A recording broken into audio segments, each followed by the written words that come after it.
All right, what's up, everybody? Welcome to coverage of the Hong Kong Flesh and Blood National Championship 2025. Nathan, we are halfway to a free drink at this point. I think we've gotten 4 or 5 of these under our belt. You know, buy 10 smoothies, get one free. Go again. But yeah, I think we've only missed one, right? Just I one? think the one in Charlotte was just happened to be the same weekend. So yeah, we didn't get to cast that one, but we were here back when Oldham and Chain were battling in the very first Nats, and then the second Nats we did miss, unfortunately. The third Nats we had a Lexi finals. Last year we saw Shing take down the Nats, and well, now we're here for number 5. Should be a very, very good time as always. We Nathan and I greatly enjoy casting games from Hong Kong. We're good friends with the people over there in Hong Kong, and we see them at events all over the world. In fact, I probably see Eugene more than I see some of our teammates. Well, he goes to everything, right? Yeah, I mean, Mr. Worldwide goes to everything, yeah. But just to break down a little bit of the format for you guys, we are going to be starting things off with 3 rounds of Classic Constructed. Nothing has really changed since US Nats. Was there a LL since then? I don't. Since US Nats, Oh, we had new LL. new LL. Yes. Yep. So kind of. I mean, that's a pretty big shakeup. New leaving. All MST is gone. But Right. yeah, so we have a pretty fresh format, and this will be, I think, a very, very good preview for Pro Tour Singapore, which is in just 2 weeks, which is coming up real fast, right? So this is the tail end of Nats, and normally you're like, well, that's, I mean, okay, is it like a kind of dead, boring format? We've already had 4 weeks as Nats. No. Pro Tour Singapore right around the corner, and this week could shake up things as well, because certain heroes are very, very close to LLing. So we'll see, how that goes. But yeah, 3 rounds of CC. Then we're going to do 3 rounds of High Seas Draft. This year, in an effort to make sure Nathan and I don't fall asleep between round 3 and round 4 and round 6 and 7, we have requested to observe one of the drafts, or 2 of the drafts. So yeah, we're going to be following along with one of the drafters and kind of seeing how everything goes there. So we're going to have 2 full drafts, so that's 3 rounds each. So we're going to do 9 rounds today. Then we're going to come back tomorrow. Not quite the same time. We're going to be here about half an hour earlier. If you're on YouTube, you'll be able to click on all the notifications and all that.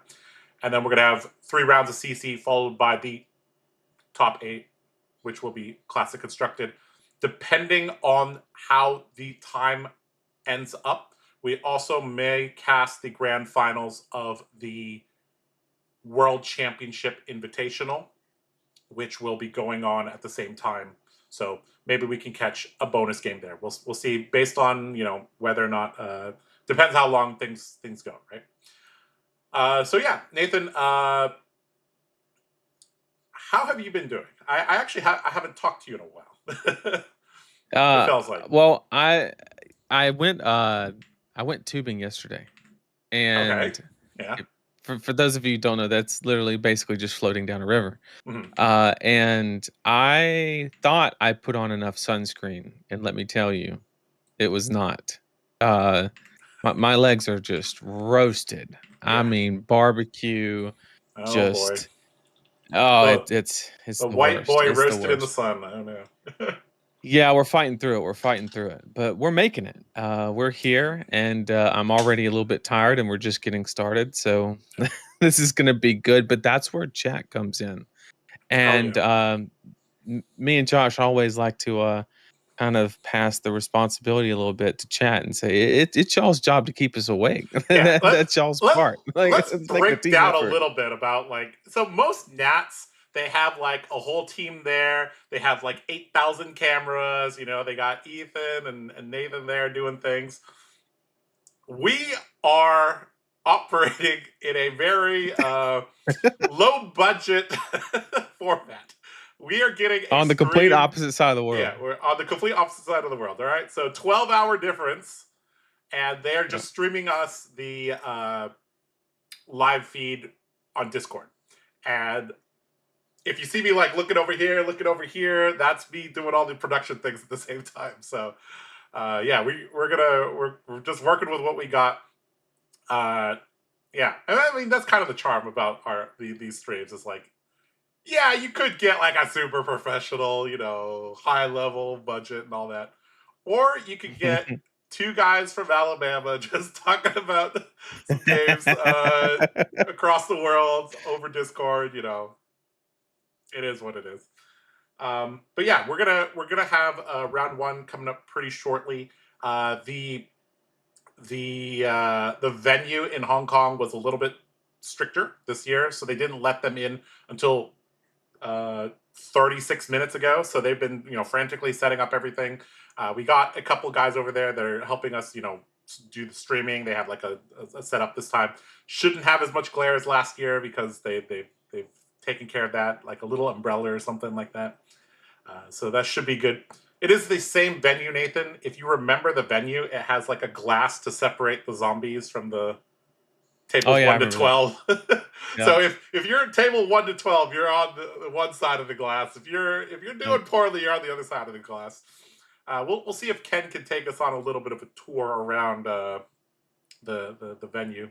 He was able to do that last time because I think we joked about this last year. We're like, you know what?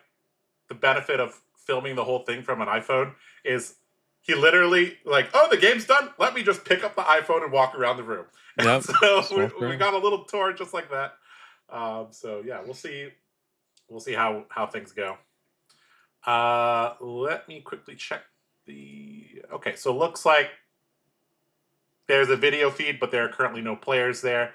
I believe they're doing a players meeting at the moment. So we will kind of just chit chat about the meta until we see movement on our screens. So Nathan,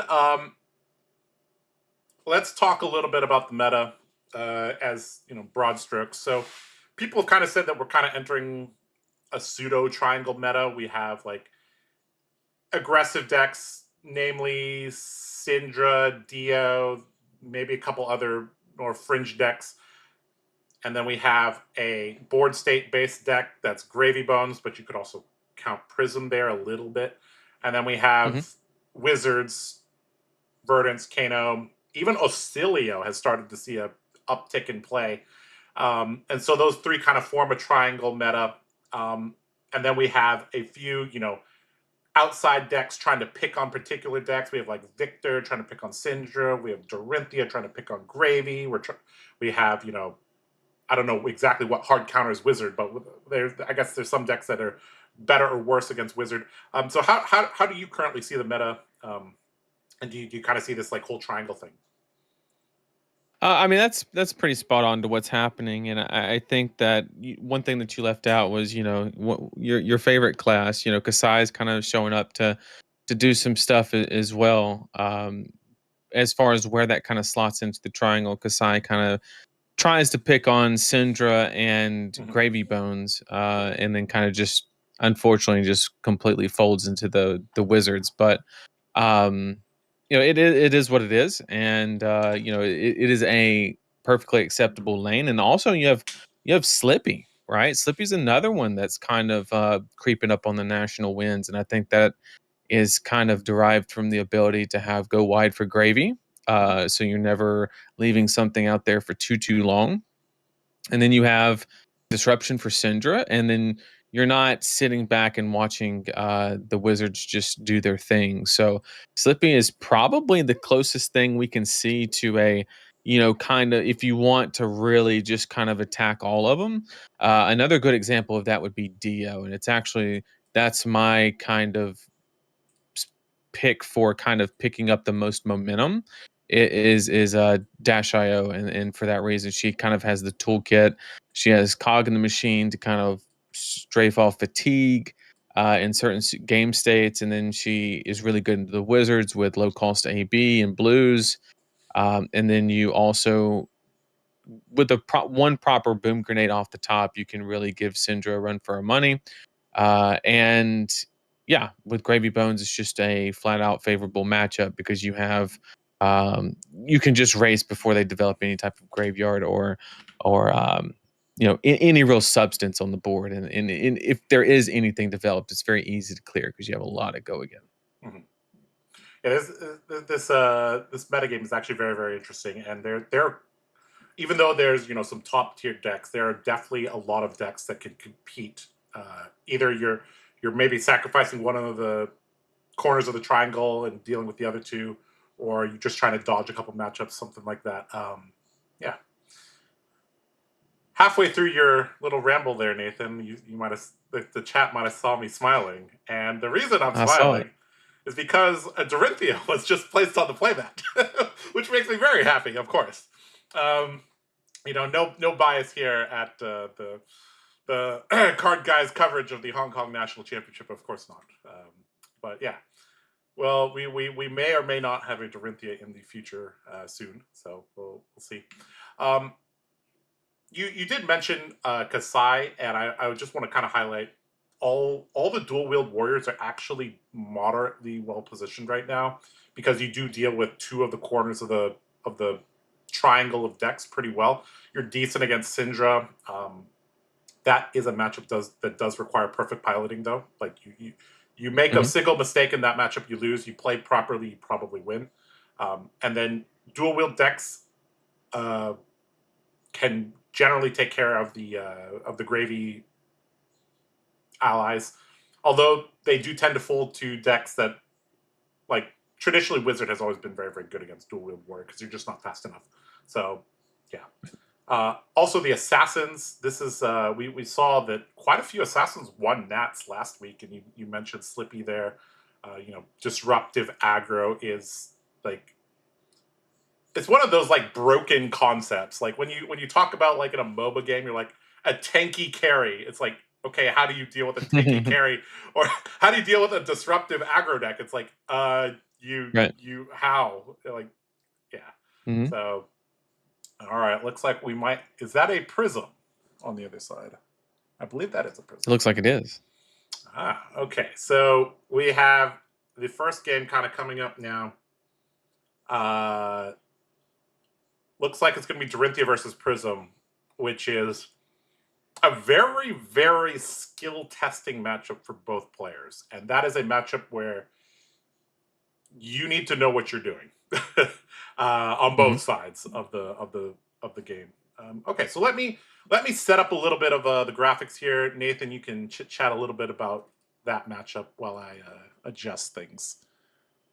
Sure. And one thing before we kind of dive into the matchup, just to keep in mind, like you kind of alluded to it when we first turned on the cameras, and how like we are at the end of Nat season, which is traditionally seen as like, oh, why are we concerned with the meta at this point kind of thing. But at the same time, one thing that we have to keep in mind is the BNR has been released, and there were no changes, and Singapore Pro Tour is in approximately 2 weeks. So this is it. This is our last look at what the CC meta will look like. Of course, I'm sure there will be innovations in Singapore itself, but this will be like kind of the last showing, unless there's a calling the week before that I'm unaware of. So just to keep that into perspective on kind of the importance of the tail end of Nats in the current schedule structure. In regards to Dorinthia and Prism, it's really hard to analyze how the matchup is played without knowing what type of Dory we're playing, right? It's going to be a Dawnblade Dory. It's going to be a Dawnblade Dory. Okay, well, if it's Dawnblade, then basically, I mean, it really just comes down to, I mean, they're just going to be slapping each other pretty much. You obviously do have the situation where Dory has a ton of armor to kind of negate certain heralds in certain spots if the hand kind of doesn't line up. And the one thing that Dawnblade Dory is kind of sensitive to is obviously ALS. So that's one thing that Dory's going to have to kind of keep an eye out for, because Dawnblade Dory specifically, you lead with the Warrior's Valor or Spoils of War or something along those lines. you really leave yourself open to that card specifically. So um, I don't know if Dawnblade Dory is running a couple poppers in the sideboard. If they are, it's 3 tops more than likely. Yep. Maybe some blanches or something like that in the sideboard to get some cover down on gravy. So poppers is not a huge consideration, and usually the Prism can play the matchup in a manner where, like, look, if they have it, they have it. But it's typically not a matchup where you can really afford to kind of play around it, because they very well may not even run them in a deck like Dawnblade Dory. Specifically, I think against Hatchet Dory, you can very safely assume that there's at least 3 to 6 poppers in that deck specifically. But with it being Dawnblade, pretty safe to assume it just does not exist. So just play that accordingly. And yeah, it's going to be an interesting matchup solely based off of tempo and kind of how that plays out. And it could be one of those matchups where when one person just gets ahead, like it just happens. It could be as simple as, Dory going first and throwing Dawnblade and the Prism having 2 figments in their hand, and the Dory player starts the game with a counter, and any kind of play like that can just completely flip the matchup, and then vice versa. The Prism player could establish some type of board state, and it's very difficult for. There's a huge opportunity cost for Dawnblade Dory to kind of clear Spectra specifically. So if you play a what is it, passing Mirage, or whatever the case may be at the beginning of the game, it's probably going to, or Pierce Reality, whichever one's applicable. It's going to stay there for quite some time, because you have to have a pretty doo doo hand, or a twinning blade, or something like that to be able to pay the opportunity cost Yep. associated with clearing that spectra. Yep. This is going to be a very very skill testing matchup for both these players. I believe both of these players are specialists of these heroes as well. Um, I met Marcus in Hong Kong. He was actually one of the best performing Dorinthias at Worlds last year. Wayne has been playing this game for a long, long time. I think we've casted at least 2 or 3 of his games in previous nationals. So this should be very, very good. A very, very skill testing matchup, like I said. However, these 2 players being mains of these heroes should be able to navigate this very, very unique matchup very, very well. This is a matchup where Jagged Edge is going to be very, very key. And this is a card that has become basically a 3 of in all Dawnblade Dorinthia lists. So let me pull up that card for you guys. We have some new technology here. There we go. We pulled up Jagged Edge. We did it. All right, looks like Marcus is going first and has Dominate on turn 0. So if Wayne does not have Soul Shield, this is going to hurt. Even if he has Soul Shield, I believe this is coming in for 7 go again. So Iron Song Determination, pretty good. I mean, this is basically exactly what I kind of described, minus having the 2 figments in hand. We do see at least 1 figment for sure. But just, I mean, this is the type of snowballiness that Kevin's mentioning in chat, that just can really just take the game away. Now, it's not decided here, but what it does mean is that it does put the Prism player on a much shorter clock Yep. to materialize something that's very effective. Looking for something like a very effective Halo or something along those lines, is basically you just shorten the clock. Yep. Prism's got to come up with something a lot quicker, because it's very likely that this Dory is. Well, I mean, I guess you can block the second swing. It will only be for 4. It'll be for 5 because he has an extra resource for bracers. So it's going to be difficult. Yeah, and also you couldn't even lean on footsteps because you would get blown out by a reaction of some type. But you mentioned Jagged Edge, and that's actually very interesting. Are Dory players interested in running that card ever since Enigma leaving the format? Yeah, this is just it's a card that's really, really good against the Earth heroes, and this is Jagged Edge is just like it doesn't require reprise. Sometimes you're gonna have extra vigor tokens just sitting around, so because of the Grains of Blood spell or goblets. So oftentimes you can pair it very, very nicely. One of the pieces of equipment I want to point out is this Balance of Justice, and this is telling me that this list is like probably running 4 helmets. Got Balance of Justice. Let's start with the most common one. So you definitely have to run the Null Rune because you need Null Rune somewhere as Dorinthia. So you're normally with Null Rune Hood. Crown of Providence is the default piece for Dorinthia, and then you also have Kabuto because there's some decks where you get very, very good value from having Kabuto. It's kind of a necessary evil as warriors, and then having the Balance of Justice here is actually, that is the only useful helmet against Prism because she doesn't have a weapon. Right. So this is a nice card that we're going to see, extract a little bit of value, and that value is actually like really good against Prism because having an extra card just means the Prism is like, well, I can't stop a 6-card Dorinthia. We just have to race, like, or having an extra card just creates the amount of possibilities. It just goes up. So yeah, like we were mentioning, Iron Talk Determination plus Bracers. This comes in for 5 and going to block with the Footsteps. So try to prevent a little bit of damage. We need a life counter on the table.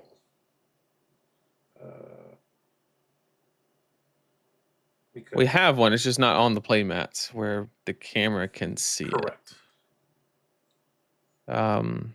So we will. But there goes the Footsteps block, basically banking that there's no Iron Song response, and then clearly there was not. So avoided the disastrous situation of rolling over a counter on turn 0 with an arsenal, mind you.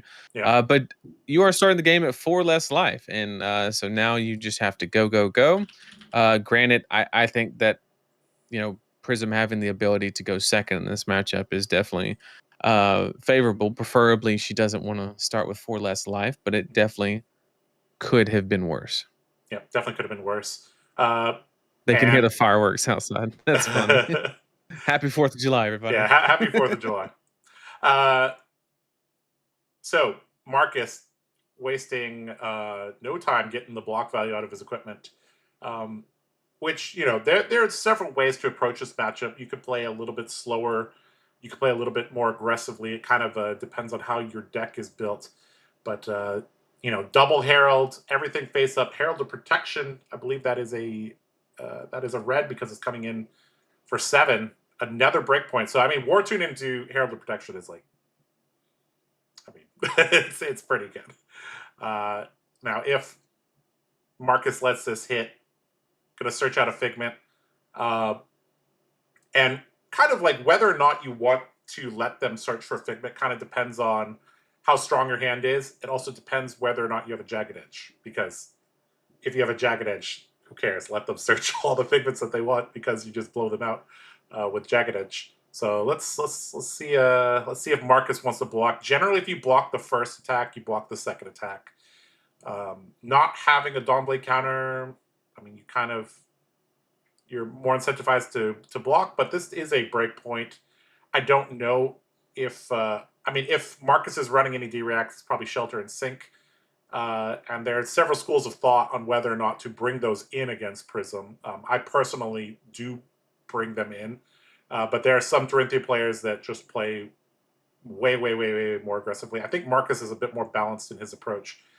But he's going to let this hit. So we have the Figment coming out from the deck. Let me see if I can pull up the right one there.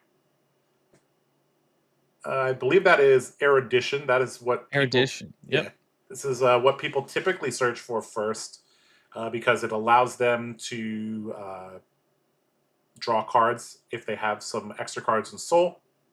This is a matchup where the Dorinthia player basically dictates whether or not you get Soul. So now, obviously, Prism does have access to some, quote-unquote attack reacts. But generally, if the Dorinthia wants to stop you from getting Soul, she can do so. So let's see how this goes. So Marcus on a 3-card hand. And, let's see how this goes. One thing of note, Wayne looked at that card that he pondered off the top for quite some time, which is kind of telling of what it may or may not be. due to the fact, if it's Light of Soul, then it's just a snap. You just can't arsenal it. And then same thing for like a Figment situation. You would never arsenal the Figment. You would just hold on to it. So I think that Marcus should definitely have ALS on his mind, Yep. whether it affects this turn directly or not. But that is what Wayne ripped off the top. Right. Just information based on kind of the amount of thought process that went into that Right. arsenal. It's kind of the only card that really leans into the do I arsenal this or not Right. kind of situation. There's also like the speed at which you make decisions as a specialist tells you a lot about what's going on. Like if a specialist has to like think for quite a while, that means they're in like either a very unique situation that they haven't been in, or they are going to have to make a decision that they don't want to, but they have to make it. Well, looks like, Nathan, we got deja vu. I think we've seen this before.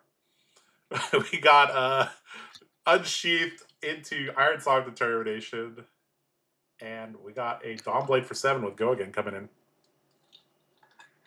Pretty good combination, but basically it's on the onus is on the Prism player on whether they want.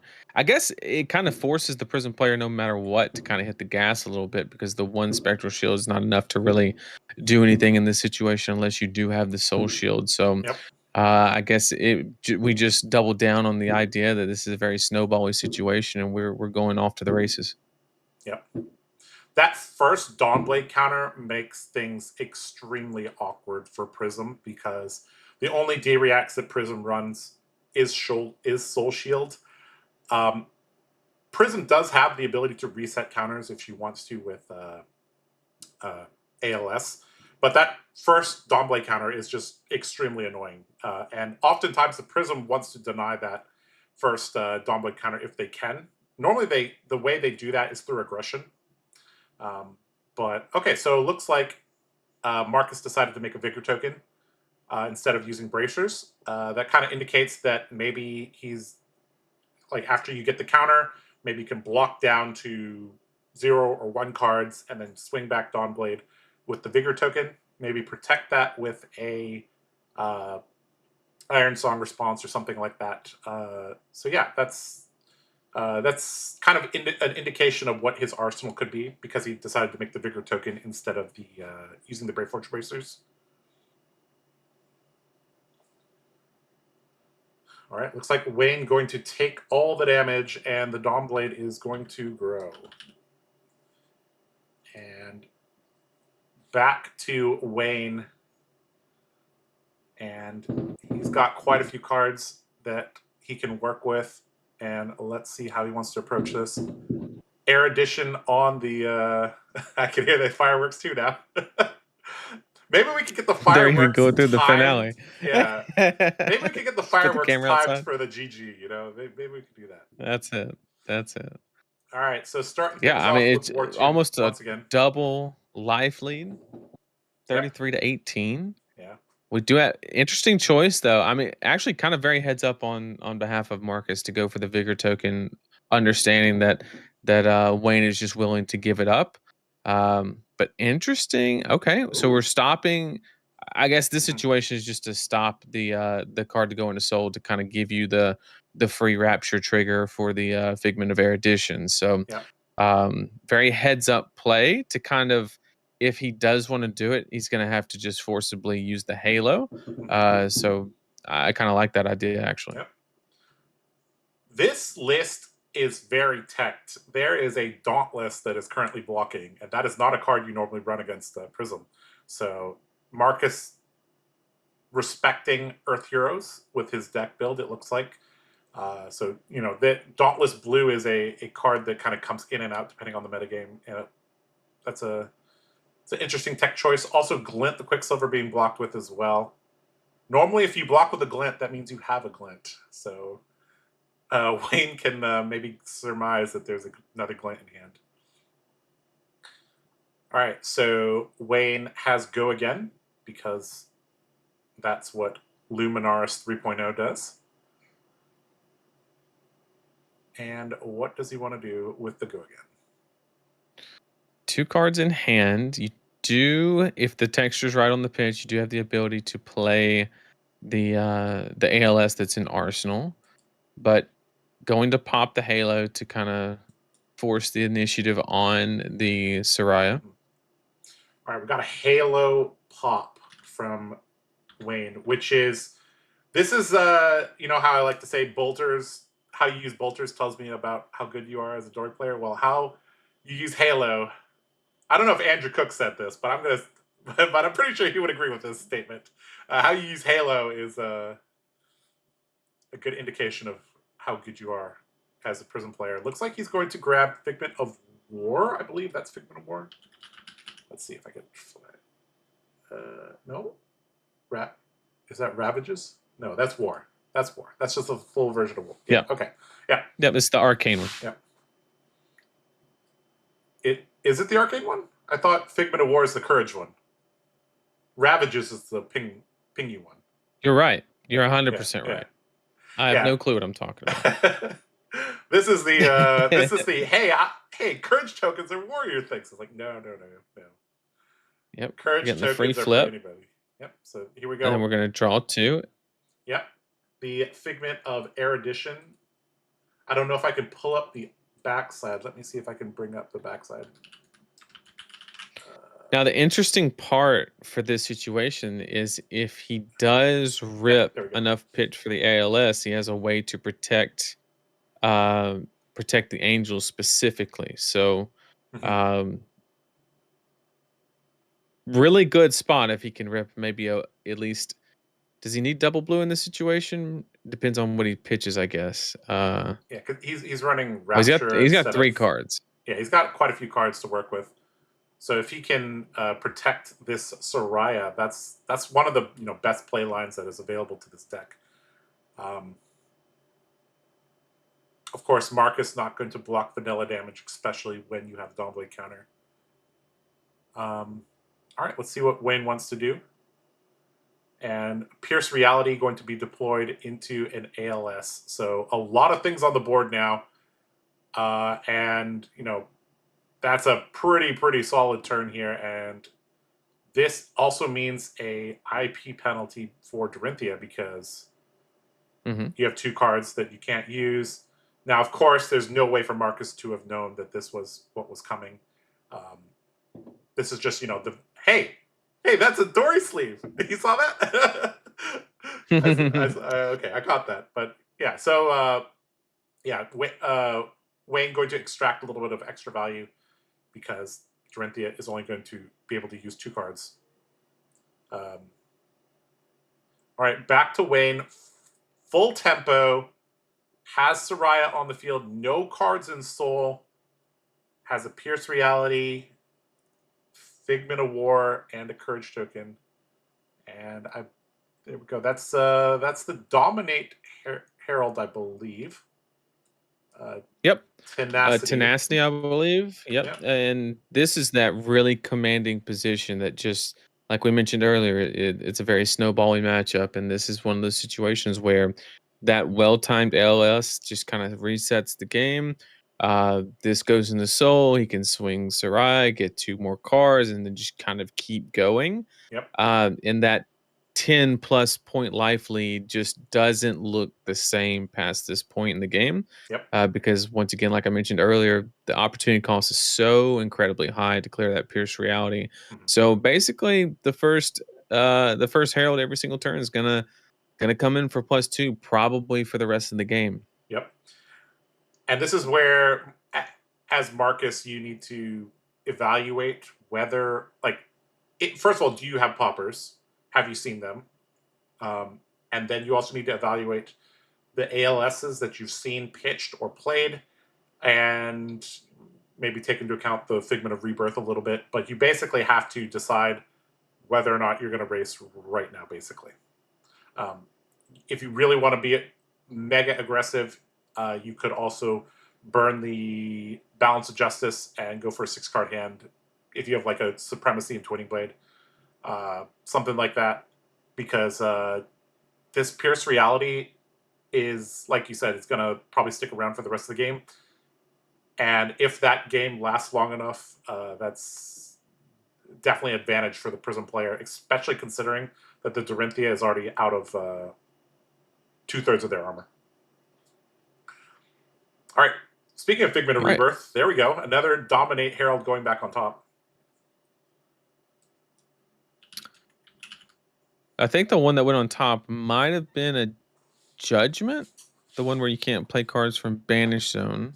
Oh, was it? Okay. But maybe the idea is just to make sure that you have a Herald of some kind that you're going to draw to kind of make sure that you have the ability to kind of extend the turn, because you're obviously going to swing 4, go again with the Angel, and then you would likely want to just do exactly that and then have the exact same turn next turn. And this is that just super feels bad situation, because you could just, I mean, this is as bad as it gets here. So this is why I typically like to play this matchup slower until I know that ALS is no longer a threat. There is a game between myself and Andrew Cook on the channel, and you can kind of see how I like to play this matchup. But basically, I like to deny them soul, force them to have their attack react, basically. And once I know the position of all the ALSs, then I can start being more aggressive. Because you take a giant risk. Now, I'm not saying that this was an incorrect play from Marcus, because I think he was kind of forced into racing, and Wayne just happened to have the ALS. But I think we're going to see unless we see a very, very timely popper, this is going to get really, really tough. Or if we see Wayne maybe draw like a yellow and 3 reds or something like that. Right. Yeah, this is going to be a very, very difficult position for Marcus to pilot out of. And we're getting to that point where I'm a little bit suspect whether he has poppers or not. I'll be honest.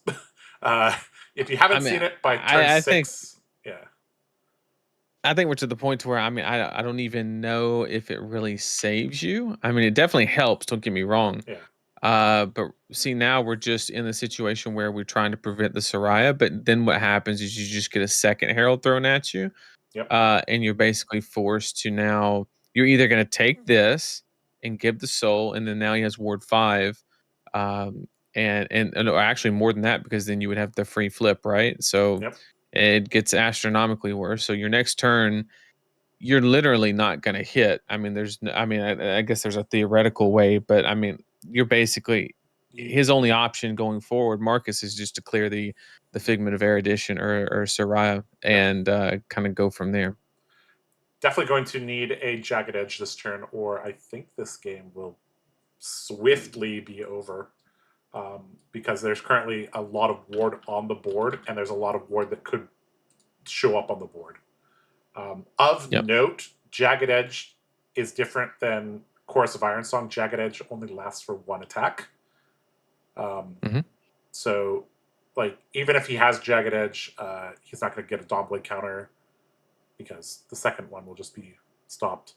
And if I had to guess, there's a Jagged Edge in the arsenal, because the only reason you would make this play, unless this is going after the Angel. Okay, so if going after the Angel, maybe that's not Jagged Edge in the arsenal. So Steelblade Supremacy. I'm pretty sure Bolter says just on hit, right? Both those cards say just on hit, not on hit hero. So we will see a draw and probably a go again to try and kind of salvage some amount of tempo. Yep. But that arsenal has been sitting there since literally turn 0. Yes. We know it doesn't cause 0, or it's not applicable in those types of situations, because he's had several opportunities to not activate bracers or the chess piece. So interested to see what exactly it is that's in the arsenal of the Dory player. So he can order the triggers that he has. Obviously, you would. Well, typically you draw first, then you do your bolters, and then you can consider whether or not to use grains. Whether or not he uses grains is actually very telling. So he is not using his grains, which means that he might have drawn a red, and there's a 1-cost thing in the arsenal. So Prism currently thinking on blocks right now. And looks like he says 5 is good, and it's going to play Glint, and this could be maybe draw into CNC. Is this? Looks like just wanted the Glint out of the arsenal. Going to burn into Grains with a Blade Flurry. Obviously, that's what he just drew, because you would never not play the Blade Flurry. And he's going to Arsenal and pass it over. And Prism, again, going to have 4 cards to work with. Wayne taking a little bit of a gamble here because he hasn't seen a single popper on the other side. So if this is a hand that is a bit more fragile to a popper, this could be a window of opportunity for Marcus to get back in this game.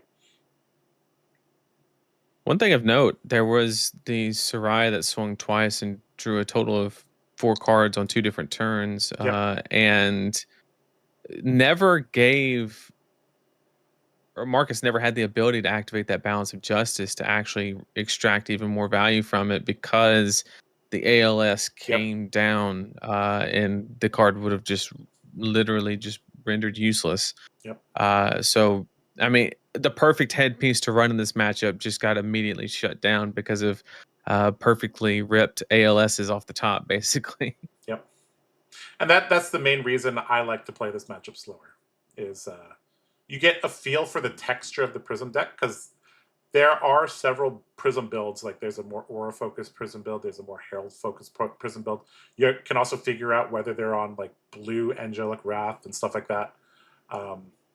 And especially if you have 6D reacts, I think it is okay, because you can think of it this way: like, okay, they have 6 attack reacts, those meet with your 6D reacts. They probably get a Light of Soul trigger here and there, they get a Halo trigger here and there, so they probably have like 3 or 4 soul, and that already is very, very constraining for the Prism player. And there we go, Shelter from the Storm going to help block, and double Herald Beatdown going to rip another 2 cards, I presume. But at least Marcus has a Vigor token. So if he wants to give up Grains of Blood Spill, and assuming he didn't cut any corners with his Dory deck building, he can block this Herald of Ravages out 7-on-7.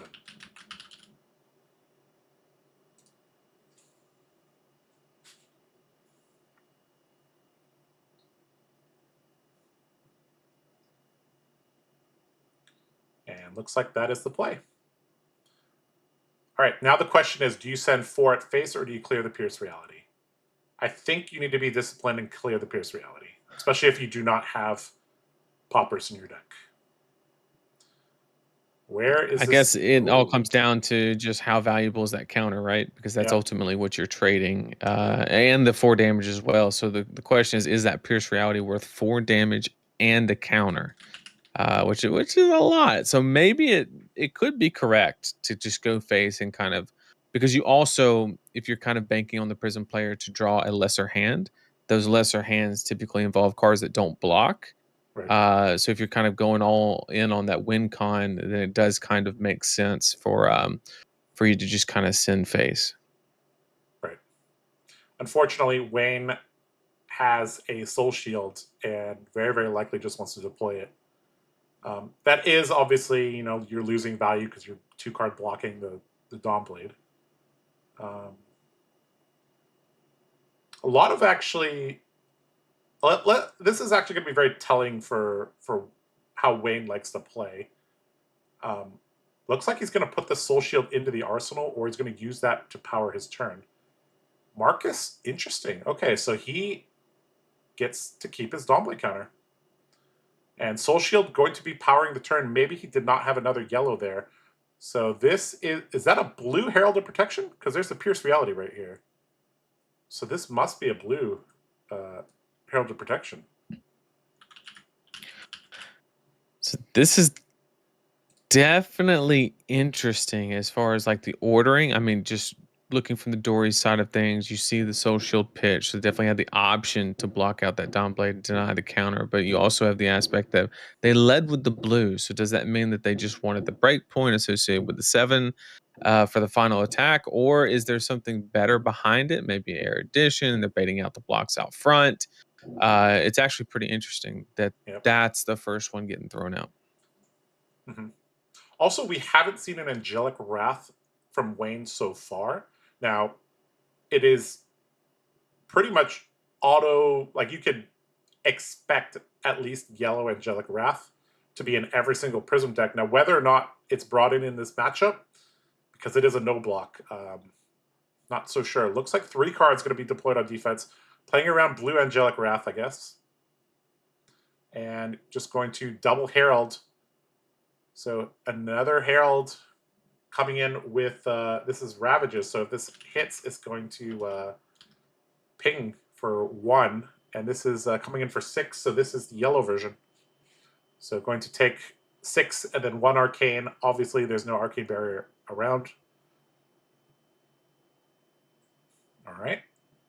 And it also allows the tutoring of the protection one to give a Spectral Shield, which makes block denying the counter for the following turn infinitely more easy. Mm-hmm. Yeah, Herald of Protection, huge right here. When it enters, it makes a Spectral Shield, which basically negates the counter. All right, Dory on the back foot, but not quite dead. Let's see if Marcus can muster up something. We haven't seen any Singing Steel Blades either, which maybe he cited them out in this matchup because Prism's not going to block much. However, I think it is still a card you need because if you get into an endgame scenario where you know you're going to get reprise, and the Prism player's relying on the on-board ward to cover up as like a sink below, basically, having access to Jagged Edge in the reaction step, even if you don't have it, is extremely, extremely important. So let's see how he wants to operate here. Going to flip the Figment of War.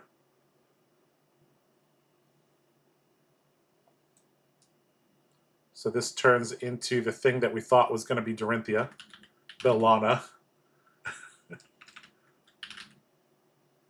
Archangel of War. AKA Light Dory. All right. Did he decide to go face or to the Angel? If this is going face, you got to respect the Jagged. He made the decision for him. All right. So. All right. So Dorinthia having none of this imposter Dory stuff and takes out Bellana immediately. Back to Wayne, and it's Herald time. I believe this is this is just that power that pierce reality. Yeah. Just there's the Jagged Edge. A little bit too late. Yep. And has an Angelic Wrath. And the Angelic Wrath. And that's gonna be game. And that is game. Yep.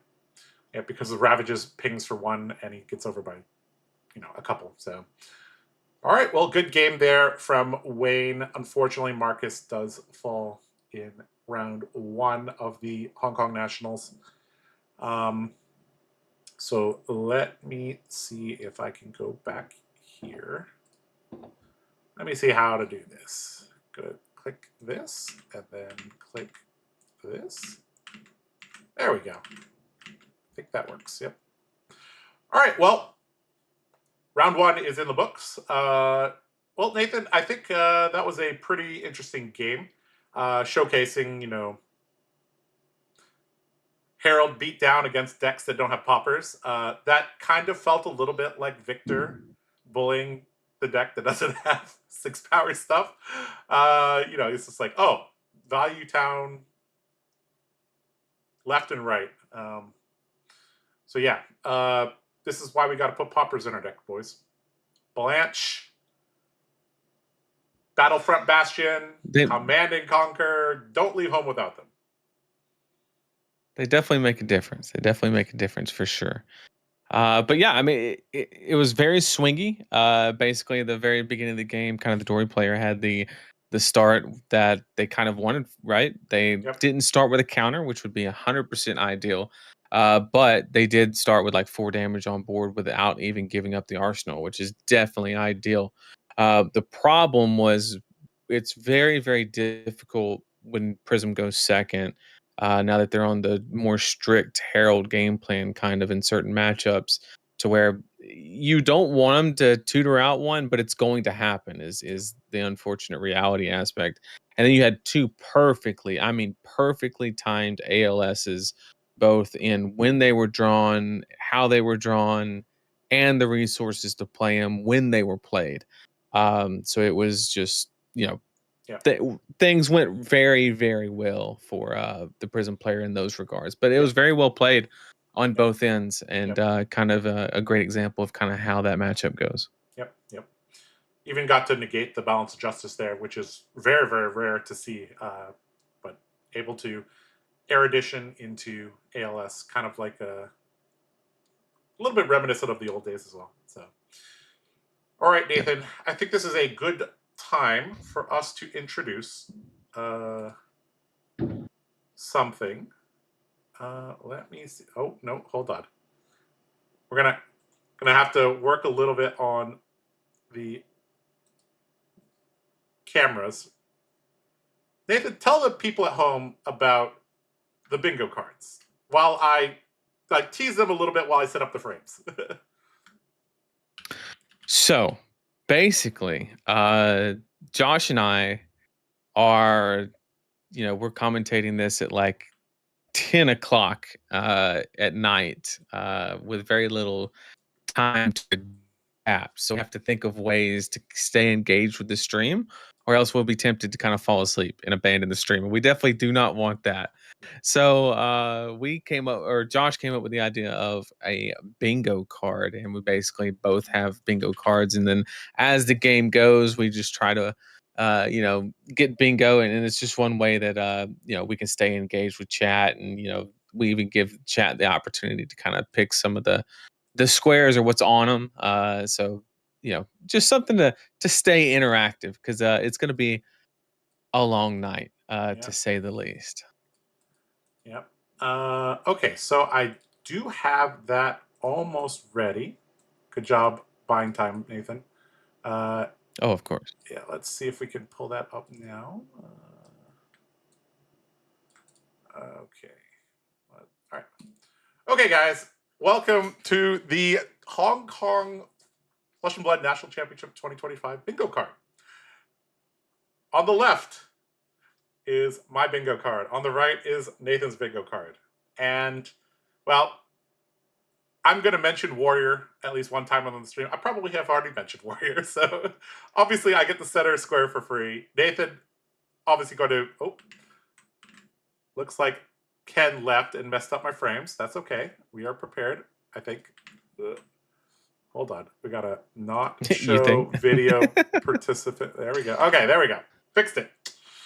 That's gonna be a recurring thing. So quick. Is Ken leaving or turning off his camera, messing up all my Discord frames? But that's okay. All right, over on the other side, Nathan mentioning Runeblade. I don't think he's done that yet, actually, which is surprising. You mean I haven't mentioned Florian? No, you haven't. No? Oh, now you did. Oh, Okay. Well, it looks like you. I guess we got it. I guess we got it. I guess you got it. Look at So yeah.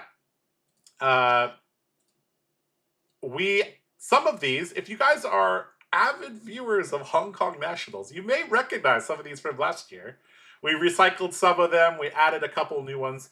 But the ones in the corner, we have 8 chat choice, and they're in pink. And we are going to take ideas from chat, and we're going to place them into there. And I think, let's say if chat can get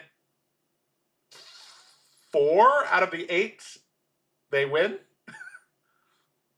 5? They win. Yeah. they get brownie points along with whoever wins this.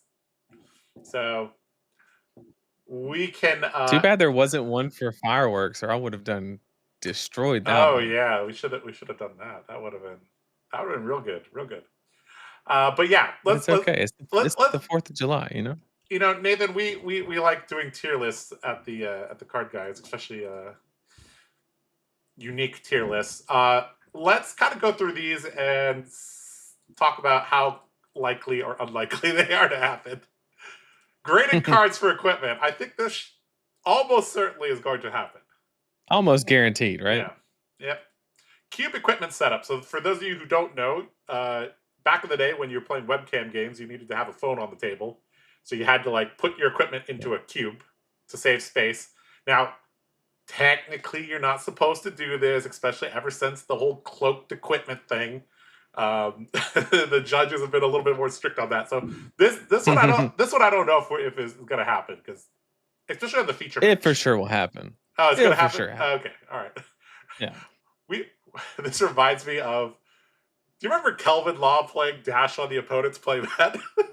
We should have. Oh, that was the best, actually. He loved the cube equipment setup, so he's like, "Let me save space, but let me invade your space."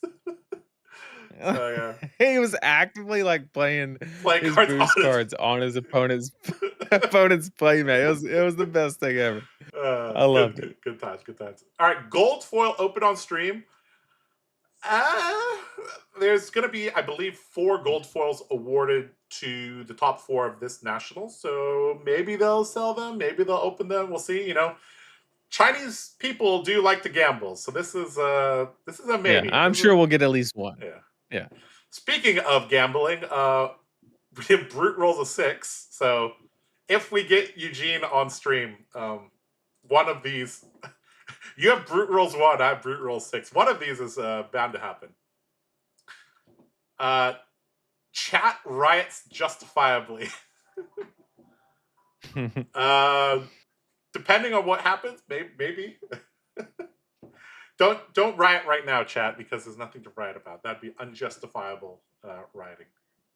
2D reaction. Just give it time.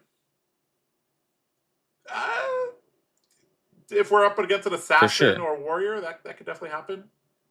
Not going to happen in draft, but in one of the CC rounds, maybe. Warrior in top 8. I don't know about this one. Maybe 20% chance of this happening. Somebody in chat asked if this is a watch party. No, we're actually commentating it. We're just between matches, filling the void. Yep. Is what we're currently doing. Yep. All right. Tunic Forgotten. Tunic is actually becoming more and more out of fashion, I think, now that they keep printing good chess pieces for classes. Which is probably a good thing. Yeah, it's a good thing. Like, for example, even like the new Ira deck, it's like, okay, you could run the chess piece there. Oh, he messed up my frames again. Oh no. Uh-oh. Gotta stay quick on your feet. Yeah. All right. There we go. Okay, we got Verdance pulls a Kano. Now, what do we mean by Verdance pulls a Kano? That means heal, amp, and then the ping kills for like 26 or something like that. 5K USD card on stream. There are some big ballers in Hong Kong. They might be playing with their expensive cards. So, yeah. Oh, see, oops. You guys didn't see anything there. That said BP player wins HK Nats 2024. Wrong. 2025. You can never get that one. Yeah. Well, I already had that one. What are you talking about? Yeah, Xing did technically win it last year. Yeah. Can they get the back-to-back? Yep. Maybe. 5+ minute judge call. Overall, I don't think we've seen any judge calls in any of the games we've ever cast in Hong Kong. They're pretty good about knowing the rules. Yeah, or completely blowing past the fact they don't. Yeah. It's either cinema or chaos, Yeah. But I believe there is a judge table side, so I guess that minimizes the chance of the judge call. So T-Bone gets equipment turn 0, turn 1. The only relevant mech right now is Dash.io, so that could happen. Sleeves match hero. I already got this one. He was running Dory sleeves, wasn't he? Could have swore he was. Pretty sure. Yeah, I Pretty think sure it I was got. Dory I sleeves. think I got that one. Game goes to second cycle. That could happen. Attack reaction wins games, or wins a game. Technically, Angelic Wrap killed him, but that's not an attack reaction. So, Josh runs out of snacks. We'll go through my snack armory later. Rogue deck in top 8. We will let the chat determine whether or not the deck is rogue or not. Anime sleeves on stream. This is almost a given. Yep, almost guaranteed. Yeah. Treasure Island floods 6+ gold. So that's in draft, obviously. Sometimes you're blocking back and forth. You don't want to let them get any gold. Maybe. Over on Nathan's side, why don't you talk about the ones that you got? And how likely you think Playmat sleeve. So we've always seen like one person just have their playmat like in this plastic, which is not the most sightly thing, but hey, I mean, if you got a really nice playmat, you got to take care of it, right? So I would say it's fairly likely. And then top 8, 5 different heroes. It really just depends. I think that HK Nats actually has a much higher probability because you have the opportunity, a lot more specialists, really high skilled players that can just really get it done with kind of anything and kind of getting there basically through draft almost. And then you have gets third cup of coffee that is guaranteed probably just going to happen today because we have quite a few hours ahead of us. Brute rolls a 1. That's solely in Eugene and Dennis's hands, more than likely. So we'll see how those dice kind of pan out. And then 3 Majestics in a draft deck. That's depending on what they are. I mean, that would be wild to get 3. I think 2 is hard enough, but 3. So that one's kind of tough. And then full foil. The Prism deck did look pretty stacked. I don't know if it was all foil, but they had the extended art angels and everything. So I'm assuming if you're going that far with it, then the rest of it is probably we had two specialists basically from last round, so very likely they were right. bling dot deck against bling dot deck. So I'll give it to you that one. Also, chat correcting me. Then the sleeves were not Dory sleeves. I did see a Josh Law Dory sleeve though, so that's. It was just the vigor token. Yeah, That's what it was. That's what it was. Yep. And then Runeblade in top 8, it's basically up to Florian essentially, and this should say Florian in top 8. Yeah, I mean, maybe if Vincent gets there. Vincent won Vinny the PTI can get it done, last year, so you never know. Vinny would be cool, but man, it's tough right now for Vinny. 4 allies on board at the same time. I think that's pretty likely, actually. 4 of them. Yeah. It really depends on the matchup, though. So if it's a slower matchup, then that for sure can happen. Yep. Double anime waifu playmats. I mean, it's very, very likely as well. CNC Pummel actually, I don't know what decks actually run that combination anymore. We basically have to get a Victor. Guardian for that to even happen. And really the only Guardian that you should entertain playing right now is Victor. So that one kind of hinges on that coming to fruition. And then we got 4 sleeves for different equipment. That's basically, if we can ever get Alan Lau on stream, that's a guarantee. We might have to force that one to happen. And then class mirror match, different hero. I'm trying to think of what Kano Verdance could be likely. I think that's probable. I think Slippy Mario might be more probable. We could get a warrior mirror match if I have my way with things. I mean, it is possible. It is much less possible, but yes. Other than that, I don't know if there's too many mirror matches that are actually. I guess Ninja, you could have an Ira and a Syndra, maybe, as a possibility. Doubtful for Katsu, but Kano into a brick. I mean, we'll see if we get a Kano.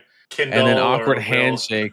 We always love those, the old awkward handshakes. And then 6 cards in a hand. I'm not sure how that's going to happen, but we'll see. Zelia Break. It seems like a lot of mine are very hero dependent, so I'm at the mercy of. Hey, you won last year. That's why I give you some hard ones. That's fair. You That's got what the Azalea caster's Bricks last calling. year, I believe. Let me. Can I pull this up from last year? Yeah, this is the one from last year.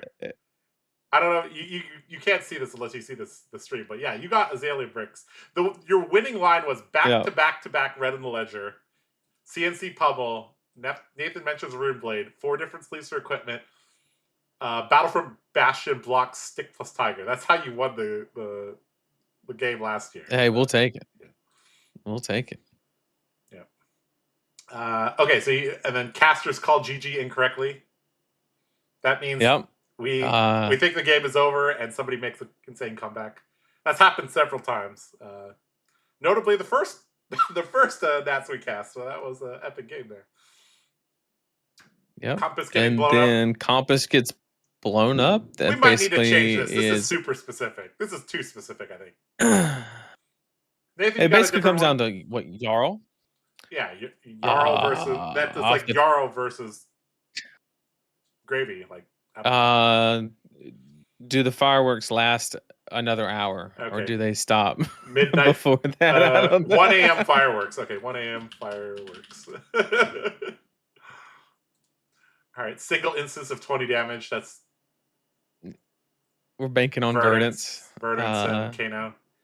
Maybe an absolutely ridiculous Mario turn, I guess. And then Flick Knives gets lethal, which is that can happen in several different ways. Yeah. Yep. That's pretty good. All right, so yeah, we'll let chat kind of think about what they want to put in the corners here for us, and then we'll kind of insert them over the next couple rounds, basically. All right, let's move back to our cameras here. Looks like Ken has given me some pictures, so I will figure out how to show them to you while Nathan talks about something. Talks about something. Yeah, once again, I apologize for the fireworks in the background, but it's 4th of July here in the States, and people really have to, celebrate the fact that they paid sales tax on their fireworks that with money that was already taxed, to celebrate the fact that we separated from taxation without representation. So if you can see the irony in that, you can see why they need to celebrate it. So Nathan falls asleep on stream. That's probably likely to happen today, but it'll lose value in the future because tomorrow is going to be a lot easier of a road for sure. But and we have our next matchup, which is one that actually we're discussed. Yeah, they're setting up right now. We have the next matchup, a Slippy versus a Syndra. Oh boy. We got the representation. Now we need the big time taxes. And so okay, I'll set that up and you can chat about that. Slippy. Now this is a deck that has seen a lot of play recently in other Nats, at least. Yeah, it actually tied Gravy for winning the most Nats in week 2 at 3 total. And to be honest, I think it's a very solid pick in this meta for basically this example, right? Like you have the go wide that can kind of handle some of the problems that Gravy can present. You have enough disruption to really kind of keep Syndra under control and not let her really scale her hands to 5 cards.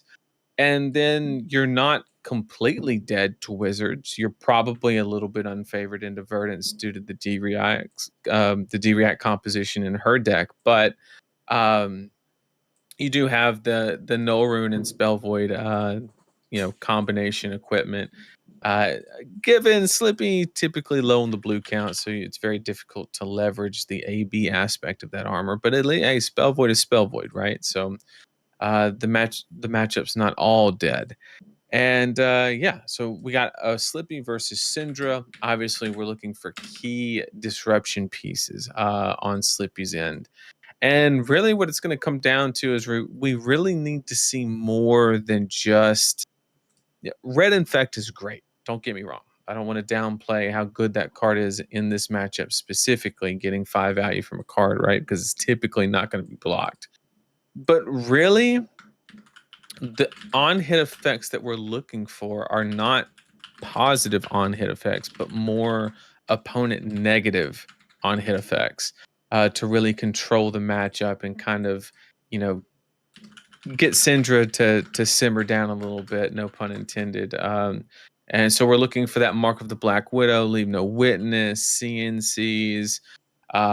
We also have, you know, codexes to go get back exactly the things I just rattled off. And then sometimes Slippy likes to run a decent amount of kind of D-React package. So they actually have the ability to block really well as well.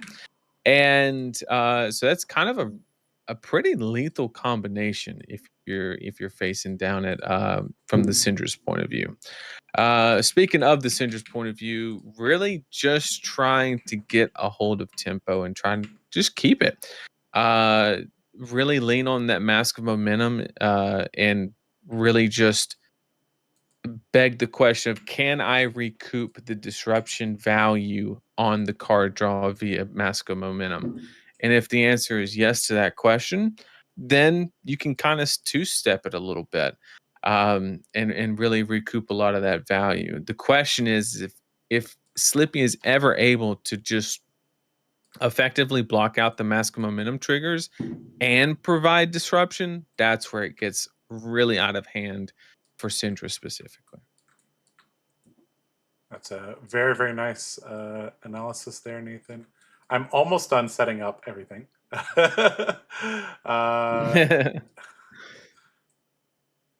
Looks like we're going to make it just in time. There we go. All right.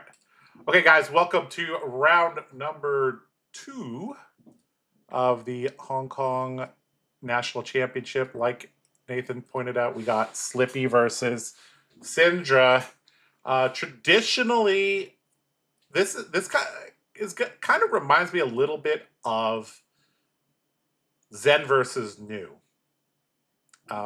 We have like the aggro deck, the ninja deck, that just wants to go ham, wants to send 5-card hands at all the time. On the other side, we have a disruptive assassin deck that has, you know, some very, very strong lines, some tricky plays. And traditionally, New has beaten Zen, or at least been one of the very, very, very difficult matchups for Zen.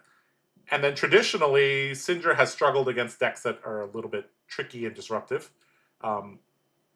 Let's see how this goes. I think Syndra is a little bit more resilient against disruption than Zen was, but we'll see how this goes.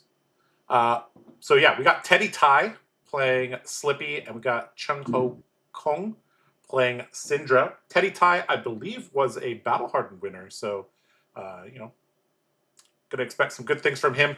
So we're gonna start things off with Bonds of Attraction, and Chung Ho Kong picking up the card. Generally a good sign if you're Slippy. Yeah. Yeah, definitely don't complain about that. But also, I mean, just, you know, really banking on Syndra's density of 2 blocks on turn 0. Sometimes it's a great opportunity to just get some free damage in. I mean, it's not too many times that you get the opportunity to say that 3 is a break point, but if there was ever a time, it is definitely against Syndra, like we can see here. Both the Loyalty blocking alongside another card, but Orb Weaver, Infect, going to be the next one coming out. Okay, so that's not a reaction. They just went for a giant Infect. And 6 on, is that a 6 block? Maybe it is. Looks like it's not quite enough damage. Nope. Or enough block. Yep. So it looked like a Blaze Headlong, maybe. I couldn't tell. Yeah. So probably more than likely, yeah, it took 2 probably, and then also a Blood Rot. So really, starting the game -4 life and Slippy maintaining that arsenal, really good play to start the game once they update those life totals. Hopefully, yeah. Maybe. Let me message them. All right, Renin Renegade, aka Draconic Head Jab. Ronin Renegade. 3 go again. Now, the main reason you run these vanilla head jab effects is to increase the amount of draconic chain links you have. 0 cost stuff going to be extremely important. Rising Resentment going to be the follow-up here. This is actually a really important turn for the Syndra player to kind of get a read on how the Skippy player tries to negate the Mask of Momentum. So like in this instance, you have a couple different avenues. You can wait till the 3rd chain link to start blocking, which is a little bit riskier, but you can do it. And it's those tendencies that the Syndra player can later on kind of begin to pick apart and how they kind of layer their turn. But because some people just prefer to block the first attack, the second attack, whatever the case may be. So we're just getting some tendencies here to get kind of a read on it. Yep. Looks like Flick Knives going to be activated. So we have 3 chain links that have hit, but that doesn't trigger the Mask of Momentum by itself because the attack action card has to hit. Going to end with Art of the Dragon. Blood of the Dragon.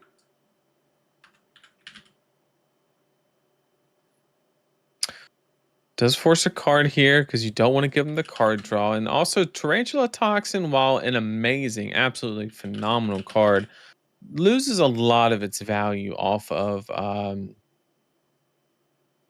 playing against a hero like Syndra, where they're not past turn 0, they're not typically interested in blocking unless it is a heavy disruption piece, which is not going to be attached typically to a dagger card. And then here we have Art of Desire. Desire Body. Yep, Art of Desire Body. Yep, which is absolutely phenomenal because you can actually, the way this card reads is if you banish a red card off the top, which who knew Syndra's deck is full of, you will draw a card. But more importantly, you can activate the mask in reactions and banish 2 cards and draw 2. They chose not to do that, which is very interesting because that looked kind of free there. But, it is up to them. I do see a Bonds with a Justinic and having access to Flick Knives, and maybe they were hanging on to that mask piece for that reason. They didn't want to get the extra card draw, but they wanted to guarantee a reaction activation on the Bonds of Agony, which makes perfect sense. But it is just a neat interaction that you do get that extra card draw on the body if you do mill the card with Mask of, I think it's Despair, maybe? I forget. Deceit? No, that's Perdition. That's Perdition. Mask of Perdition. Okay, yeah. Well, yeah, we have, now that New has rotated, I thought, that'd be the last of Bonds of Agony, but Arachne and all his forms have something to say about that. So Bonds of Agony with Justinic as backup, going to be basically impossible for the Syndra to stop. The Syndra does need to kind of just adjust, maybe block with particular cards if you don't want them ripped out of your deck. Other than that, just make sure that your hand functions no matter which card they take. Especially blocking if you have against 2 a Bonds copies. of Agony. Right. And blocking against the Bonds of Agony is one of the most excruciating things on the planet because you have to, you have to look at the aspect of like, okay, if they take this, what can I do with this? You just have to map out your whole hand, not on the initial value curve, but you have to sit there and say, okay, I got to do this 4 times because they could rip apart, any single card. But then it goes a step deeper and you have to be like, what am I willing to have removed from my deck, right? Like, let's say they get a card like, Brand of Cinderclaw, right? Which is a very important kind of glue piece to the deck. You don't want them ripping 3 copies of it out of your deck effectively. So it's interesting for sure. Did have the D-React sink below, but not quite enough. And they are going to mill a card off the top just for fun. Yep. Now, Teddy could get this back if somehow he generates 2 silver, but that's going to be hard. Brand with Cinderclaw and Ravenous Rabble revealed. We've seen one Rabble already, so yeah. So probably taking Brand here if I had to guess. Yeah, Brand also has some synergies because there are some cards that are not Draconic that you would want to be Draconic, either for the hero ability or just, there's certain cards that get a bonus from being Draconic. Although Syndra does have, the fealty tokens to generate that, but still going to be useful. Also going to get to look at the deck. I believe Teddy kind of just going to go with one pass through the deck. So he should have a very, very good idea about the D-React count or if there's anything too crazy in terms of deck builds on the other side. One of the underrated benefits of this card. Yep. I think the interesting aspect of like the main thing that just decides which one you actually should take from a value perspective, depending on how long you think the game is kind of how many Oath of Loyalties they actually run in their deck. Because if they run a lot, then Branded with Cinderclaw is a very good choice in this situation because it makes those cards a lot clunkier. Whereas if they're only on one, and I think they blocked with one already, maybe the Rabble is actually the better choice. Just from a value perspective. And that's a very unfortunate aspect of Rabble is it kind of leaks all your secrets right off the top. So the sleepy player really knows what to expect next turn, which is very fortunate on their end. Whether it may be impactful, because one thing you can do to kind of avoid that situation on the next turn is do not wait until the third chain link to block, because that's how Ancestral Empowerment really blows you out. Yep, Ancestral Empowerment was revealed off the top, and that gives a little bump to a ninja attack action card. And in this deck, it basically says draw a card with Mask of Momentum. So Teddy going to be aware of that card, going to probably block a little bit differently, like you said, Nathan. Let's see how disruptive a turn Teddy can muster up. He has 5 cards. I think that's a Bonds in hand. And going to pitch a Codex to send out a Hunter's Clave. Marking with this hero is pretty important. I would say it's a little bit more important for Mario, but still, there's a lot of things. For example, this card here. That's the main. That's the main thing right there. So funny story from I played against Slippy in one of my Nats games, and I made one goof. I had played against a Mario in round 1. And so I had it in my head that like, okay, if you get marked, it gets +1 or whatever. And I was playing against Slippy, and I actually blocked 4 on a Mark of the Funnel Web, or not Funnel Web, but Black Widow. And so I was completely blocked over by 1 for literally no reason. The funny part was they actually ran a card called Exposed. And they had it in their hand when I did it. And then which if you don't know what that card does, it just pumps the attack by 1. So I accidentally played around it perfectly on accident. But we're gonna say we did it on purpose. Accidentally. Yeah, he said he's never seen a block like that before. I had to explain why. Mark the Black Widow. This is why Teddy wanted to mark Chung Ho Kong. Looks like Syndra going to take the damage, get unmarked, banish a Draconic Head Jab, and we're going to follow this up with, yet again, Bonds of Agony. Now, this is a very important tell in the aspect of like they pitched a codex, right? So typically you should really take note of that. It could mean several things. It's not immediately you can't go straight to the fact that they have several reactions because of the way they played it. That is the more likely of the scenarios. However, at very high levels of play, this could be an extreme bait situation on the Bonds of Agony to kind of bait it out for some reason.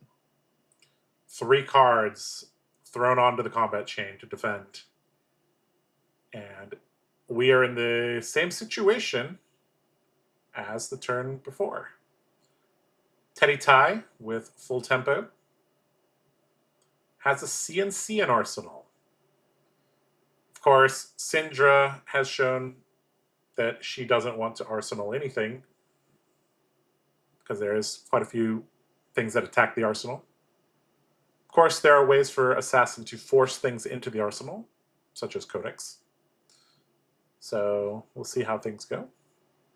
All right, Kiss of Death. Now this card is ridiculous in Slippy.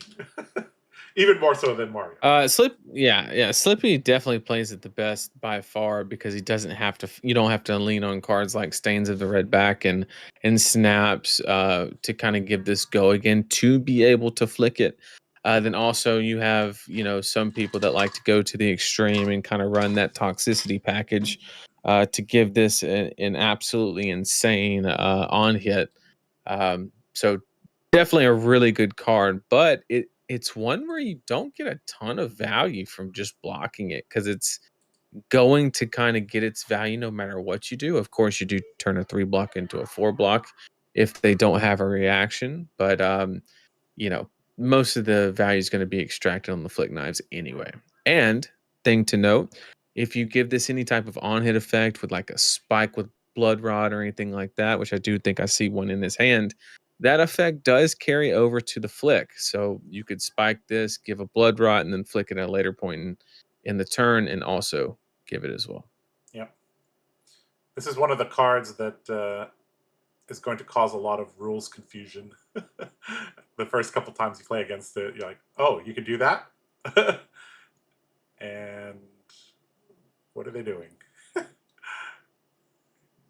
Turning on Do Not Disturb mode. That would be a good idea.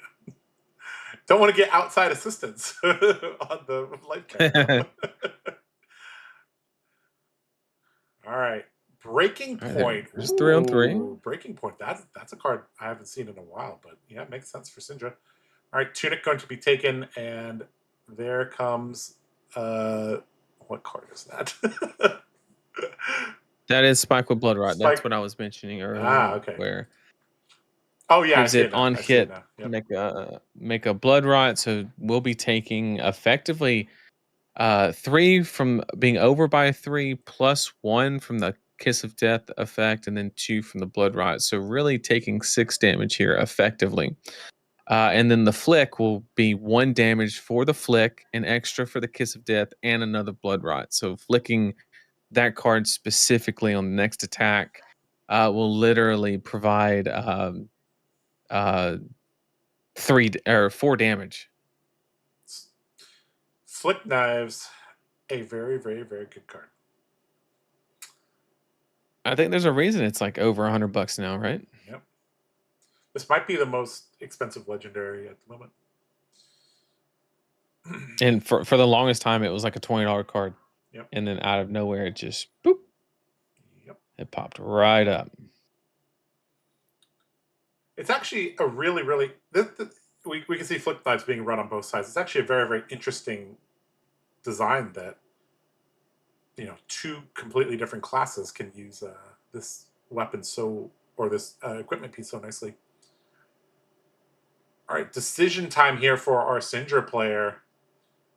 Is this just take all the damage, say, all right, I'm marked, sure, you flick your Kiss of Death, sure, I get a Blood Rot, sure, I lose a life, all right, let's send back this 3-card hand? I mean, this would be the most insane shelter ever. Yes. If he does have it. Yep.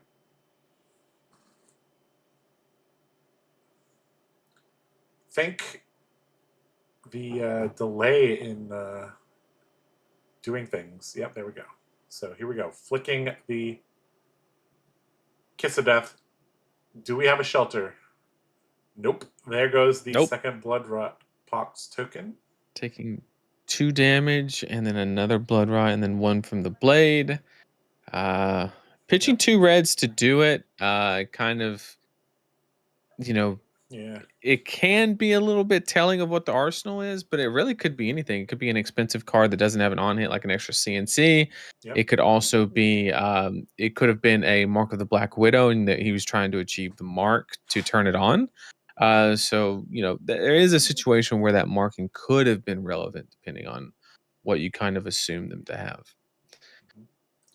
So drawing a 3-card hand gives you a lot of leeway on where you want to block. But if you are trying to stop the Mask of Momentum because they have 1 knife back and they're starting with the Conic card, which has no go again, right?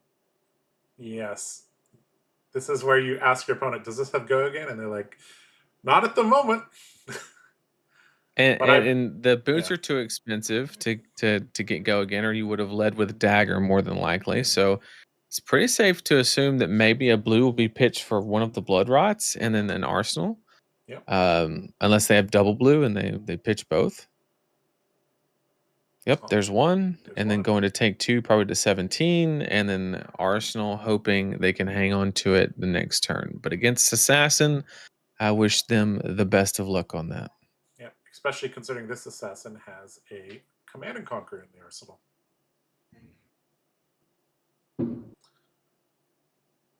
All right.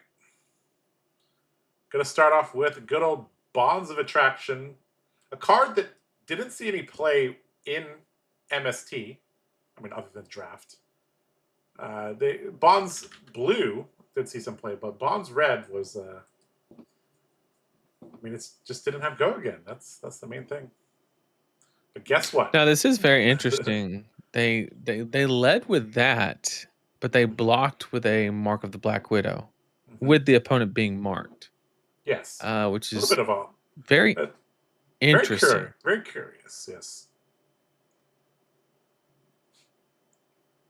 I'm not sure if there's any particular interaction with bonds of attraction. I mean, you do gain life, but I mean, you're at 28. Is that really uh, what you're trying to accomplish? Mm-hmm. I think Teddy is definitely going to try to throw this CNC. Maybe. I mean, getting an extra card from the bonds hitting might smooth out the resources for this turn. We'll see. hmm Because he might not have the because his tunic isn't up right now. Maybe he needs a little bit more resources to play his turn out in a smooth way. See, chat is really good at this game because they pointed out the fact that you can banish the dagger, which is way better than a card from hand. So Aha! that makes perfect sense of why you would block with the card that deletes a card from their hand. Um, that makes perfect sense. And then throw the CNC anyway, because why not? Yep. CNC gonna be a pretty giant thorn here. Now, they already have a lot of tempo in this situations. This CNC basically says you're going to give me at least 1 card. You just choose whether it's from your hand or your arsenal. And that leaves Syndra with at least a 2 or 3 card hand. And Slippy being up by over 10 life. Equipment situation favors Syndra a tad, but they do have a dagger in the grave. So really, Slippy is just in a really commanding position in this game, and really just hasn't had a turn off. Had several opportunities to have bond. It was what, double bonds basically, to really kind of take the tempo and run with it. None of these equipment pieces really want to be blocked with. Obviously, Flick Knives is like the thing that you block with last. Mask Momentum. I mean, it's not a huge deal, but you'd have to combine that with something else. Blood Spattered Vest hasn't gotten any use so far, so very Yeah, I likely. mean, blood spatter Yeah. vest. It's like the number one thing that you want to be doing is kind of like paying for that chain ender, but you're not even able to get to the end of your chain with all this disruption. So, Yep. if you're able to deny the value there, it's just absolutely insane. Yep. Yeah, and we're basically seeing like an evolution of the Zen versus New matchup, and Wow, 3 Syndra cards worth of tempo. gonna give every single card there. So we're again back to another situation where Teddy has full tempo, and Syndra just waiting for a brick from Teddy or waiting for a pure damage turn that's not disruptive.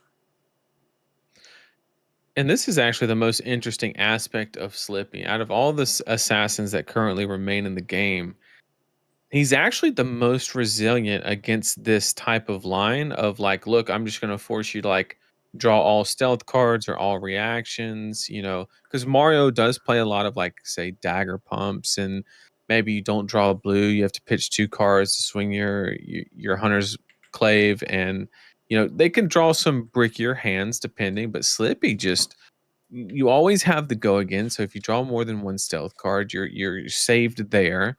Your reactions work on 90% of your cards, with the exception of just Nick, which is the only one that's really iffy.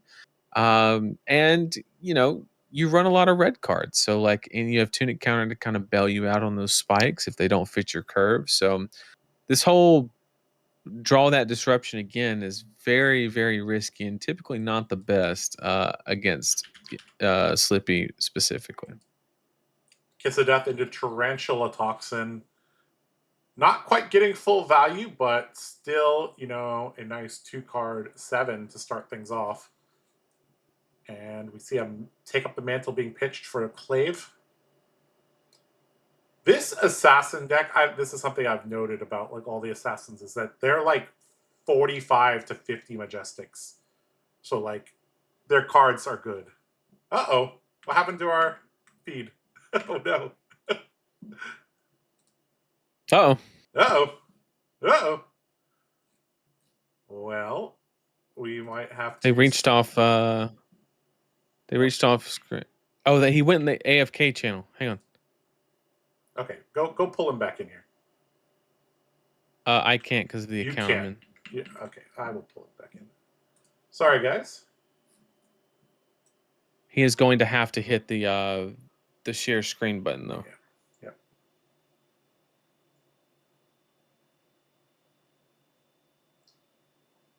We need to little technical difficulties.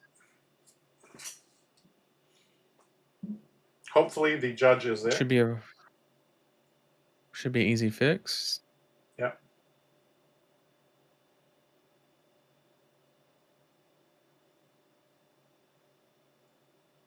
There we go. Look at that. Look at that. Look at that. All right. So quick. There we go. We're back.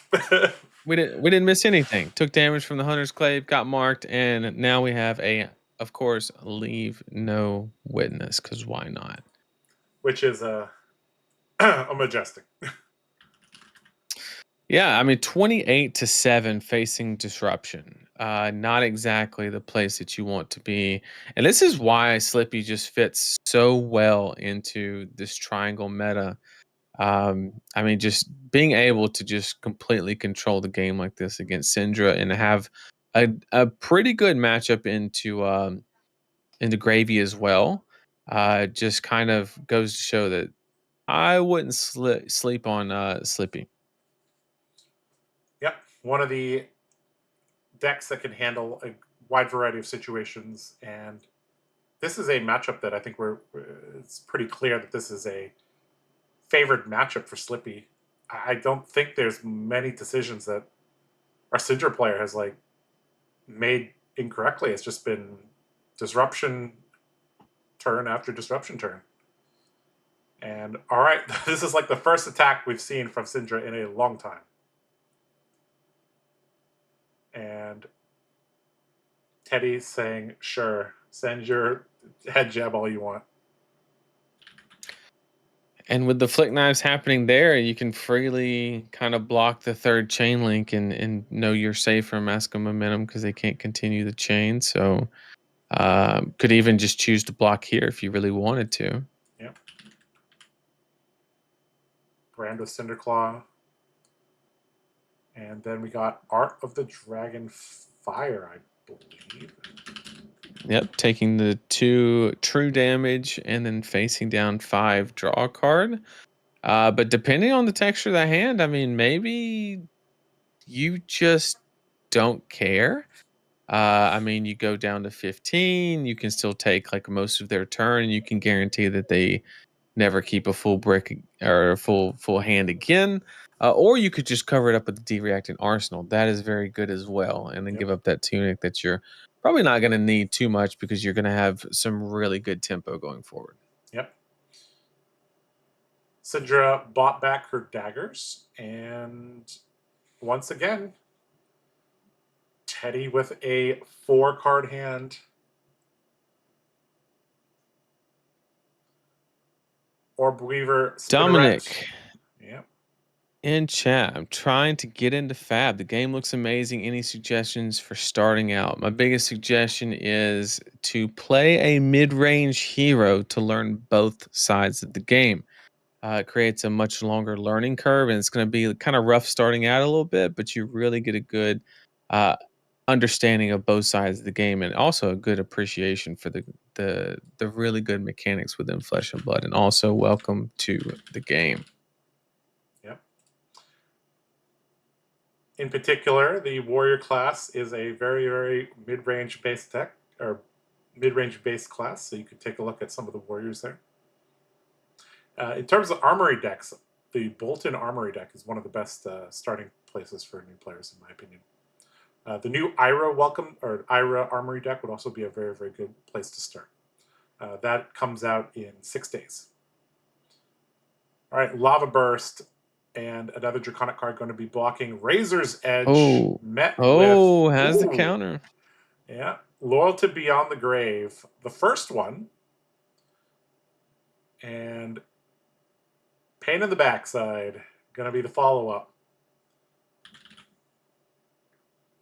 Does represent 4 damage on hit, flick a knife of your choosing, which is obviously going to be the Hunter's Clave to maintain the mark, to keep those on hit effects for Mark of the Black Widow. But like Josh mentioned, to answer your question a little bit as well, I think the Armory deck for Ira would be a very, very good place to start because it also is, of course, a mid-range hero as well. Mm-hmm. All right, Rabble once again. And Syndra making the score look a little bit more respectable, but even though Slippy has a shelter in hand, I believe this is probably the last turn of the game. Infect with Go Again going to start things off. On hit, Blood Rot Pox token.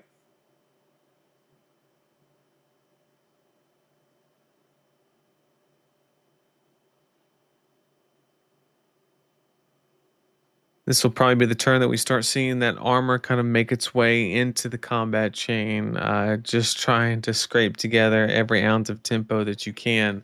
The real problem here is that those ninja hands really scale kind of almost exponentially more so than linearly because the more cards you have, the more you get to manipulate those chain links with the flick knife combination of mask and momentum. So just keeping Syndra down to kind of 2-card hands just really reduces her ability to kind of close the game out. And also you have the aspect of being able to actually recur the knives. So really tough spot for the Syndra player for sure. I would have actually preferred the armor to be used a little bit earlier because let's say you just use the armor to cover up the damage to hold cards back to play on offense. If Teddy has an attack react and you don't have a D-react, you just lose the game. You don't even get to that point. And now we're over-blocking. So looks like Teddy's like, sure, block 6 on 3. Let's just go around. And we got the card that attacks the hand.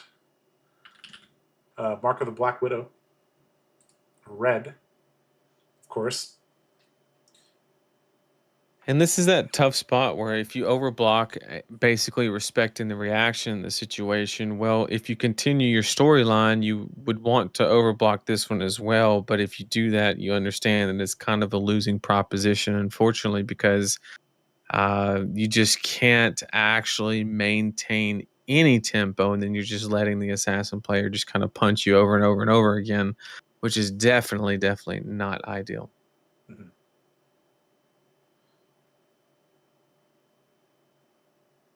Without a D-React, these type of situations are really, really difficult to deal with. But you can't stack your ninja deck with too many D-Reacts. So I think you just have to be brave and, okay, well, it looks like we're overblocking, which, I mean, overblocking prevents you from not losing immediately, but it doesn't help progress the game plan of winning. That's something that eventually you learn against attack reactions based decks. You just have to make them have it, because the game situation just gets worse if you overblock. Because now Teddy Yep, has a 5-card you're hit instead of a playing to 4-card not hit. lose instead of playing to win. Yeah. So you extended the game, but if we look at like turn cycles, like especially against Slippy, Slippy's not going to brick. He's going to, unless he draws like 3 D-Reacts, it's not going to brick. So. Well, I mean, you just play it out, right? Like if you assume they had it, right? Well, they're going to have it this turn too, right? So Yep. like you covered it up the entire previous turn, but you didn't hear. So you were just going to be dead either way. So it's one of those situations where you literally just have to say, look, better have it. Yep. Unless you have like an ally on the board and they're going after your face, right? There's really very little point. Bonds Vagony number 3.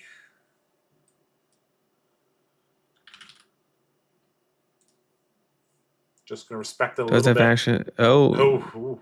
there's all 3 flick Yep. knives, Black Tex, black tech whispers, and just the neck. Yep. Gonna cover it up a little bit, but I still think that's lethal. Yep. There we go. Bonds of Agony kills yet again. Very, very close, Nathan, to a Flick Knives getting a kill.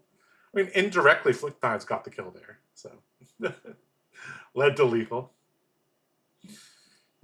All right. Let me see if we can go back to here.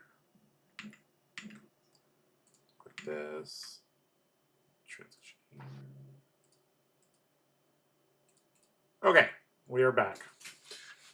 All right. Well, a pretty classic game, Nathan, of, Assassin versus the Unga Bunga deck. And Slippy is actually a very, very interesting deck to me. Like, it seems like everything that you would want in an aggro deck and a little bit more. It seems like a really, really nice pick. Obviously, like pure aggro decks, especially masculine momentum based decks, are going to do better against decks like Gravy Bones. But Slippy as the premier aggro deck would be an interesting metagame situation, especially for Pro Tour Singapore. I think more and more people are realizing that hero is pretty good, especially with New Dawn. I think the most right, and I think the most attractive thing about Slippy is really the reduced ceiling in how to play it compared to a deck like Mario, where it is. I'm not saying that Slippy is like the easiest deck in the world to play. All I'm saying is that Mario is 100% more difficult and by a large margin. Because you have to balance the weight behind marking, whereas Slippy, it's just like, okay, let me mark because I want to give this an on hit, instead of like your entire game plan revolving around that mechanic and changing forms on the random and things like that.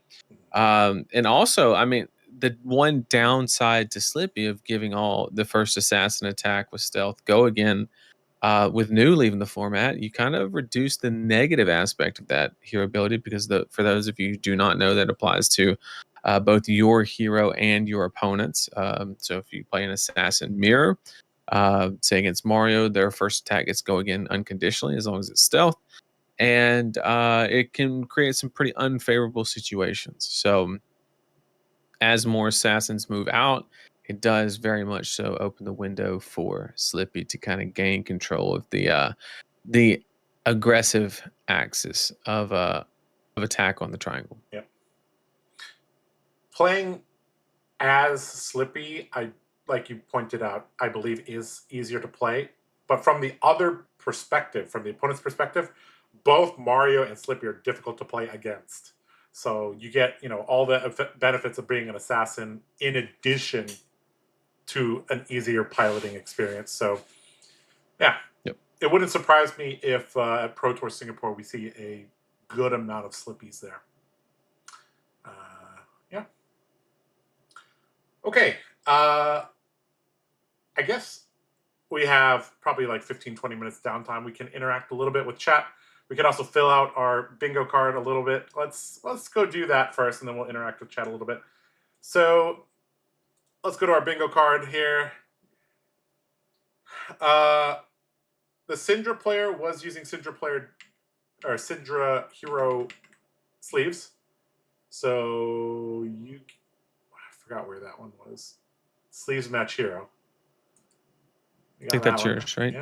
Yep. Attack reaction wins game. What's that? That was Justin. Yeah, Nick. it was three Marlin's. attacks. It was 3 attack reactions winning that. Yeah. All right. Flick dives gets lethal. Kind of. Kind of. Not really. Not really. Nah. Okay. We won't count that one. All right, Nathan. It is past midnight over there. Is any 1 a.m. fireworks? You heard any? I haven't heard any in the past couple minutes. Okay, so I think it's done. All right. Okay, I think that's kind of everything here. All right, back to our cameras. All right, let's we could chit chat with you guys in chat a little bit while we wait for round 3 to get set up. This man said Bolton Armory deck. Damn right I did. I didn't want to say anything, but I was like, are you sure that's focusing on learning the game? If we're focusing on learning the game and not winning, okay? Bolton Armory deck, decent place to start. Ira Armory deck, probably a better place to start. Yeah, I agree. But yeah, Josh and I, we for these streams specifically, we like to open up chat. If you have a question about absolutely anything fab related, not fab related, throw it in chat. We appreciate it. It keeps us awake, keeps us engaged.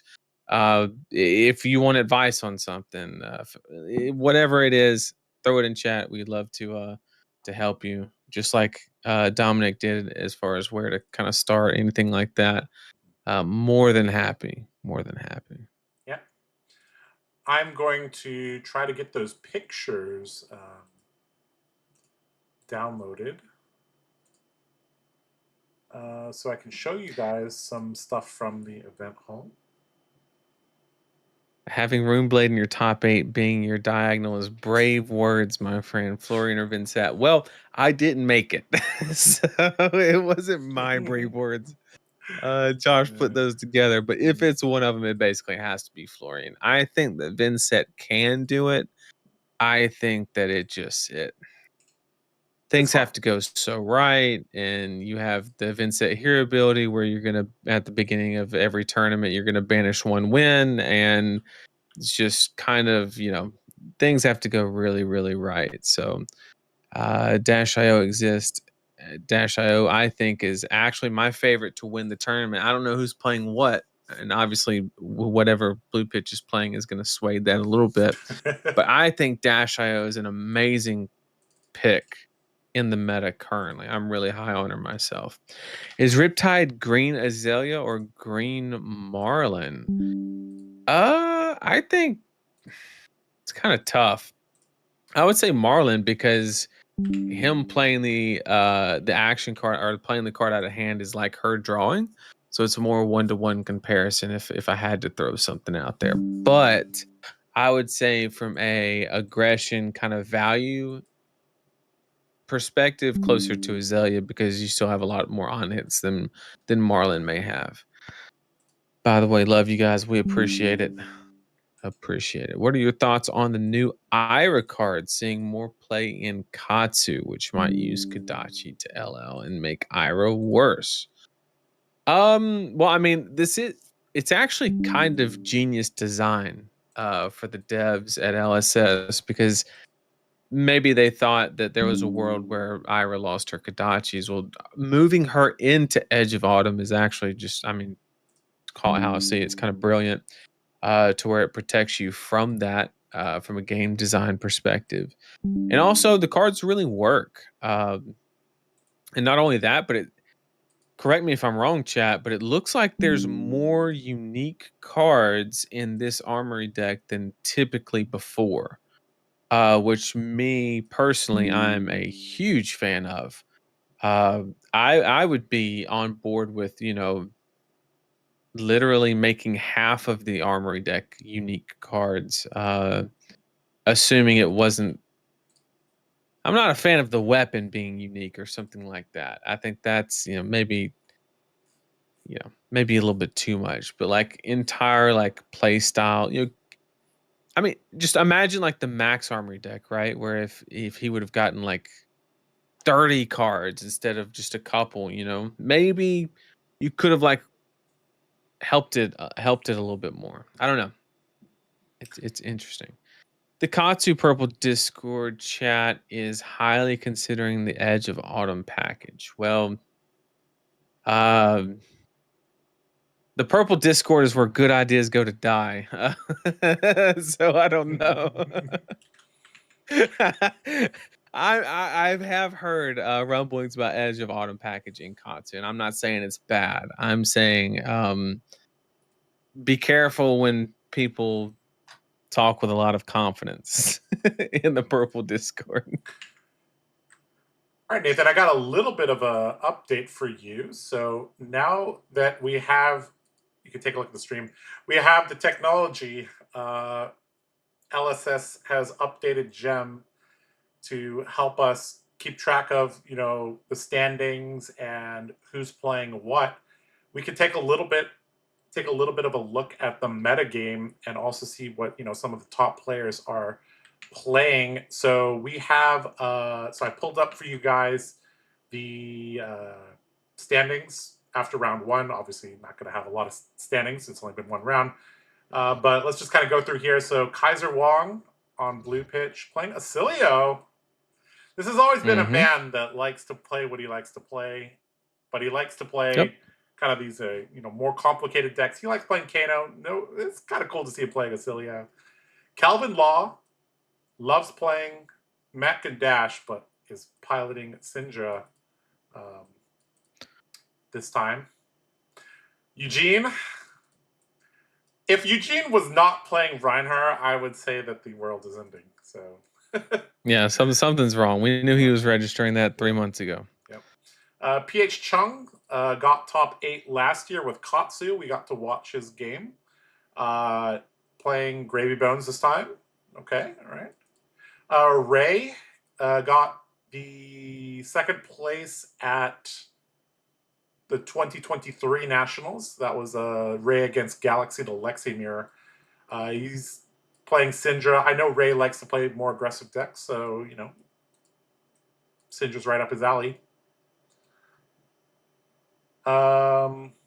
Rudy, we've also seen him doing pretty well, especially at like the PTI Plus events and stuff. I believe he won one of those. He's on Prism. Wen is playing Verdance. Wen traditionally has liked playing Illusionist heroes, so okay, playing Verdance. All right. Pudding. Either it was going to be Katsu or it was going to be Syndra. I mean, looks like he's going back to the ninja roots. Going back to the ninja roots. David, also on Team Blue Pitch, playing Prism. I know he likes Illusionist, and Prism is the Illusionist. Hennessy Wong, also I think we've seen him play Vincent several times. So good to see that he's, still on that. Wu Lung, I believe, has top 8'd multiple times. Is playing Gravy Bones. He likes to practice with the blue pitch people, so cool to see him on that. We have a Bolton player. Cool. See, you too can buy the Armory deck and win your first game at Nats. Oh man. Terry, this was we saw him last year on Kano with the sleeved playbat kill a Zen. Zen put a Command and Conquer on the stack, was at 40 life with 2 cards in hand, and then got blown up by Terry. I don't know if you remember that, Nathan, but there was a. Oh yeah. Yeah, he got cooked. So Terry no longer playing Kano, playing Arachne Marionette. Okay, very complicated hero to another complicated hero. Nova Chan, one of the best players in the whole world. Played Briar. If you remember Bye Bye Briar, that was Nova. Yep. Yeah. I think he was first seed going into last year's Nats as well, playing Enigma, but this time he's on Syndra. Fung CC, this is the only guy in Hong Kong to ever beat me in a Dorinthia mirror. Not playing Dorinthia, he's playing Gravy, but okay. Wayne Soy also, I believe, has gotten a top 8 playing Prism. Jackie Ho, one of the OGs of Flesh and Blood, literally been there since day 1 on Syndra.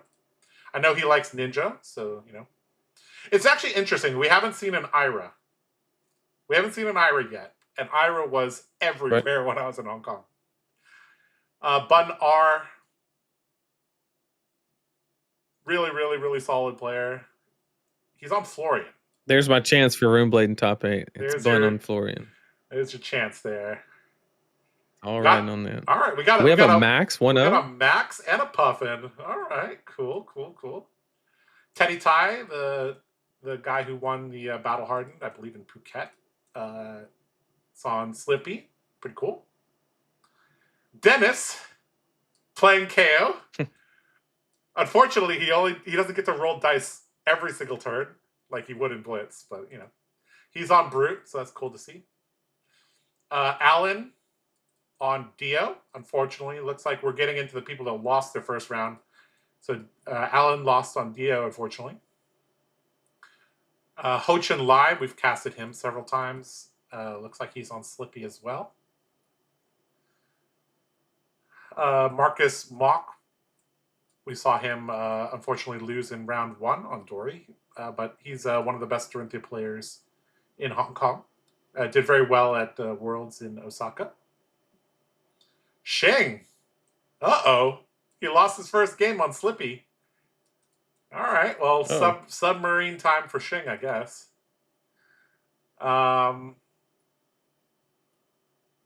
Atlantis, I remember I played him in Barcelona. He likes playing Wizard. He also took like 61 of my ELO in one game. It was Bolton against Icelander. I remember that very vividly. Yep. Eric Chu, another OG for he's been playing for so long. Him and Mortal are actually very, very good friends. I believe Mortal is a judge this year. Mortal did get second place, I believe, in the Nats we didn't cast. And yeah, Mortal is there's some guys that are very good because they practice a lot. Mortal is one of those guys that's just very smart. Just good. He just has that raw talent. You either have raw talent or you work hard, or you have both, or you have none. Right? And Mortal Mortal has that raw talent, and sometimes he's a very busy guy, and sometimes he judges, so he doesn't get to play the most. But every single time I've seen him play, I'm just always very, very impressed. Very, very, very, very clean play, very, very methodical play. Yeah. But yeah, him and Eric are very, very good friends. Eric playing Marlin. Okay, all right, sure. Let's see how that goes.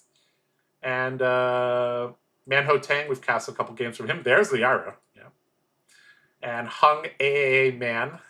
This is the Ira that beat me without a Mask of Momentum in Blitz because he was a high school student, so he was broke. So he didn't run Mask of Momentum. He still beat my Dory. I remember that vividly. But he's on Florian. He should be in uni at this point now. He should be in his early 20s. So yeah. And looks like we have a couple people that either dropped early or weren't at the players meeting. So it looks like 82 players. Chad is saying there was an Ira at top. 37. At the top, they were saying that there's an Ira. Oh, yep, right here. Yep. We must have missed him. All right, so Nathan, I don't know about you, but I'd love to see a Kaiser Wong Wasilio game. I'd be down for that, you know. Or we it'd be a quick one. Yeah, or we could get a Eugene C. Ryder game. That could also be really good. So we can actually take a look and see if he won what the results from this round are. So we can see that. Right. And kind of what they're playing into, because that's going to heavily dictate it as well. So Kaiser won his game. Terry won his game. Eugene won his game. All right, so I guess we could go officially request a Eugene C game. I think the crowd would like that a lot. I'm going to go request that. Plus, we could fill out our bingo cards. We could switch back this. we need to get this. So the only way for us to get that is for Eugene to be under. Can we get Eugene C for round 3? Did he win round 2? He did. He did win round 2. Okay, good. Yeah, that's why I was checking here. Yeah. Could also get a Wen Law Verdance game. That'd also be nice. We could also get a Fang Gang game. I wouldn't mind that at all. But yeah. Pretty cool. All right. Let's go back to our pretty faces.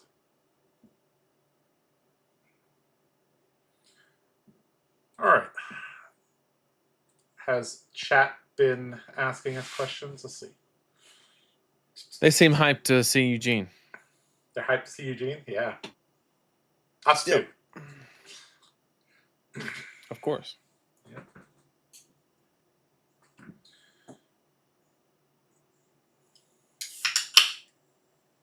All right, Nathan. I'm going to talk about agriculture with you. You ready? Agriculture? Yeah. Did you know there are 2 types of peaches?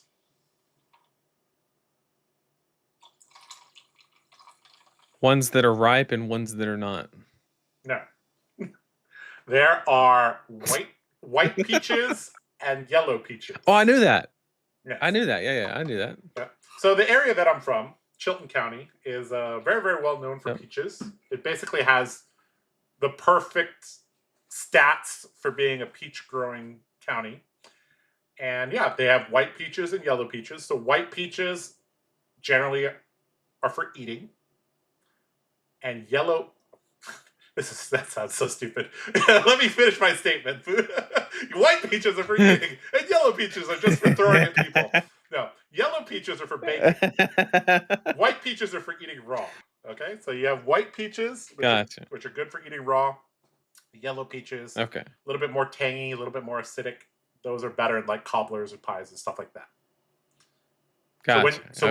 When you see like peaches, either canned peaches or peaches in a pie, they always look kind of yellowish or orangish, right? But white peaches, the flesh is actually white. And it's real good. White peaches are about twice as expensive, though. But they are pretty good. So, yeah.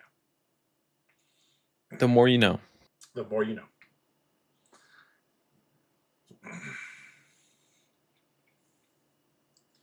Eugene has a gold armor suite that hasn't been on stream yet. Oh yeah, that's how we could do it. Like Maybe we should change the bingo card to $5,000, not $5,000 card, but $5,000 on the screen at one time. Looks like Although, Eugene's setting up now. okay, there we go. Well, Yeah. so I have some power in what to request off my phone. Oh, we got Eugene C against Nova Chan. Oh, Oh, great match. oh, that's gonna be a good one. That's gonna be a good one. This is good. All right. All right. That's gonna be a Florian against. Oh, we got a Florian against a Rider. Are we gonna see the tutor for the Blood Rush Bella? Is he gonna do to Nova what he did to Nick Butcher? Oh boy. All right. Why don't you talk a little bit about Florian versus Reiner, and I will set things up. Oh, it's not Florian versus Reiner, but it is Reiner versus Syndra. So we'll talk about that. My bad. My bad. Sorry, Reiner looked like Florian. My bad. My bad. My bad. My bad. Yeah. So Nova Chan is on Syndra, and Eugene, of course, is on Reiner. Historically, interesting aspect here is that historically the decks that have given Reiner the most trouble are in fact aggro decks. So um, it's going to be interesting to see if Eugene has developed a way within his deck to kind of combat aggro game plans, because Rhinar, of course, gets a lot of value on Intimidate depending on what you are, what cards you're intimidating against certain decks. The problem is decks like Syndra don't really want to block you, period. So unless you intimidate a D-React, which they're probably not playing into Rhinar anyway, you really don't get any value from, that situation. So, and then so if you're not getting any value from Intimidate, then the whole proposition becomes, can you outvalue Syndra? And that is just extremely hard for Reinhardt to do. The one exception, though, and the way that Eugene has done as good as he has, is Eugene's very good at math, and he's basically come to the realization that if I just try to play a normal game of Flesh and Blood, I'm going to lose this matchup. It's just going to happen.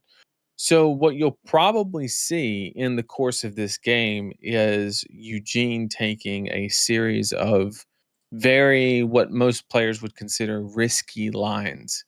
But the truth of the matter is that if you don't take if you don't take the risky lines, you are going to lose the game, like 90% of the time. Or you can take the risky lines and turn a 90-10 into a 100-0 if you miss a couple spots, or if you hit it, you can make it a game. So that's kind of the the situation that Eugene has historically kind of taken, is kind of leaning on those very risky plays to kind of create a more advantageous situation for the matchup, particularly. I was loading up the card preview thing, and I almost typed Eugene instead of Reinhardt into the cards. I was like, let me pull up the hero card. That'd be so. Hold on. Let's see if Fabry is a cool cat. Nope. When I type Eugene into the card thing, Reinhardt doesn't come up. We got a message Philip about that. That's unfortunate because I've made a Eugene card. Well, I didn't make it. Yeah. Thomas technically made it, but we got to print out a copy. Yep. Okay. And Eugene was the first player to what XP? Was it 10,000? What was it? 10,000. 10,000 XP.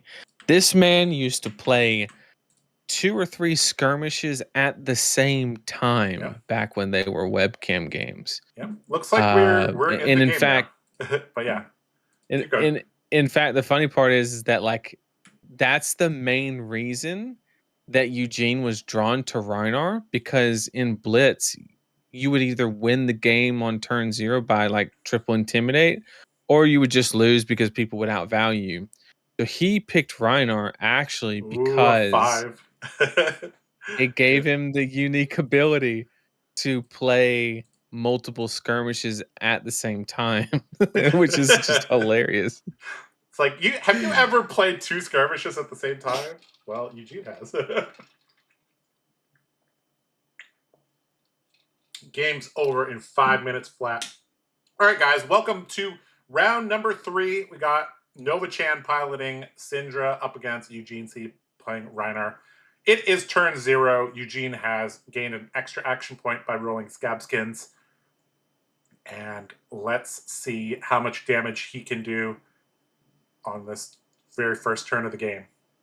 Now, Eugene said that like he could write a whole dissertation about the very first turn of the game with Reinar. That's why he's taking a little bit of time to think here. Gonna pitch the Wrecker Romp, go with the Mandible Claw, which doesn't have go again, but that's fine. All right, here we go. Barraging Beatdown, I believe, is what was played. Oh, and a Savage Feast. Perfect card. Yeah. Don't give up the arsenal, assuming it's actually decent and playable, and come in for 6 with another Intimidate to get the buff off of the Barraging Beatdown, and also the fact that it maybe the one card that was left in the hand was maybe one of the best, it being an Ignite, and means you got really good value. 6 damage, didn't give up the arsenal. Yep. Really good start for Eugene. Yep. And that is what you want to do on turn 0. Eugene has said that most of the time you can get 4 to 5 damage off, each turn. Looks like a yellow brand with Cinderclaw pitched for this kunai. Eugene going to take it down to 39.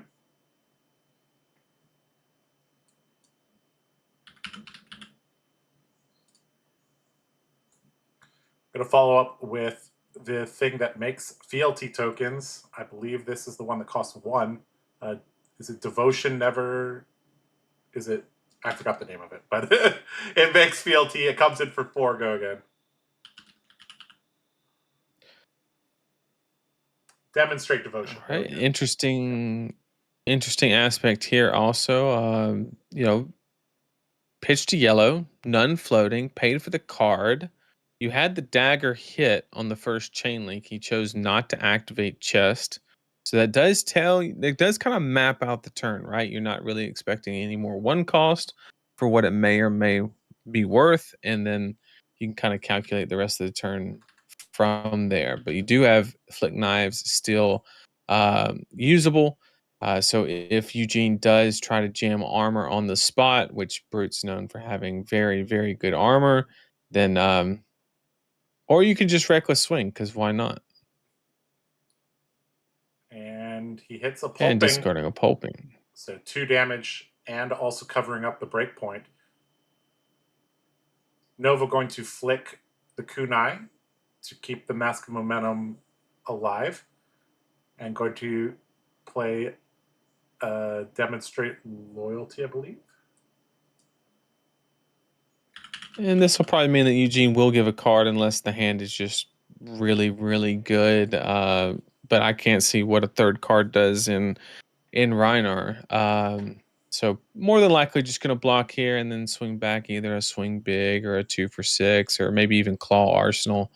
And just really, if there's ever a way that Eugene can just present enough time or create enough space to really get to that Blood Rush Bellows where you can really start to see an explosive game to kind of attempt to close out the game.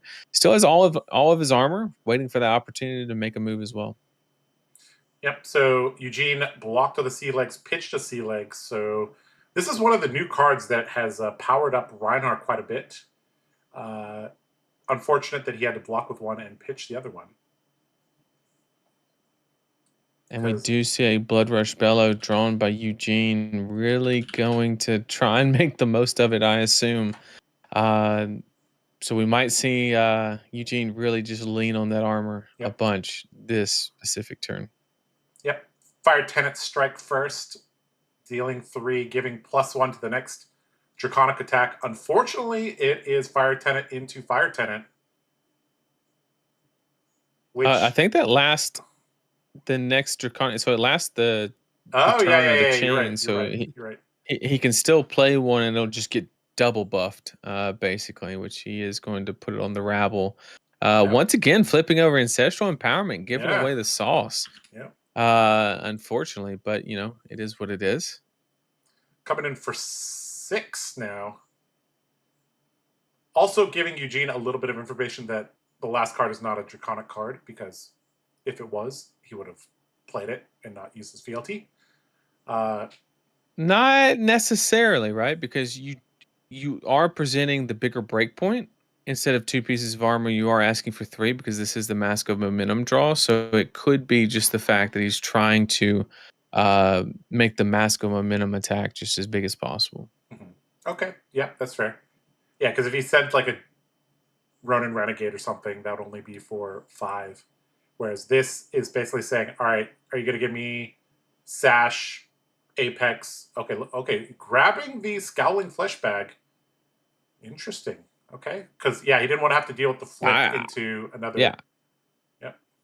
I really like that play. I mean, just say, okay, I don't care about it. I don't want to have to worry about it. Let's just fix it. And then here goes the Blood Rush Bellow. We're going in. Here we go. Blood Rush Bellow. The only question is, are we going to roll Scabs with it? And if anybody's known for doing that, it's the man. It's Eugene. So, all right. So just looking at the hand, does he have a source of go again? Does he have to lean on the claws to provide that go again? Because it is always an out, but usually Reinar's, you know, kind of pitch basis, there's like a lot of yellow built into it, not necessarily always blue.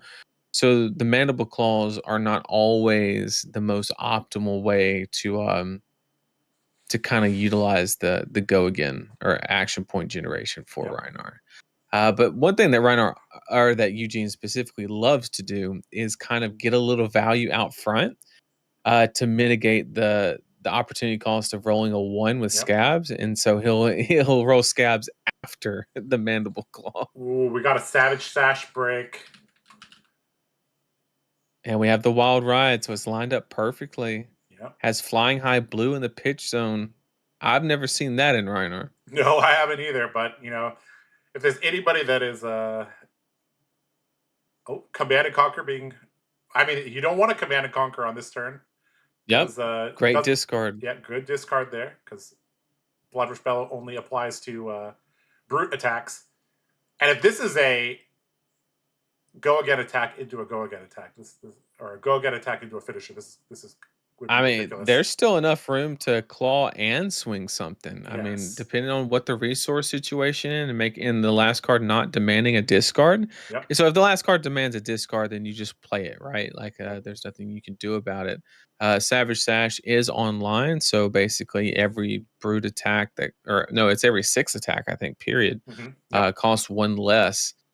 So basically, in Reinar, that means everything's playable. So we have a swing here for 5, which is great. Going to take 4, block with the boots, and then he basically just told us that the last card is playable, and he's gonna just play another Wild Ride because why not? There goes another Intimidate. Had been like all the way down to 4. Oh my goodness! So holy cow! So Ryder was like, I'm going to intimidate you. And the Syndra was like, yeah, I'm not going to block anyway. So he's like, all right, you could go to 4. But I mean, at the same time, Nova is a good enough player to know that if you try to block and play that game with Reinar, you're just delaying what's going to happen, right? You just died to the next barraging beatdown or whatever the case may be, right? And obviously, with a deck that has blue flying high in it, Reinar's really not going to draw a hand that's going to not have action points in it, the way that Eugene's kind of built this deck. Yep. All right, for Nova's turn, Ignite going to discount this 1 cost, Demonstrate Loyalty or Devotion or whatever it's called. And being at 4 life, I don't know if Eugene is playing 3 Reckless Swings, but Nova could just be dead, and he doesn't even know it. So yeah, depending on the hand. Yeah. All right, so Brand with the MOM trigger. Eugene can just jam armor. Yeah, could just jam the armor. that's going to cause the flick to Well, continue. But not necessarily, right? Because he played Rabble last turn and revealed the Ancestral Empowerment, right? So we know yep, that yep, yep. this will have an empowerment on it. I think Eugene's trying to refresh his memory a little bit, but that is the last card. It should be the last card in Nova's hand. So it's basically block 4, and that's even a tough spot, right? Because if let's say you block 4, right, you know what's going to happen anyway. He's going to flick knives to keep the on hit active, and then throw what could be the last card in Arsenal. And it presents a tough situation to where Eugene might just say, "Look, I don't think I can keep tempo and stop your card draw. So why don't you just go ahead and take one?" Yep. On hit, deal 3 more damage to me. Whatever. Eugene's hand might be like in the middle between like deterministic win or risky win. He might have to decide whether he's going to slow down a little bit and maybe set up a little bit. We'll see. Still a decent amount of armor on the Syndra side, so a deterministic win may not exist. But yeah, definitely could just be an armor block with the Apex plus the Scab Skins. Cause the flick, and then if the next attack doesn't have a breakpoint, well, he has the ancestral empowerment, so it's probably just gonna work. I think it literally just depends on the texture of the hand, right? I think that if Eugene's hand is, and I know Eugene's doing the math right now. He's saying, okay, maybe this hand's not great, but if I roll Scabbies, I got this percentage chance. I got a 6-7% chance to gain an extra action point, and this or that. And I know he's working through it. It's actually exactly 50%, not 57, because you roll 4, 5, 6. I don't know why I said that, but. So he's going through the math right now, and with him taking as long as it actually is, I think that's actually the situation, is the fact that the hand is a little lackluster probably, and he's just trying to do them. Is that a what nimblism in in the world Rhinar? is that? Holy shit. What type of sauce is Eugene on? A nimblism? Okay. We gotta ask him about that. I don't know about nimblism and Rhinar. Yeah, there's zero chance he gets away. He's gonna get away from not telling us what the hell's going on. I mean, even a WTR draft, you didn't want nimblism in your Rhinar deck. I'm gonna pull up nimblism on the card display thing. So nimblism only applies to attack action cards with cost 1 or less. Rhinar, Savage Feast. I mean, Savage Feast costs 2. That's it. That's all I can think. Does it? Or Savage Feast? No, Savage Feast is 1. Oh, Savage Feast is 1. Okay, yeah. That's the only card that comes to mind that legit just costs 1 in Rhinar. Because it also, if you discount things with the chess piece, it goes off of the original cost. Yes. I believe. What if he's running like a Jack package? Jack be quick. Maybe. But for like a little extra go again against Gravy, maybe? Is there any world where crazy. nimblism gets to see the discount off of Savage Stash? I'm pretty sure no, but maybe?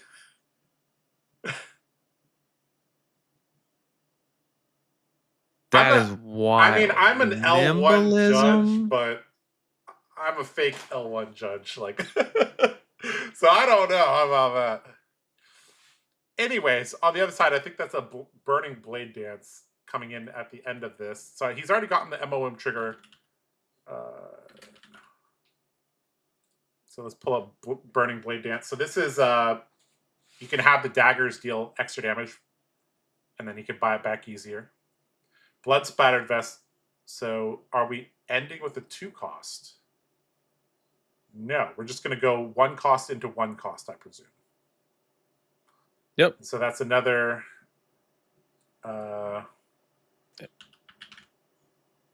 demonstrate devotion. And with Filty, you can definitely go Art of Dragon Fire or something like that. And there it is.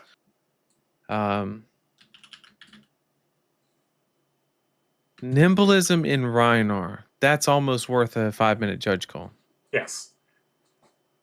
That is wild. Oh my, that's actually insane. All right, and I'm gonna message him and tell him that he's got explaining to do. All right, and because Nova came off an Arsenal, Eugene says this CNC not very useful. And okay, so just gonna throw vanilla 6 here. Interesting.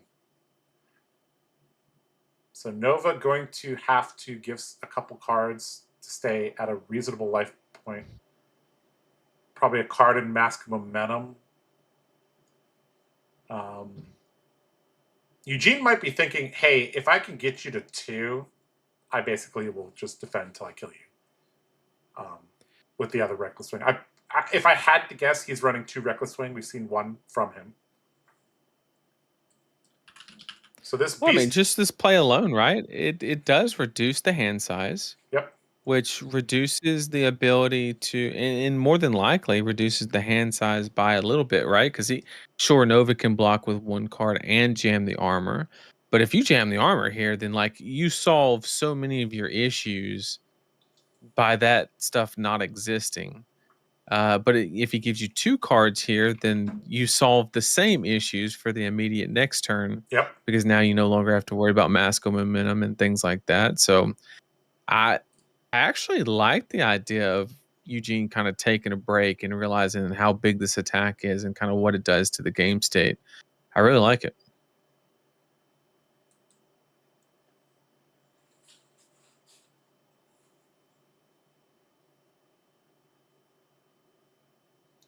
Nova in a very, very difficult position. I think he knew that when he went down to 4. Well, right, I was in double digits, but still, this is a very, very tricky situation. Also, if Nova doesn't put on sufficient pressure, those fealty tokens are going to go away. And if you don't rip enough cards from Reiner and he just draws the correct hand, you just die to like double intimidate. And then you have like a 2 block left or something. So. And Nova's thinking through exactly what I just mentioned, where he could go with the armor, but it might be just as bad as giving the extra card.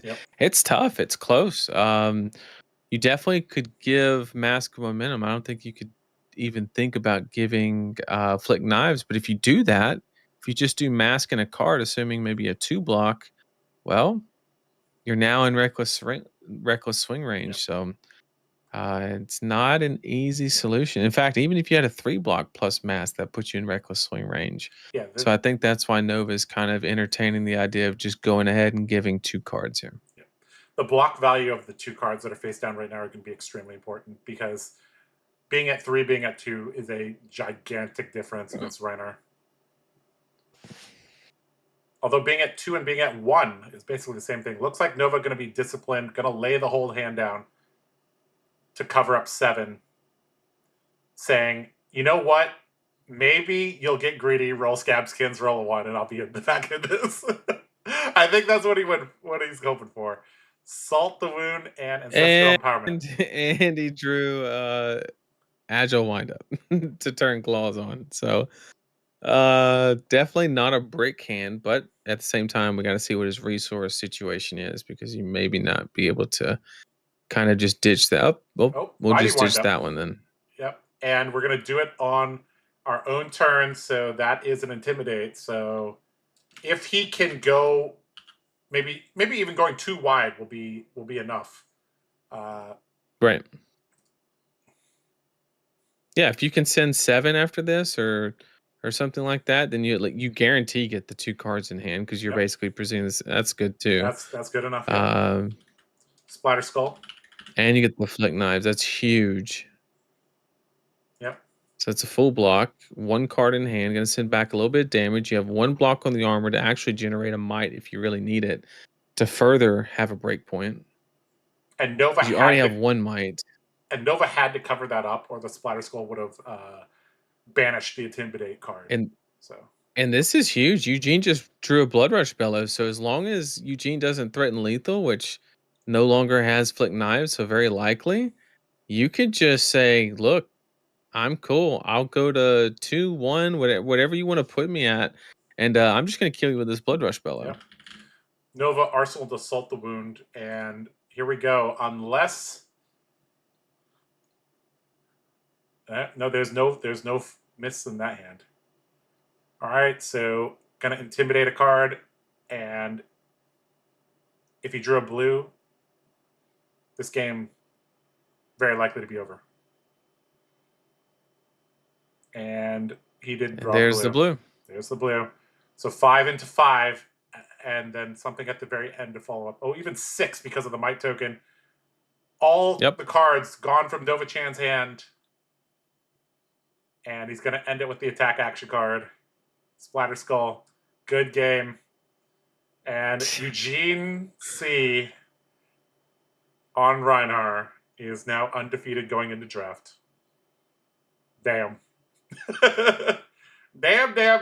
And that's why Eugene's the GOAT. And that's why Eugene's the GOAT. That's why he gets his own, picture on the tier list. And when you search when you search for Eugene on Fabry, Reinhardt's going to show up. As it should. As it should. Exactly.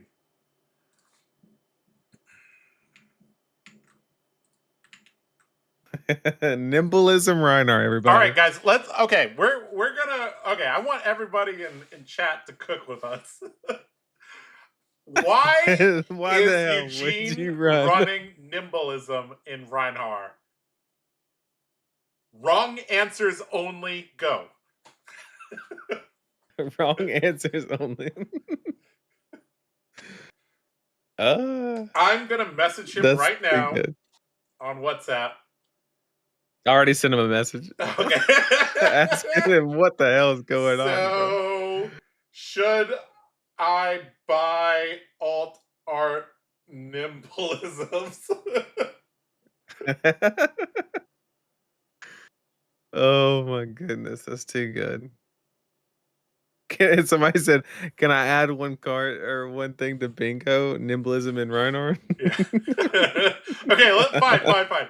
Because chat got such an entertaining game, all right. Chat. We'll do it for you. We'll do it for you. Okay.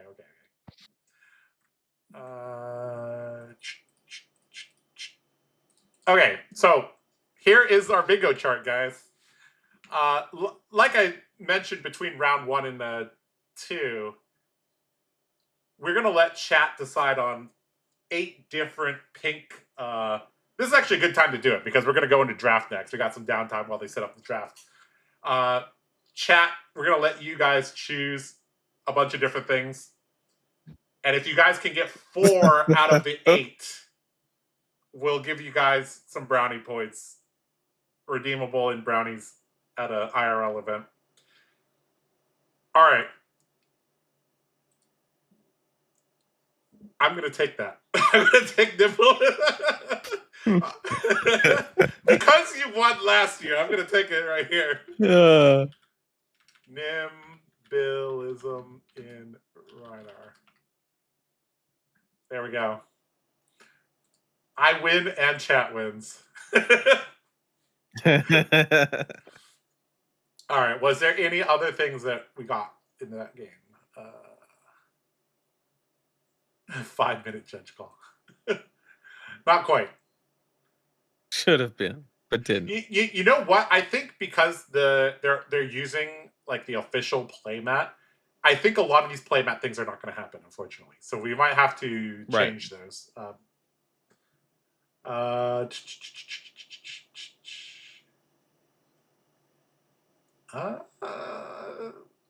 Funnily enough, he didn't roll a 6 or 1. Nope. Our one chance to have something on the board. I got a message back from Eugene. Yep. About Nimbleism. He laughed and said secret tech. Oh. So we will continue guessing. We will continue guessing.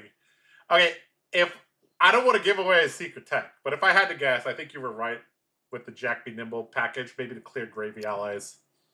Yeah, like that's the only thing I can think of just off the top of my head. I mean, like NIMBY is like cute, but I think it's so risky, and there's a good chance that you won't even be able to utilize. You know, you won't even be able to kind of like utilize the whether you play blue nimblism for the resources. Like it base playing NIMBY basically forces you into rolling scabs, which is usually not the way you want to play Rhinar. You want to be able to do that on your own accord, not have the deck force you.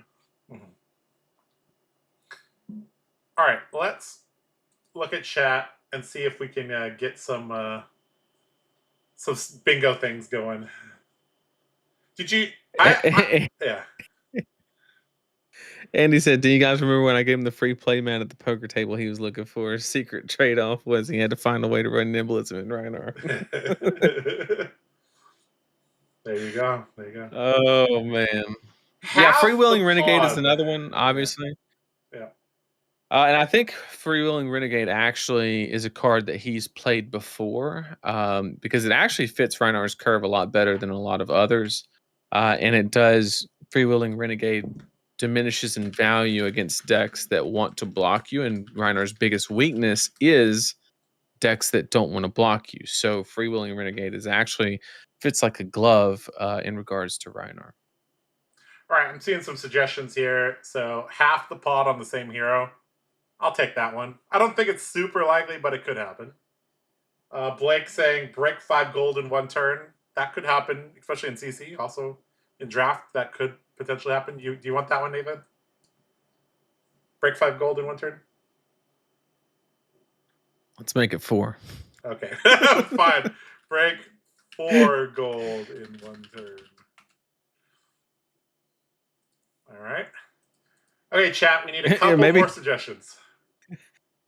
Chat said, "What if he's practicing for Tough Nut? You just IP one every turn." IP one every turn. Oh no, he's practicing for Tough Nut. Oh man. Who knows? Who knows?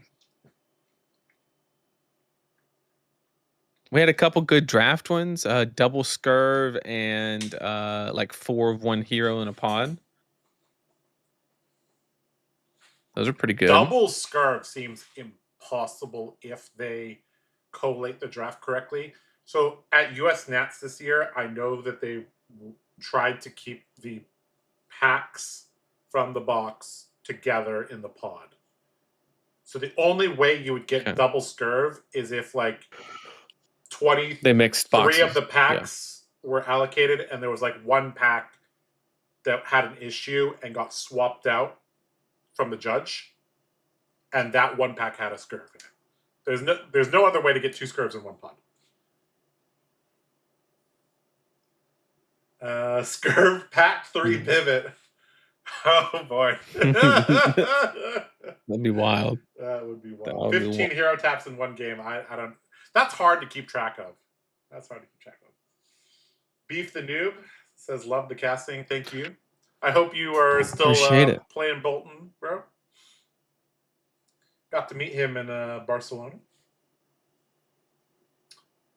At least 1 cracked bauble on stream. How often did you see cracked baubles in high seas? Like almost I've never. Never seen one in high seas. Except Will had 7 in one of his first games. I don't know how that happened, but Will had 7 cracked baubles. I don't know. But yeah, I've never seen. I don't even think I've seen a deck that was like particular. Like, I think the worst. I mean, worst is relative, right? But like the closest situation I've seen is somebody only have to cut down and only have like 1 extra card. That's like the worst I've ever seen. But most drafts I end with like 6 extra playables, almost a sideboard kind of situation. So I'm sure it's possible. And we had a draft like, what was it, Canadian Nats that did like 0 Puffins or whatever. So I mean, if something like that happens, sure, I guess anything's possible. But this is probably the hardest set ever to work your way into a crack bobble situation. I mean, MST should also be pretty high up there as well, I think. The Mystic card pool is Right. just too high. Yep. Right.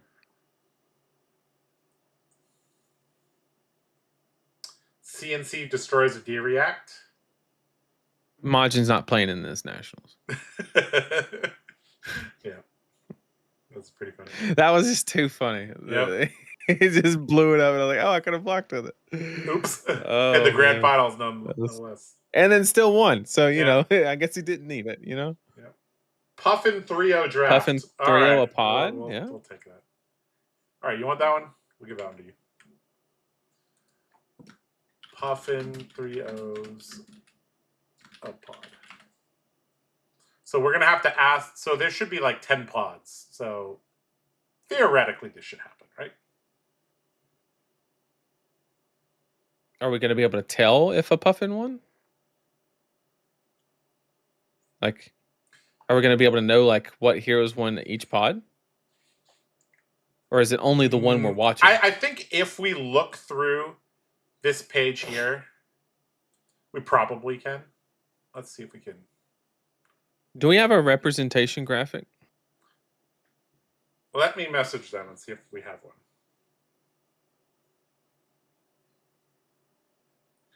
We can indirectly figure that out through this page, but yeah.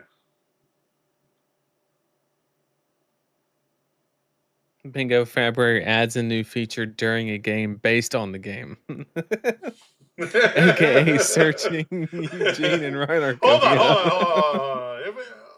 Let's take it for a spin. Let's take it for a spin. Did you update that? Oh, let me see. Oh my God! It's been updated. Oh my God! That's why Phillips guys, okay. When you search Eugene, this is what'll happen now, guys.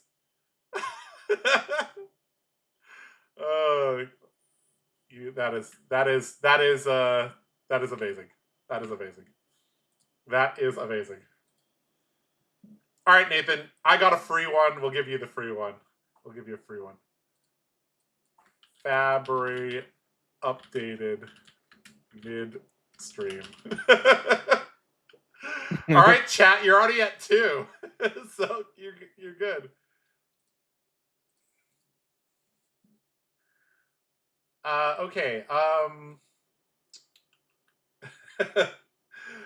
The dev goat, indeed.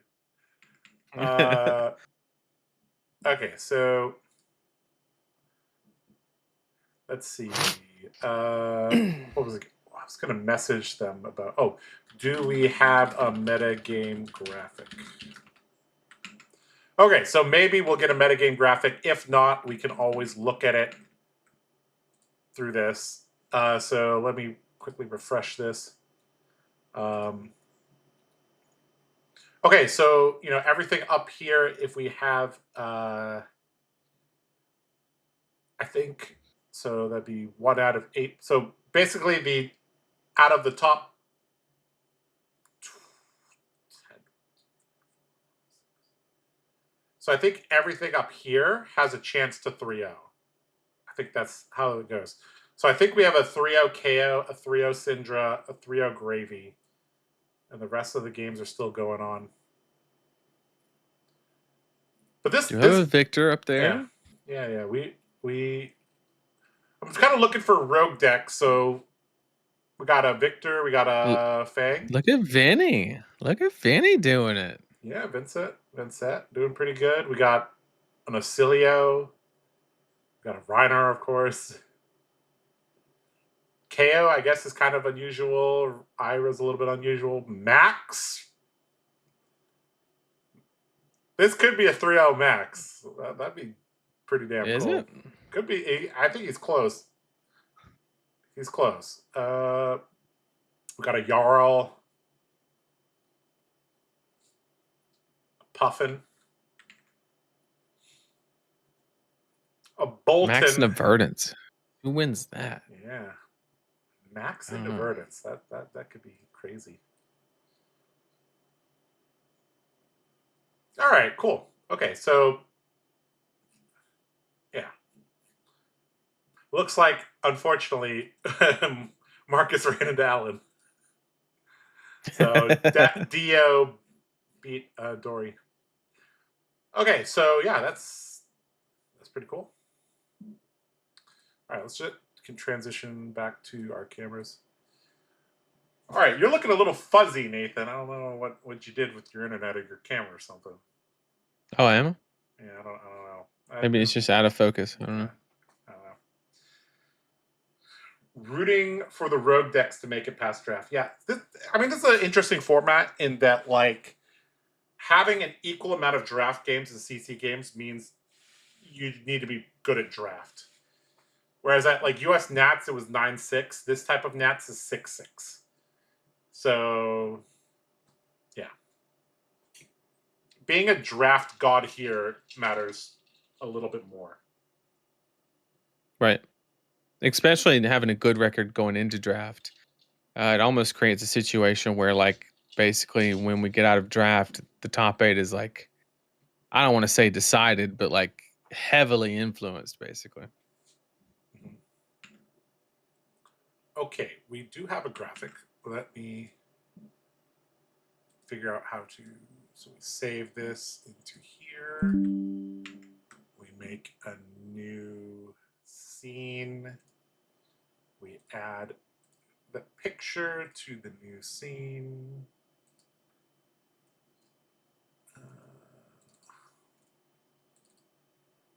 We make the picture bigger and we transition over. All right, guys. All right, Nathan, you can take a look at the stream. All right, so here is the metagame breakdown for the Hong Kong National Championship. 12 Syndras, 8 Gravies, 7 Slippies, 7 Marios. Just looking at these top 4 heroes, this metagame is already, like, pretty advanced. Like, we've seen the changes. People have adapted. We're seeing people, playing more assassin, a little bit more coalescence to the top couple decks. We got a couple old school heroes. We got 5 Azaleas, 4 KOs. And then we got a large amount of, I don't know if you want to call them rogue decks, but we got 3 Acilio, 3 Puffin, 3 Verdants, 2 Dory, 2 Ira, Alan Lau playing Dio, a Fang, a Jarl, a Levia, a Marlin, a Max, a Eugene, best armory deck Bolton. We have a Victor, and we have a Vincent. So Nathan, it looks like if Florian doesn't top 8, there's not going to be probably no Runeblades in the top 8. Yeah, but yeah. I mean, the Vinny is doing good. Let's not give up. But no Kano. Zero. This is actually so fascinating that Ira and Kano are, like, not represented here. Hong Kong tends to love those 2 decks. I'm also astounded that there are no Kasai. I guess there's a Fang. There's 1 dual wield warrior in the whole Nats. That's wild. Just looking at this metagame, if I played it like the Hong Kong Armories and all that, I would not bring a Kabuto to Nats. You don't need a Kabuto. No, it's a waste of a sideboard slot. Yep. Really interesting metagame. We're very likely to have. I feel like we're very likely to have a volatile top 8. Like, we could have a Syndra run into a Slippy. We could have a Syndra run into a Gravy type of situation.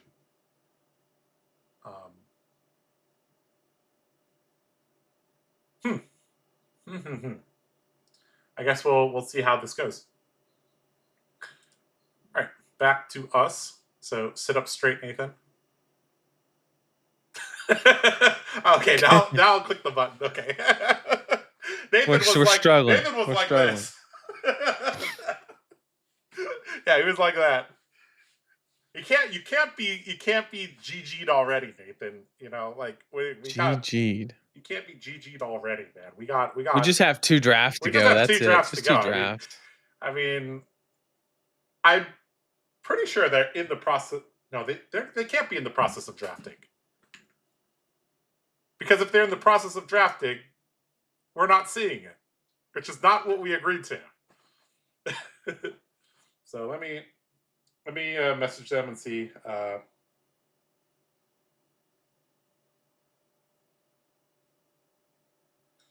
All right, setting up for the draft now.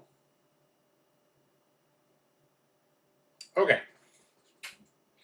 To be fair, that Sindra Reiner game was fairly quick because, yeah. Hell yeah, it was. It ended in like what, 20 minutes? Yeah. That was actually an interesting game because we always talk about, oh, you don't have a hero ability against decks that don't want to block you. It's like, okay, take 30 if you don't want to block. Yep. So, Kabuto decent into Syndra. That's actually a game theory thing. In theory, Syndra should not. Well, there's only one card that really matters. It's Wrath of Retribution. Wrath. Yeah, that's it. And that's a specialization. It's a legendary. So, in theory, you aren't supposed to play that card into Warrior. In theory. You're not. I know that card is like in every other matchup, it's just main board, but I actually think in theory you're not supposed to play that card, which means in theory I don't even need to have a Kabuto. I just need the threat of a Kabuto to make you not play that card. Right. So, yeah.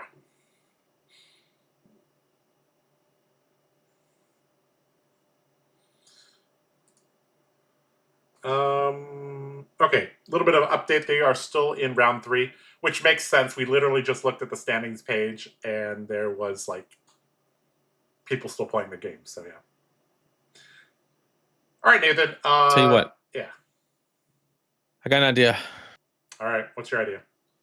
How are we going to entertain the 200 some people?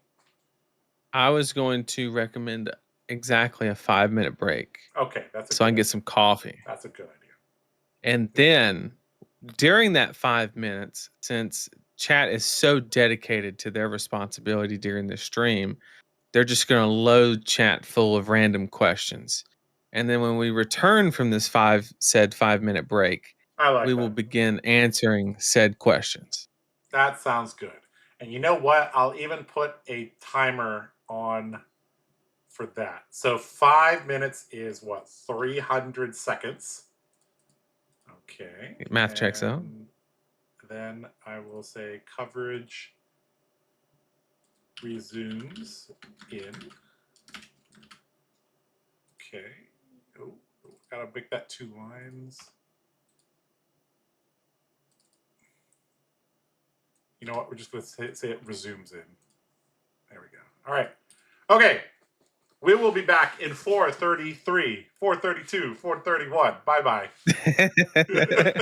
Load your questions in chat right now. We'll answer them when we get back in 5. All right. BRB.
All right, guys, welcome back to coverage of the Hong Kong fabtcg National Championship 2025. Josh Lau and Nathan Crawford here to entertain you through the long and lonely night. All right, before we went on our little break to get beverages that contain caffeine, we asked you guys to put some questions in chat, and we are going to answer some of those now. Let's see. Let's start with... well, give Walter some pets for me, Nathan. Did you do that? Of course. Have been all week. Yeah.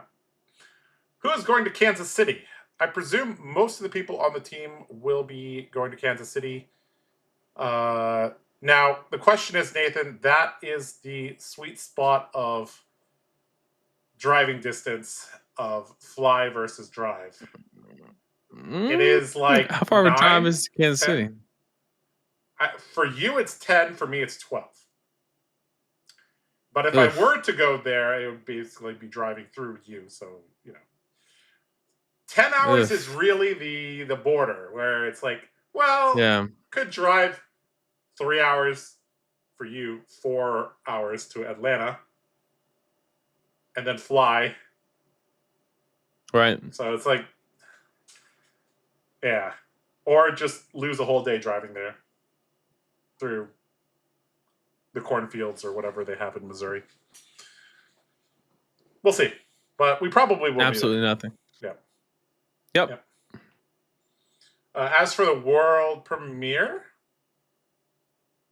not sure. I generally try to go to world premieres if I can, especially if they're in North America. I've been to both of the world premieres in North America, Tails and Rosetta.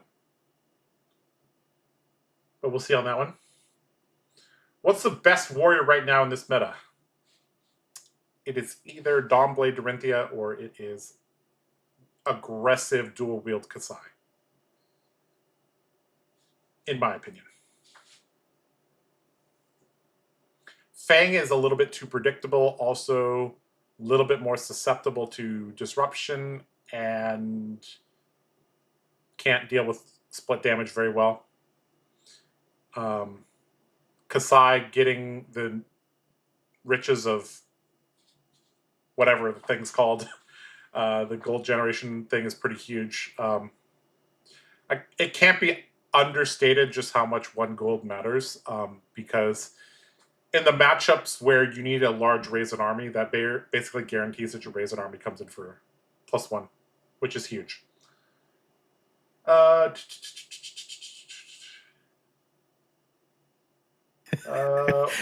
Best way to build Puffin. Huh? Oh, wait, where are you at? I started at give Walter some pets for me, Nathan.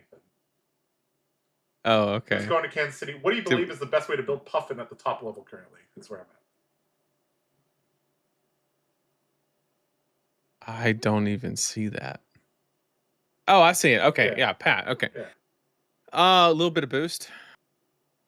Yeah, we've seen a trend of Puffin decks starting to incorporate some of the original event cards, and that's improved their hand scaling and resilience at the same time. The warrior question I already answered. How do you rank the warriors? I already answered that. Do we know if the Soul Bolton is NIMBY? Almost certainly it is. Although I have pulled back a little bit on my NIMBY builds. Like, some people were running like 20 generics. I don't think that's quite correct. Maybe running closer to 6 to 9. Which Fab heroes could you beat in a fight? Oh boy. Lyeth? Yeah. Because he's like 4/6. Is that why? Yeah, I could take Lyeth. Yeah. Yeah, I'm not much of a fighting man. I don't know. I could not take Betsy. No shot. Nobody. I don't. Outclassed. Yep. Outclassed. She would drink him under the table. Drink him under the table. Is it better to play a deck that answers questions or asks them? That's a philosophical question. I like that question. Is it better to play a deck that answers questions or asks them? Until you hit the highest level, asking questions is better because it requires your opponent to know how to answer them. At the highest level of play, I think you can do either one. I used But to how think many people play at the highest that level? I used to think that answering questions was the optimal way to play card games. But after getting a few years under my belt with TCGs, because I'm relatively new considering a lot of other people's experience, Flesh and Blood being my first TCG, but been playing it for almost 4 years now. I think asking questions is always better because you're if you're answering questions, you have to know the question and have the answer and deploy the answer. There's a lot of steps in that process. Whereas if you're asking the question, all you're doing is learning how to do one thing really, really well. And then if they can figure it out, congratulations. The onus is not on you. Therefore, from just a time investment standpoint, you get more money for your dollar, if you will, if you play decks that just ask questions. I agree. The interesting thing, like I said that like at the highest level, you can do either one. The thing is that at the highest level, that even if your deck asks a lot of questions, your opponent knows all the answers. So in theory, that makes the decks that are asking questions weaker, but you can get to a point where you overthink things. Like, for example, when I Right. play Dorinthia, if I don't know who my opponent is, I play slowly and I figure out what level they're on so that I can apply certain tricks. Yeah. Certain techniques only work if the opponent respects it.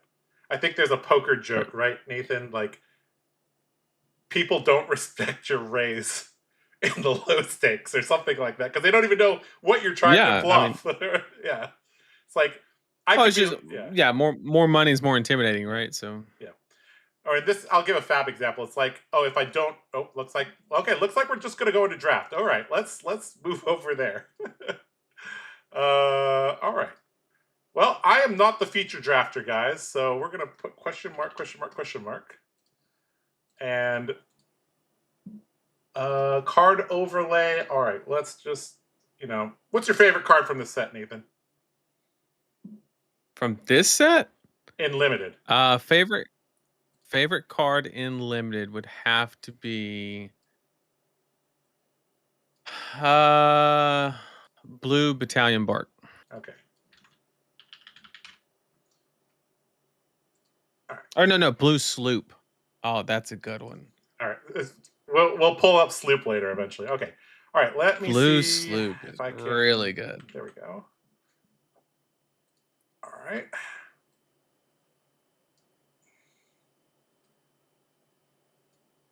All right.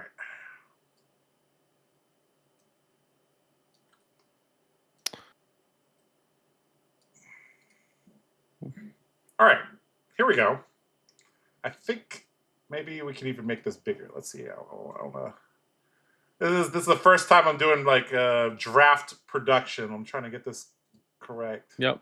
All I right. could just answer Yeah. questions while you're There we go. doing it to buy Yeah. time if you want. Yeah. All right. I think we're okay. But I'm trying to If you figure had out to who the choose draft 3 is. heroes to defend all other heroes, defend you from all other heroes, which ones would you pick? I would pick 1 board state, 1 aggressive, and 1 defensive. So Gravy Bones, Syndra, and Verdance.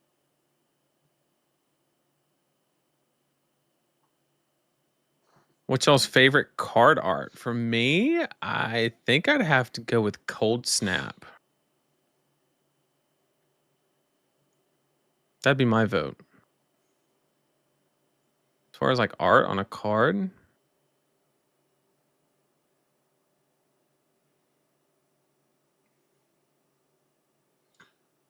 Okay, I think we got it to look pretty decent here.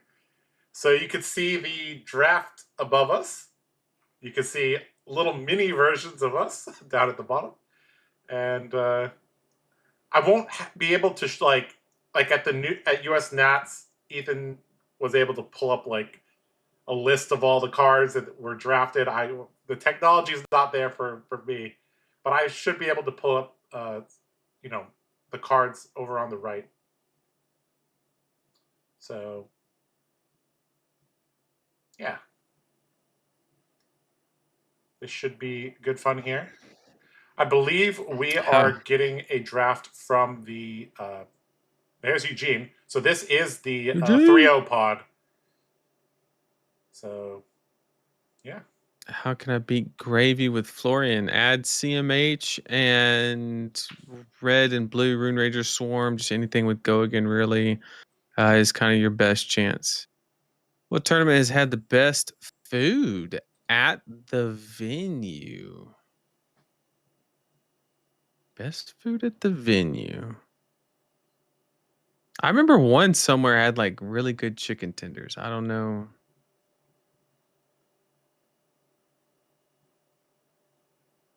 Which I know is not like the most amazing thing, right? But like Oh, when everything is typically just okay. dry as shit and like, you know. There, the correct answer to this, Nathan, is calling Phuket. We were in the hotel conference room. We take an escalator Yep. down, and there's a buffet of food everywhere. Oh, then that's the answer. Yeah. That's the answer. There were drinks and everything down 100%. there. You take one escalator down, you eat whatever you want, you take the escalator back up. Also, is Thailand, which is like the goat. I remember I landed in Thailand at like midnight. By the time I got to my hotel, it was 1 a.m. I was like, you know what? I'm kind of hungry. I just got out of my hotel and went down the street, and the whole street completely full of lights, everything alive and popping. Good stuff. Oh, go time. We're drafting. Yep, looks like we're going. Uh, I'm not sure who we're following, but we will follow somebody. This is the 3-0 Are you pod. So drinking let's. coffee out of a glass and not a mug? No, it's cold brew. Cold brew. I'm not insane. There you go. All All right. right, let's see this draft. All right. So, Nathan, how did you like to approach the high seas draft format? Where you. Yeah. So I really like to employ this unique strategy of just taking the best card. I know it sounds very far fetched and kind of out there, but when there's a good card in the pack, you kind of just take it. But on a serious note, really just I think that this format really rewards a very Oh, a unicycle. tasteful force. And just being very mindful of like, okay, so you have a good solid red on the horizon that's good in any deck that your go open. You have a harpoon if you really Yep. want to just cut something off because there's no like super good Marlin cards in there. And then you have unicycle, of course, which I love taking equipment early. I don't think Cuddy is good enough for a pack one pick one, but if you wanted to force Gravy, I think it's a perfectly fine pick. Mutinies are also very good. And there's two of them in the pack: the overpower one and the +2, if I'm not mistaken. Going with the harpoon to just cut off Marlin. I respect the pick. I think Yep. that if you want to just take the cutoff route, I think that's the best angle that you had. Yep. Well, that was a King Shark harpoon, I believe, or King Kraken. It was a It's the majestic one, red right? one, I think. Yep. Yeah, yeah. Okay. I 100% agree with that pick. He just needs to draft two more majestic so I can get my Bingo card. bingo. Yep. All right. Another So, on the horizon so we there. do have a Sikkim shot, but Yep. coming in yellow, which is not the craziest thing. You do have a chess piece that's Yep. generic that kind of fits in everything. I think that's a very safe pick. To be honest, I just like taking the equipment here. I do not shy away from any equipment that blocks. I think the ability to just lean on, you know, just the ability to just lean on not giving your opponent those gold counters off of Treasure Island is absolutely massive, and that's what kind of this blocking equipment gives you the ability to do, is just really leverage that advantage. Yep. Blue 3 block, also decent. Yep. Could go with the blue 3 block. Could also go with the old knocker. Gonna go with the blue 3 block there. The Deep Sea Salvage, I think it's called. And I actually like that pick because it's a good card against Gravy, and Gravy's actually one of the or C4 Salvage, sorry. tougher matchups for a more harpoon oriented Marlin. Yep. So I actually like drafting the hate for Gravy. Mm-hmm. You have both a generic head and chest piece in this pack, so you could easily take either one. I don't think I think those are the least likely to will. So I think if you were kind of hoping for something to will, that's probably not going to be what does it. So I really like one of the equipment pieces. If you are going to go Marlin, I think you prioritize the chest over the head, simply because you do have the eye patch that you can draft. He chose the red 3 for 7. Okay. So really just banking that he's going to get some equipment later, which, I mean, it could be an adequate risk if you're willing to make that. All right, so going into pick 4, pack 1, this is where you like start to take a look at what's missing and what's still in the pack. All right, Okay, so we do see an eye patch. Yeah, eye patch is pretty good. Rusty Harpoon is also very good. Blue 3 block accomplishes a lot of stuff. Can get overpower on it. Yep. And the eye, and I think that's a red chart, which is just a +3 pump, which is exactly where Marlin wants to be doing. So yep. I think all 3 of those picks are really good. Probably don't take the eye patch here. I just think that that's probably one of the, if you don't have something crazy like return fire or anything, it's one of the weaker equipments in my opinion. If you go for a more harpoon focused build. Yep. So I believe you took the charter course. Oh, red swift shot, always a welcome addition to a Marlin deck, and another C4 salvage, but probably just gonna take the swift shot. Just so much consistency built into that card. Mm-hmm. You also see as a Sikkim shot there at the back as well. So probably in a good seat for Marlin. We also saw a Gravy ally, which at pick 5, I mean, is he going to take another C4 salvage, or is he going to take the Sikkim shot or the Swift shot? 3 choices. Looks like he's going to go with the C4 going for another salvage. C4 salvage. All right. One thing to note, we've seen 4 chess pieces, I believe, in this draft so far. So there's the 5th one, because I don't think this is the same pack. Nope. So we've seen a lot of chess pieces, maybe willing to take this one, knowing that the other ones are, I mean, sure, a lot of people have them, but how many more can you physically open? If you've already opened 5 of them, becomes the question. So here, I think I just take the chess piece to just really shore up that and make sure that I'm not relying on there being a bajillion chess pieces in my pod. So, and he seems to agree. Just securing that armor. Also, just a decent piece overall because it doesn't compete with any ranger specific equipment. Just as a little update, this is Terry Yoon. So the Kano from last year. Ooh. I believe he's playing Mario this year. So he's one of the 3-0 drafters. Yep. Great boots here. Easy, just block 1, the effect on it can be relevant. It can come up, assuming that's the attack one and not the non-attack.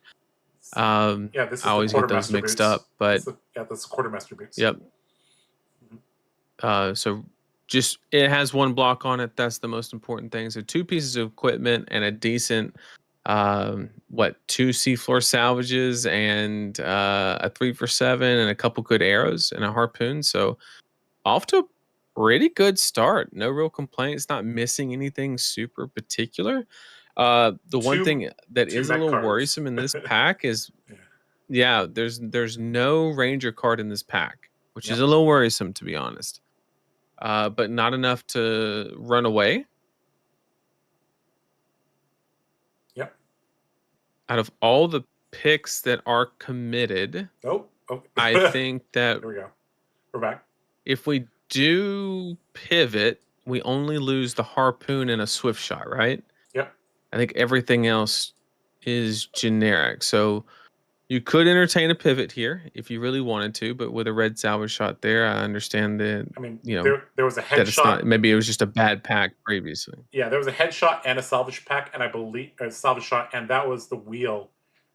I believe there were 6 cards in that pack. So that okay, this is the wheel. There's 6 cards in this pack. No, or is there 5? It was either the wheel last pack or this is the wheel. So looks like you're gonna take a golden tipple. I believe that's I couldn't quite tell what color that is, but golden tipples are good in I think it was all yellow. the heroes. I mean, even the yellow, why not? You know, you can convert the harpoon into a real card, basically. So we'll take it. Yep.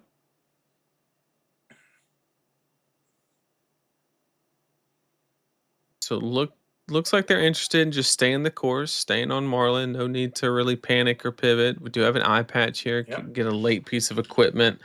Always saw it. Not the like I said, not the best, and that's probably why it ended up wheeling. But now just needing an arm slot, which is not a bad place to be, and then passing the cloud skiff right there just solidifies the idea that we're not going to pivot to Puffin and getting a Get a last 3 second block. salvage shot. Not the Yeah, best but card coming in yellow, but I mean, hey, it does a thing. Yeah. Yep. So the eye patch is actually, whether it's good or bad, kind of depends on what style of Marlin that he's going to be on. It's definitely better in the red line version with the manta. But this is looking like a harpoon based deck. So let's. How do you? Yeah, this how do deck you, is not going Manta. Yeah. How do you feel about the current draft for Terry? I mean, the draft is fine. You have some closers. And this is the part where a lot of people kind of differ on Marlin specifically. I'm actually okay drafting a Marlin deck that has little to no arrows, which I know on the surface legit just sounds crazy. But the idea that you can literally just create arrows off the gold pieces means you don't require yourself on drawing them, because drawing your arrows means that you're forced into certain situations and certain play patterns. And if you don't have the equipment pieces, like the arm piece specifically, that kind of helps you load, you can get stuck into some weird spots, right?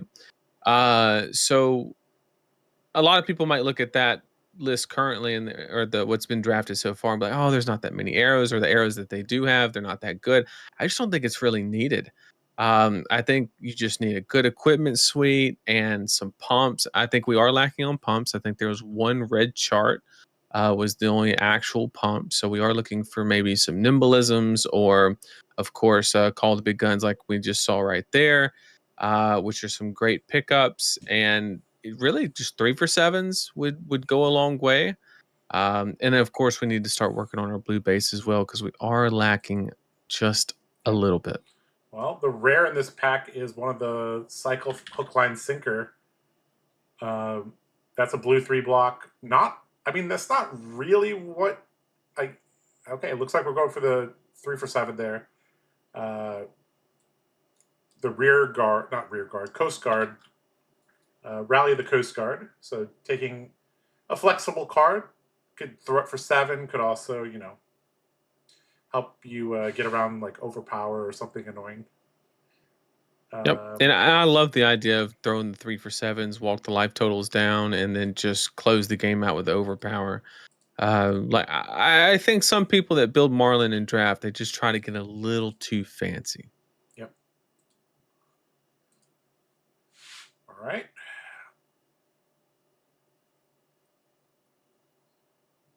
Oh, red on the horizon. Yeah, red on really the horizon. Good pick. Definitely nice. There's I think golden tipple it there. was also a red NIMBY though.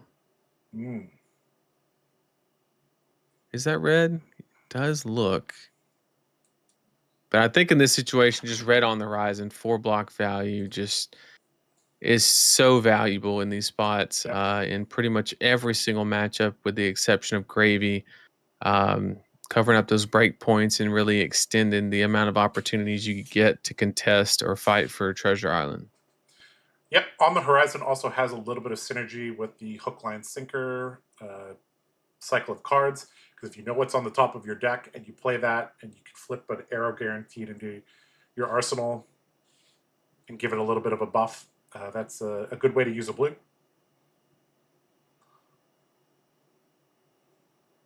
All right, there's a swift shot, or sorry, netting shot. A NIMBY, some premium Puffin cards. You do have an upgrade in the helm slot with one Yep. that blocks, but I think you just take the entangling shot. I mean, it's a solid arrow. Yep. You are lacking in the pump department a little bit. You do need some blues as well, but I think it's a fine pick. It blocks 3.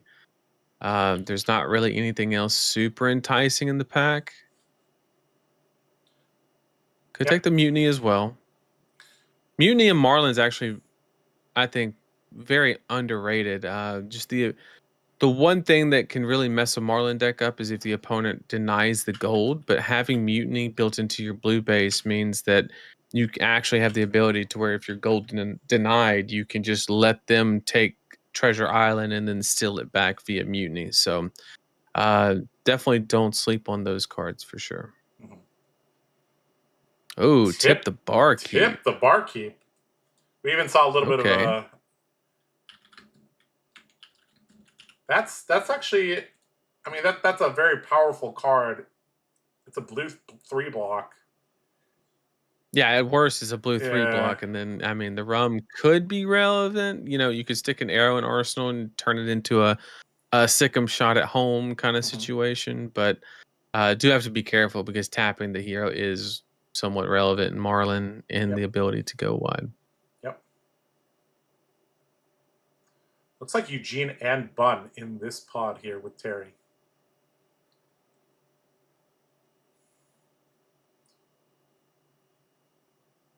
It's a Goldwing Turbine going pretty late.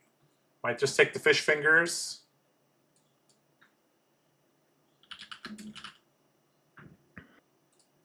Having some block in the arm slot. I mean, he hasn't found the fins, so you might just take the fish fingers and or no. I mean, Mutiny could be... Oh, okay. Going for the I'm not sure what card that was. It was a blue. Pilfer's Gold, I think. Okay. Pilfer the Wreck. Oh yeah, it does have 2. He does have 2 out of 3 Majestics. He needs 1 more and we get bingo. Okay. Pinion Sentry there. Draft the Century. Draft the Century. Right, Yeah. Century's not. I don't think it's Majestic. I think it's rare, isn't it? Yeah, I think it's rare. I think it's rare. Life for Life. Life for Alive. Real. Is that actually that's better in the red line deck, but it's still a pretty solid card. Yeah. It does allow for like some cheeky lines where you can like play it with go again, then use the rest of your floating for a gold to load like a 0 cost arrow, because most of the arrows are like 0 cost, and you do have the chess piece to generate a resource to go outside that curve. But it's not the best in Harpoon, but it's serviceable. Golden Tipple pulled to the front, along with Thieving Varmins. And I didn't get to see what he picked because I was on the card viewer. But I'm sure you guys at chats at home saw that. All right, getting to the tail end of a unicycle this late. Oh boy. All right, I think that's gonna confirm that we got a 1 Puffin pod. I don't think it's bad enough to be a 0 Puffin, but I think very possible depending on this, because there's not that many picks in this pack, and we've only seen 1 unicycle go by. So 1 Puffin, tops 2, but likely 1.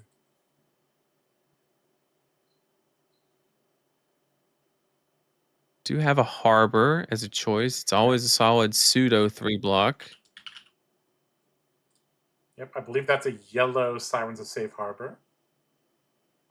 Probably not going to make the deck, but sure.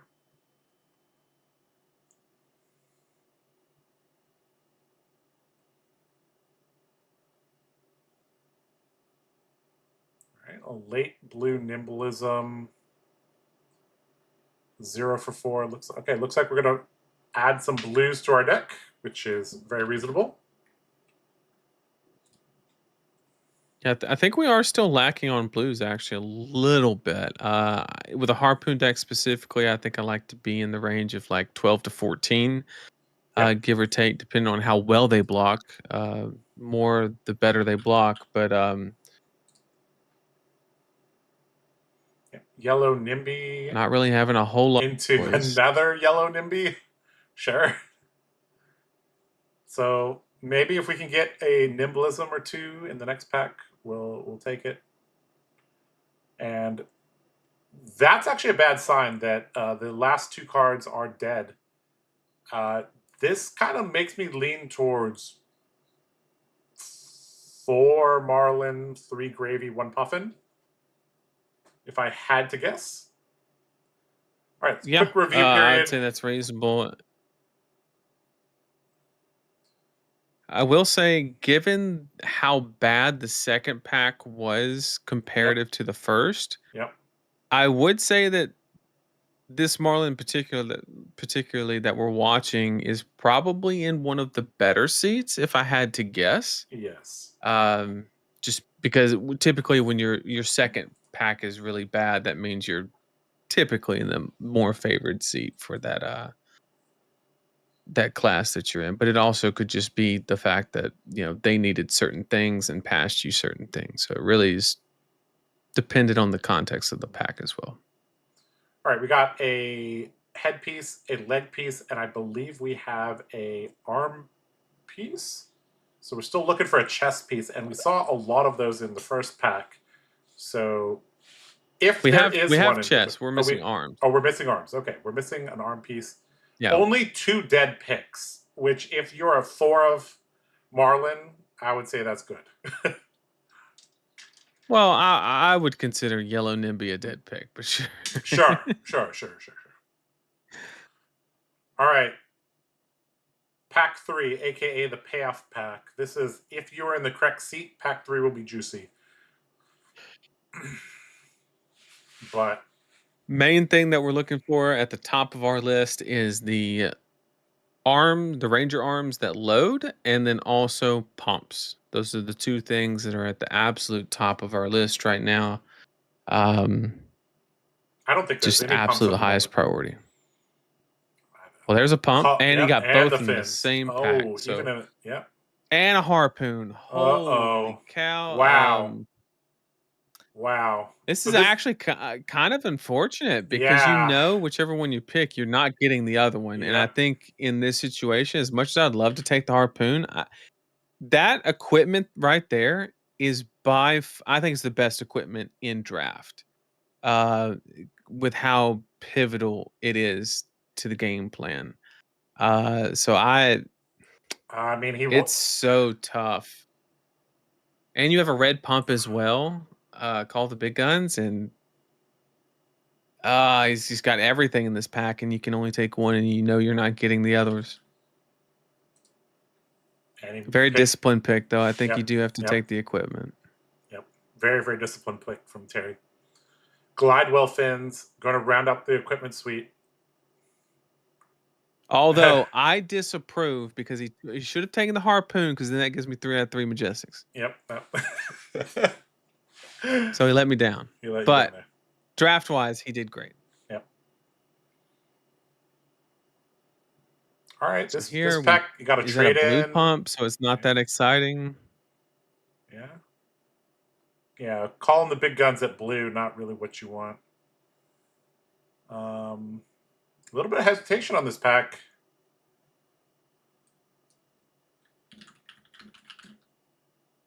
And looks like we're going to take calling the big guns blue.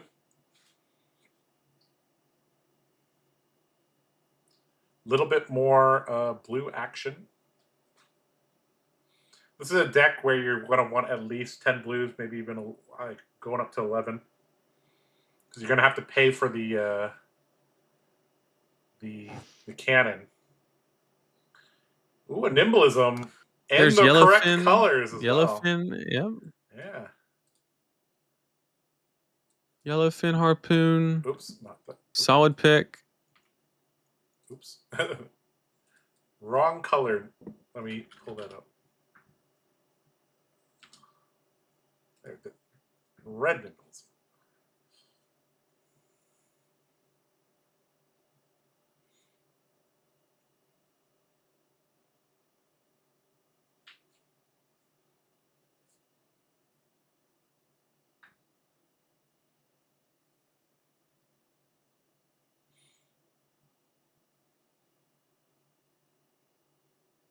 Oh, Kaiser's also in this pod.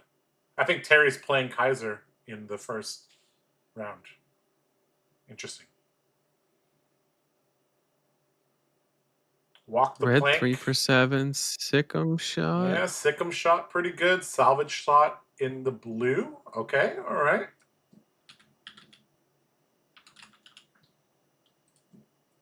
Blue salvage shot or red Sick'em shot.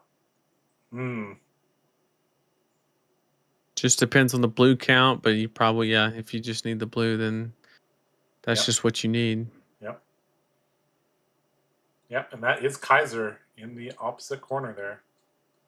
Kaiser, Bun, and Eugene right in a row there. All 3-0 at the moment.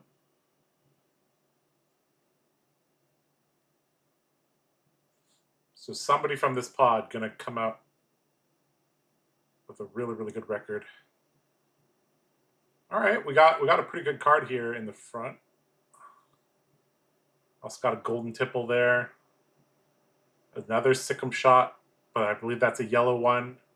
Could go with the dry powder shot, although that's better in the other version of Marlin. Blue golden tipple kind of checks off several things, so we could go with that.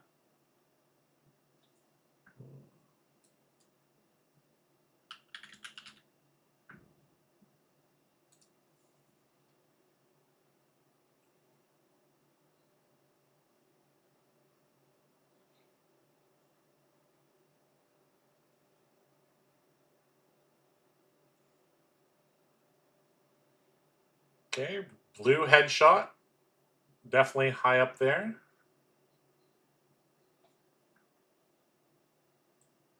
Blue block 3. Seems good.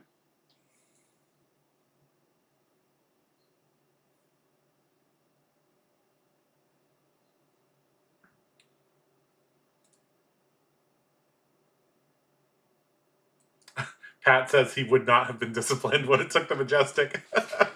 Hey, think about this. You know, like you in limited, you're likely to see every card, but you might not see every card. Sometimes limited games only go 4 or 5 turns. You're definitely going to see your equipment. All right, this pack 3 I think has been decent for Terry. Maybe there was somebody that switched off or somebody pivoted to a different style of Marlin. All right. Down to about 8 cards left in this draft. And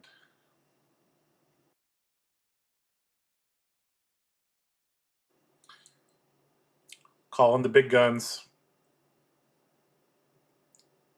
And yep, so I'm gonna send a lot of gravy cards. Yeah, a good amount of gravy cards, cards. which is I believe somebody pivoted it into Puffin. It looks like the Puffin pool has dried up a little bit. I believe that was Judge Mortal there. Eugene dropping cards all over the place. All right, here we go. Here's the wheel. Blue headshot.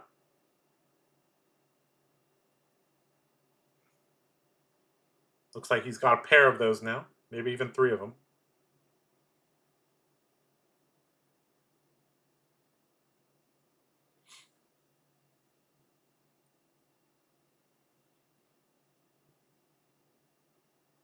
5 cards left.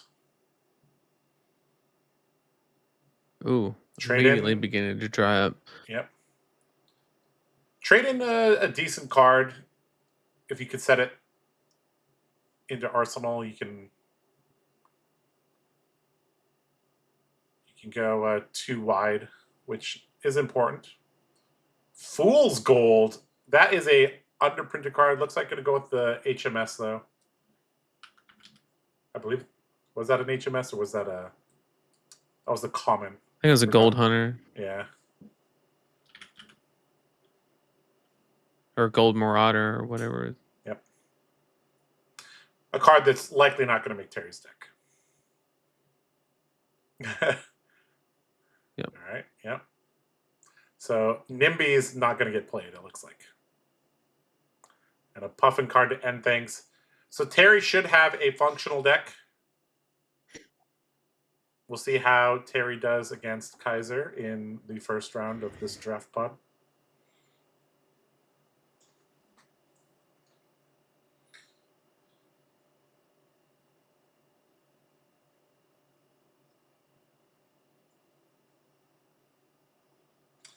Now, I believe so the US is the only country that does stamped Nats. So they are going to have to. So the advantage of having stamped cards is that you don't need to fill out somebody else doesn't have to register your draft deck. So right. If the cards are not stamped, you will need to trade. So they'll pair like Pod 1, Seat 8 will trade with Pod 2, Seat 8. And they will register each other's decks. All right. Well, everybody here at Hong Kong Nats is Asian that I can see. Let's give Terry a grade. And here's the glass wall that I was talking about. We are on the inside here. We are on the inside. This is on the inside. If you're on this half of the room, that's good. If you're on the other side, you're part of the zombies.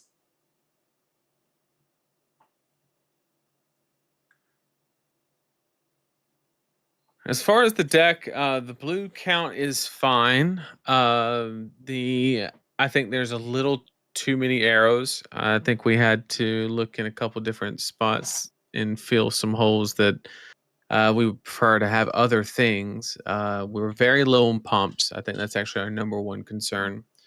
I think we have one red chart and a couple like really lackluster, like blue calling the big guns and stuff like that. So really, for all intents and purposes, like one really good pump. We do have some 3-for-7s to kind of mid-range it down a little bit, but out of 10, I would give this deck probably a 5 out of 10, maybe a 6, because you have the double harpoon, the one that we got in the first pack, and then he does have the arms plus the yellowfin harpoon as well. So maybe a 6 out of 10. Yep. Pretty much really average. Nothing crazy here. There's definitely 3 Marlins in the pod, maybe even a 4th. It dried up very, very quickly. And yeah, we had somebody in chat say, never drafted before. You review between packs, but not mid pack. That is correct. Between packs, you get to review for 60 seconds. Yep. The Hong Kong judges being very, very thorough with the draft process here. Using team bags. So you put your draft deck in there and you're able to ensure the drafting integrity of the tournament.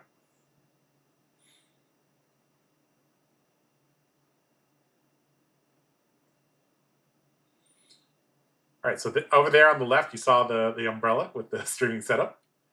Over here, these are tables 1 to 12. If you're on this side, it's good. Yeah. AKA the entire blue pitch team. Yeah, so I see 5 of them. Yeah, they're all over here. 6 of them, actually. Yep. They do have 9 players now, so a little bit more. It's actually kind of cool that table 1 is the streaming table. Because this is the highest table that's not the streaming table. So the streaming table is table 1, which is kind of cool. Yeah.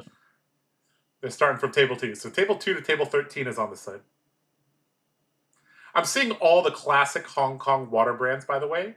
You're either Team Vita, which is the purple one on the left, or you're Team Watson, which is the green one on the right. Kind of like Hogwarts houses. You're when you're a young schoolboy in Hong Kong, you're either Team Watson or Team Vita.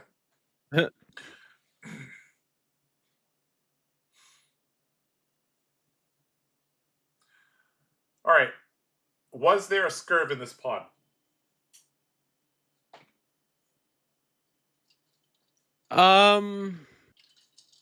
Mathematically, No. the chance is 50%. Yeah, I would agree with you. I would vote no. I think the generic stayed around a little too long for that to be the case, and the class cards were kind of what was drying up first. Now, I guess there theoretically could be, and that would explain why there were so many mech cards and gravy cards in certain spots. So I guess it is actually possible. Tough, but I would vote no. Okay.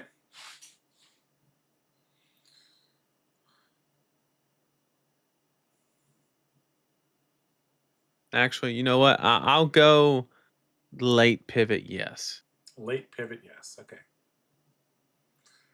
All right. Well, we'll see if we can find out.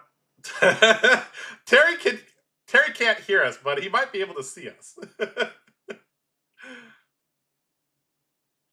All right. All right. Okay, so not exactly sure what we're waiting for, but it's possible the judges might be swapping all the draft cards for them, so they don't have to move.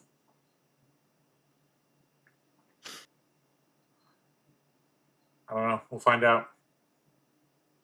Nathan, you and I have only been in very, very large called drafts. This draft is either it's 9, 10, or 11 pods. Because I think there was a little bit over, I think there was about 90 players. Then not everyone is gonna go to the final one. Okay, looks like the judge is asking them all to put their drafted decks into the box. Okay. And this is a different type of this is definitely a different system than the US. I mean, I'm assuming they're just going to fill the box up with the cards that came out of it, and then they're going to just exchange boxes from table to table, and then have the other ones register them. Yep.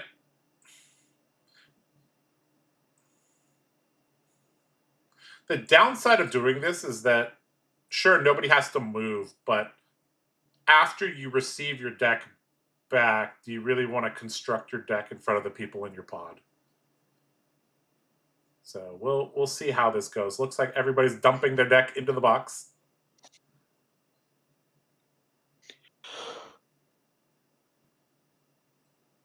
Okay, so everybody dumping their deck into the box. Looks like pod 2 is using the case box, but same.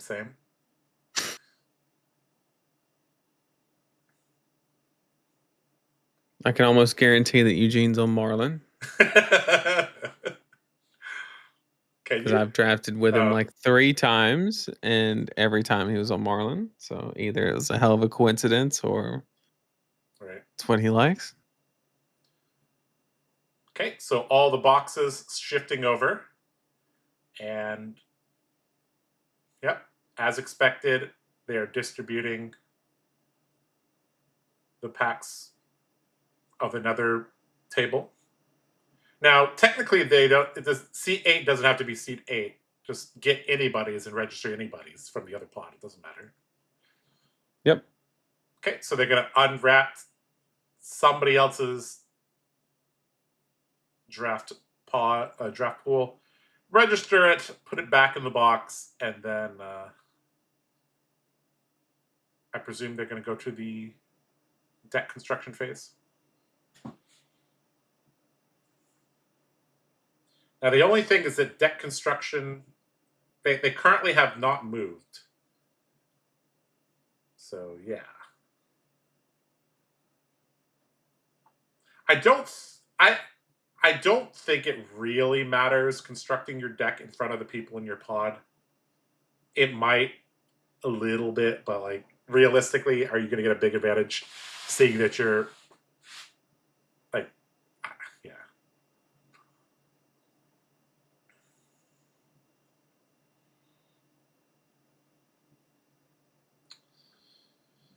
Okay.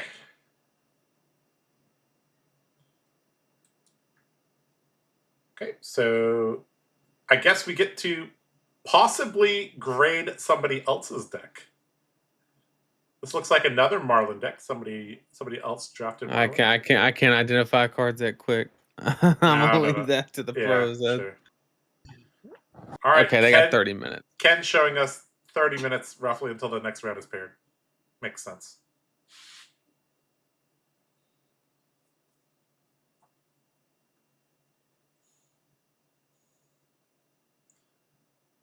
All right, we get to watch Terry do his taxes, guys. All right.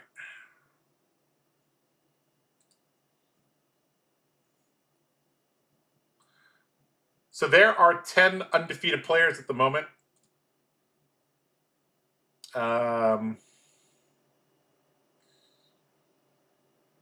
We have one Gravy, one Mario, one Acilio, one Florian, one Prism, one Fang, one Vincent, one Reinar, one KO, one Syndra.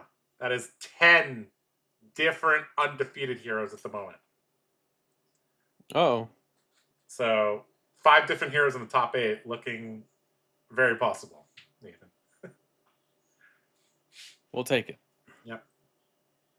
So Evan King, we got Terry Yoon, Kaiser Wong, Bunar, Wayne Choi, Ryan Hui, Hennessy Wong, Eugene C., Ian Chan, and Pudding Tam. All undefeated.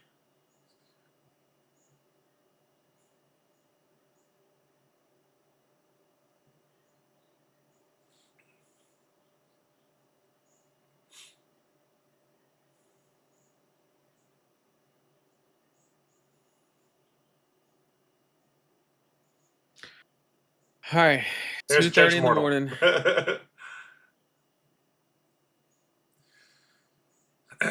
First round of draft will start at about 3 in the morning.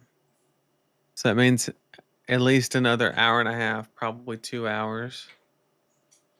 So that takes us to 5:30. No, 5. Then we do another draft, and that takes us to 7 or 8. All right.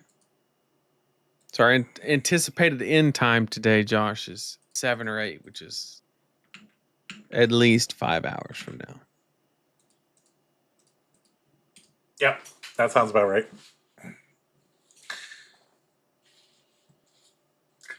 Oh man, we are used to this. Oh man, we are grizzled veterans of. Are we, Josh?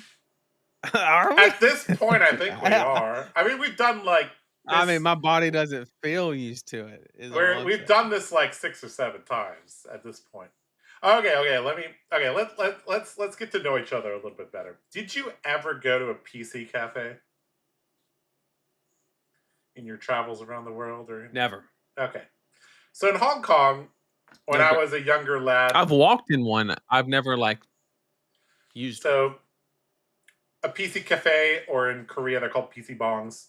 Basically, they have a bunch of PCs with a bunch of games on them, and You go there with your friends, and they'd always give you like a better rate if you did it overnight. So if you like got there at like not you could get it from like 9 to 9 for like $5 US, $6, something like that. Mhm. And so what we would do is we would go to the one, like Hong Kong's all urban, but like we'd go to the one that's like in the there's an area called Mongkok, which is like the shopping, entertainment, late night district. So we would go there. We'd arrive there at like 9 o'clock. We'd play Dota 1. Back then it was just called Dota. We'd play Dota Yep. until like 1, 2 in the morning. And we're like, hey, we're kind of hungry. So we would just go eat something. And we'd come back to the PC cafe. We'd keep playing until the sun came up. And I used to do that a couple times when I was in university. I didn't do that in high school because I was like broke in high school. But university I have a little bit more money. And so we would go play at these PC cafes, and those are good times. I remember we would try to organize either going in like groups of 5 or groups of 10. So if we went in a group of 5, we could 5 stack. If we went in a group of 10, we could have it in-house. Kids these days, they just click a button and get matchmaking. Back in my day, if we wanted to play people, we had to find them. And Yep. the way it was actually interesting because there's no MMR matchmaking, but we played enough with each other. We're like, okay, he's pretty good. He's not very good. He's really bad. Yep. So we wouldn't really draft players, but we'd be like, all right, we look at this 5, look at this 5. We're like, okay, this is roughly balanced. All right, let's go. Or if we look at like, okay, this isn't balanced at all. Let's swap these 2 players around. Kids these days just click a button, get matchmaking. I can't believe it. I was more of a LAN party Halo kind of person. Yeah.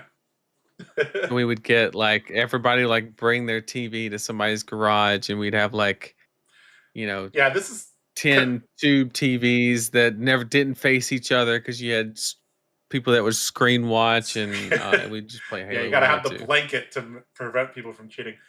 Okay, so this is Yep. like completely different cultures, right? US, Yep. you would go to their house. In Hong Kong, it's like, I don't want to go to my friend's house. My friend's house is small. What the fuck am I going to do at my friend's house? It's like 400 square feet. Let's just go somewhere else and hang out there. So yeah, in Hong Kong, we'd often like go hang out somewhere instead of going to their house to hang out. Yeah, it's yeah, those are good times. I remember playing a lot of late nights playing Dota at the PC cafe with my friends. Good times. Good times. Speaking of good times, Josh, do you know what noodling is?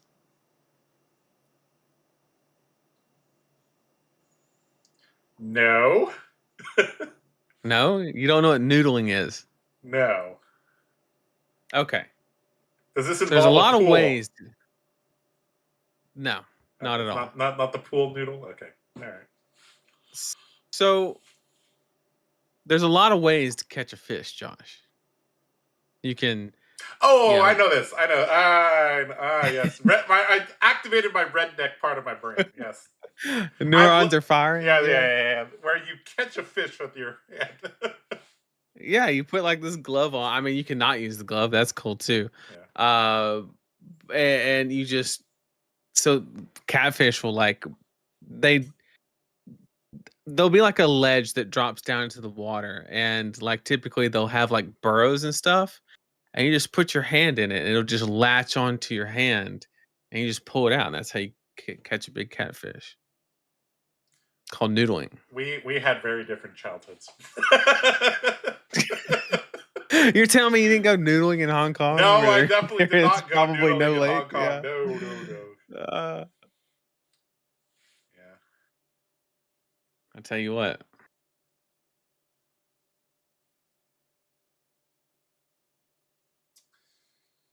Split screen. Go to put the cardboard up. I haven't heard the phrase screen watcher in 18 years. 18 years sounds about right. That's how old is that? That's like 2007. Holy shit. Oh no. Oh no. It's like, yeah, being 36 means you've been 18 twice. Oh no. Oh no. 18. Oh, I don't like the way you put that. Being, 18 twice. yeah, Oof. that's I've I've I've experienced 18 years twice. That's, oh boy. Twice. You know, according to our YouTube demographics chat, a lot of you guys are also about 33, 34, 35. We have very few viewers below 24, and we have very few viewers above 40. Almost all of our viewers are 25 to 39. Almost. Is it a safe assumption to say that that's the entire Flesh and Blood demographic. TCG market? No. I think Flesh and Blood inherently is a little bit more expensive than other card games and a little bit more competitive Okay. focused. So I feel like what I although whenever I've I never see seen this, an 18-year-old Magic player is all I'm saying. I've it's never seen true. one. Yeah. I mean, I've seen some Yu-Gi-Oh players that are 18, yeah, sure. you might be right. You might be right. Like You might be all right. the I guess all the animated card games, like they I guess entice Yeah. younger generation maybe. I don't know. I've experienced 12 twice. Well, you are part of the minority then, because there's a lot of people above 24. 16 Oh, bad twice. math. You Okay. said never mind. 16 twice. I was like, you're 24 years old? That's rare for the card guys Yeah. demographic. 24 and 32. They are different numbers. They are different Yeah, numbers. they're I very get different. it though. I'm tired of shit too. Nathan hasn't been to a Yu-Gi-Oh tournament. You've been That to a is Yu-Gi-Oh correct. Armory That's as fun. once. So yeah, so little little history here. For those of you who don't know, I played like kitchen table Yu-Gi-Oh when I was a kid. That was like my entire TCG experience. And so after COVID, I just wanted to do something that was social and like in person. Mhm. And so I was like, well, Yu-Gi-Oh is what I know, right? So I was like, I remember that. That was fun. Let's go do that. So I walked into a card shop. Well, I went on TCG Player and dropped like probably the better part of a grand on top of the line competitive Blue Eyes deck. And I went to this whatever they call Armory, and I finished that event, played 4 games, and I immediately got up from my seat, didn't even play the best out of 3 for that round, and I went to the front desk and I said, "How much money will you give me for this deck?" And I never looked back. I Smart never man. spent so much time Smart man. watching somebody else play a game. It was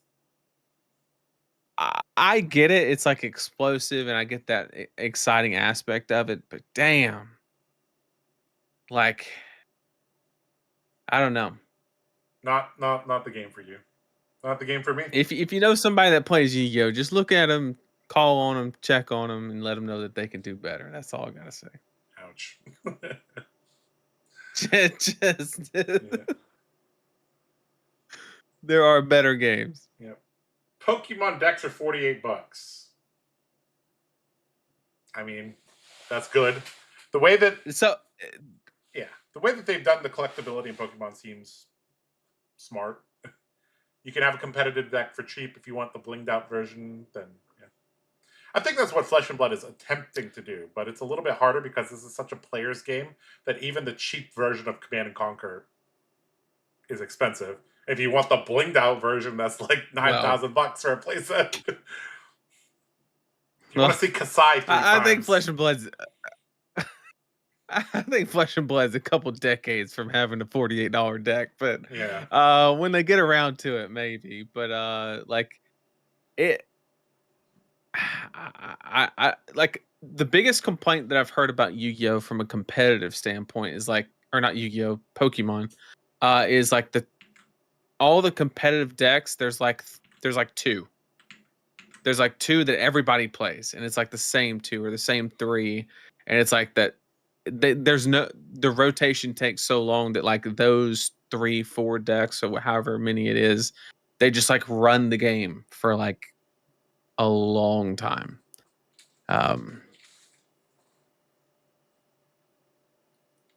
I think any card game I don't see my whole deck is now ruined for me.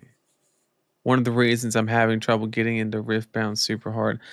I played a little bit of that recently. I've been enjoying it. Pretty neat. I'm not sure what they call that Oh yeah. term. Is it deck depth, or is it a more sexual term, deck penetration? But like, how many cards you see in an average game? There's a better term than that, but you know what I mean, guys. Yeah. It's not the words I would choose, but yeah. Deck penetration. You guys know what I mean. But yeah, I mean, we played some Riftbound, and you don't see. You probably see like 15 to 20 of your cards. Like you see 4, and then you mulligan 2, and then a game at least goes 5 turns. A game, I don't think a game can literally end before turn 5. So yeah, you're guaranteed to see at least 11 cards, 12 because you draw the first turn. So we'll see. That game is interesting. I played it a little bit as well. They're currently doing all their spoiler season and all that. So deck velocity. There we go. Okay. What? That is way infinitely better than Is penetration. It way better than deck penetration? I don't know, Nathan. It is infinitely better. I don't know. Deck velocity.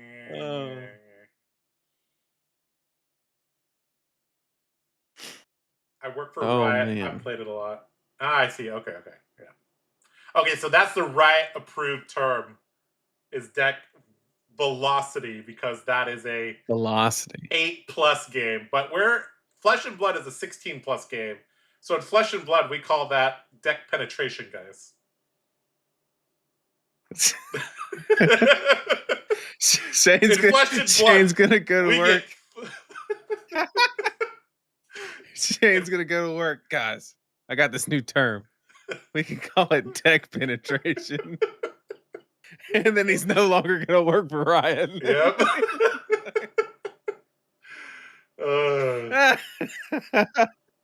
Oh, that's too good. Playing as 8-year-olds that are cheating weekly made me feel like a bad guy too. Oh god, that's too good. Just don't say it too fast. Oh boy. Well. Oh man. The Runaways call it velocity. Okay. Let the Runaways call it deck velocity. We'll call it something different here at TheCardGuyz. Yeah, I don't know about that one. Oh, that's good. The best ideas originate in 2 locations. These 2 to 3 a.m. streams, or on road trips back from tournaments. This was where the 3 for 7 Briar idea came about. That was on the way back from 2022 US Nats, if I recall, from Charlotte. Yep, that is. And we built it for the Goliath Gauntlet. Yep, I remember that. I vaguely remember that my CYB Jubil Dory also came from. Yep. Something stupid. I vaguely remember. I think that might have been Tampa. I was like, hold on, guys. What if we just don't play the game with the Rune Blades and just heal? Looking forward to tomorrow. Get to play a Project Blue win-a-box. It's such a fun format. I've heard a lot of good stuff about it, and I hope that I'm curious what LSS plans on doing with Blitz. I mean, I wouldn't say that they've like, it seems like there's almost been less investment toward it. I know it's still a part of Skirmish, but even some of that market share got ate away by LL, right? So now LL has, or Skirmishes are now Blitz and LL. So effectively, if you're a Blitz players, if you're a Blitz player, you have half the events that you used to have, because theoretically half of your skirmishes are LL instead Oh of Blitz. God. So I'm curious what direction they go, or maybe they're just all in on LL. Maybe LL is the replacement for Blitz, although that I don't know how that meets that demographic, because typically the thing is, my thought process was Blitz always existed as a cheaper alternative to It's not cheaper. getting into the game, but it's not cheaper. Like that was the part I couldn't wrap my head around. Is like the equipment's probably the toughest part and the biggest hurdle to go over, and you have to, theoretically you have to, so I almost feel like you have to have like a Project Blue-esque format to fit that, um to just meet that player base demand, because there's got to be something. I just don't know what direction LSS is going to go with it. Shane Martin Are asking you all asking the guy that doesn't have an LL hero, does he like LL? What do you think my answer is, Shane? Josh hates the idea, because you literally can't play Warrior in LL. If you do, you're like absolutely throwing. Yeah. Um. The So only possibility is if you tell me you guarantee that I play 5 rounds, might even be 4 or 5 rounds. If you told me I play 5 rounds against Starvo, I could take Bolton. But if it's just an open metagame, I don't know what to do. So, but this is part of just lose to why I'm. Plowender. Well, yeah, this is part of why I'm learning how to play more heroes on the 0 to 60 series. So, yep. As far as me being a fan of LL Worlds, if I think the first LL event in Chicago, I thought Briar was an absolute terrible pick for that meta, just because she wasn't fast enough. But after the bans, I think Briar might actually be in a decent spot. So I think I am more on board with playing LL Worlds, because there may be a window to play Briar. As soon as that closes, if it does, then I'll probably go back to hating the idea, to be honest with you. But so final answer, if I could play Briar competitively at that event, then like sure, it's cool. If I can't, probably would rather it not be there. But if they want to go all in on LL, it was kind of a necessity on the direction they had to go.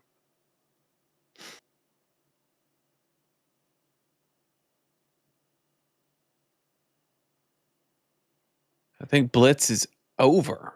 Most of my locals have switched away from it. I mean,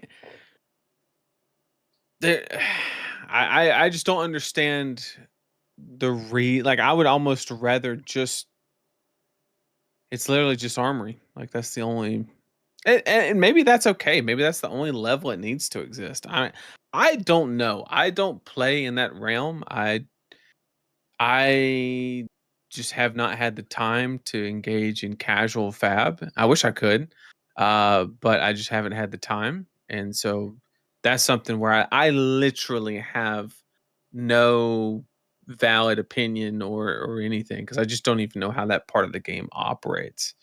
So I just typically will elect to What deck did abstain. you play for the Blitz portion of Worlds, the first Worlds in San Jose?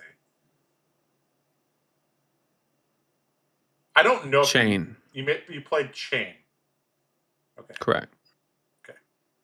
Interesting. And that was because I had several reps on Chain from when he played Chain at Jersey Mm-hmm. first pro tour. Cool. Okay.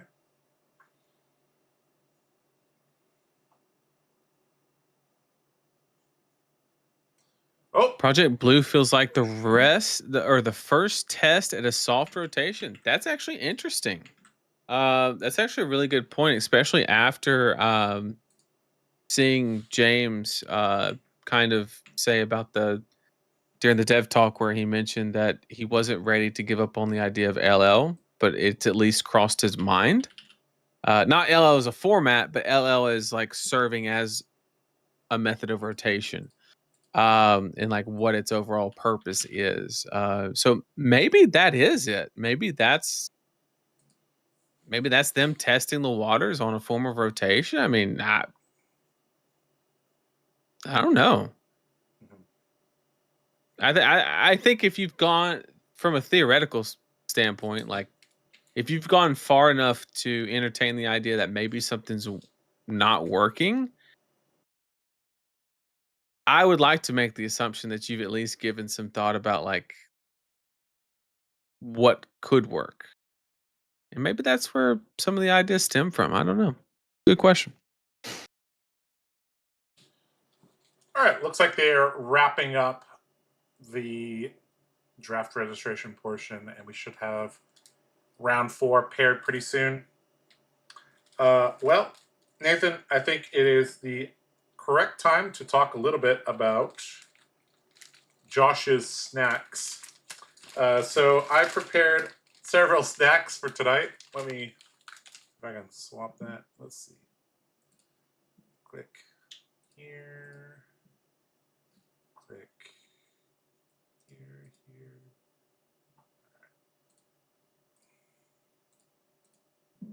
Okay. As a 3/4 Asian person, I thoroughly enjoy Asian food. I am not Thai, but I thoroughly enjoy Thai food. And they have this new special limited edition Thai style red curry, which actually tastes like red curry. Somehow, Really? science has gotten to a point where we can do that. And I approve. So I have some Thai style red curry potato chips. Very lovely. So it's basically a derivative of Cheeto dust. It is. I don't know. They just got it to. It looks like a barbecue potato chip, but it tastes like Thai red curry. Like, Is it spicy? no, very, very, very minorly. Okay. Red curry is actually so yellow curry is the least spicy. Red curry is here, and then green curry, prepared in the authentic Thai style, is actually the most spicy. This one is kind of like a red curry is really about like the coconut milk flavor. They want you to taste the coconut milk flavor, and they don't want to burn both of your holes with spice. So, yeah. You got any snacks, Nathan?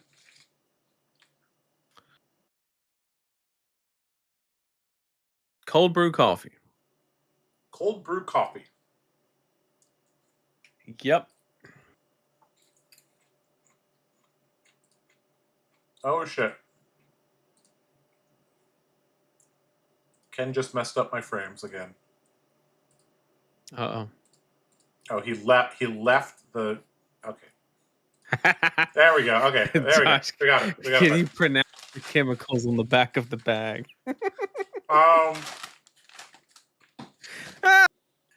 AKA, it's a derivative of Cheeto dust.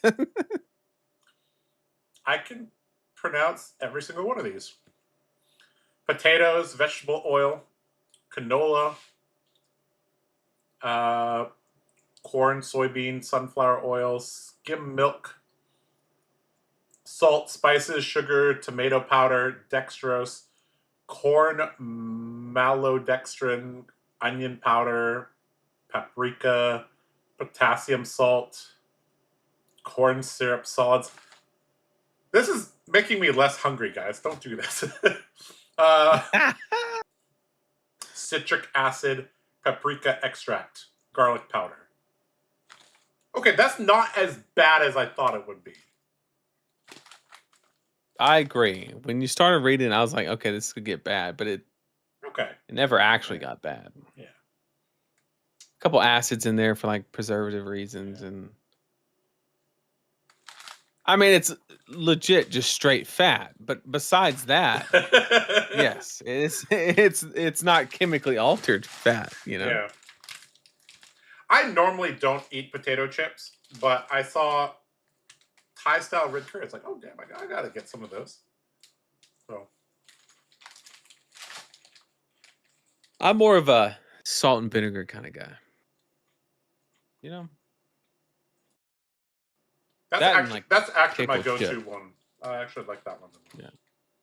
Salt, vinegar, and pickle chips. And the reason is that it's like you eat just a couple of them and you're done. Because it'll literally like fuck your mouth up. So That's a good way to do it. So you get moderated because you have to. Can't just eat the whole bag. Makes sense.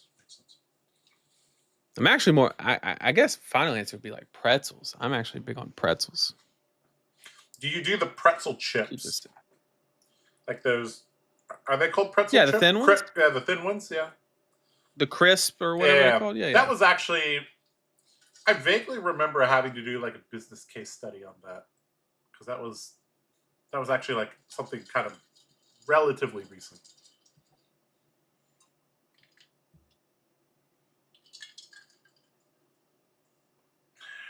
So many championships happening. I believe there are. Well, in Asia, there's Malaysia, Japan, and Hong Kong. And we've been going enough time now that the European ones should have started soonish. Let me see if I can figure out what's going on. We appreciate you guys being here, chilling with us, though. We're going to sound like the airline pilots. We know that you have a choice in your Flesh and Blood Nationals coverage. So is there anybody from the East Coast U.S. still with us? Or is it just me? All right, we got Australia, Greece. Greece could be starting soon, yeah. I could see it. Hong Kong, Hungary, also same as Greece. Italy, Japan, Malaysia, Philippines, Poland, Portugal, Spain, Sweden. That's a lot of gnats. Yeah. 2, 4, 6, 8, 9, 10, 11, 12. That's 12 different nets. So 12 different live streams to watch. So if you guys want to watch Flesh and Blood for like 48 hours, 50 something hours, 60 something hours, you can do so.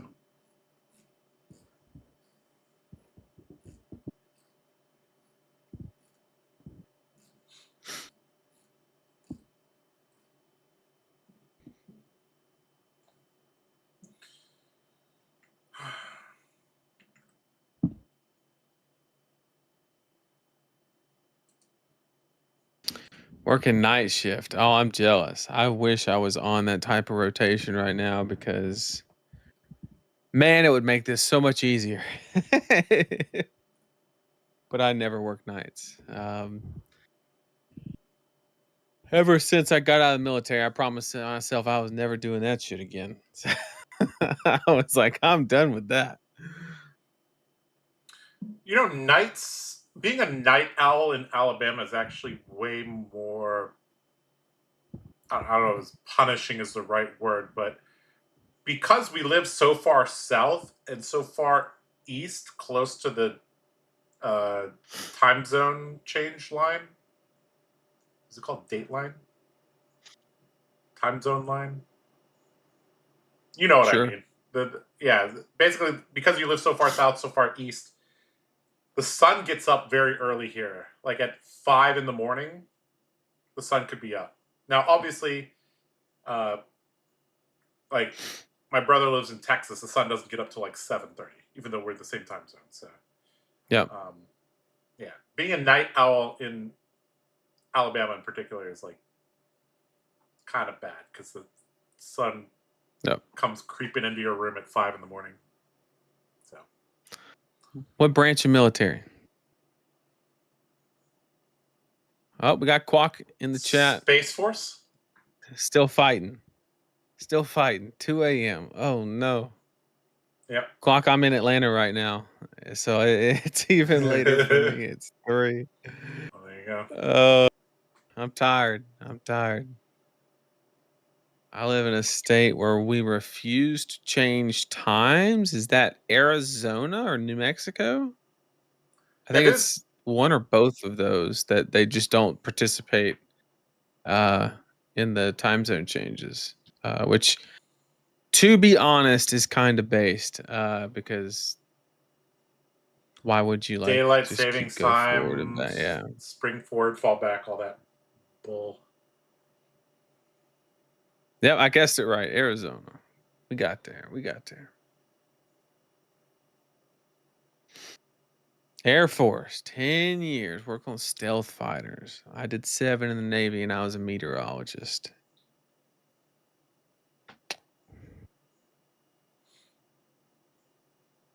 Air Force. I went to my forecasting school was on an Air Force base. I was in Keesler Air Force Base in Biloxi. That's where I did all my schooling. All the Air Force people have all the nice facilities. So, like Josh, if you go to a track, like a running track on a naval base, there's like fucking potholes and all kind of shit. And then you go to the Air Force track, and they literally have like a layer of rubber on top of it to like cushion the impact on their knees and shit. It's it's an actual track and field team. Okay. Yeah, it's like a night and day. Okay, you could tell there's like a visual difference in funding. Is all I'm saying. I see. Makes sense.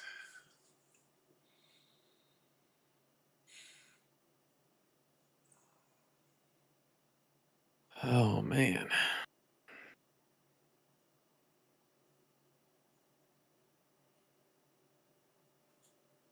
Well, that makes sense. Obviously, you have to fix stealth fighters at night so nobody sees you. So that's why you're working nights.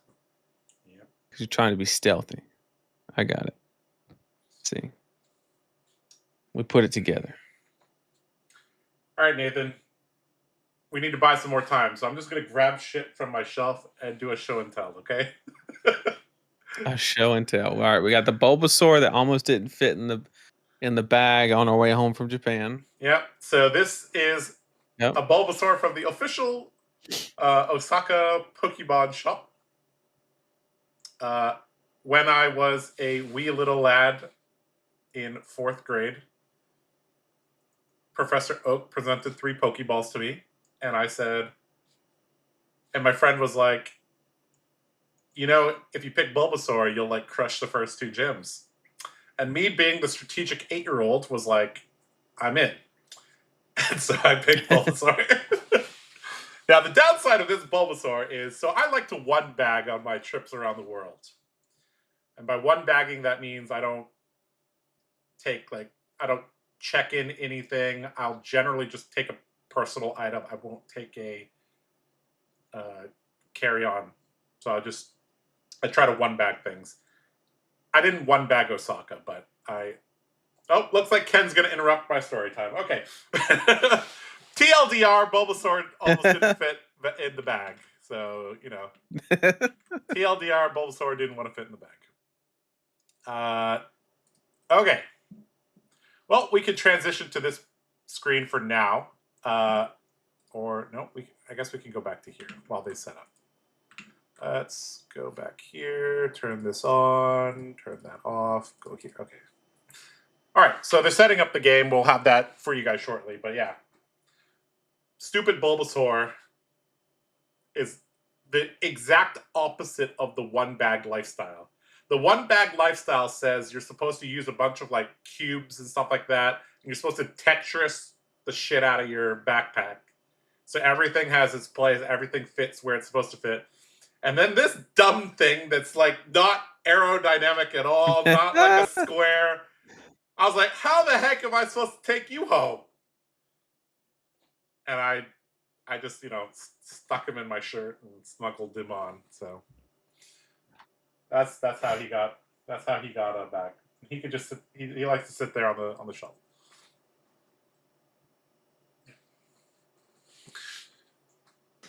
All right. Oh shit, he fell off. All right. What else do I got on my shelf? Let's see. I got okay. Well, I put a bunch of different things in this box, Nathan. Do you know what this box is? Welcome to Wraith Box, WTR. Yes. This is a alpha WTR box. It's an so alpha that's all your memorabilia from events. Yeah, so filled with a bunch of stuff. So we did get to draft stuff. We got to draft alpha in Chicago, and I was like, you know what? I want the box. So I took the box. So we have the Calling Chicago lanyard. This was pretty cool. I like that they did this. This was a good idea. Yeah. Good idea. Kind of like Pokemon gym badges, we collect all these things. This is Pro Tour London. So I have one of these. Some people like to wear, I know Will likes to wear like 8 of these on his arm. But Pro Tour London. And then round 1 of every event, he like, oh, let me check the time. Can't check the time. There's just too many things there. Okay. Nathan, we used to do the playmat game, right? That's too easy. You're too good at the playmat game. Let's go with this. What is this? Too easy. What is this? Your first impression might be, oh, that's an LSS black envelope. I'm like, no, it's too small to be an LSS black envelope. All right, chat. You guys in chat, what is this? I'm going to say a dice bag. Nope. I'll give you a hint. It is from Osaka. I didn't go to Osaka. I know. But it's still a pretty big hit. So at the merch booth, if you spent over if you spent more than 15,000 yen, which is like $100, $150, something like that, you got this commemorative coin. Let's see if I can turn it over. Oh, that's pretty cool. Yeah, so this says Osaka, Japan World Championship 2024. And they ran out pretty early of these. So these are kind of hard to get. But I have 2 of them because I'm a degenerate and I went to the merch booth twice. So I have 2 of these. All right, let's see what else we got in here in this box. Oh, we got a gold foil Galaxy Gold. Why not? When I can play combo bolted, I will break this out of its shell. All right, what is this? You should keep it in there. Oh, look at that! I got a gold foil rated as well. When bolted is super playable, I will take him out. I will bring this to events. This is from my brother. Thank you to my brother. If I ever open Illusionist swag, I just give it to him. If he opens Bolton swag, he gives it to me. Okay. We all know the story behind this one. This is the Black Tech Whispers from Pro Tour LA. Ah, yes, my Bolton altar. You guys, if you've been watching for a while, you guys I remember that. You guys have seen Sir Fetched, Breaker of Dawn. Jack Tang made this for me as an altar. This is the greatest altar ever. I love this. Sir Fetched, Breaker of Dawn, swinging his leeks around. Yeah, it's perfect. Okay, we got a clicky sleeve. This is from last year, Hong Kong Nats from Home Run. I think you have one of these. Yep. Battle Hardened Hong Kong clicky sleeve. Okay. Lots of random ass things in here. This is my unorganized box of flesh and blood stuff. I just put it all in the alpha box. It makes sense, right? Okay, we got a flesh and blood sticker from Nats this year. Pretty cool. Poker chip, US Nats 2025.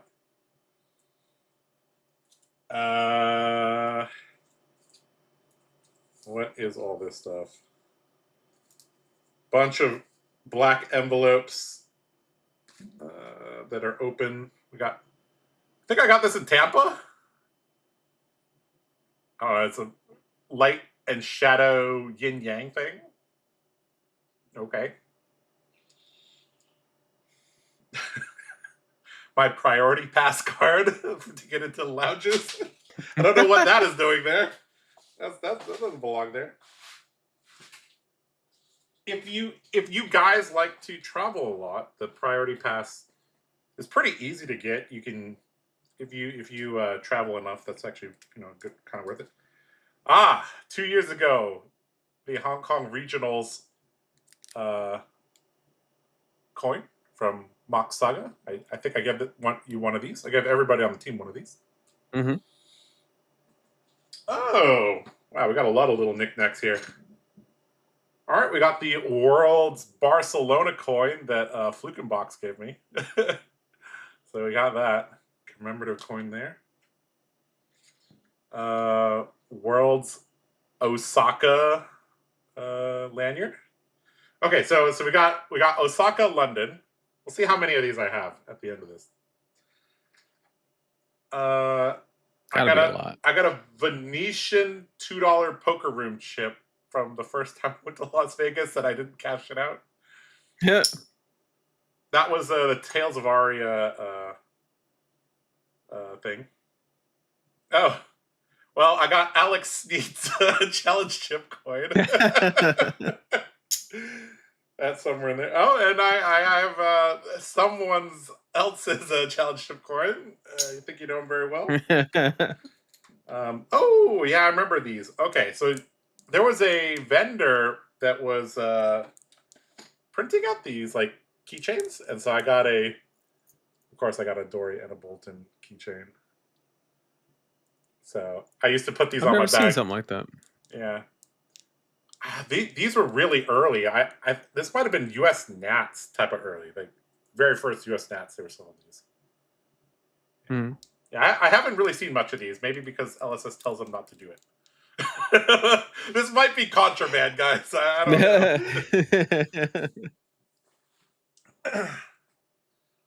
What else we got in here? Oh, okay. I think you could guess this one, Nathan.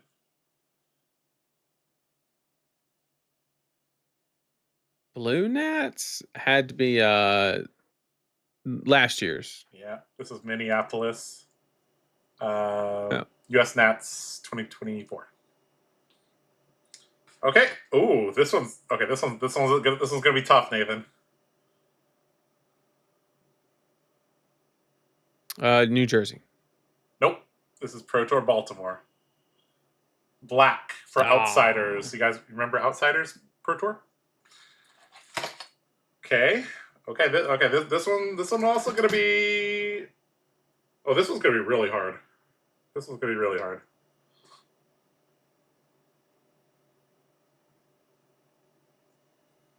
What the fuck is that? It's either Charlotte or the first year. I think you could see a rating. I don't think we. You see the rating? Oh, well, then it'll be the one it'll be the first Las Vegas Nats because we drafted Monarch, yeah, right? We did. Yeah, this is the Las Vegas Nats where we drafted Monarch. Yes, the classic Arsenal protector. we made a very, very limited run of these with Fab Metal coins. If you have an Arsenal protector, that means you are a good friend of the card guys. This is back in Tampa. Speaking of being good friends with people, we have the Blue Pitch coin here to represent -1 counters on armor. Yes, we have the Get a Life Get a life counter. Stefan Stefan made an app, and he's a developer for that. So I have that one. Ooh, okay, we got another one here. Okay, this one's also gonna be tough, Nathan. Where's this one from? Pro Tour, and it's red, orange, and yellow. Pro Tour. I have to guess Jersey. Nope. It's my favorite Pro Tour. Amsterdam. No, it's Los Angeles. Oh, L.A. Yeah, this is the deathmatch arena on the art, I think. Ah, that makes sense. Yep. That makes sense. We have a Gear Gaming gift card that I haven't redeemed. I need to do that. That's our LGS here in Alabama. I got my Zendikar Rising Spin Down. This is the last Magic set I played. I quite like these large D20s. They're quite nice. We got the Metrics metagame coin. Was this given out at skirmishes, or did somebody give this to me IRL? I can't remember. I have no clue. So, but I have that too. And then I have the official one that they gave out during skirmish season, which is a very small one. This one's actually quite nice. I remember that one. Yeah, I like this one. This is very I think I have like 2 of those. Yeah. Oh, yes, we have. Oh, there's a story behind this. You know what this is, Nathan? Is it a pumpkin? It is a pumpkin. It's from Osaka. So we went to a bubble tea place in Osaka, and they gave us one of these. And I was like, okay, this is so small that I could take this back. And so, yeah. I got bubble tea with Aaron and Eugene and some other guys there. Then I have Seb's challenge coin. I don't know what Seb's doing, but, you know, good old Seb. All right, that's it. Oh, no, I have one more thing here. I have a fortune cookie. And it says, the time has come to allow your heart to guide you. That's what I've been doing my whole fab career, basically. But somebody said, or Josh doesn't know his favorite, as 2 people said.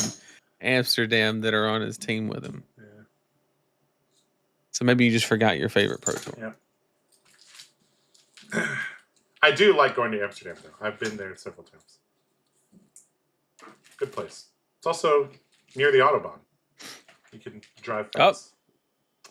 Game time. Oh. Game time.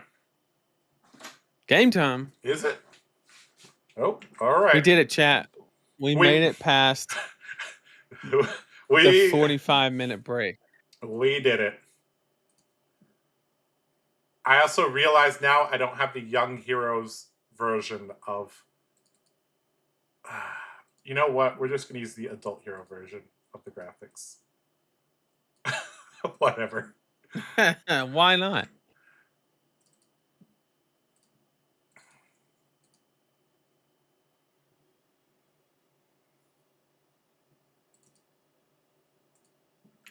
All right, what heroes do we have?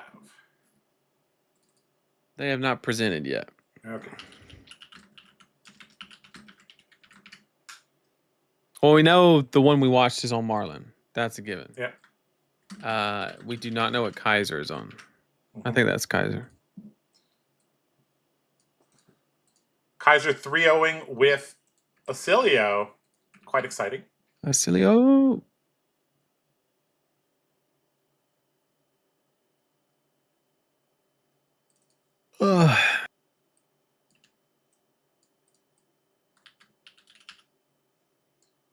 Kaiser is on... I think that's Marlin as well. But I think it's an adult Marlin. Marlin Mirror. I mean, this is it. Mirror matches are theoretically what is supposed to happen in draft if you quote unquote draft properly.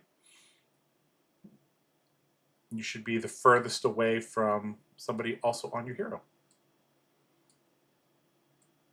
All right, we'll get that loaded up for you guys in a second.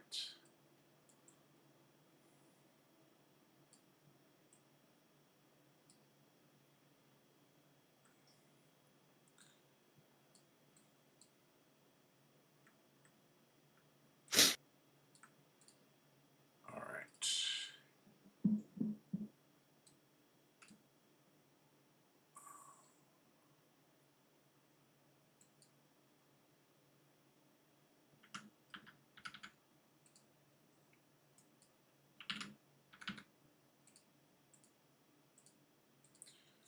Okay, let's swap over there.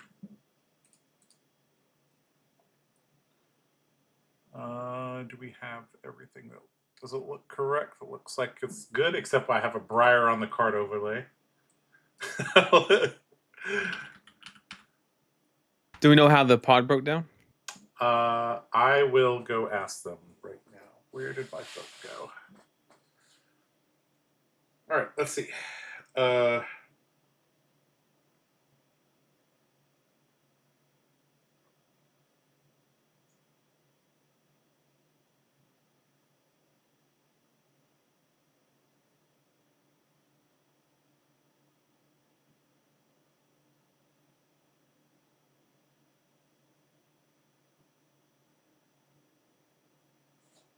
Oh, as a little bit more information for you,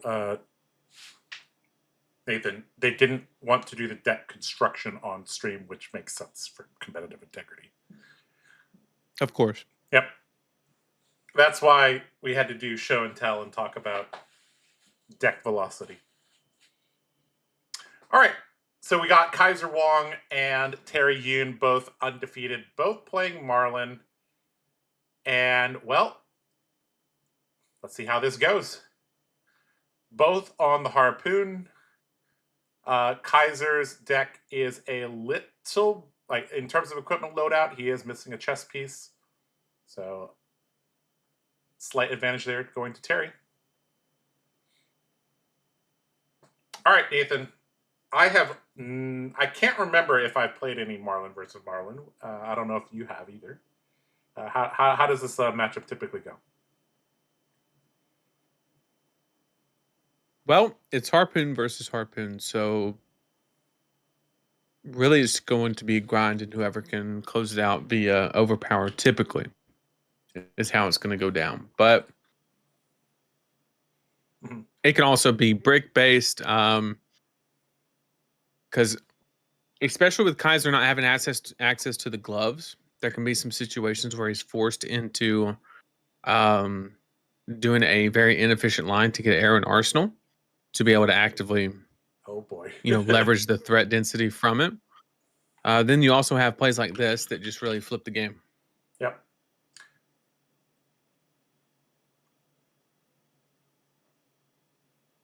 King Shark Harpoon, pretty big. Has overpower as well because of the weapon.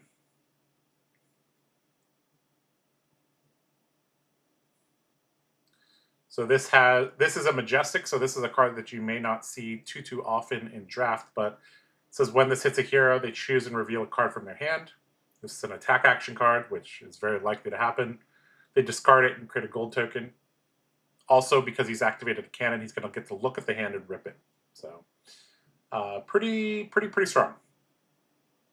And Kaiser does not have enough armor, obviously, to handle 10 overpower. So, seeing a early,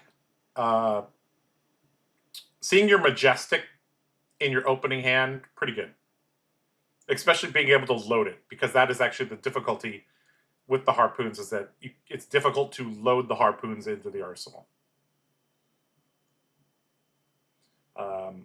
Rally the Coast Guard and able to discard a card to cover up a little bit of damage, and we got a netting shot and a walk the plank, I believe. So gonna get to choose one of these and create a gold token. Gonna take away the deck density a little bit. All right. So Terry has 3 gold. He plunders Treasure Island. And back over to Kaiser, who's going to call in the big guns and fire off a entangling shot.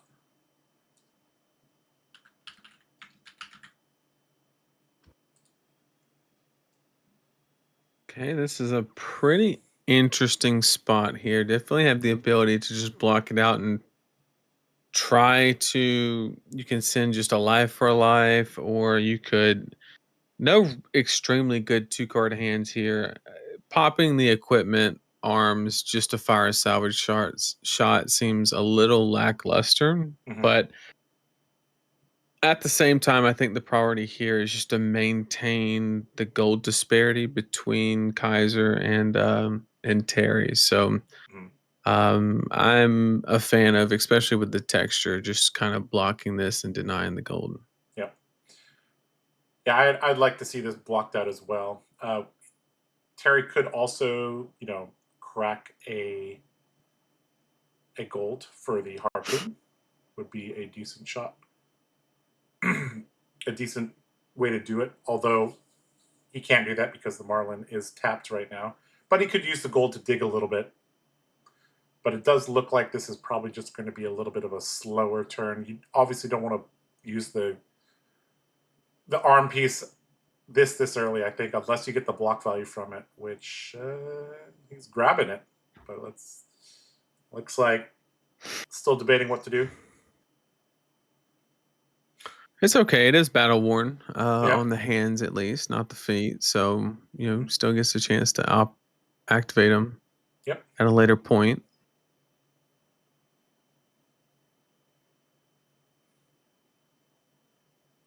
All right. So probably okay. Gonna dig with the gold. All right. So we're pitching away a yellow. Draws a seafloor salvage, I believe. Does have a reload trigger on the stack. Yep, choose to reload the salvage shot, which is fine. Yep.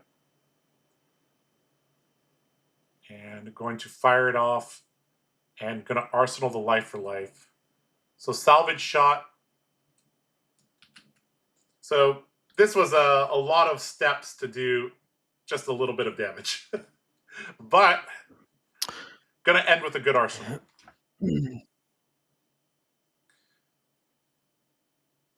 Well, I mean, is it even a good arsenal, right? Now Because that let's say let's say theoretically it this gets blocked out, right? Well, now Kaiser has a 2-card hand. Is he going to be able to present 6 damage? Maybe, maybe not. Yep. If he takes it, in what world is he going to present 11 damage, right? So that life for a life could actually just end up being a liability in some sense, depending on what line Kaiser takes.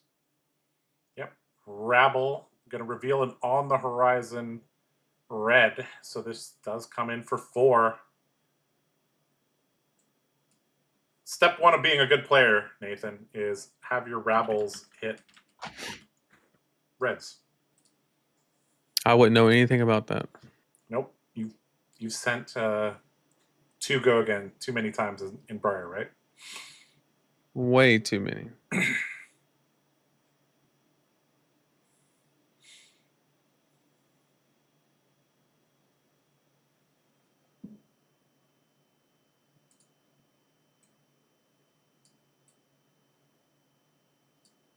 Still denying the gold. I do like that aspect. Yep. And Terry going to get to respond with probably the best 2-card hand he could have right now. Because he has that life for life in arsenal, kind of gumming things up, not able to fire off arrows with that occupied. Rally the Coast Guard. Red. A card that he picked pretty highly in the draft. We're seeing it pay off here. Fish Fingers, Headshot, and another card going to block and deny Terry the gold from Treasure Island. And Kaiser says, hey, that's good. Let me copy your homework.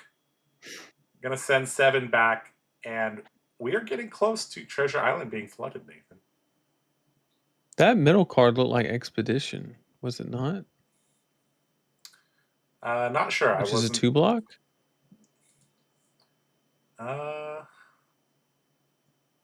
You mean on the previous turn, the cards that Kaiser used to block the Rally the Coast Guard? Yeah, I saw a Headshot and an Expedition, which is a 2-block.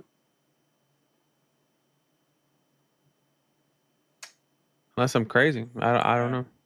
Well, we'll have to review. It was under a card, so I didn't see all of it, but yep, definitely just used trading 7s. Yep, good old heavy hitter style, throwing 7s at each other. And it does open up, if you get a good, very good aggressive hand, it does open up the opportunity to just take 7 down to 13 if Terry really wanted to turn that life for life on. Yep. And really push the initiative. Maybe. Oh, it looks like he blocked with the wrong card, kind of situation. We'll see. Nope. Looks like his turn is fine. Gonna send a walk the plank for 7. So we've seen 3 turns in a row of big card into big card into big card. And Kaiser going to respect this and block it out. Going to gain a life from the Sirens of Safe Harbor. So we've seen Kaiser block 2 of these 7 power attacks from Terry. So that is deck damage that is being dealt. So we might need to start thinking about fatigue because neither one of these players have made much headway on the life totals.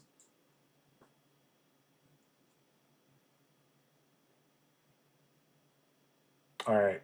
Kaiser going to activate Marlin, make a harpoon at the cost of a gold, call in the big guns into a is this an entangling shot or netting shot? I'm not exactly sure. They look very similar. I think it's entangling, and I think it's only has an effect if it's put in Arsenal face up. Yep. It came from Arsenal. Interesting. Yeah, it's actually an interesting spot here because you mentioned fatigue, but the interesting part about this particular board state is that fatigue immediately becomes a non-issue for whoever cleans off Treasure Island at 5 counters. And the thought process of that is in Marlin, a gold translates to 2 damage, right? So theoretically, if somebody takes 5 damage here, then you're basically giving them effectively 10 damage worth of threat density into their deck. So basically, Terry from here is just saying, all right, we're not doing fatigue, and we're just gonna go, which is pretty accurate. I mean, like with so much access to overpower, it rarely comes to that in the Marlin mirror. I think both decks have to be pretty bad to get to a fatigue state. So this is probably the best time, if ever, to really get that life for a life out of Arsenal and get the game moving. Yep, life for a life, almost certainly going to be the way this turn starts. Question is, I believe there's a golden tipple as well in the hand, so that's going to be a good way to use a card and get an arrow into the arsenal. We'll see how wide he can go. It looks like he's going to start off with life for life, pitching a blue headshot.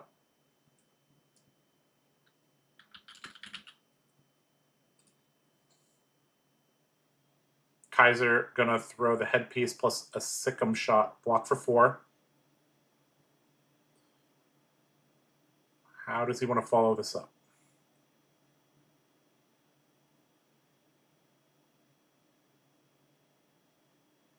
could draw or could activate. Looks like going to activate Marlin, make a harpoon, send a golden tipple. I believe that is a yellow golden tipple. We saw him draft that. Yep, yellow golden tipple. Going to draw a card, which will give him the ability to reload an arrow if he wants. Actually, he doesn't have to reload an arrow, but you would probably. No reason not to. The question is, can he afford the cannon at this point? Yep. And if he can, then it's just really good. But I really like that line. It's actually the most efficient way to get a draw, because I think a lot of people there would have probably just cracked gold and went about their day. But I think that that's definitely the most efficient line as far as the cheapest way to reload that card effectively. Yep. And looks like he has plenty of resources to throw this pretty sizable harpoon.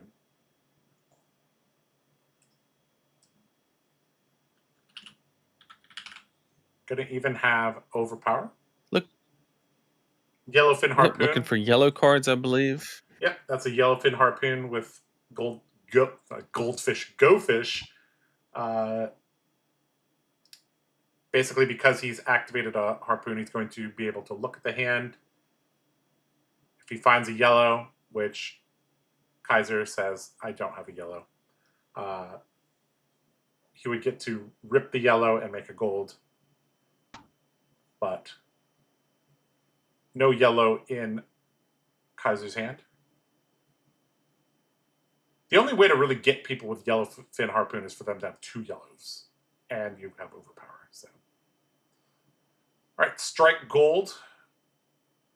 I'm going to pay for a gold.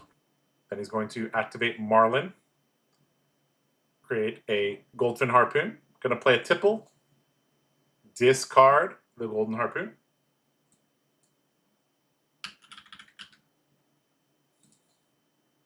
I believe this is a red golden tipple. So 3 go again. On the other side, Terry has a Nimblism, Sirens of Safe Harbor, a couple other cards. If I recall correctly, the Nimblism that he drafted is blue.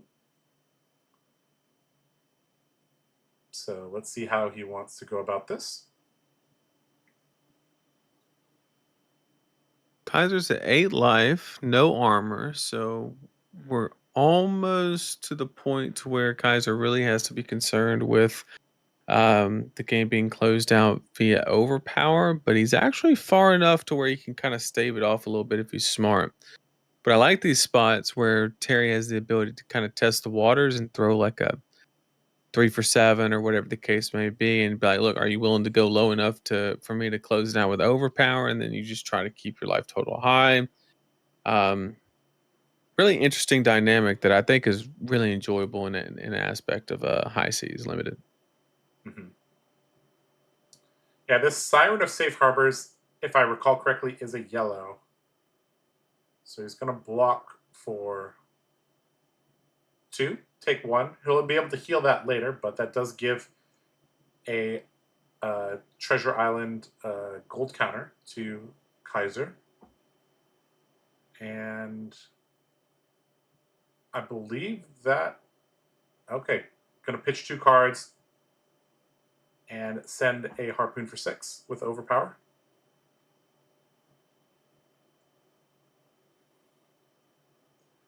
It's going to take 6, drop to 5. And Terry's going to have 3 cards to work with. Let's see what type of damage output he can muster up. Still has access to a decent amount of armor. Decent being. I mean, 1. this is really good here. Yeah. You get to make the harpoon, crack the gold, draw, reload, and then you just get to pump it with the weapon plus the. Yep. I think there's a chart the course in hand as well. Mm-hmm. Yeah, if he has a chart definitely have the ability to get the harpoon up pretty high. Yep, and he has the C4 salvage to pay for the other 3 resources for the harpoon, or for the cannon, sorry. So this is 2, 6, 7, 8, 9, I believe. Yep, 9 overpower.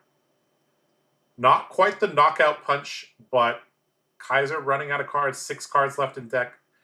Terry's deck looks like it's about the same.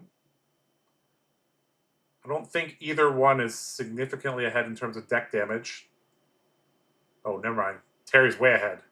Okay, he did throw 1 extra 3 for 7, so maybe that's the difference here. Plus, Kaiser has already taken the draw for the turn.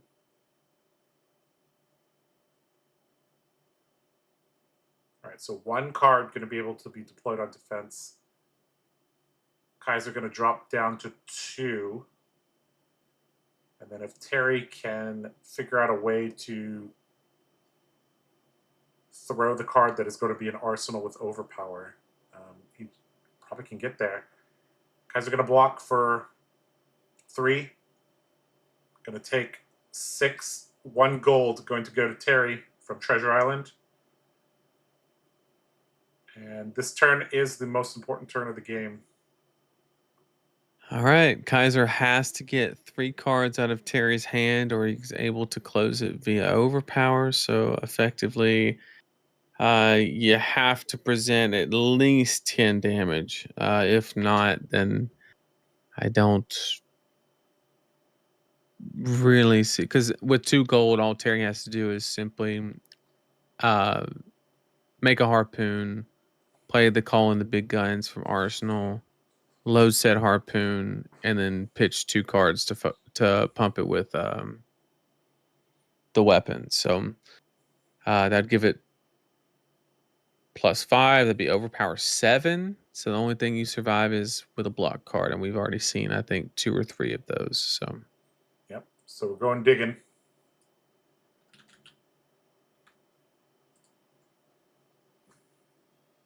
I think that's 4 gold pieces in 1 turn. Yeah, he's been digging a lot. We did it. He has been digging a lot. He did activate the hero ability as well, so that's where 1 of the gold went. But I think he had 5 or 6 at the start of the turn. Ooh. I think we have a Redfin harpoon. Pretty good way to close the game, theoretically. Call in the big guns. This was pitch stacked. 11 overpower. Oh boy. Does have access to 1 block. Check the hand. No block card. That looks like GG's for me. Yeah. This was pitch stacked from Kaiser. He knew his win con was this right here in front of you guys. Call in the big guns with enough gold to dig, and present a giant redfin harpoon, getting 4 from its base, 4 from the cannon, 3 from calling the big guns, and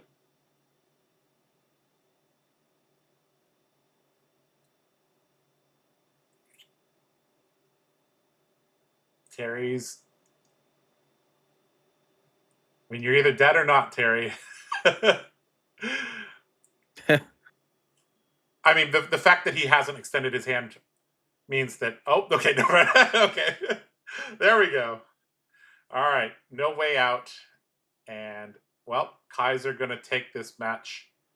I did think Terry played pretty well, but Kaiser pitch stacked correctly, knew the win con of his deck, and well, Terry did not have a block card available. Kaiser's deck had quite a few block cards. He deployed them early. And yeah. Well, overpower gets there, it turns out, Nathan. Yeah, it's pretty good. Yeah. Pretty good, especially in limited. And I when I first started playing High Seas Limited, I just completely wrote off Marlin. But the more that I played her, the more I realized that she's actually really good. I think from a competitive standpoint, maybe Gravy kind of takes the cake on just needing less things to kind of do well.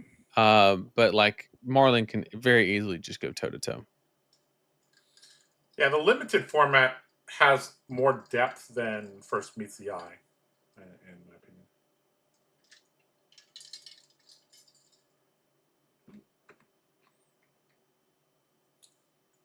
High Seas Draft, definitely one of the more complex and skill testing draft formats. All right, guys. Well, One that I enjoy though. Yeah, I enjoyed that one as well.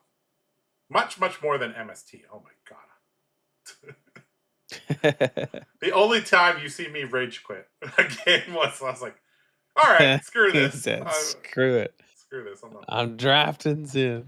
Yeah.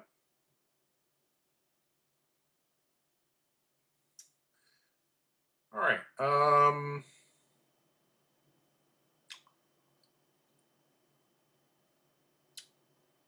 I think it's that part of the night, Nathan. It's that part of the night.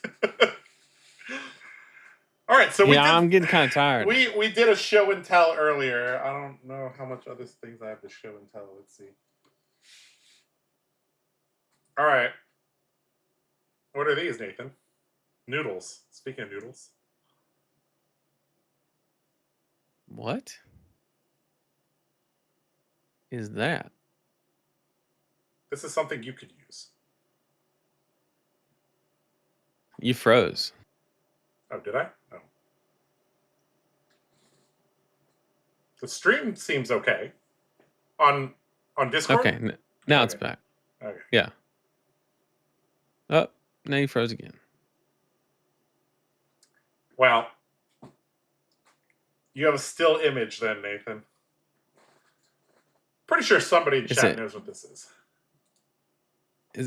Is it sunglass holders? It is. But these are specifically, I use these when I go on roller coasters. So, yeah, I mean, I can see during the roller coaster. That one in Busch Gardens, I almost lost my glasses. Yeah. Oh man, unfortunately, Iron Gwazi was not open that day, but that would have been epic.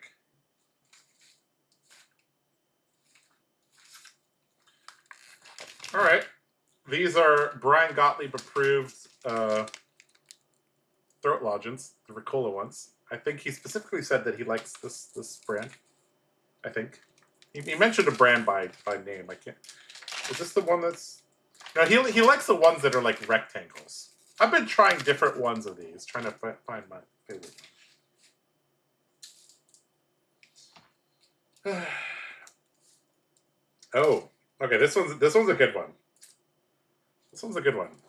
Do you know the Van Gogh Pikachu? You ever heard of the Van Gogh Pikachu? Who? The Van Gogh Pikachu. Nope. So at the art museum in Amsterdam, they had a whole exhibit with a Pikachu in the style of Van Gogh, and people went crazy for it. And so the follow-up to that was the Van Gogh Eevee. Naturally. So my friend gave me a Van Gogh Eevee from the Amsterdam Museum. Nice. Yeah. And Puffin the Penguin. I don't know what the heck this is, but she gave this to me. Do we have any Dutch speakers?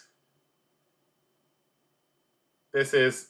I can barely speak English. This is Home Sweet Home. Yeah.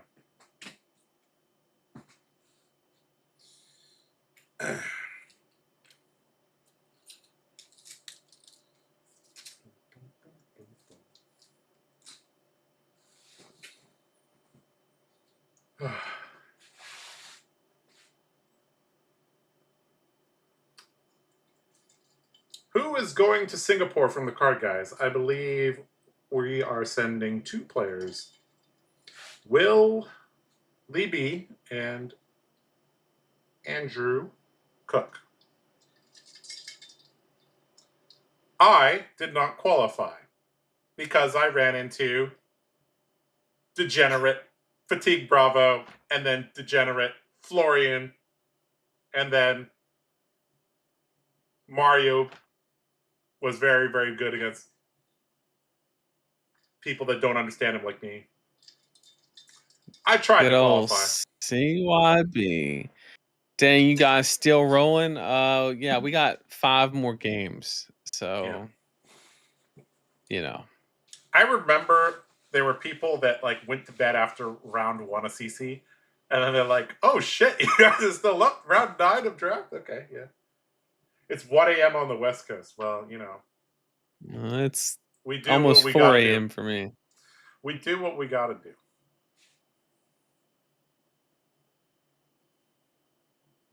But do we have to do it is the question. Of course we do. Yeah, we love our Hong Kong folks. How else will we get Eugene games? Yeah. All right. I found something else that's interesting for show and tell. Gold foil Stormstriders. First to 1,000 XP, Hong Kong. Yeah, first to 1,000 XP in Hong Kong. This was this is why I know so many people from Hong Kong, is because I started playing the game in Hong Kong in 2021. I started very beginning of January, and by the end of or the middle of June, I had 1,000 XP. And then I moved to the US in July. And then I met Nathan in August. And then the rest is history. Yeah.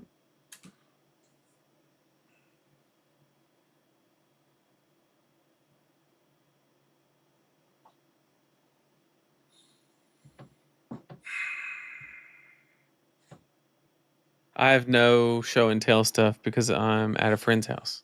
Yep. I'm not even at my home. Yeah. Oh man.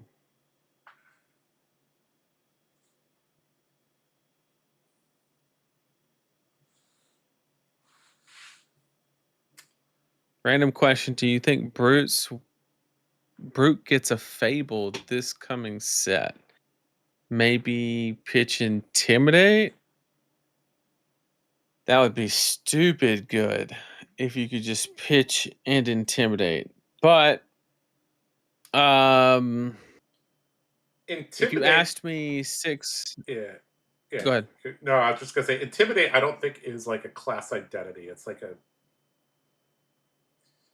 it's there. It's like Reprise being I mean it's just Brute, right? Yeah. Like yeah, it's true. But like the others don't deal with it at all, basically. I think that if you asked me 6 months ago, would they ever print a Fable that said pitch Intimidate, which is ridiculously good, I would say no shot, because they had a track history of like having the Fables be kind of fringe case as of recently. I mean, the last one that was like giga playable was like Eye of Ophidian Heart kind of situation. And but after Riches, I mean, don't get me wrong, I'm not in the camp of like Riches is busted and like, you know, all of that, but just the fact that they're willing to, it's a way bigger leap, and the fact that it's generic and not pirate means that they are willing to entertain the idea of making the Fables much more playable. So therefore, if that's kind of sets a new standard, then it's entirely possible to have a Fable card that says pitch Intimidate. Yep.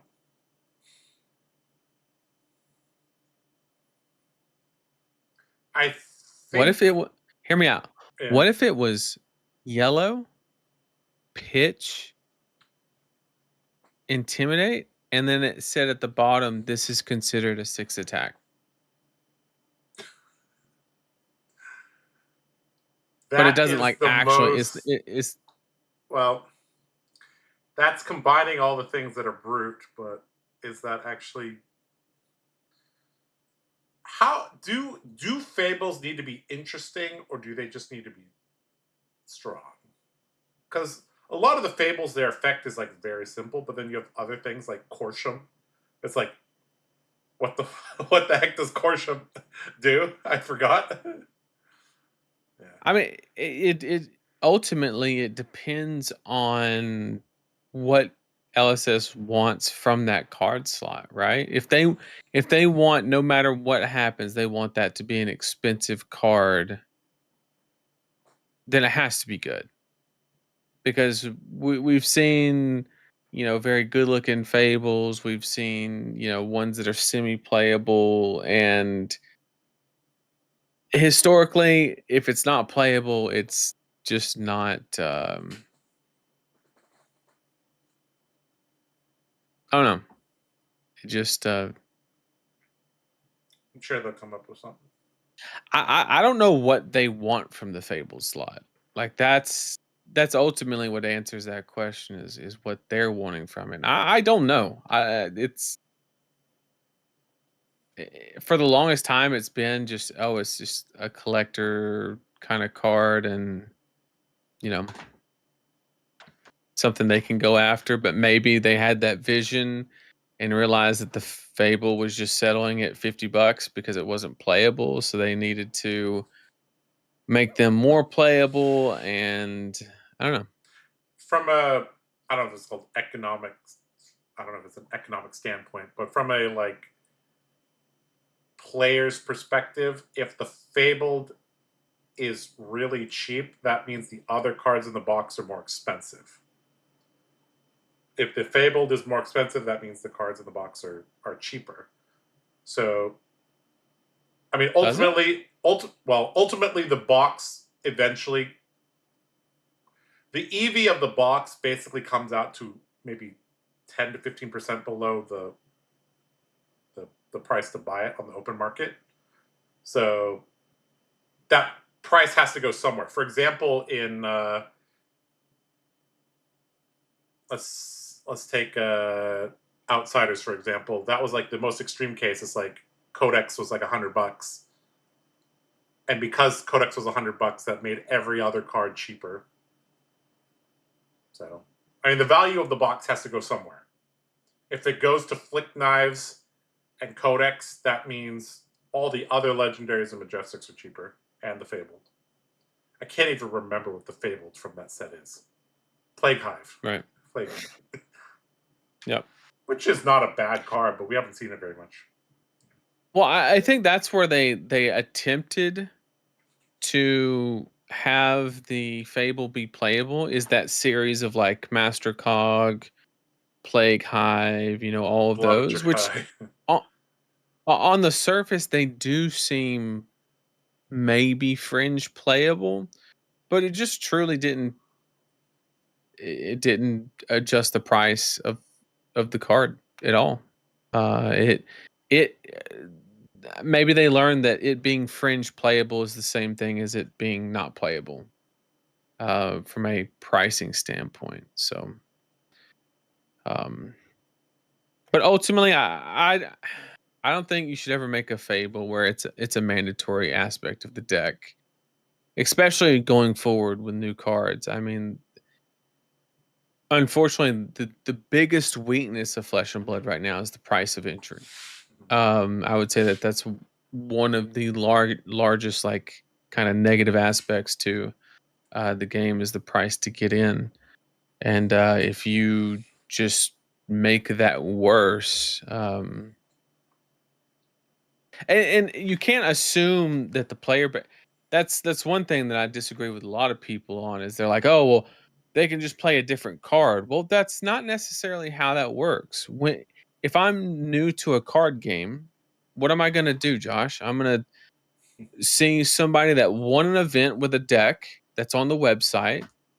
I'm going to punch those cards into TCG player, and it's going to say to ship things to your house, it's $2,800, and I'm going to say next game.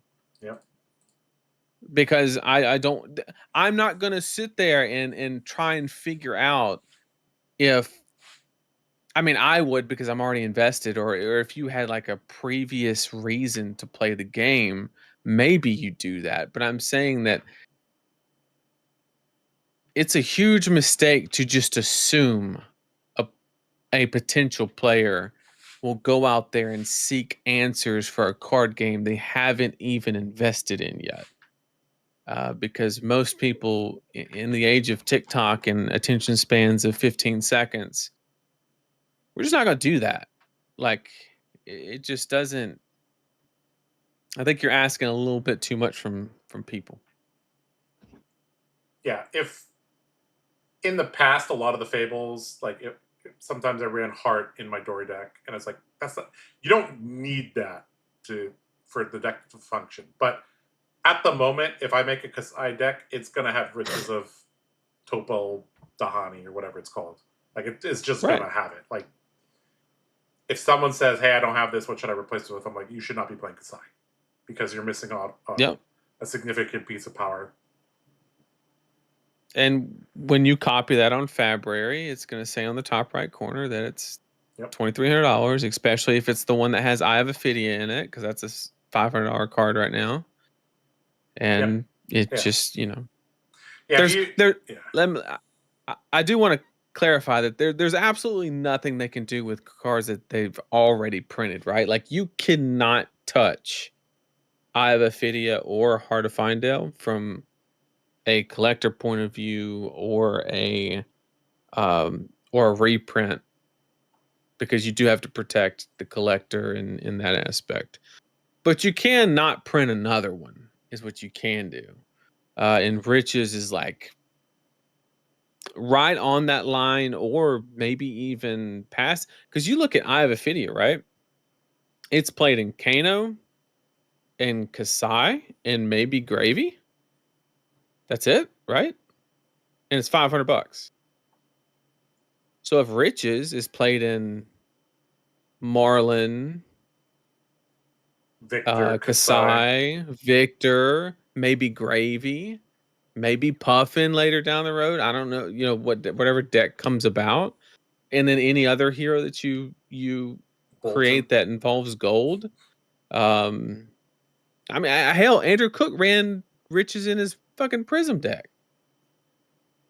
Like, so theoretically, there's probably more Riches out in existence at the end of a high seas print run than there are eyes, but I mean, it still has the potential to be a $350 card. And it's going to forever increase the price of decks in Flesh and Blood. I kind of like what they did with Arknight Shard. It's like, okay, this is powerful, but it's played not in one class, it's played in one hero. So that might be a way that they can approach that, because that does bring the cost down. Maybe. Oh, game's coming. Okay. Game time. They should Puffin. reprint non-foil fables. Didn't they do that in the history packs? Were they? No, they were foil. Right?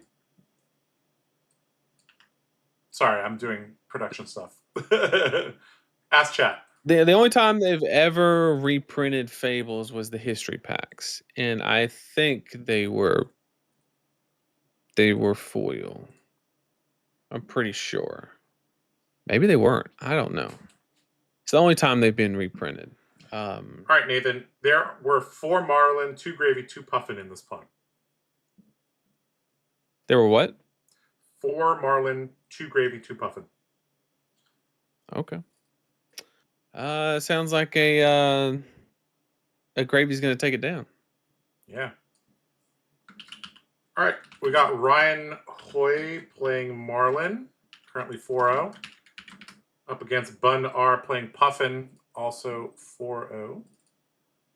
Oh, and Bun's got that mech experience. Yeah, he does. He has a lot of mech experience. Him and Kelvin Law both really, really enjoy that. So let's get that game up for you guys ASAP, because they are currently playing. Oh, that's not wrong. That's wrong. There we go.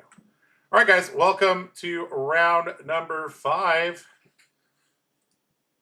On your left, we got Ryan Hui playing Marlin. And on your right, we have Bunar playing Puffin. And all right, Looks like we're starting with the hook.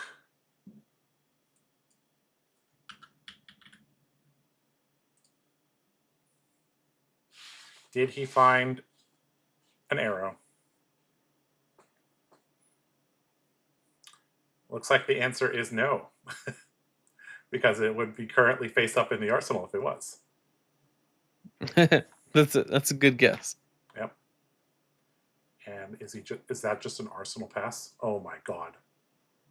Okay, so Bun went first as Puffin, and Ryan Hui going second played hook and passed. That is not how to play Marlin. I'm no ranger expert, Nathan, but that doesn't look right.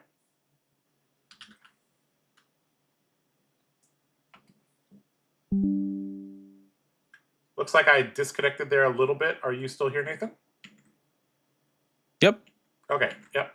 You just lagged for a little bit, but everything seems to be good. Yep, OBS told me I DC'd there, but we're back. So we have a Sky Skimmer coming in for 8. Bases 4, gets a little bit of a bump from the charter course. Bun could give this go again or +1, depending on how he's feeling. Of course, with no cards in hand, this is going to get a +1.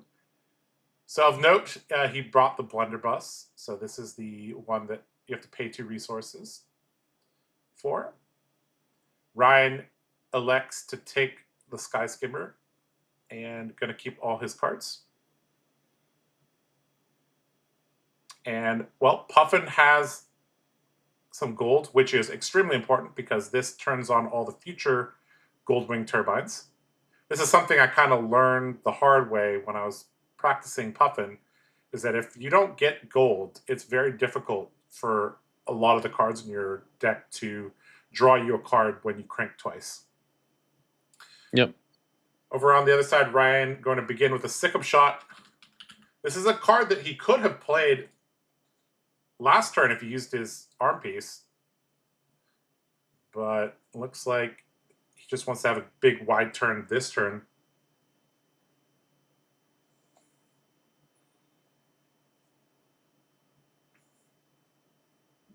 All right, Bun lining up his armor.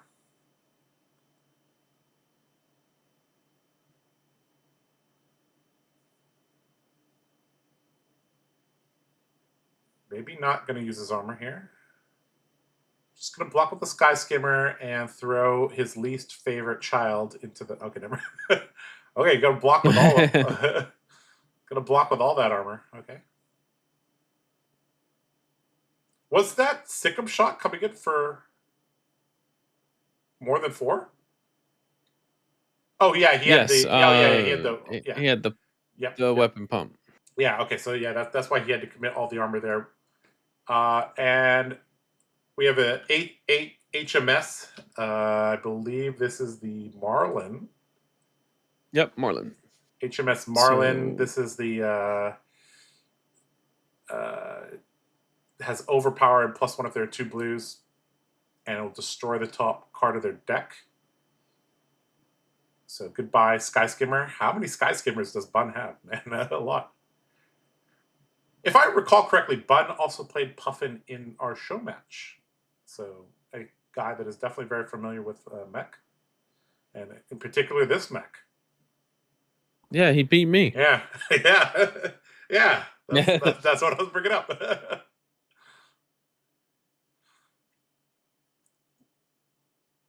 All right, back to Bun. Going to activate a gold, create a gold. The golden cog, obviously going to crank that, get his action point back.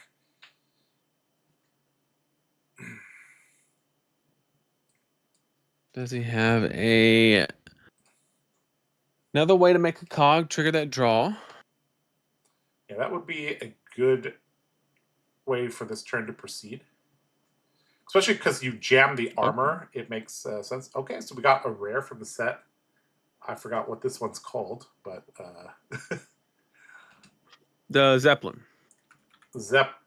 Oh yeah, Cogworks Zeppelin. This is the one Zeppelin. that's like docked in the harbor. Yeah, it's twice per turn, +1 on hit, make a cog. Yep.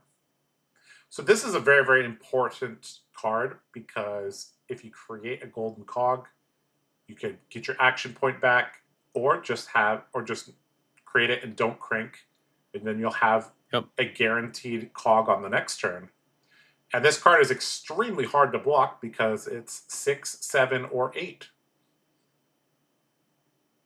And because Bun has 2 untapped cogs, this is going to be, well, if he had 3 cogs, that would be the perfect situation. But yeah, because you have to tap a cog to create a golden cog. So if Ryan blocks for 7, that will effectively deny the creation of a golden cog.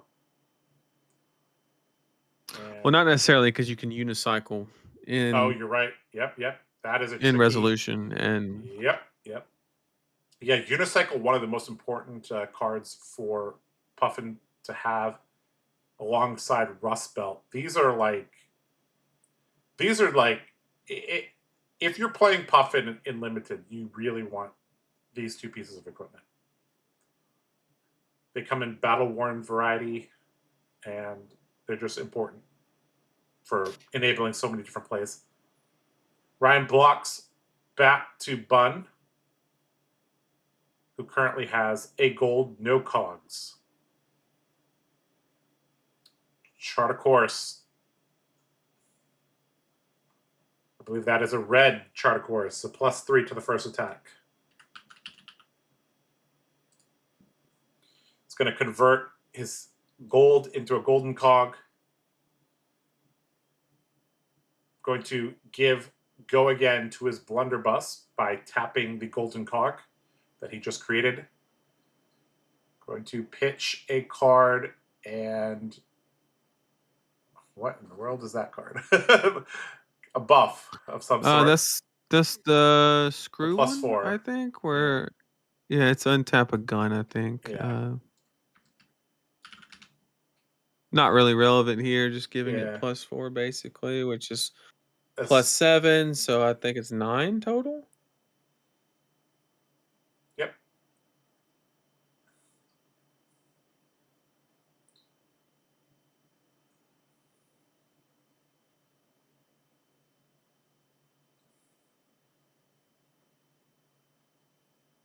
Good amount of damage. His blunderbuss coming in for quite a bit with go again.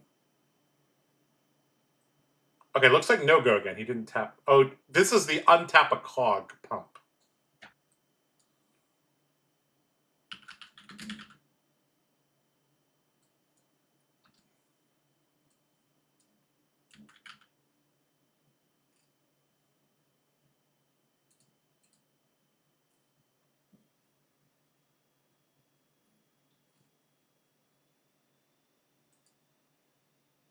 Yeah, tighten the screws. I found it. +4 for 1 resource. You may untap a cog. So this has go again, but I'm pretty sure that is a high seas card in his hand. It's just going to go to Arsenal. High tide card. Sorry, not high seas card. All right, Bun in a pretty commanding position right now.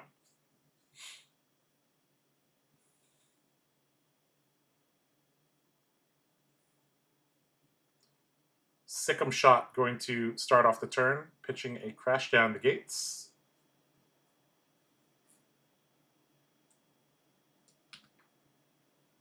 Going to confer go again to Ryan's attack.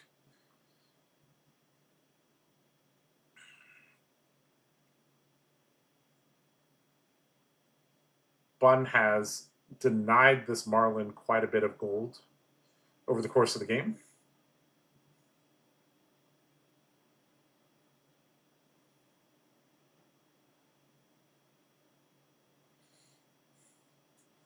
Looks like Bun is content to give Ryan 1 of the gold from the treasure island.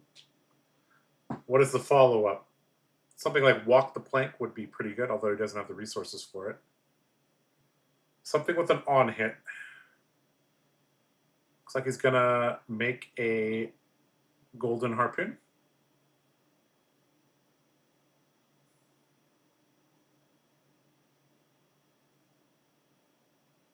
Not sure what he's trying to accomplish here. Yeah, you can't pitch the golden harpoon, so maybe he just wants to. Okay, looks okay. Sure. Did he pitch it? No, he discarded it. I think.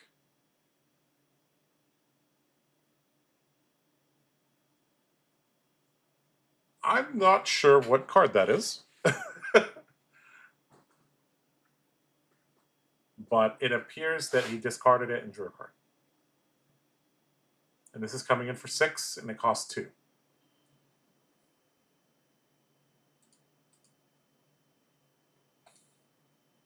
So let's see if I can do some searching on Fabry and figure this out. Oh, this is Swindler's Grift. When this attacks, you may discard a yellow card. If you do, draw and create a gold. So that's what he did. 2 for 6. Common. Okay. Math checks out. Bun going to have a 5-card hand with gold. So if we have a Goldwing Turbine or, you know, something similar, this will be pretty good. Yep, gonna trigger that draw. Free card. Yep. Goldwing Turbine. What can he do with it? Creates a golden cog, which you can crank, and then he can create a golden cog and crank off gold and the hero ability. Going to tap one of those to Blunderbuss for 5 go again. So that is a red Goldwing Turbine. No surprise that Bun's deck has several red Goldwing Turbines as a 2 of Puffin, and I believe the other Puffin moved in a little bit late. His deck should be pretty cracked. I would not be surprised if Bun won this pawn.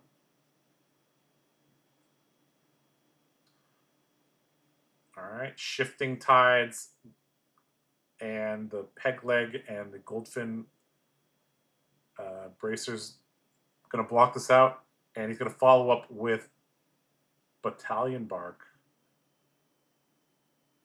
One of the best cards in the set. It's pretty good. A lot of threat density. A lot of easy ways to activate High Tide. Yep. I think he still... Did the Battalion Bark come from the Arsenal? I didn't quite see. That is correct. Okay, so that was what he... Yeah, okay, so, yep. This is what we saw a couple turns ago. Red Battalion Bark, one of the best pack one pick ones. All right, back over to Bun. Currently has tempo, has gold, has a real weapon. Looking pretty good to take down this game. Going to activate Puffin, create a golden cog. Going to crank it for the action point. Does have the Skyward or Goldwing Turbine and the ability to draw an extra card. However, he just has to have the pitch to support it. There it goes. Yep. Okay. Going to crank, draw.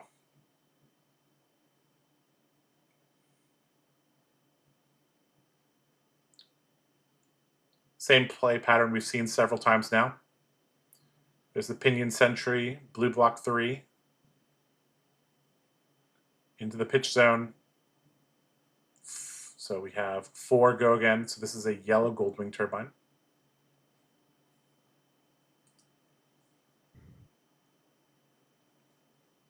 I mean, Bun's just got to hang on to the tempo here and make sure that Marlin can't reach for overpower. I think that's the only way that he really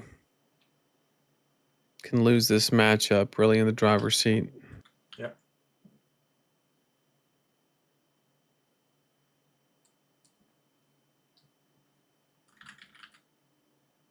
Cloud Skiff coming in for 5, being met with an On the Horizon. He's going to give it +1, so Ryan's going to take 2, drop down to 4. Bun is going to get some gold for his troubles.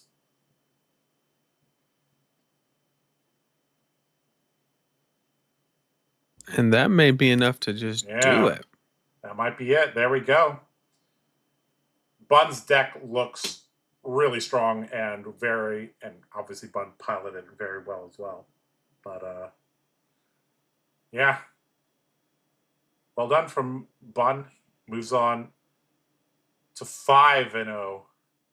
And I mean, we're going to get to watch the finals of this pod, but I'd be shocked if Bun doesn't win this pod. Unless the gravy deck that he's likely to face is like absolutely stacked. Well, it can't be bad. I'll tell you that much. Yep. 2 gravies, kind of scary. If somehow a Marlin managed to squeak by into the 2-0 bracket, then I guess it's Bun's lucky day. But more than likely, we're going to see a Puffin v Gravy for the last match. All right, Nathan, let's go check our bingo card because I believe we have some updates there.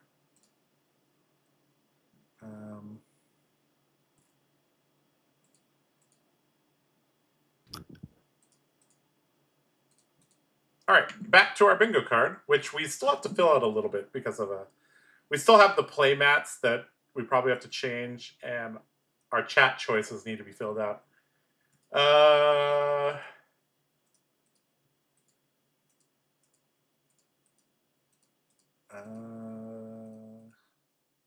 Game goes to second cycle. Kaiser's game went to second cycle.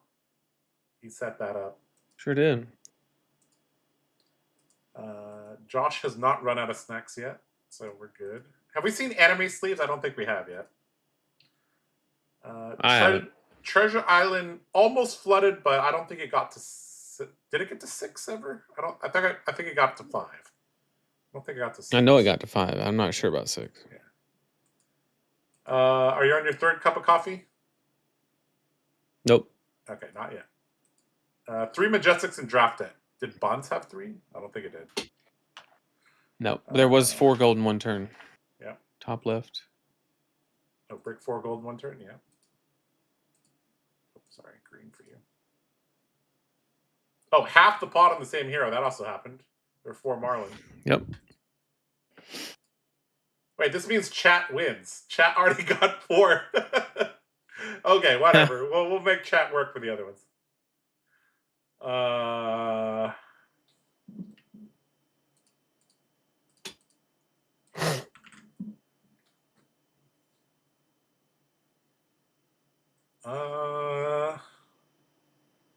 Class mirror match, different hero. If we were in Outsiders, maybe. Casters called GG incorrectly. I don't think we've done that yet. I think we're good on that. Nope. If we had an awkward handshake on feature, I don't think so. Nope. Yeah. Well, Nathan, if you didn't get your 1 a.m. fireworks today, I don't think you're going to get your 1 a.m. fireworks tomorrow. So this is another one we might have to change.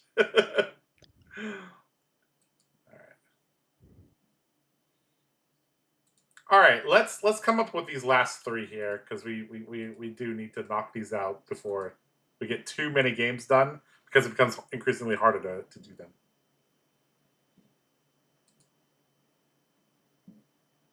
All foils? Yeah, he got that one.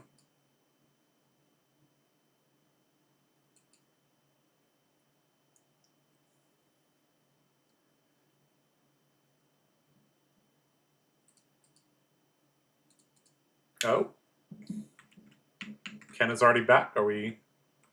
I guess we're not going yet, but all right, Nathan, let's fill these out. Chat has slowed down a little bit, but if you guys are in chat and you guys are awake, you're not just you don't have the stream open and you fell asleep. Can you help us come up with 3 more in the corners here? I'm kind of liking one that says like fabled pitched or something like that. Fabled pitched. That's either gonna happen or not gonna happen based on the hero. It's like if we have certain heroes, we're definitely gonna get it. Puffin 3-0 is a pod. You could be really close to this one. We might get to watch that Dimpleism in there. Oh boy.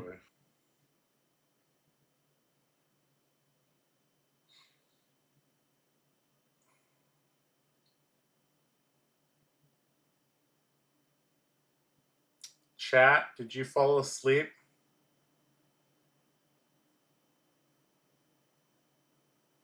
You know, Nathan, I'm not going to get chat riots justifiably because they all fell asleep. Maybe we'll get chat riots justifiably tomorrow.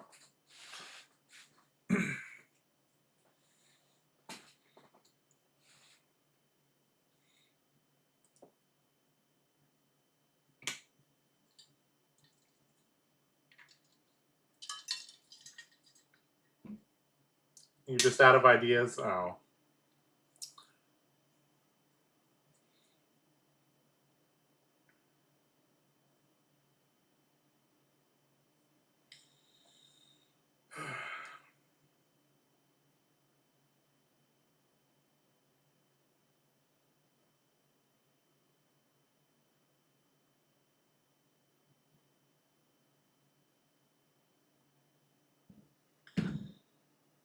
Ugh.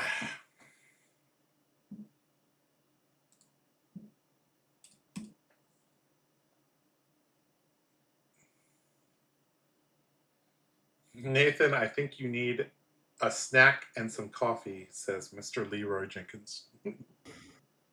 I need way more than that. Yep. I'm going to enjoy some of my Thai-style red curry chips.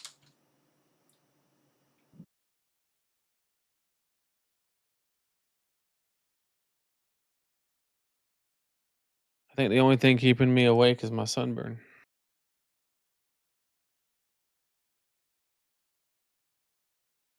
I mean, I got roasted. Does sunscreen help? Or are you too white? It usually does. And for some reason, I guess maybe I didn't put it on good enough, or maybe we were out there like 4 hours. I don't know. I thought this is part of the benefits of having a wife. They can apply it properly. Well, she did put it on me, so it's her fault. That's what we're going with anyway. You know, part of the benefits, Nathan, of being mixed race like me is I get to draw on all the powers of my other races. It's like my sunburn, which is normally because I'm weak to it because I'm 25% white. Nope. My Asian parts pull enough weight to counteract that, so I'm no longer weak to sun. It's like being a dual class Pokemon, a dual type Pokemon, right? It's like, okay, normally I'm weak to this, but I have this other type that cancels it out, right?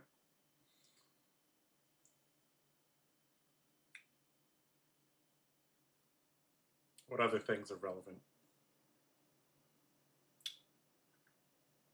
Normally, I would be bad at driving, but because I'm 25% white, I'm barely good enough to drive. I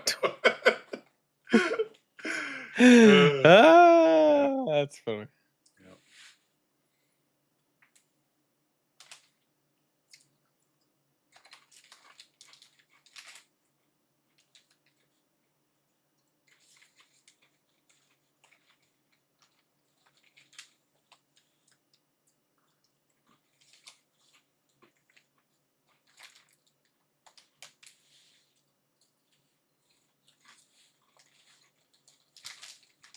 Oh man. Now I understand why Ethan does the whole returning in 15 minutes screen. I mean, we can do that too. We can do that after the third round of draft because there'll be a little bit of delay before the draft. Yeah, because they got to set up the pods and stuff. That's a good point. That's a good point. I guess I can use that opportunity to put on more aloe lotion. I'm telling you, my leg is jacked up. I saw my shadow look at it and flinch. Oh.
What was you out doing that got you burnt up? I went tubing.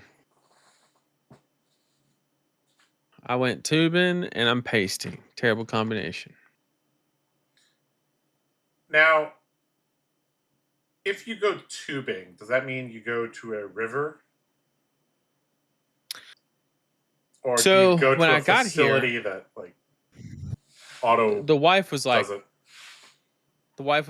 "We're going tubing." I was like, "Okay," because that's what you do when you're married. You just get herded. Yeah, you just get herded like sheep. You get Uh, you get your plans announced to you 30, yeah, you don't make them. You just get told what 31 they are. hours And before they happen. yeah, so I was like, "Okay, we're going tubing."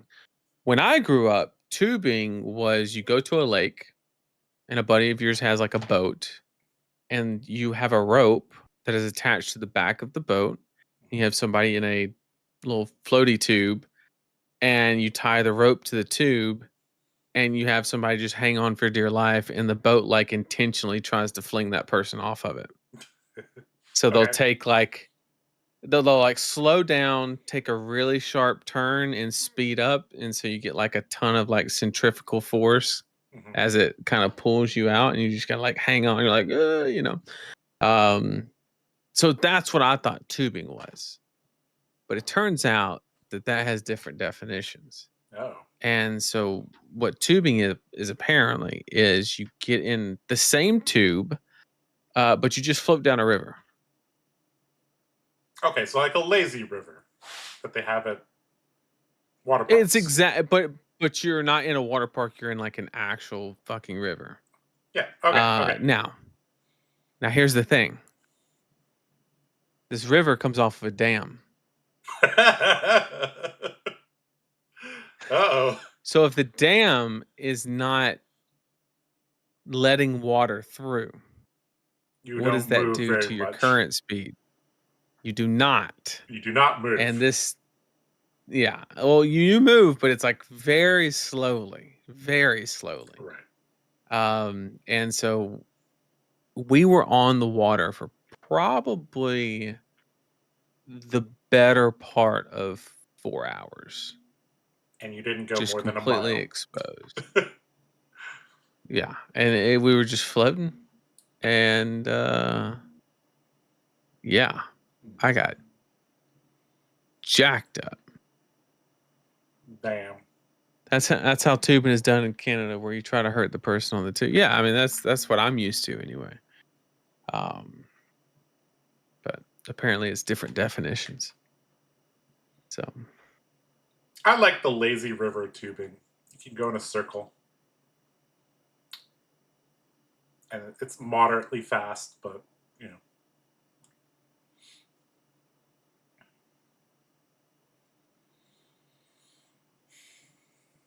mm,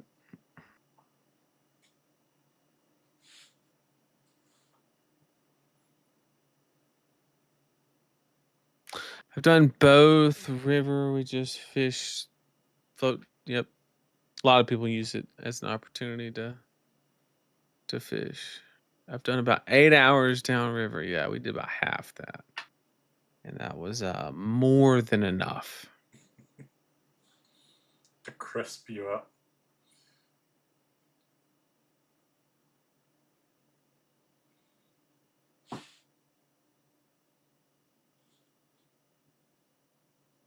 Worst is when you put sunscreen on, but then your swimsuit rides up the tube. Yeah. Not ideal. New Ira deck looks cool. You want to throw up some cards? Sure. Let's take a look at that. I think everybody's had like 14 days to talk about the mask, the arm piece, the CNC.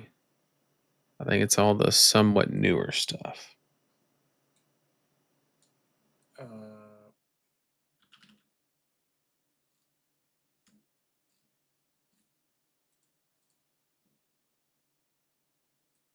okay, let's see.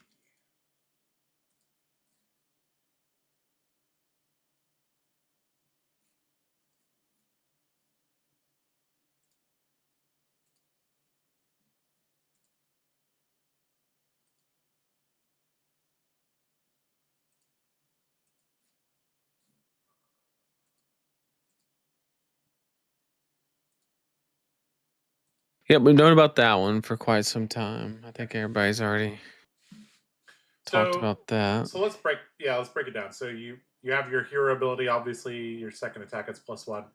The weapon is actually kind of the key thing because you don't run Kodachis with a lot of the armory deck cards. You run Edge of Autumn.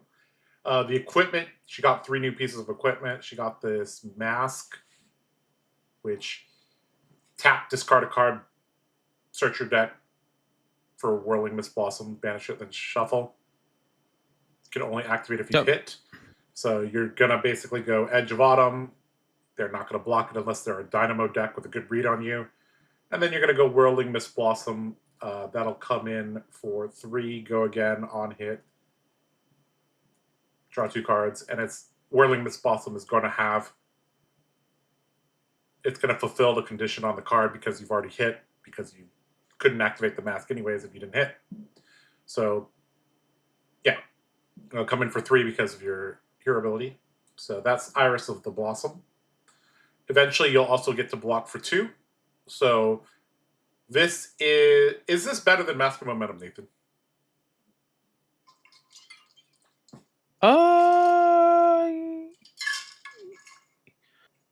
Is the card better? No.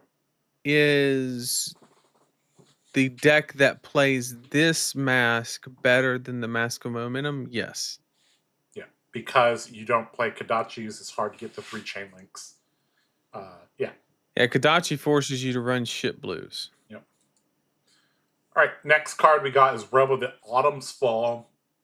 When an Edge of Autumn hits, you may destroy this, gain a resource. Has AB1, has no block value.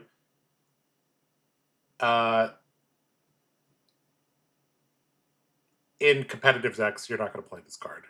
Because actually, you might, because it's better than Null Rune Chest. But yeah, it's just strictly better if you run Edge of Autumn. Yeah. Yep. But in non-magic matchups, you're just going to run Tunic or Blood Spattered Vest, I guess. All right. This arm piece, so this is the arm piece that's competing with Tiger Stripe, Shuko, and Breaking Scales. Let's see if it's better. Okana Scar Wraps. Attack reaction, tap this. Banish an Edge of Autumn you control. So this could be in your equipment zone, in your weapon zone. It could be on the combat chain, either one. Target ninja attack gets +1. So that's just like Breaking Skills.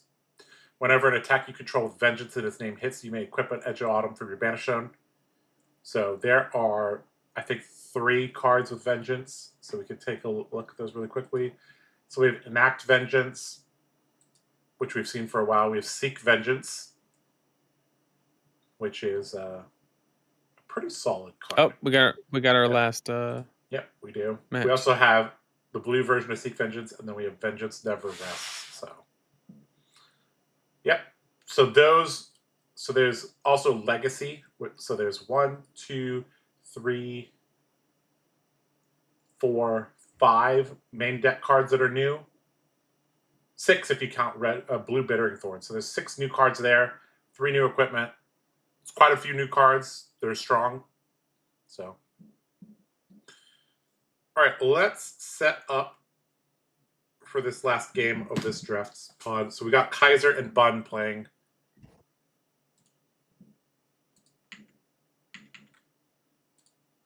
All right, Nathan, you can chit chat while I get everything set up. So somehow the Gravies didn't make it. We have a Marlin v Puffin, which is really interesting.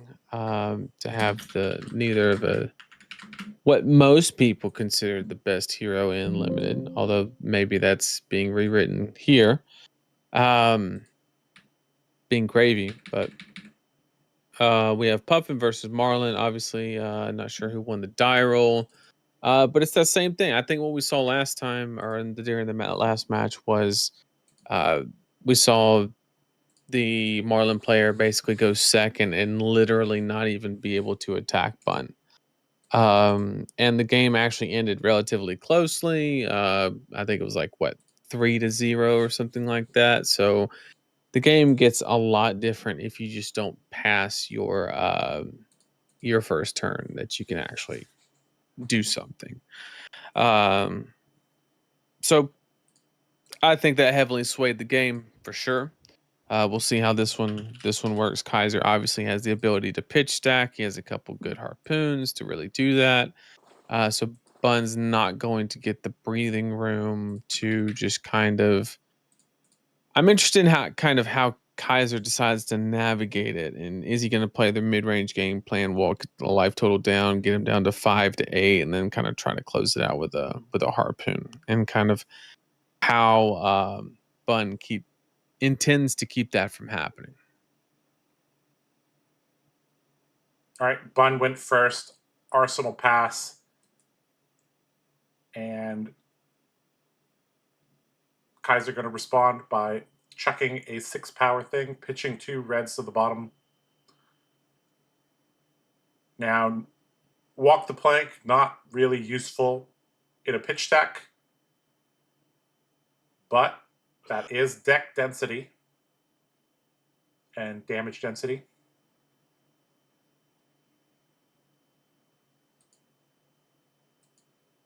Also a possibility that maybe Kaiser simply needed to filter, didn't want to go into the next hand with a bunch of 2-block attack actions. Yep.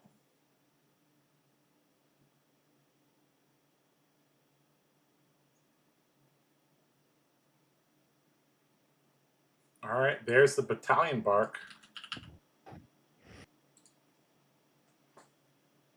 Little 3-card 9. Pitching away 2 blues. Siren of Safe Harbors. Gonna give him back a life point. But that is going to give Bun his first 2 gold. Like we mentioned in the previous game, gold is extremely important in Puffin decks. Call in the big guns. Gonna allow him to load and fire off this Redfin Harpoon. Pretty chunky.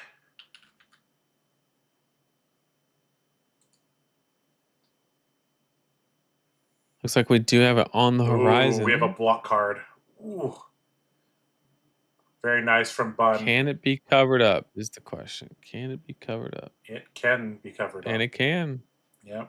3 block, 4 block, 3 that armor. Is massive. That is massive. Massive, yep.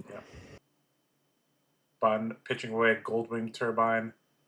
Gonna send an expedition. Why not? And Kaiser gonna cover that up.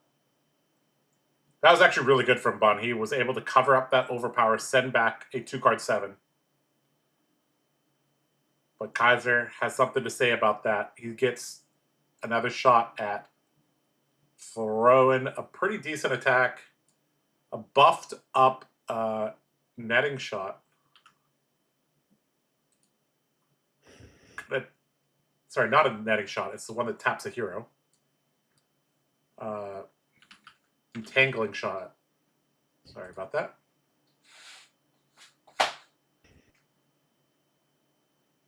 Gonna keep Bun off of, getting an easy double crank. Although Bun, I don't think is too worried about this. Currently in a pretty commanding position.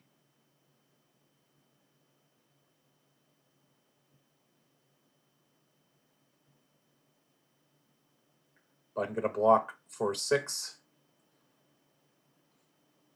Gonna take 1. Kaiser gonna get a gold. 3 cards for Bun to work with. Gonna send a Sky Skimmer, I believe. Sky Skimmer, not sure what color. I presume it's gonna be red. Yep, Sky Skimmer gonna be covered up by Peg Leg and an arrow. Bun gonna Arsenal.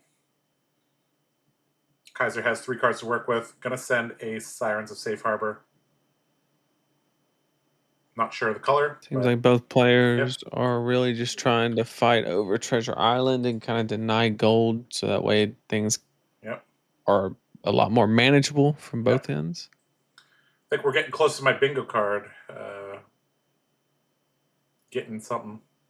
If Bun blocks us out and attacks back, it'll be on 6. So Treasure Island will have flooded.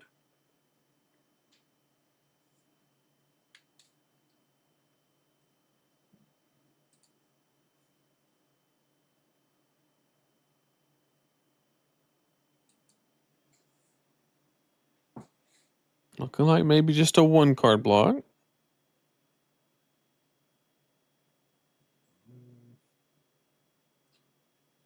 He might have to let a little damage leak through because, I mean, in limited, the average block value of your hand is not going to be 11 or 12. It's going to be closer to like 9.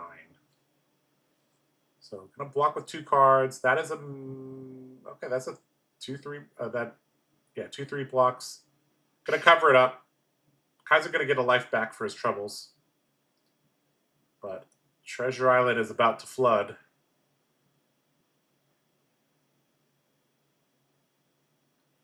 Puffin going to be activated, create a golden cog.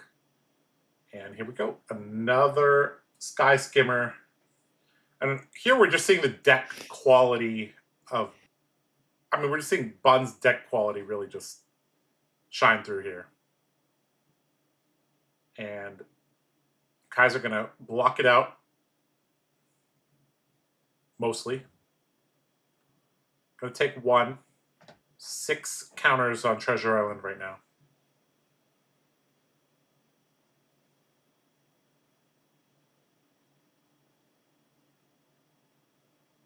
So I could see why Kaiser is in the finals of this pod.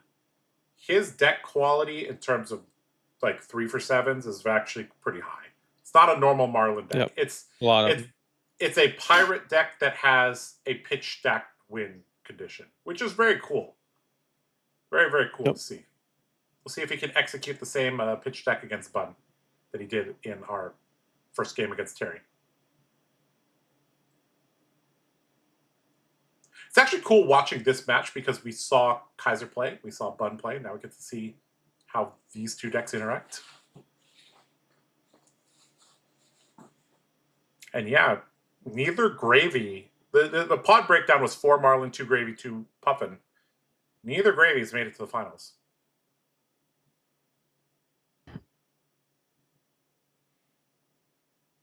All right, 2 cards turned sideways, indicating some sort of block in the future.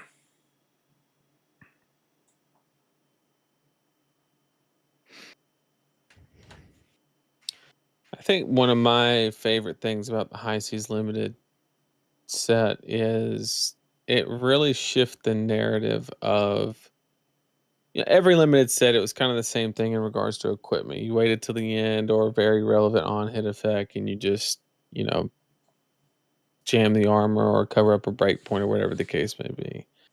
But High Seas, just getting that armor in there quick to deny the treasure island because there's on hit with every single attack. I don't know. It was kind of refreshing in regards to just kind of breaking up the Yep. norm in regards to playstyle. Yep. All right. Here we're seeing the classic Goldwing Turbine play that we've seen Bun make several times now. Gonna draw a card.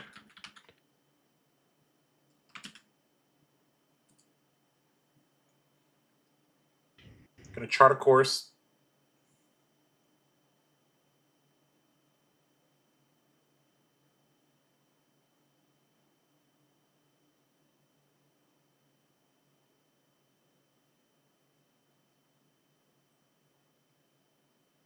Okay.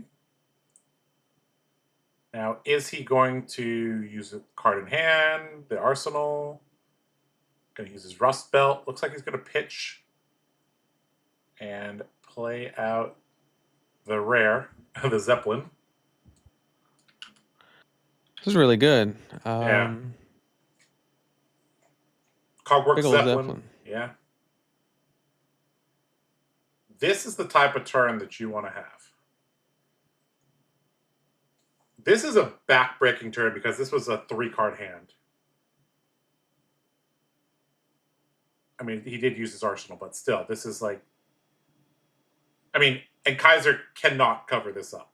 So this is going to make a golden cog. In fact, this attack is so large that Bun doesn't have to double pump this. Which means he can single pump this and then use the effect of the on hit to guarantee his next turn is smooth. Also gets to send a gold wind turbine. Sorry, Goldwing Turbine back into his deck. Can't hate it.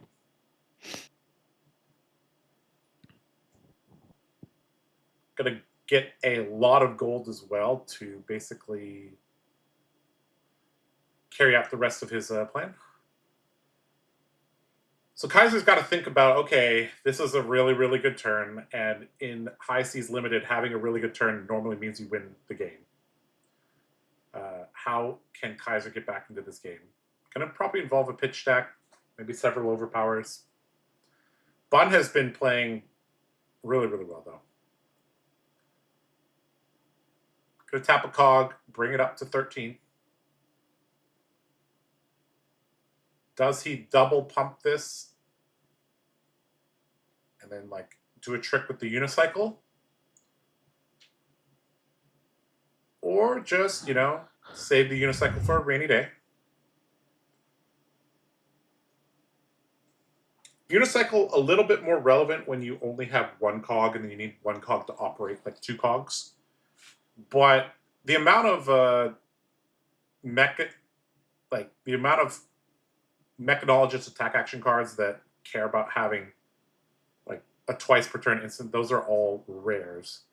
So Bun would know best based on the texture of his deck. So he's going to get the things from the Treasure Island first.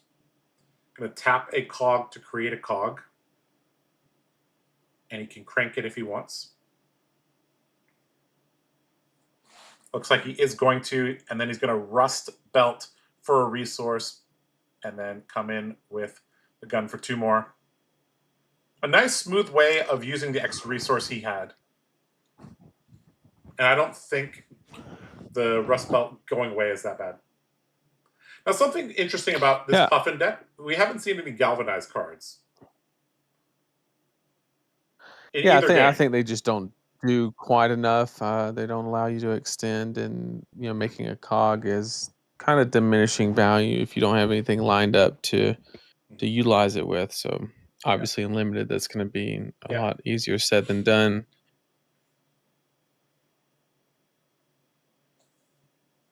All right, Rabble coming in. course, coming in for 4 because I don't think we've seen a Rabble not come in for 4 today, Nathan. I think they're 100% today. Yep, maybe you should get some lessons from the Hong Kong players on how to do that. It seems that's the case.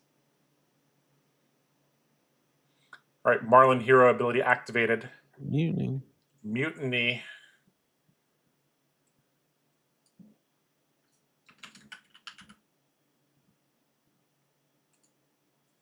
Mutiny on the battalion bark. Call in the big guns into the harpoon. Not bad. Mutiny gives a nice little +2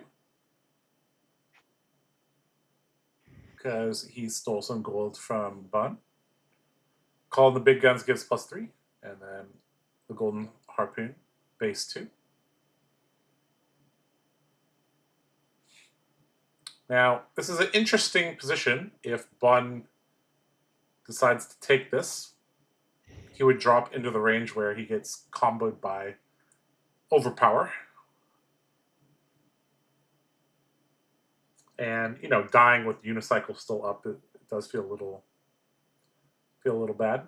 So we'll see here. It's an interesting spot because Bun has to realize that, you know, if Kaiser can keep a 2-card hand, you can always pitch to activate gold or activate Marlin's ability before that to put a harpoon in your hand and load it with the draw off of the gold and then just pitch that card to actually pump with the weapon, which would be +4 on the B6. Assume that you can block 3. So going to anything kind of in the range of 3 to 4 life becomes really, really risky. And you can see that Bun's kind of trying to stay outside of that threshold for that very reason. With the exception of if there's ever a moment where you know you can start getting a lot of the cards out of hand, then it's okay and probably acceptable to go down. All right, looks like Bun has a nice turn planned out. Going to go 2 go again into 1-cost attack, if I had to guess. Very reminiscent of how Teklevossen liked to play back in the day.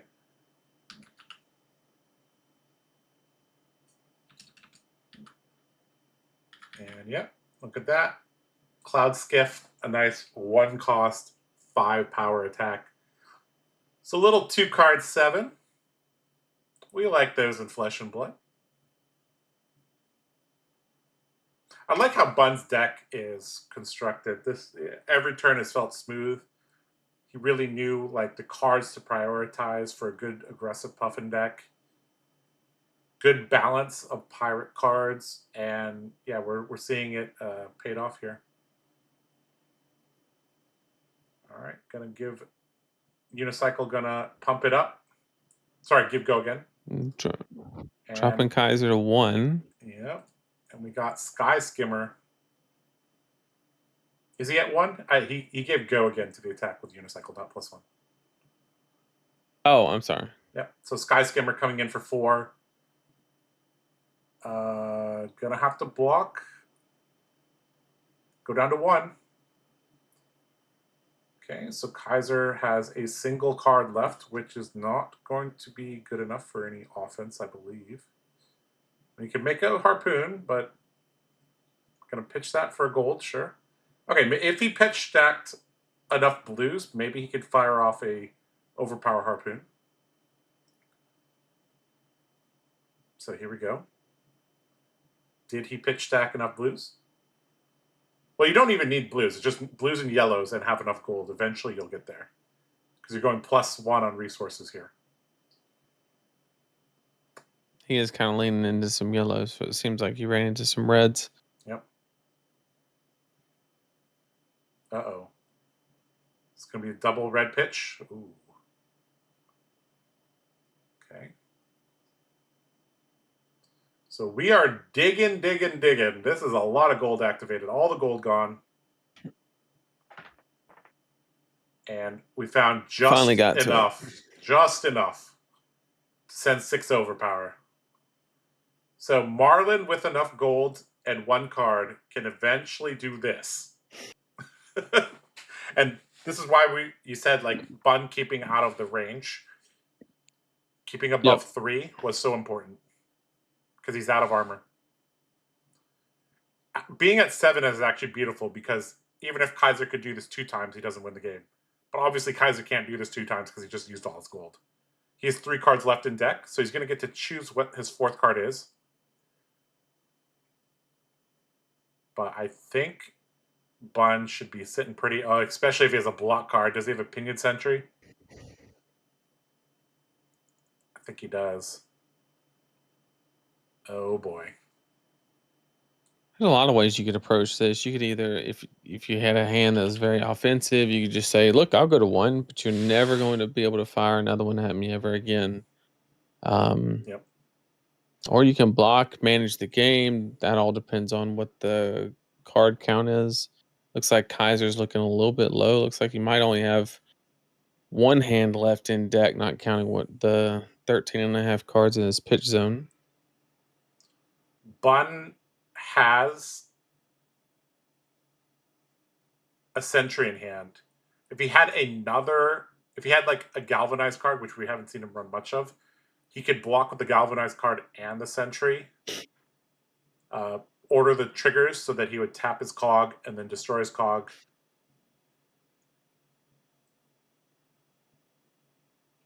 So he'd create 2 golden cogs, can crank both of them, draw a card. Looks like just going to block the Pinion Sentry. And take 3. Kaiser going to get a gold, which is going to be helpful for creating a harpoon. Now he's going to get to sculpt his next 2 turns. Let's see how he wants to do it.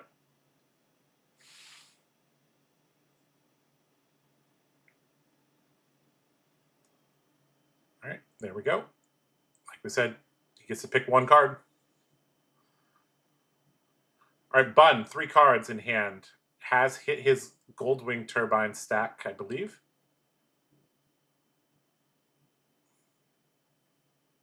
Going to start the turn off by presenting 2 go again. Oh, nope. Never mind. Going to untap a cog and give +4. Going to do it again. That's pretty good. Yeah, that's not bad. 10. Blunderbuss for 10, I heard, is decent. Going to discard. This is blocking for 8.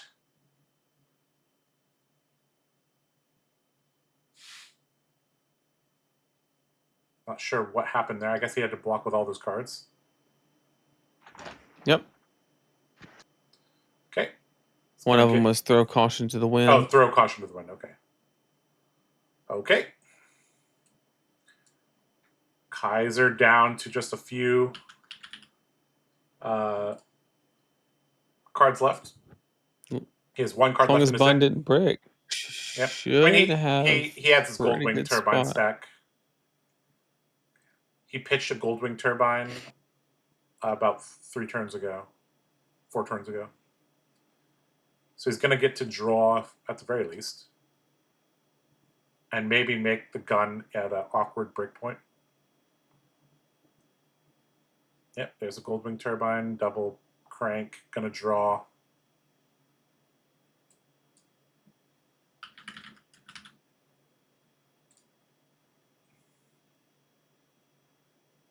There's another one, actually. He could just save that other one to do this whole loop again next turn. I don't believe there's a way for Kaiser to get out of this with Bun being at 4, not 3. Also, just with Kaiser being at 1, I think if the hand misses any blocks or anything like that, I think it just gets out of hand from from there, because this is basically Kaiser's last turn to close it out, and I don't see it happening because we already got a pump down and another 2 to 3 cards. We can go Skimmer into Zeppelin, and that's just a really, really strong turn. Yep.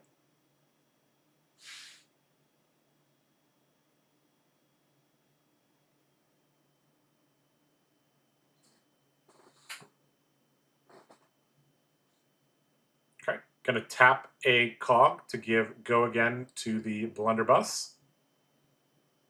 And this is gonna come in for 6. So if Kaiser doesn't have 2/3 blocks, I mean, second cycle, you're less likely to have, you're more likely to have 2 blocks. So, okay, looks like that's a yellow, or sorry, a blue Goldwing turbine. No, 432. It's a blue Goldwing turbine, so this is only coming in for 4 go again, but hey,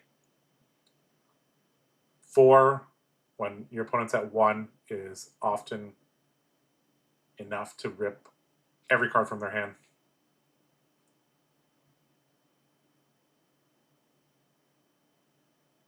Four makes it a yellow, right?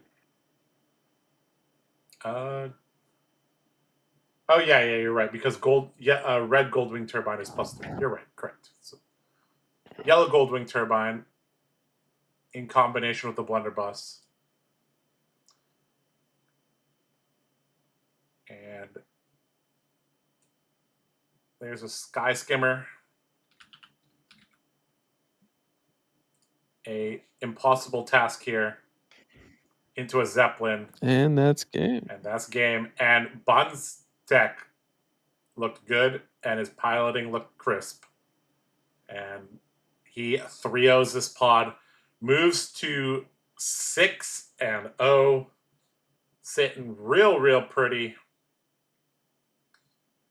And yeah, he should be in a good spot for moving on. All right, Nathan. There's about 10 minutes left in the round, and I would give them another 10 minutes or so to set up. So I think now would be a good time to take a 20-minute break, and we could come back for the second draft. All right, guys. So we are going to be back for that. I guess we could quickly take a look at the bingo card before we do that. Nathan, I believe you got one of these here. Nope, I got Treasure Island Floods. I know that one. Are there any others that we got? I got Puffin 3-0. Puffin 3-0, yeah. Puffin 3-0 is a pod. Courtesy of Bun. All right, pretty good. All right, well, I already see a winning lane here. I just need chat to justifiably riot and come up with a good suggestion, or I need a warrior in top 8 and a good suggestion. So, yeah. And Nathan could go. You know, he has several different ways to get this, but he needs a little bit more work. But yeah. All right, guys, we are going to take a 20-minute break. We will be back in 20 minutes. I will start a timer. We'll see you soon.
All right, guys, welcome back to coverage of the Hong Kong Fab TCG National Championship 2025.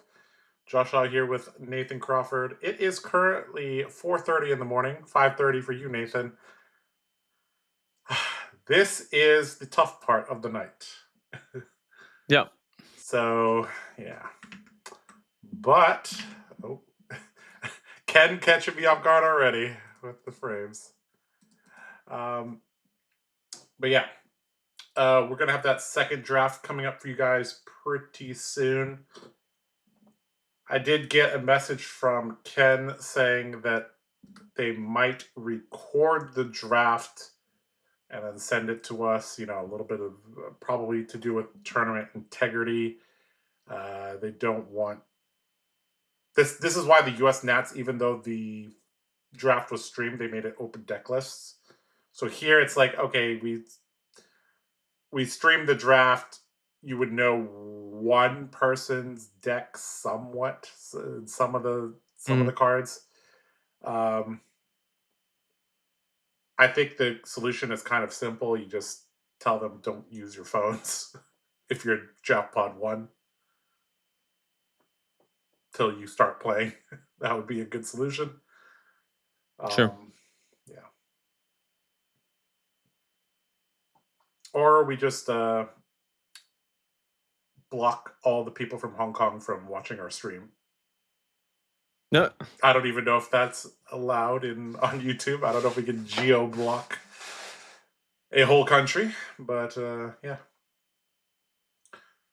All right, Nathan, what did you do on your little break? Got more coffee. Good idea. I'll tell you what I did. So I was like, should I pound another monster? And I was like, no, I probably shouldn't do that. That's bad for my heart. So I got a pineapple juice with a bunch of ice. And I also got this. I made some ramen. This is Korean bulldog. You might have seen this at the grocery store. This is the chicken version. And this is spicy AF.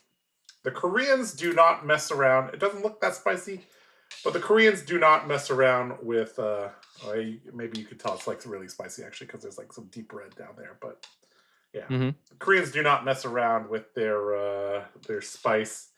I even kind of messed up because I didn't quite save enough of the ramen water to go with this.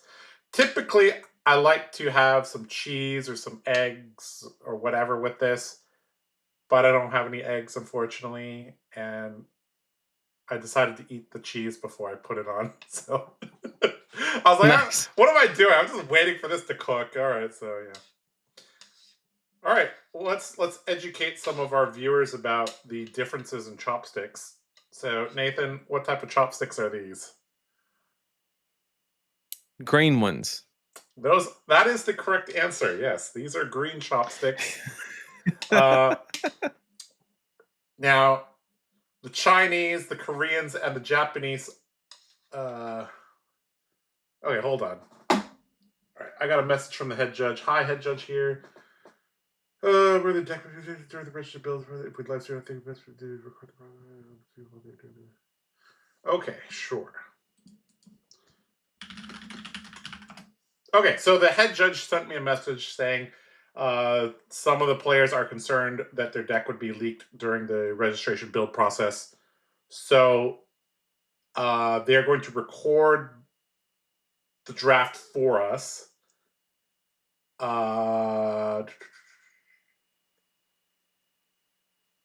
And let us stream it while they're doing the registration. Okay, so basically minimizing the amount of time you would have to watch the VOD, basically. So let's just put this out because I can see who's in pod 1. So I'm going to call them out by name. All right.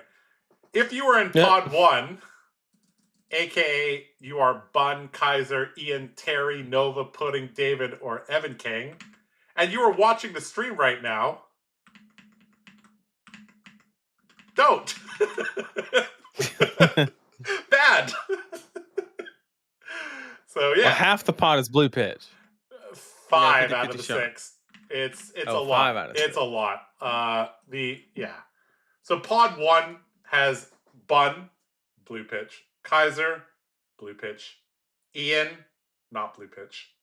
Terry, not blue pitch, but we love him. Nova, blue pitch. Pudding, blue pitch. David, blue pitch. And Evan K, not blue pitch. So 5 Jeez. out of 8. They only sent 8 players to Nats. Jack is not there. Guess how many blue pitcher in pod 2? 2. Yeah, two of the other 3. Pod 2 is Xing, Hui, Eugene, Ray, Jackie, Alan, Teddy, Wayne. The cream rises to the top. So yeah. That's actually nuts to have 5 players from the same team in the top pod, but when you're good at the game, you're good at the game. Nathan, why can't we do this? Why can't we have 5 players in the same pod from our team? Or 2 or We 3. don't have a testing house and a absolutely absurd work ethic toward the game. That's fine. Some people would shorten that to "we are washed." But sure, that's fair. We'll take it. Yeah.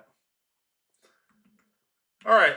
All right. So yeah, they are going to record the draft, which means I'm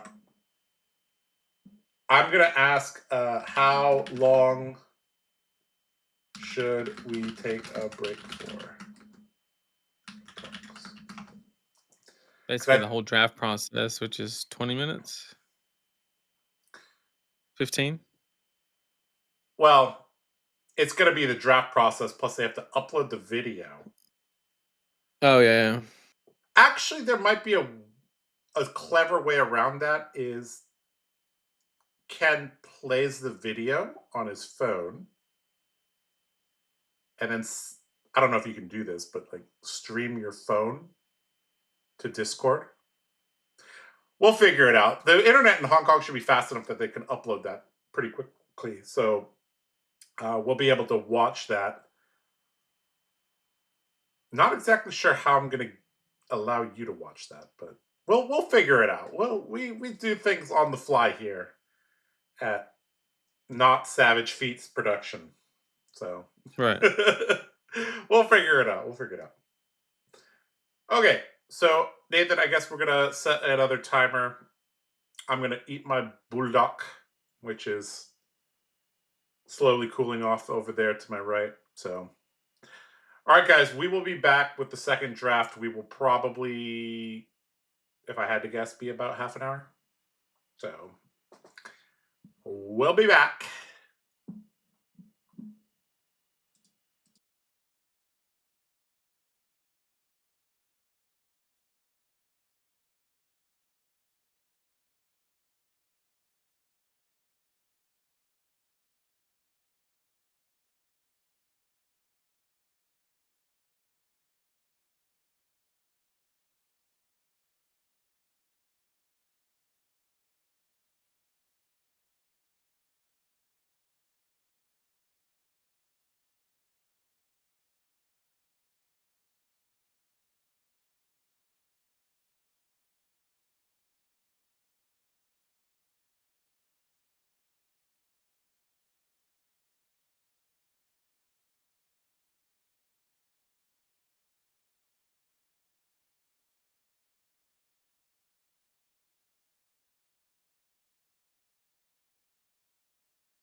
All right, what's up, guys? Welcome back to coverage of the Hong Kong Flesh and Blood National Championship 2025.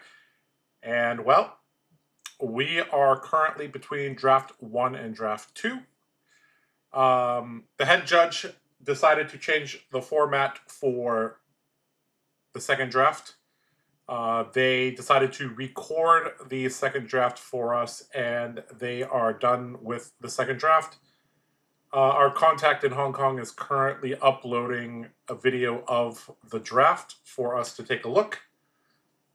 And he literally just sent it to me. I'm going to copy this link to you, Nathan.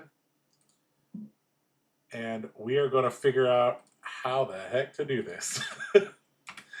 All right. Okay, so let me open this thing. Let me open this. Okay, we're going to have to download the video. All right, let's go. 2.8 gigabytes. Let's go. Well, luckily, upload and download are different things. So we're going to be able to download that zippity quick. Okay, we're going to need to create a new scene here. To open my VLC player. And put this on this side. Put this side. All right. My download is going to take about 3 minutes. So we are going to download that. And in the meantime, we're going to chit-chat with you guys. We can also take a look at a few other things while we wait for that download to finish. So here you guys can take a look at the Draft Pod 1 meta. Pretty standard, I think, Nathan. We got 26 Marlin, 22 Gravies, 21 Puffins, and 3 Scurvs. Scurv is found at a rate of 1 every 2 boxes, but you cut that down even further because if you don't see it in Pack 1 or Pack 2, you're less likely to draft it. So realistically, 1 out of 6 pods are going to have a Pack 1 Pick 1 Scurv. And this kind of lines up with what we see here. I believe there were 12-ish pods. So seeing 3 Scurv kind of makes sense. Also, Puffin traditionally has been the least drafted hero. Great. We've seen Gravy and Marlin kind of switch back and forth between the most popular hero. Anything kind of surprising you here, Nathan?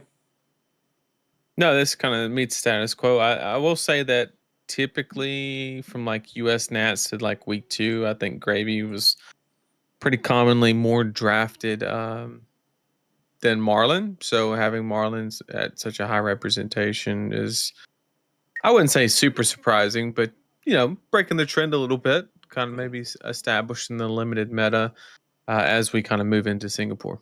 Yep.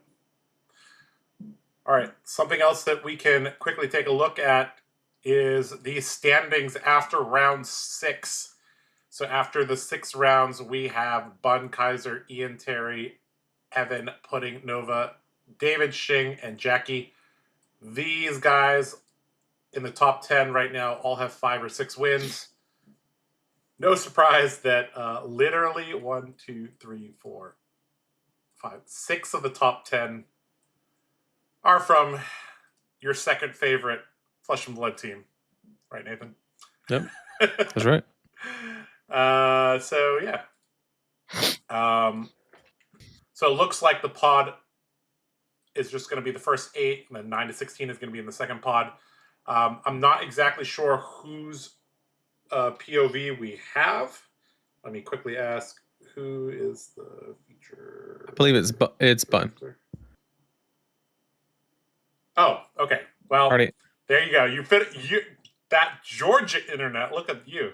Already done with the download. It's been downloaded. Yeah. Okay. Wild. You just clicked it and it just happened, huh? Okay. It just happened. Yep. Okay, my download just finished. Let me open that up and we're gonna get this on the road. All right. So okay. Yep, that does look like a Bun R to me. Okay, let me figure out how in the world to do this. So let's see here. Okay, we're going to go to draft. We're going to add a new window capture for my VLC. We're going to resize this a little bit. Resize. I'm going to turn this off. We can just move this down. Okay, let's go here. Go here. Make us smaller. Put us down here. Put the VLC there. Okay. It appears that VLC is not working as a source. Let's see if I can change this. Okay. We might have to do a display capture here, so let's do that. Display capture. People are saying good morning in chat. That's how long we've been up, Josh. He's not wrong. Good morning. They are not wrong. Okay, we're gonna figure this out. All right. Got Bun there. All right. We're almost there, chat. We're almost there. All right.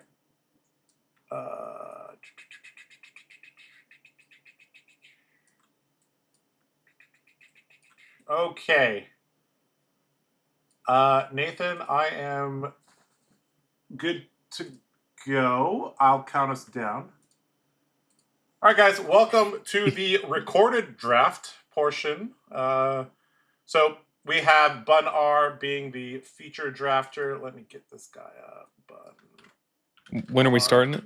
I'll tell you when to do that. Let me just. Okay. Still doing something right here. All right. Okay, so yep, we have Bun R as our feature drafter, and all right. I'm at 0000. I'm just gonna hit spacebar and let's go. All right, 1, 2, 3, 4. Interesting that the draft is in Cantonese. That means everybody in the room speaks Cantonese, which is a little bit surprising. Okay, so hey, that's a lucky pack. We'll take a Marvel to start the draft off. Why not? Why not? Why not?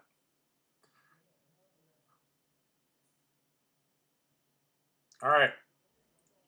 Here we go. Draft number 2 with our number 1 seed, Bun.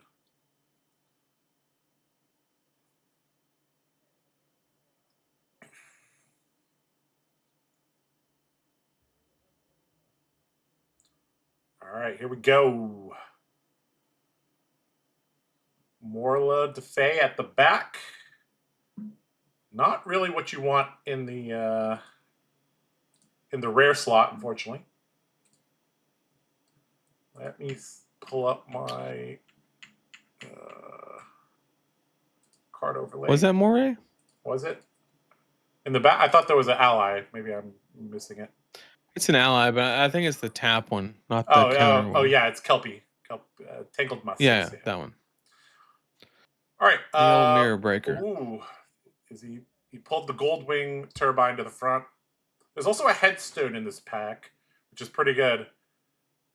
Is Bun gonna draft back-to-back mech decks? Looks like he has the propensity to do so.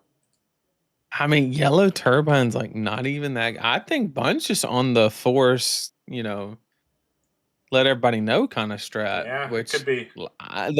During the first draft, I kind of mentioned that like this is kind of one of those sets where as long as you do it kind of tastefully and you have a plan, it's actually pretty good. Like here, he's getting a little bit rewarded where there's no like.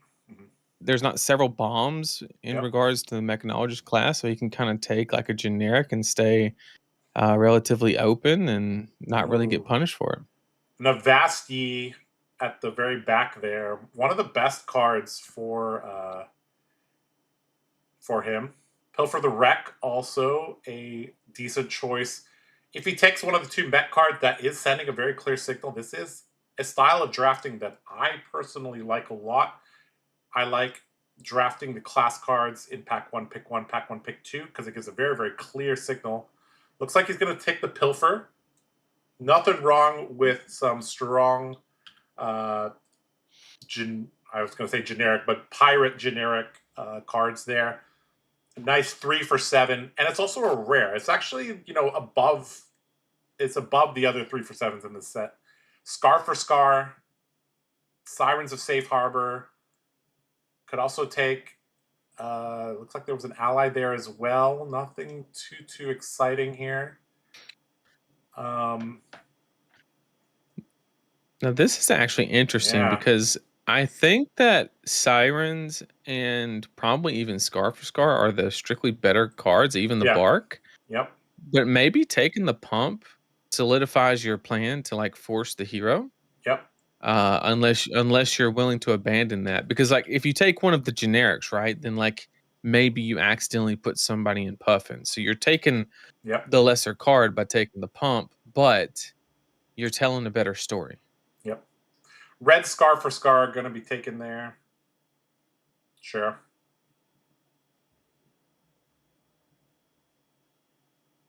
All right, pick number 4. Ooh, 3 mech cards. You love to see it. Even a rare mech card as well with the Pinion. And nothing. All really good. Red Skimmer. Yeah, Red Skimmer. You could take some armor as well in the Fish Fingers. Yeah, I think the Pinion's probably the pick if you want to go into mech. I like Red Skimmer here. I like the armor as well, but I think if you pass the pump and a Red Skimmer, you're going to put somebody directly to your left in the Puffin. So I would make my best effort to kind of let everybody know.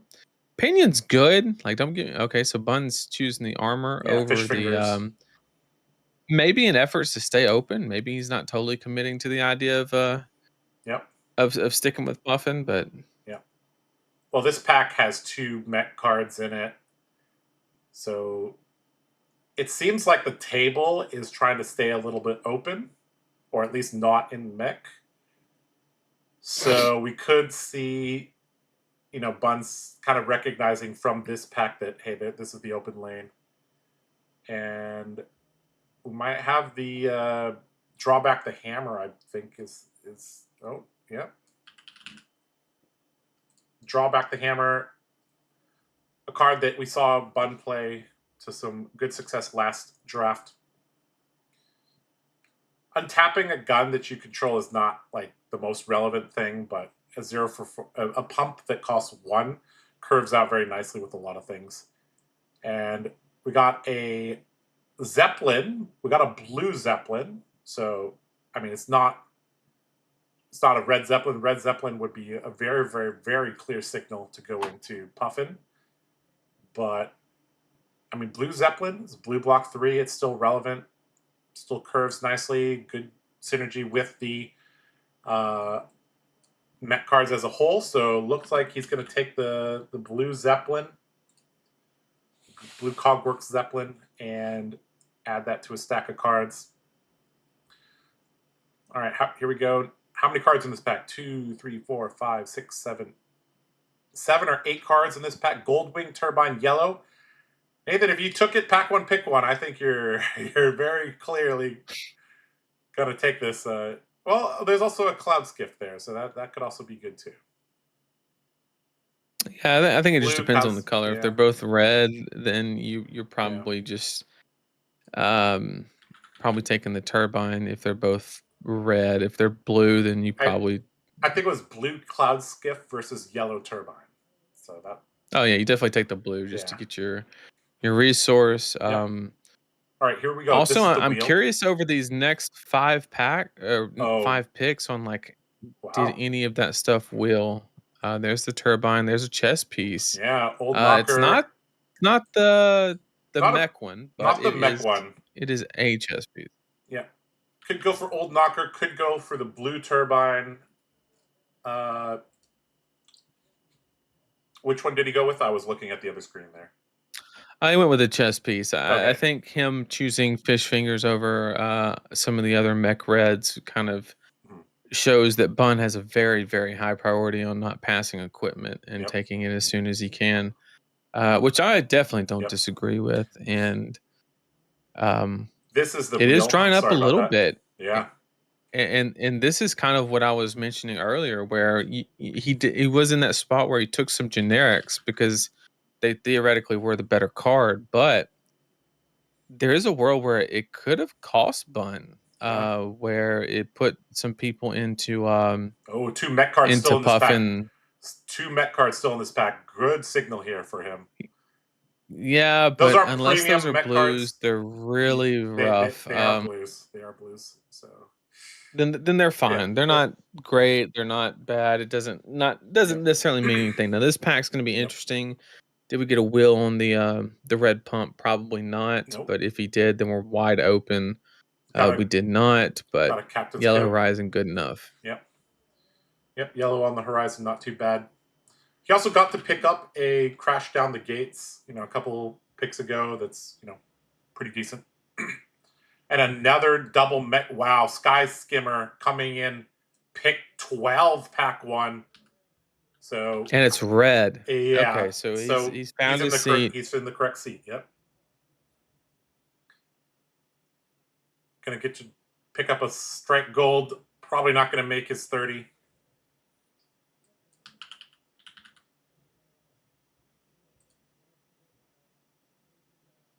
And I didn't quite see what his A last card playable was. last. It was old wrench. Okay, yeah. Tough old wrench. Galvanize. We did see that he picked up 2 galvanized cards during this pack. This is something that he didn't do in the other draft, so a little bit different there. All right, this looks like a pretty solid draft. Powerful cards. Found his seat. Was a little bit forcey at the very start, but then he went back, opened up a little bit, took a couple equipment pieces, found his lane, and got into this Puffin seat. Looking pretty good so far, Nathan. So that pack that had the red skimmer in it really late also had a red pump, which means that one other Puffin player around the pod basically took the pump, but then nobody was interested in taking the skimmer. Yep. So that right there, assuming nobody pivots beyond that point, which was pretty late in pack 1, means that there's 2 Puffins in this pod. Yep. And of course, Bun is ecstatic about that. But not only that, it provides a little bit of leverage on what you think will actually wheel. So you can, it presents situations where you can take like a really good generic card if there's like 2 solid mech cards, knowing that one of the 2 will wheel. Yep. And you can start making selections like that. Whereas if he didn't have that information previously, then he would have to take the mech card just to kind of secure the card quality for the deck. Oh, here we go. Okay, so red on the horizon, red Goldwing Turbine, red Sky Skimmer, all premium picks. I believe I also saw a yellow Zeppelin at the back. And this is exactly what I'm talking about. You just take the on the horizon here, Yeah. knowing that you're going to either get the skimmer or the Goldwing. Now, Yep. you are going to give the other Puffin player the better card because they're going to take the Goldwing, but you're perfectly happy willing a red skimmer. I mean, that's exactly where you want to be, and that's exactly what's going to happen. Yep. So, in this specific spot, I mean, you just take the not only it's a 4 block and it's good value, but Yep. like you just know for a fact you're getting one of the other 2 cards, and you're happy to do it. Yep. See, Bun's thinking like, which one am I gonna get? Yep. That's exactly what he's doing. Yep. Bun and you on the exact same wavelength there. And that actually shows a lot of the beauty and depth of draft. Being able to recognize that you're in a certain situation like what you just described. And because it's so tempting. Open up that pack and seeing the juicy red Goldwing and just being okay. We can do that. Yep. And here you have another spot where you can take life for life for the mutiny, knowing that one of the 2 mech cards are going to come back. Now they're not as good mech cards, right? It's not like, oh, we really want that to wheel. But once again, one of them's a blue card. So maybe you're just banking on getting your blue in that pack a little bit later. so you can kind of ride that blue line a little bit riskier, knowing that one's going to return. You could also have the option here to hate pick Weller. I don't hate it. It is a very risky card in the wrong hands. And Yep. with Bun being undefeated, if there wasn't equipment, he does not have a headpiece, so I think it's an automatic slam on the equipment. But if that wasn't in there, then maybe you can entertain the idea of taking the Weller because um I don't know, being undefeated in the Yep. top pot, I think it's okay to take a risk every now and Ooh, a again. unicycle making his way. I believe this is pick 4. Really nice. So the blue sea tricorn into the unicycle. Now And here's the beautiful thing. he You could might get actually greedy. pass this Yeah, yeah, unicycle. yeah. You could pass it, and if another one gets open, guess what? Because the way you've read the pod, you know for a fact that you'll get it like 3 picks from last in the 3rd pack or something like that, where you just know for a fact that you're gonna get it. Yep. And it also presents another situation where, like, say you open a unicycle and you pass this one and you open one in your 3rd pack, guess what? You can pass it again knowing that it's gonna come around, and you Yep. can actually take the theoretical best card, and that's exactly what We're Bun's going for here, and I absolutely love that. yeah, we're seeing some world class drafting here from Bun. Oh my goodness, look at this. Wow. I you know what? The other Puffin player in this pod, I think, also recognizes this as a 2 Puffin pod. And they're just, taking the generics and pirate cards and saying, hey, let's just divvy up the Met cards after we've already passed everything. And here So there's Steamboat, 2 yeah. great, Cloud yeah, Skiff you got Steamboat. Steamboat, you got now here, he can upgrade the chess piece. It's not a huge priority. I probably Yep. wouldn't do it because you are late enough in the Yep. pack to where somebody could just hate draft one of the juicy Yep. reds. So I do like the idea of just taking a red there and not getting super, super Yep. greedy because he had a chess piece, right? It's Yep. a minor upgrade to be able to gain a resource. Um, and so I really like the Yep. pick there. But taking a skiff here, solid. A couple other options. You have a mutiny, build on your blues. I think we are a little bit low on blues. So that's one thing that he's keeping in mind. But I think that skiff is actually blue. So Yep. um, just really depending on whether you want the aggressive blue or the defensive blue, um, and what kind of play style Bun wants to take on. Which I really like 3 blocks. Yeah, me I too. think denying Treasure Island as long as you can, so you can get it, is really good in Puffin. Yep. And the quality of your deck also means that you want to play a longer game. And we've seen Bun take both of his games to second cycle saying, hey, I want to see every one of my 30 cards. I have drafted the best deck in the pod. I want to prove that to the pod. So, yeah. And I think in these last, 9 or so picks, we're going to see a lot of payoffs for what he's done in the first pack and the, the good moves that he's made at the very beginning of pack 2.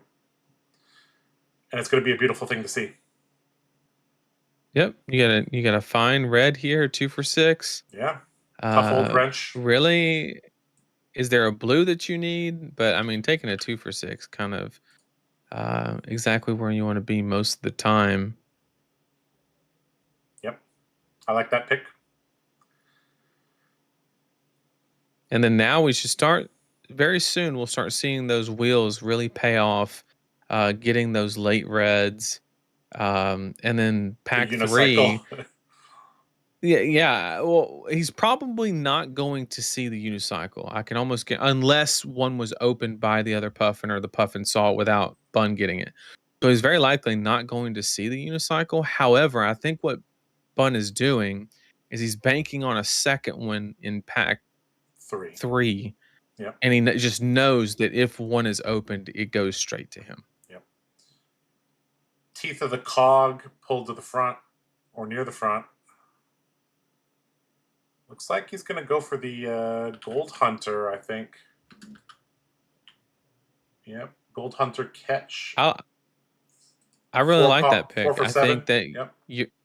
yeah, well, it's not even about the card. I think you're literally just trying to remove threats from other people's decks because Yep. you're not going to play that tooth in the cog, right? So, Yeah. um, why even entertain? And there's that skimmer that we knew was going to wield the one of the two. So the entire This strategy isn't the that we wheel were yet, but trying to yeah. employ is There's 7 cards here.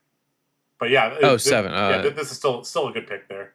Sky Skimmer. So Right. this pack right now that he's about to pick up is the wheel. So here we're gonna see. Remember, this was the pack where he took the generic on the horizon, and there With the is 2 reds in it. wow, and there we go. You know what? Did both of the? Okay, no. Okay, the Goldwing Turbine came back to him. The Yeah, red we Goldwing expected the Turbine. other Look at that. we expected the other person to take the turbine, but I think the other card was a if I'm not mistaken, it was a skimmer. If I'm pretty sure, but that could just be it. The other Puffin could maybe just need the actual attack actions over the boost because previously in the draft pack 1 they were taking a couple more pumps, Yep. so maybe they're just trying to even out their ratios. And we're going to pick up a blue Sky Skimmer, I presume. Could also take a yellow Goldwing Turbine. I believe he has 2 or 3. Looks like he's going to go for the blue. Yep, we are a little light on blue, Yeah, so I do a little like bit. the idea of taking the blue here. Yep. All right, 4 cards left. And oh my god, it came back. Oh my god. It came back, which means he basically what he was trying to wait for in the third pack, it had already happened. That means that the other Puffin player probably got one in pack 1. Yep. So basically the plan worked. It came to fruition a little bit Oh, look sooner. at But that. it's Every actually red surprising cloud because skiff. Yeah. yeah, and this is what we knew was going to happen, right? That wheel coming off that pack because we just know for a fact that there is exactly 2 Puffins in this pod.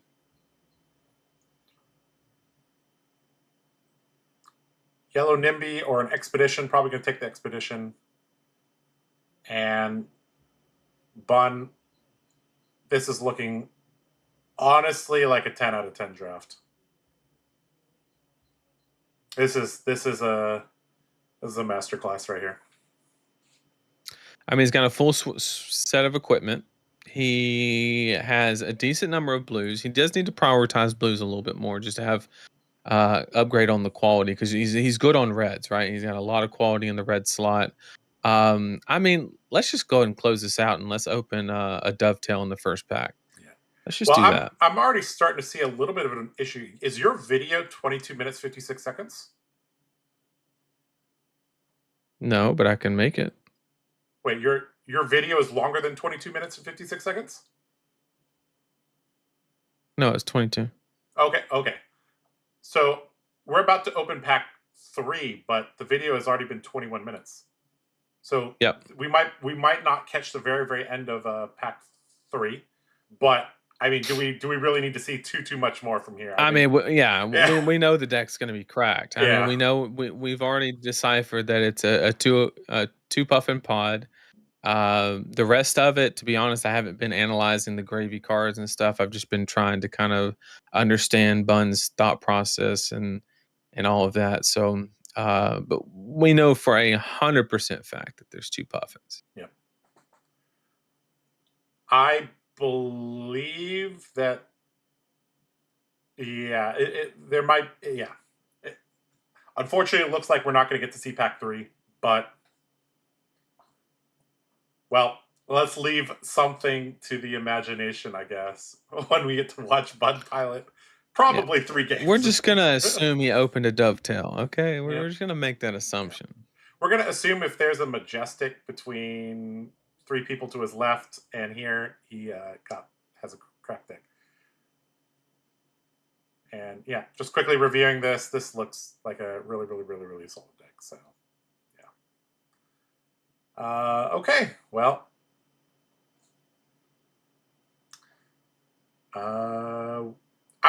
I remember like looking at the duration of the video. I was like, holy crap, they drafted 3 packs in 23 minutes? Okay. So it looks like a full draft takes about 36 minutes. So, yeah. All right. Yeah. All right. Well, guys, that is going to be the end of the draft. Unfortunately, we're not going to get to see the final couple picks for this. But, well, we'll get to see how the games play out. Maybe there'll be a Majestic here or there that we didn't get to see. All right, so I'm going to close this video. I'm going to move this back here. And all right, I'm going to start setting up the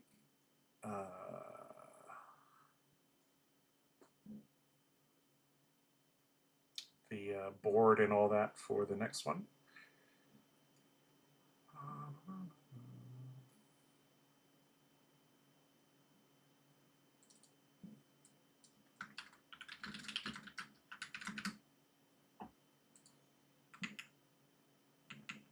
All right, let's see if I can figure out who Bun is playing in the.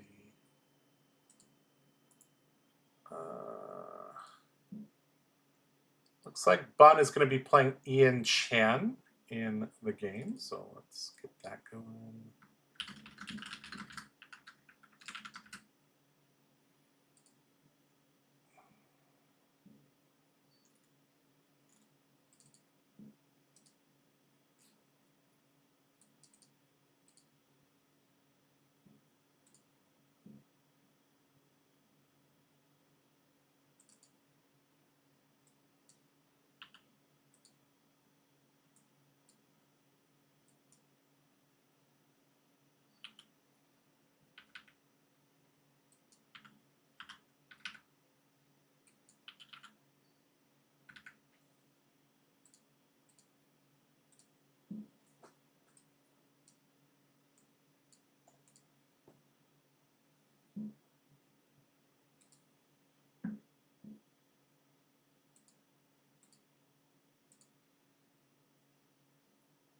All right.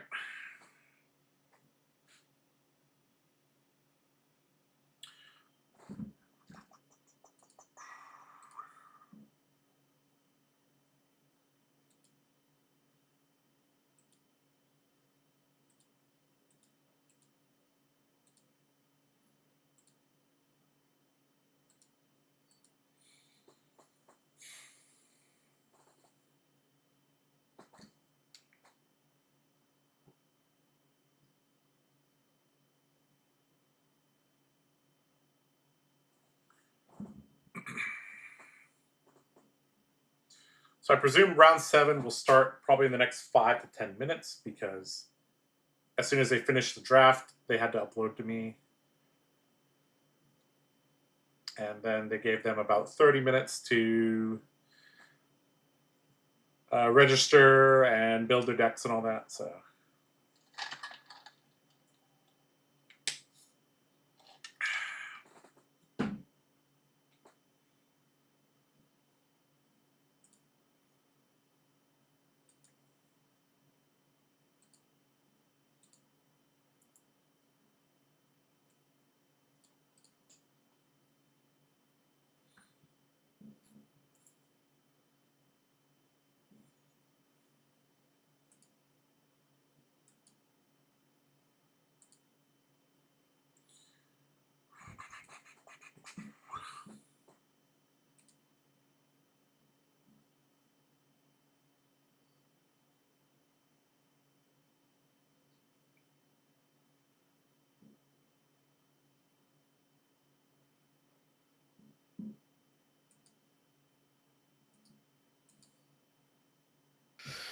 All right.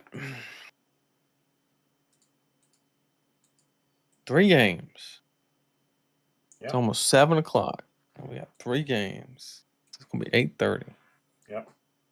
Holy cow! And we're likely going to watch Bun pilot Puffin to another 3-0, if I had to guess. Unless the Pretty good pod day. ended up 5-1 or some craziness. Or a pack one, pick one scurve. It's going to snipe one of the games from him.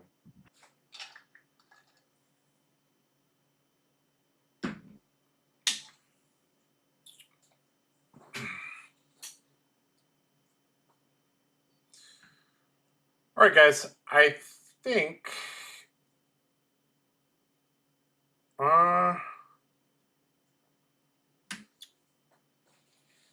well, I haven't heard any confirmation for how long it's going to take for the next round to start.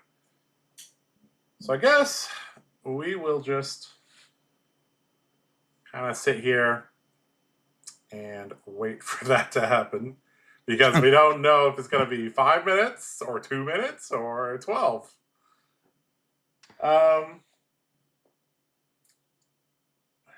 Thinking, what else can I show and tell here?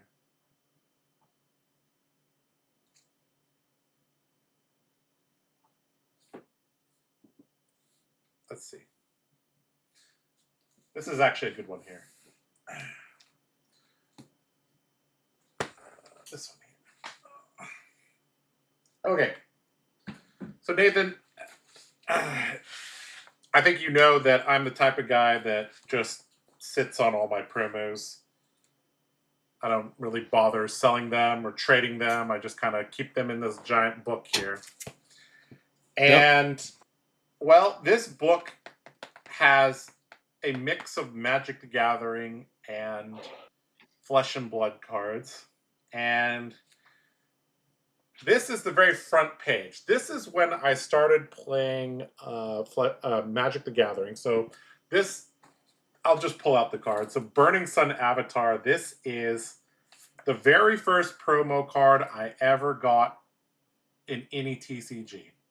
Prior to this set, I had never really played any card games. I mean, I played Pokemon as a kid, but, you know, other than that, I didn't really do anything.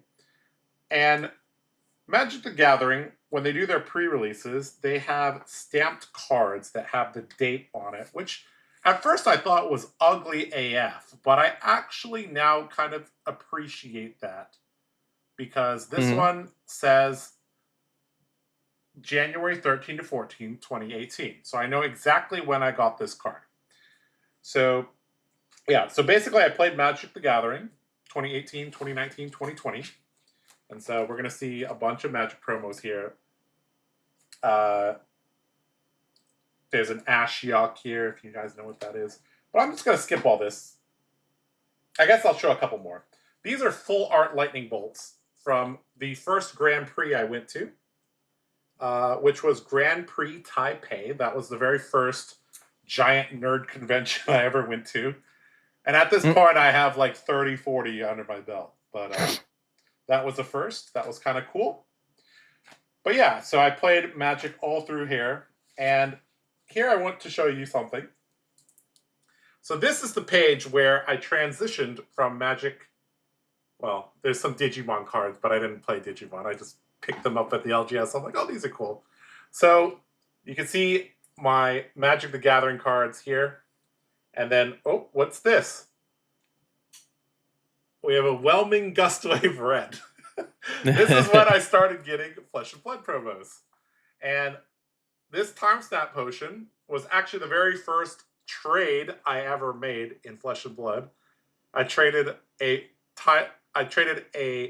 Barraging Beatdown, which was a Brute rare, for a Time Snap Potion, because I didn't play Brute. Yeah.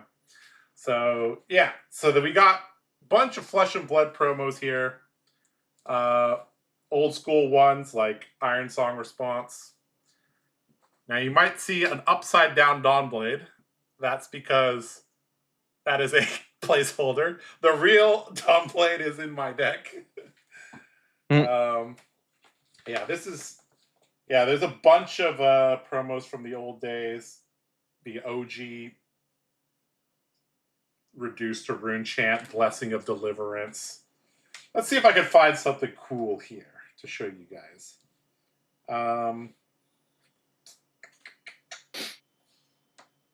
Red Voltic Bolt. Remember that? Oh boy.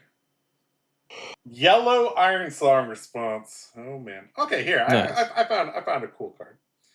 All right. So Nathan, do you remember these cards? Oh yeah. Yeah. So this is a artist, or sorry, comic book style head jab. Now, obviously, the blue is not the one you want to get, but you know, these are pretty cool. These are pretty rare. And then so these are not stamped, but these are the promos from the Monarch pre-release. So we have Eclipse, Existence, Ray of Hope. So I remember going to the Monarch pre-releases back in March of 2021. Magic the Gathering, I need a timestamp. Flesh and Blood, I don't. I just know when things came out. Oh, here we go. Okay, we have the good version of the head jab. We have the red one. So we got red head jab. Ironically, though, no decks play head jab though, right? Nope. Because it goes open center, which is bad. So, all right, let's see if we can find any other. Okay, here's a good one. This Iris of Reality. I remember I won this at Kaiser's LGS, beating him in a Dory mirror in the finals. So this is a very there's a lot of memory behind that card. Okay, Nathan, you might remember this card. Let's see if you remember the story behind this card. This is a Sir Bolton promo. That's the RTN we played it. This is from the RTN that we played in. You gave me this Bolton in exchange for Chain, I believe. For Chain. Yeah. Yep. Now, I played in so many RTNs, and I was actually decent at the game, so I top forward and I got all four of them. But you know, yeah, that was cool. So we got the Monarch heroes there. Good times.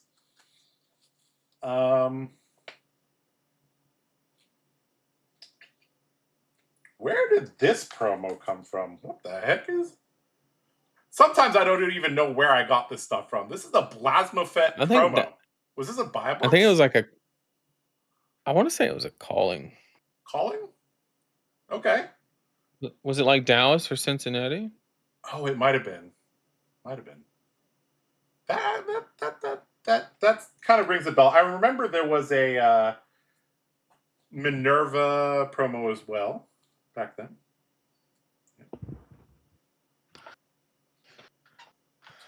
Okay. Any other cool stuff here? Let's see. All right. I see a lot of the Tales of Aria stuff. Got the foil amulets from the world premiere. We got I remember those. The amulets of ice and the other one, the earth one. Those are pretty cool. Ooh, okay, here we go. This is a good one. This is a Lexi cold foil promo. This was from my very first top 8. I top 8'd the Battle Hardened there with Combo Bolton, and I got a Lexi. I remember that.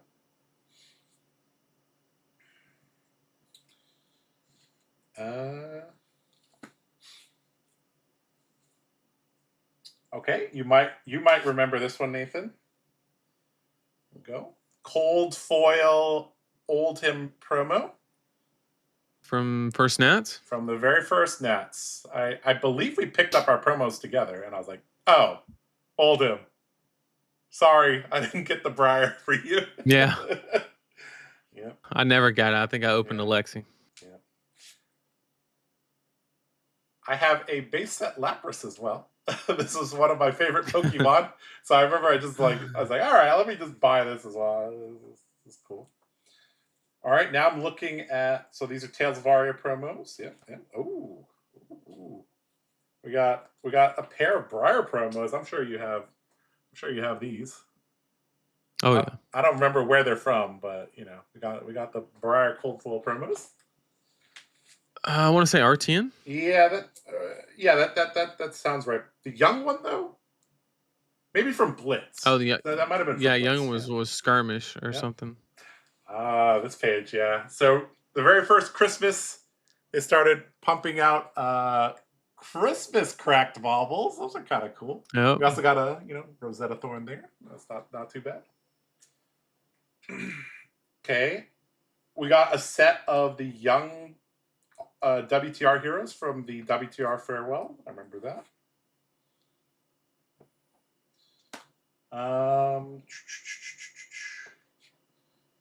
Yeah. The Dromai RTN season or the skirmish season. I have like a whole page of silvers in here. Oh boy.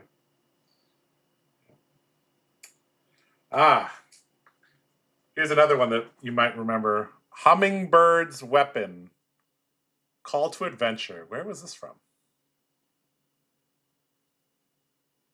Rotor 1? It was from Pro Tour 1, I believe, or 2. I can't remember. It was one of those. I think you're right. I think it was the very first Pro Tour, but I'm not 100% sure. That sounds right, though. Yep. Yes. Because here's the other one that goes with it. This is Tales of Adventure. This was from Pro Tour Leo. Yeah. Okay. Okay. This here's a I don't know if it's a rare card, but it's fairly rare. This is the Blackout Regicide. Pretty cool card if this ever becomes relevant, I have yet to be killed by Regicide as Fang. That will happen one day, though, no doubt.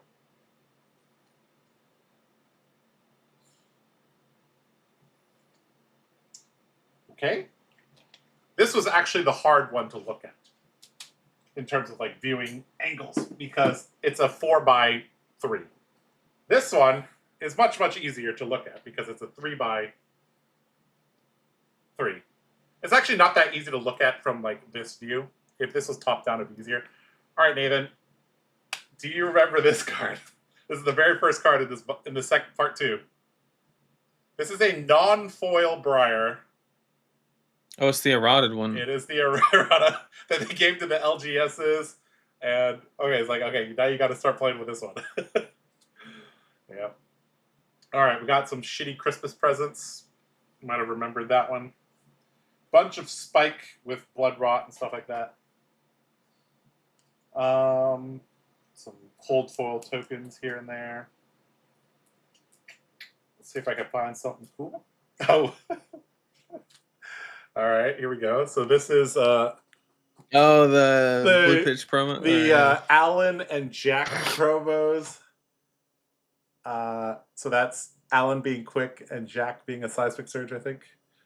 Also got a James White signed Stroke of Foresight, so that's kind of cool. If they're setting up the game, by the way, Nathan, let me know. I can't. He just came back into this Discord. Okay, sure. There's no screen or anything. Okay. All right.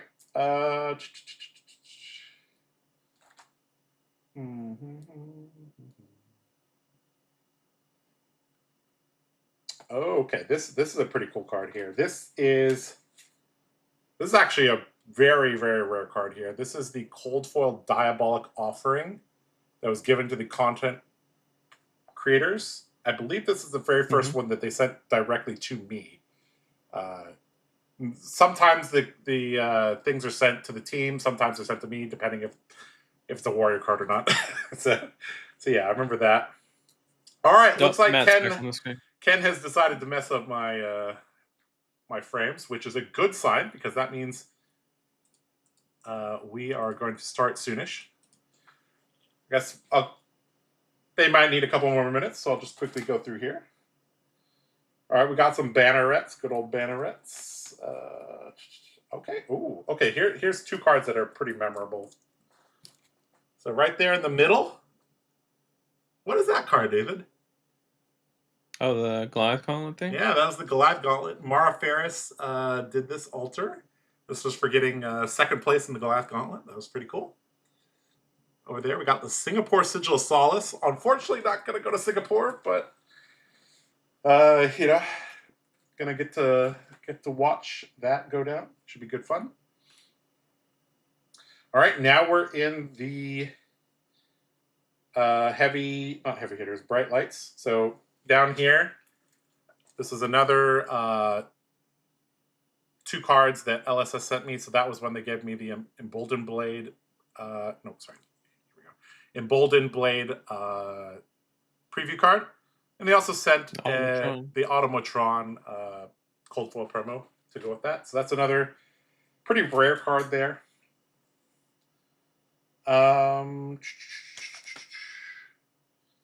More Sigil of Solaces here. So we got the Barcelona Sigil of Solace alongside the Professor Teklovasin. This was for meeting James White, sort of. I not really meeting James White. That was for filling out like a treasure hunt or something like that. Yeah, it was like a scavenger hunt kind of something thing. like that. Yep, so that takes us up to the end of 2023. Oh, they're about to play. All right, so that takes us up to the end of 2023. We'll do this later. we'll look at this later. All right, so jumping into the game, we got okay, so we got Marlin. Let me adjust that.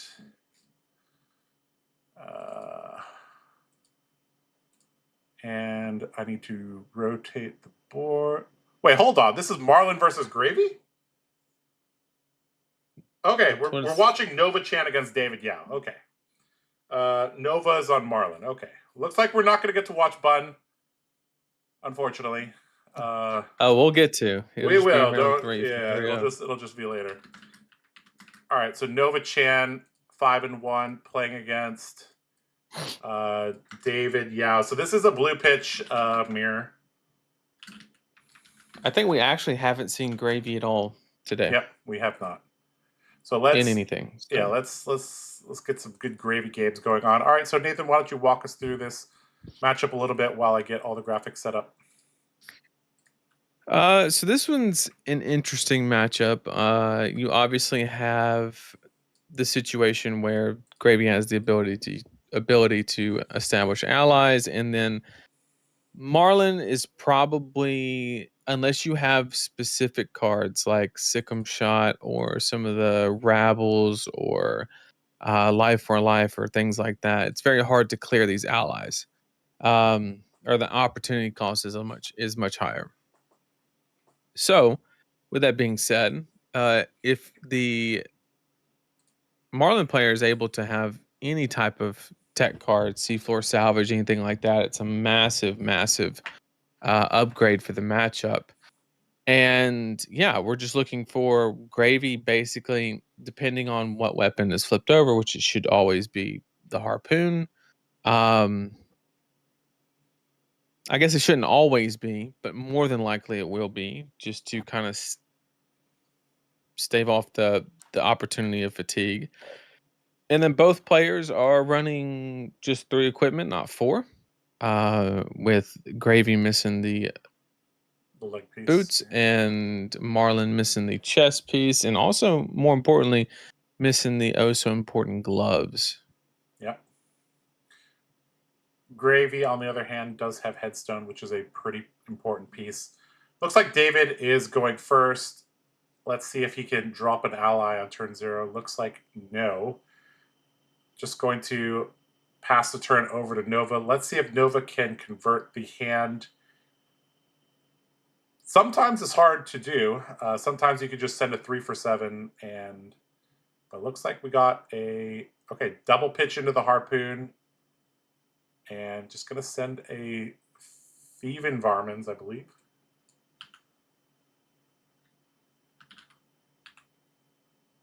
That's not a very good conversion of the hand, Nathan. Sending 4. It's really not. Pitching 2 cards. definitely lackluster, to Yep. say the least. But that's exactly why having that arm piece is so important. Is it just allows a way to kind of load. Yep. Although it does look like he was arsenaling, calling the big guns, but Yep. I'm not sure. Maybe he was low on resources, whatever the case may be. Yep.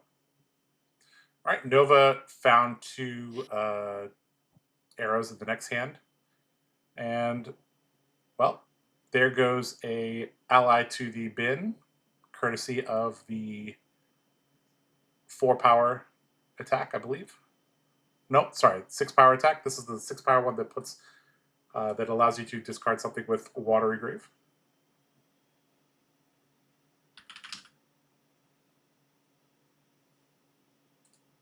Burly Bones, I believe, is the name of it. Yep. Does put a Shelly in the graveyard, which is, if ever established, a high opportunity cost to actually establish it against Marlin. But if it ever is, Yep. man, that one's a pain to clear. Yeah, Shelly is pretty chunky at 5 health. And 5 health is really special in this format because there's no go again attacks that deal 5. So you got to pump it up some way, and that means damage will be lost. Speaking of pumps, we got calling the big guns into a salvage shot.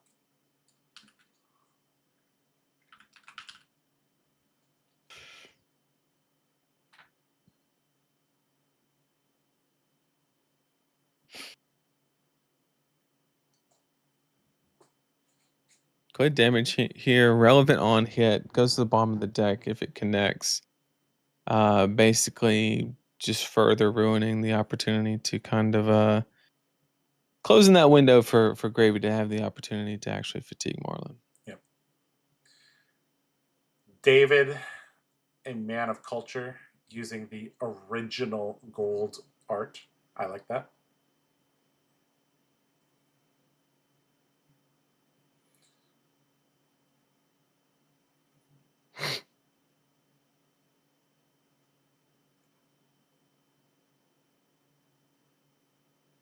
It appears that the players have gotten my message to use dice to represent and give me the life totals. So good on the judge there.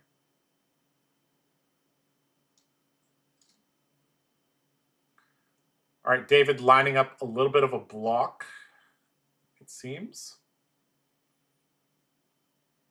2 cards and 2 armor.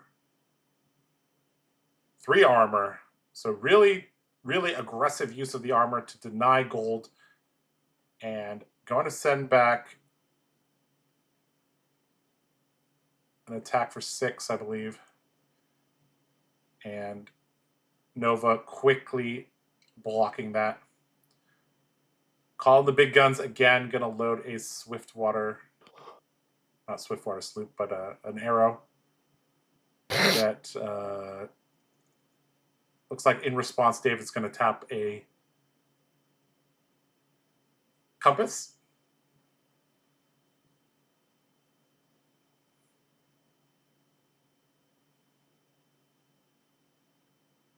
And going to allow his hero to be tapped from the entangling shot.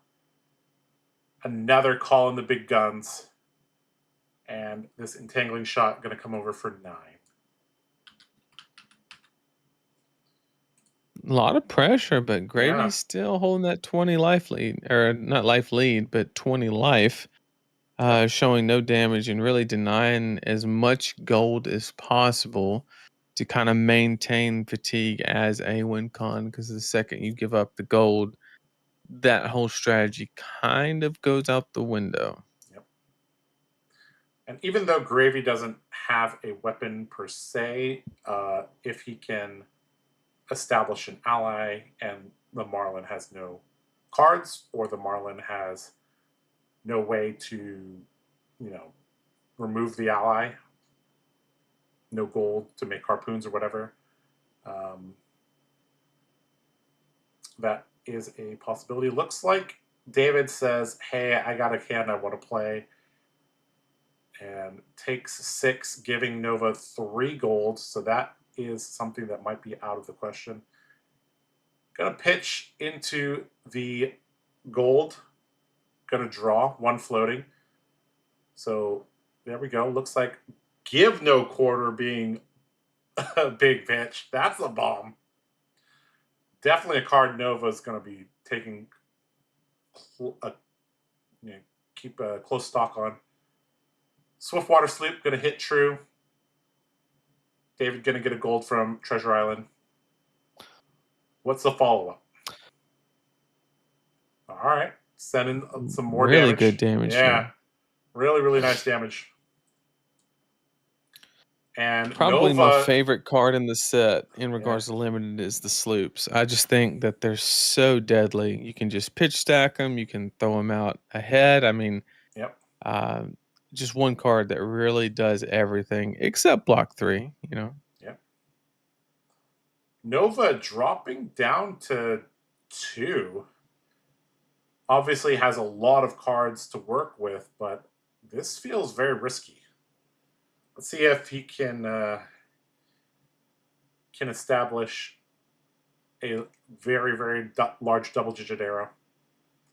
And okay, looks like we got the Jack B Nimble package coming out. That's pretty cool. Nice and efficient. I believe this is Jack B Nimble. So this is the one that allows him to steal an item until end of turn. So he could steal that gold from David and pop it, considering he has so many resources available to him. Well, not so many, but he has a card in hand. Of course, in response, David is very likely to activate Gravy Bones, draw this card at the cost of a gold to not give Nova the chance to take his gold. I think that's what's going to happen. And okay, looks like, okay, David doesn't want to draw this card. He just gives Nova the gold. And let's see if Nova can present enough damage to get some cards out of David's hand. Because if Gravy's at 5 cards with a Shelly in the graveyard, it's going to be difficult to come back. Ravenous Rabble hits a red. Like I said, Nathan, you got to learn from the Hong Kong guys. Never misses. Yeah. Never misses. Red Nimby on top. Pretty good.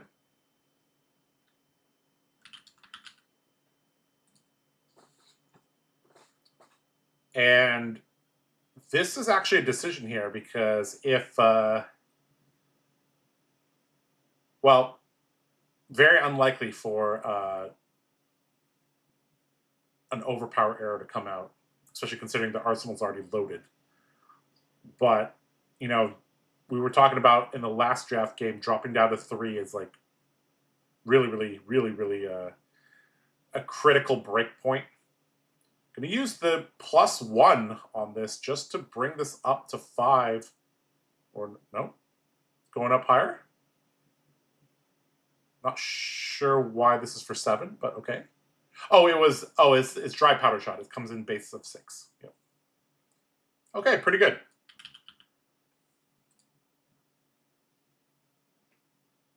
Sorry, a lot of damage this turn to actually kind of, it was looking really grim for Nova, but he really kind of shifted the entire tone of this match. Yep. Just in this one turn. I mean, what did David start at? What, 18, 17 at this something turn? like that. But Nova got 2 cards. Yeah, so this Marlin deck is more of a this is a nimbleism based deck, it looks like. All right, so but now you just kind of die to a harpoon if you're David. So really, I think if you're Nova, you're just trying to buy time to set up a harpoon situation. Which, did he put one in Arsenal? I didn't quite see. If that's the case, just golden harpoon. So he's going to be able to keep 2 cards, and it's going to be difficult unless David draws a block because he has no armor at the moment. I mean, walk the plank. Is this walk the plank? It looks like walk the plank. So still pretty good. I mean, 7 overpower. You can't go wrong with that. And oh, looks like Nova died. Okay. Well, Nova had a good turn lined up, but David able to close it out. Okay. I mean that ended kind of abruptly, but that was like a 3-turn game, 4-turn game. That was. I mean, it looked like Yeah. Nova was really far behind and caught up immediately. And if David didn't have overpower there, I think Nova just wins the next turn. So you know, it can literally come down to a game of inches for sure. Yep. Yeah, that was. I mean, that kind of came down to the fact that Nova's turn 1 was send 4 pass. Like, yeah, I think that's really where the value was lost. And in this format, it's kind of hard to convert a random 4-card hand perfectly. Although a Nimblism-based deck, in theory, should be the one to do it pretty well. But he just didn't draw well in the first couple turns. So, all right. Well, that was a very quick game, Nathan. So we might have a little bit of downtime, which means we can continue to look at my binder, I guess. Okay, so we left off at Barcelona, which was the end of 2023. All right, I'm seeing some full art goblets, so I know where we're at now. All right, so I think you know where these are from, right, Nathan? These are the full art energy potions. That was LA, right? That's Pro Tour Los Angeles, yeah. I also have I decided not to cash in the Olympia prize ticket for 2 packs. I decided to just keep this card because I think it's kind of cool. Yeah. So we got, good old Olympia. And if I had to guess, I think this is an. I remember I put this in a silly goose sleeve. No. So yeah, we got that. Got a Raisin Army EA. Can't quite remember where that's from, but yeah. Oh, okay, yeah, okay. So down here, so right after LA, I went to Hong Kong, and then I went to Phuket, and that's where these promos are from. So they had some special Sigil of Solace events at the end of the day, and then they had this Ravenous Rabble promo at the end of one of the days. So that was from Phuket. I remember that.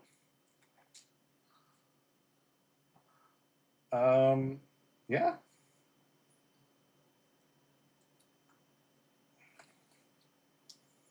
All right, we got MST here. I see the Time Snap Potion. I believe this is from US Nets. This one here. So, yep. Good times there.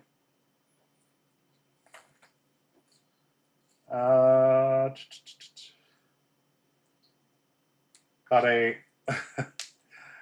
Andrew gave me this one. This is a pink foil biting blade. So this is one of my pet cards, guys. If you know me, you know that I like Route and I like Biting Blade. I like these 2-cost warrior attack reactions quite a bit. All right, moving on a little bit. We got an Olympia promo. I don't know where I got that from, but yeah.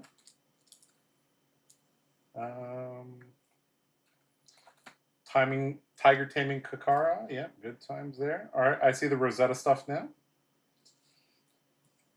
Got a Blaze. I remember from winning a skirmish. That was nice.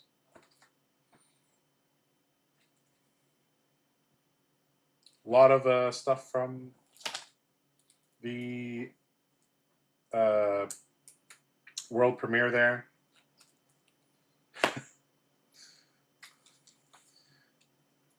It's an Ocilio from the RTN season, I believe, or ProQuest season. Good old Cilio. Good old Ocilio. My favorite hero from that set. I always thought he was pretty cool.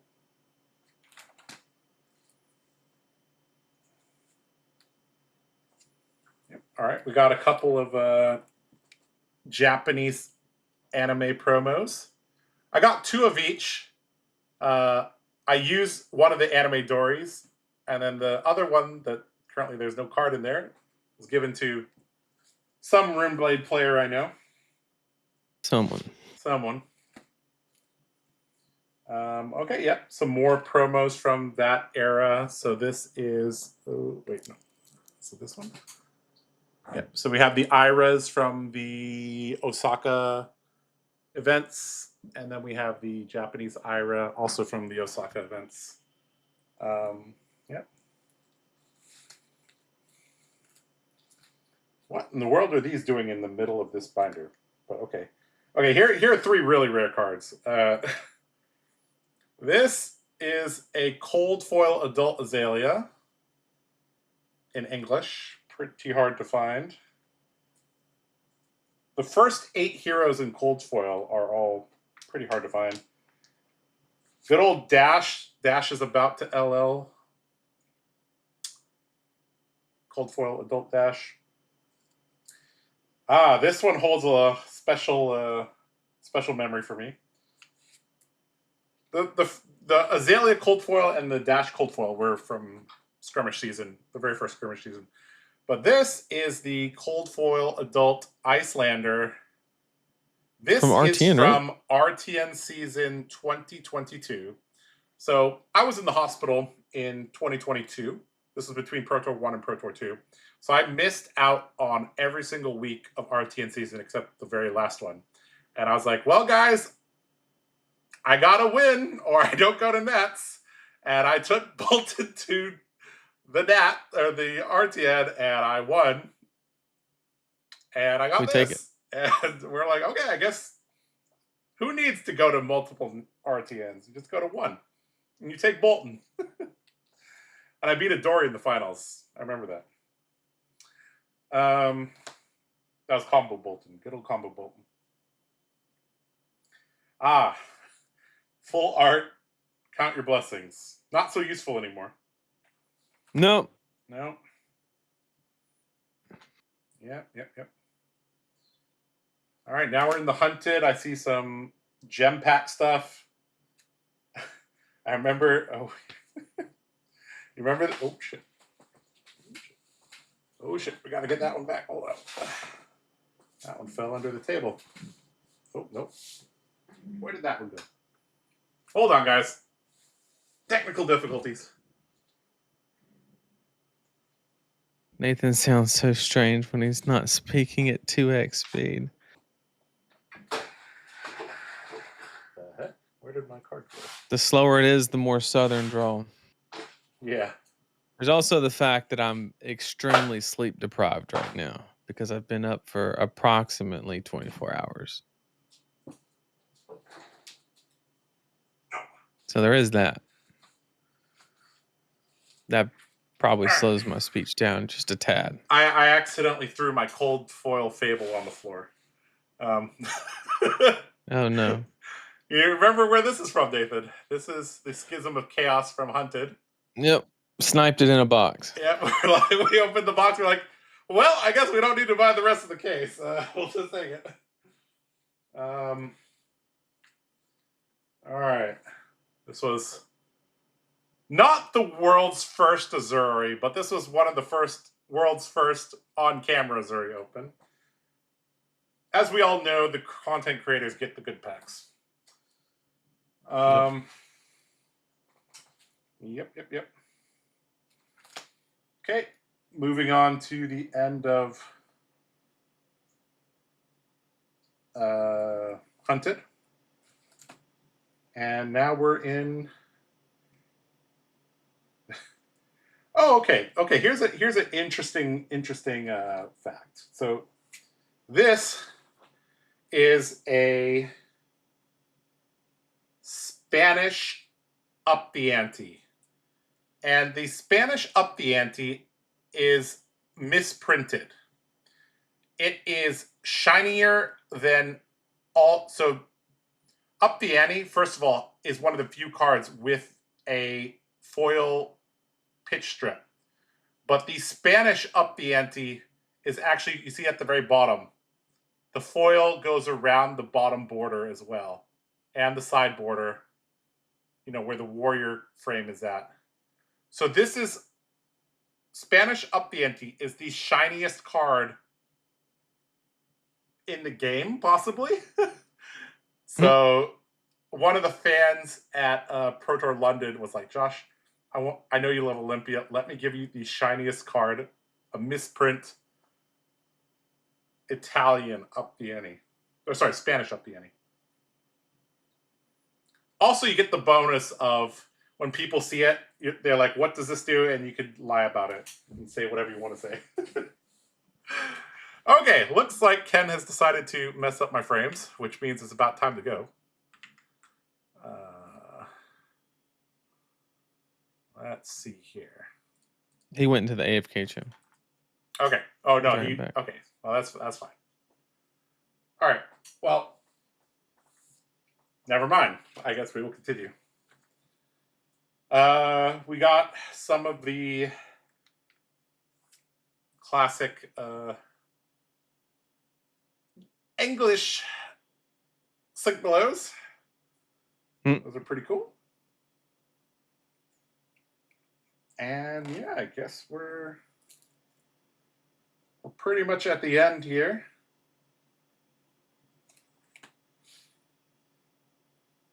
Oh, yeah. All right, there's a story behind this card too.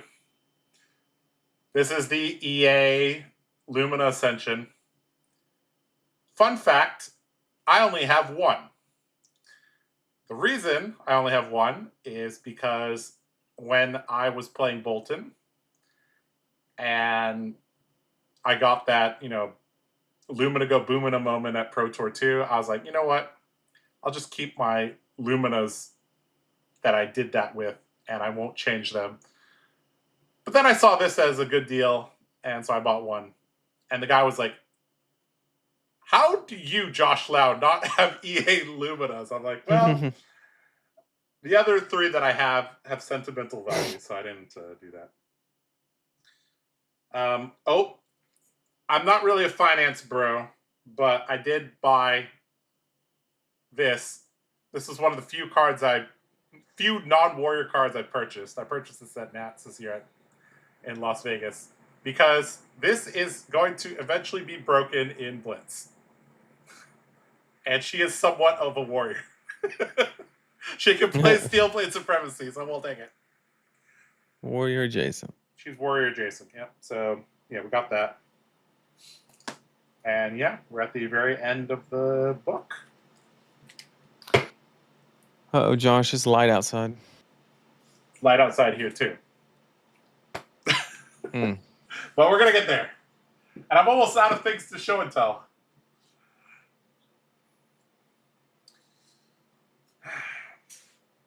This would be way more fun if you had things to show and tell, too. That's just me, showing lots of cards. All right.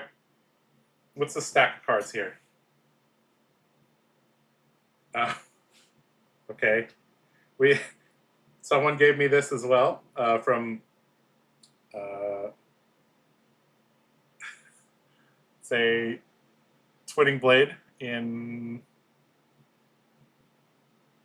Spanish? History Pack 1. So I believe this is Spanish. Yeah. So we got a Spanish Twinning Blade from a fan. He also got me a Spanish Sticking Seal Blade. This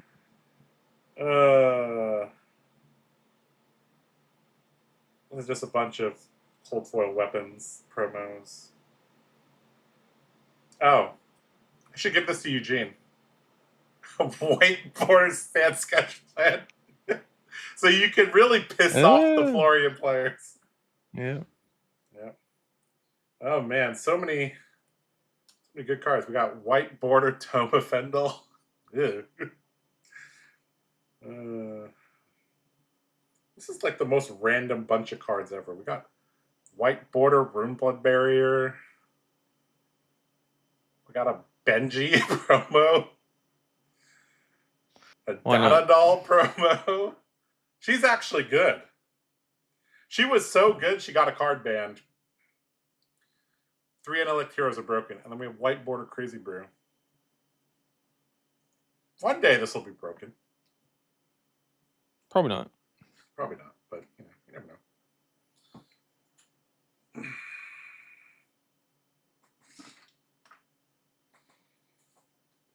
All right. Let's go into the binders. Let's see. This one feels light. Is there anything in here? No, there's like nothing in here. It's in the other binder. Some people ask me, how do I organize my collection? I just have every warrior card in a binder. And then I pull them out when I need them.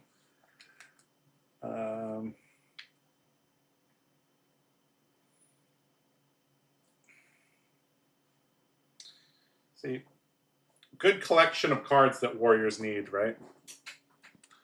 We have our Twinning Blade. We have our DGA. We have our Jagged Edge.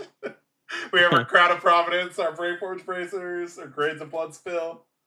Oh. Almost complete puzzles. These are really cool. I think LSS, putting puzzle pieces and things is really cool. I'm still missing one down here.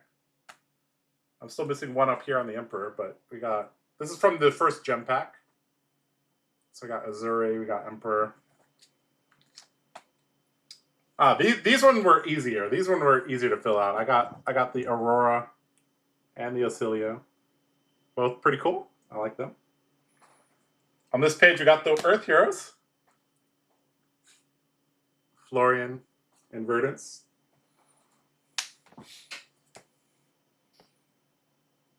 Yep. Here's my page of cards that are very meta relevant. Commanding Performance, Battlefront Bastion, Truth, Seduce Secrets, some Fate Proceeds.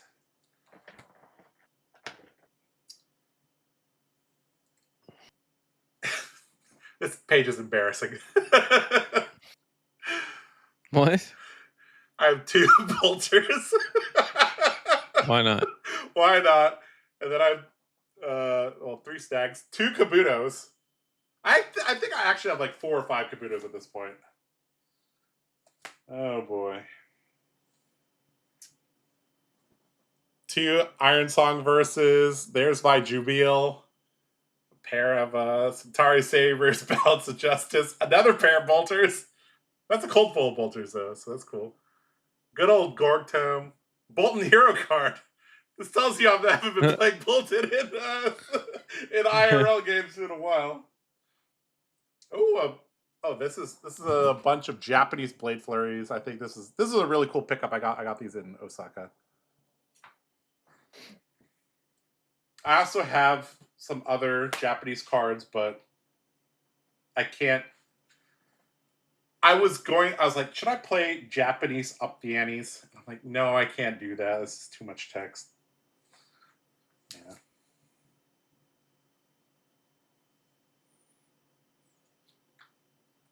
Do you know what my first full art Marvel was, Nathan? Something Uprising. They had full art Marvels in Uprising? The Dragons? Like Marvel Hero. Oh.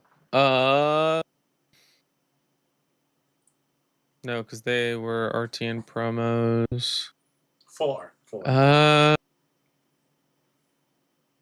Full art was after Dusk Till Dawn. They didn't start doing full art until Heavy Hitters. Heavy Hitters.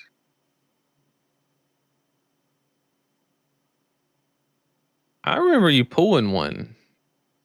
I pulled a Baby Olympia, but that was after I bought this. Okay. There you I go. do not have a full art Marvel Kasai, but I do have a full art Marvel Olympia because I like him a lot more. Don't clip that and send it to the Kasai chat. I've been gaslighting him that I love them. 2 copies of Poison the Well. When we needed it, we needed it.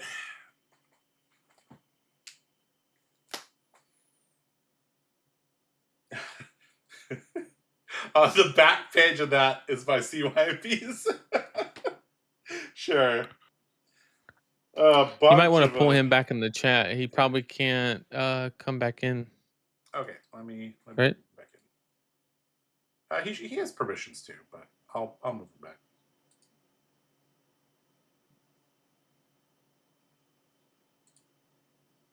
Because it should be time.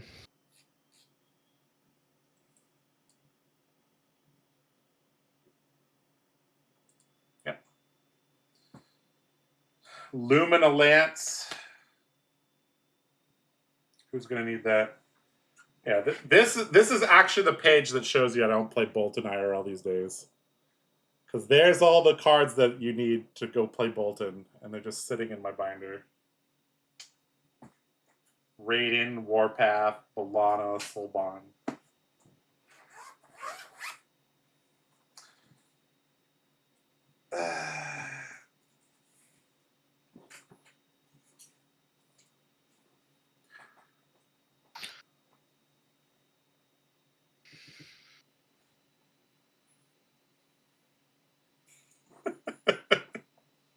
You okay, Nathan? You're not. We're gonna finish these last 2 games. I'm fighting. We're gonna finish these last 2 games, and then you're gonna go crash, and we're gonna go. Look at that. We have a game being set up now. Great. Let's go. Let's go. I don't know who's there, but we're gonna add them in. I'm gonna apologize for my commentary on these last 2 games. I can see it now. So yeah, they're attacking each other. Yep. And somebody's doing damage. Yep. And it's okay. I'll try my best to analyze things. I've kind of been adjusting my sleep schedule a little bit over the last couple weeks, so not a couple weeks. I had 0 opportunity to do so. Yep.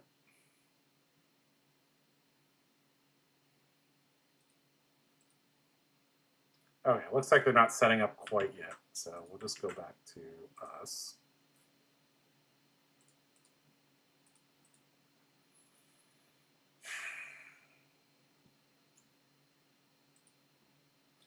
Nova and David played that last game so fast we didn't even get really a chance to. They were just going. Will the extra foiling help Olympia be real? Because I don't think so. No. But if you play a foreign language up the ante, you can make it say whatever you want it to say.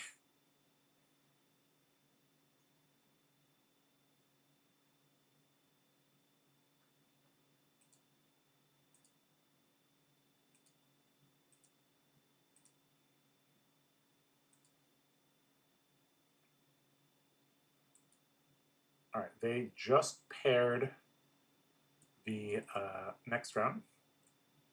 I can tell you right now, it looks like Terry Pudding won their matches. Bun won his match, and we just saw David win his match as well. So, yeah, Bun, Terry Pudding, and David won their matches from this pot. Bun's still currently undefeated. Terry, unfortunately, the only match he's lost, we caught it on camera.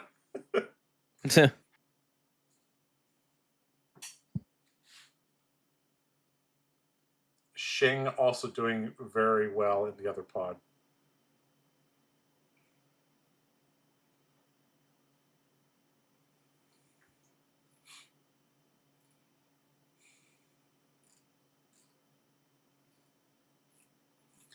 Good amount of people have dropped. We're down to just 64 players left. realistically still have probably about half of them that could top 8. So we'll see. Well, instead of playing in this pod, Nathan, why don't we go look at two of our favorite people in the world? Let's go watch Eugene and Xing play. Why not? That gonna wake you up a little bit, Nathan? It could. It could. All right. Could I interest you in a game between Eugene and Xing? I think I could, right? Is that what we're watching now or right next? now? We're gonna watch Xing Tang currently at 6-1, taking on Eugene C currently 5-2. Let me load that up a little bit. All right, Eugene on Marlin, Xing on Marlin. Nathan, you broke down this matchup a little bit for us earlier. Why don't you break it down a little bit for the people at home so I can adjust some of the graphics? So the first thing that we're going to look at when we flip over equipment is who has the arm piece that loads the arrow, because that's going to be kind of your consistency piece for if you get in a tough spot. Basically, solidifies your ability to kind of seize tempo and kind of hold it. Other than that, you're going to see basically both players trying to aggressively manage Treasure Island, because this match is all about gold and the ability to kind of leverage that for free value, whether it be putting a harpoon in arsenal and preventing the opponent from using more cards to block with. And we're just going to be looking for that and then make push turns when you acquire pumps. And the main way to acquire, you might see some slightly inefficient turns in the first couple turns, because that's usually forcing overpower is usually the best way to actually take the initiative on Treasure Island instead of just waiting for breakpoints to kind of get through. So that's kind of what we're going to be looking for. All right, guys, welcome to round 8. Let me get that. I wrote that wrong. Round 7. It's not at round 7. It is round 8. Second to last round for the day. We got Xing Tang on Marlin on your left. Currently 6-1, doing real well. On the right, we got the Reinar King himself, Eugene C, playing Marlin as well. Currently sitting at 5-2. Whoever wins this game in a excellent position to make top 8 of the 2025 Hong Kong Nationals. Let's see how this goes. It looks like Eugene is going first.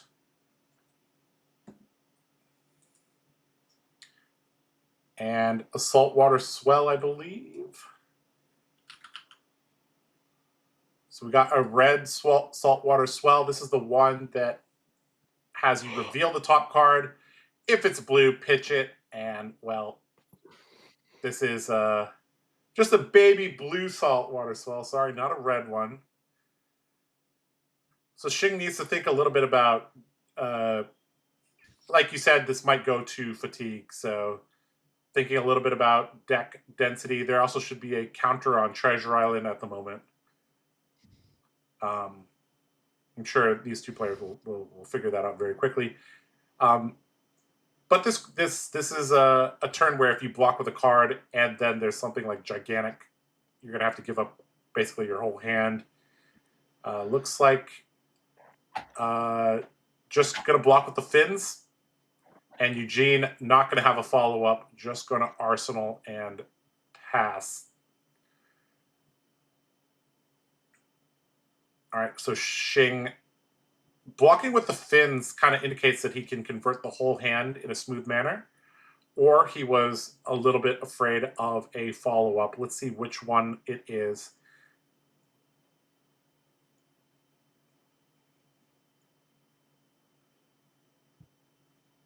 Yeah, it definitely looks like calling the big guns, load, pitch for your weapon, and just go ahead and send the 8, more than 8 actually. The what? 11 overpower, 10? 10 overpower. That way you can just what this will do is basically guarantee the starting with gold. And this is exactly what I meant. It's such a strong start because now If you ever really want to, you have the ability to just never come off a relevant arsenal by just making a harpoon and arsenaling it. But more importantly, if you ever get stuck in a tough place and you need to actually draw a card to load, you also have that as well. Yep.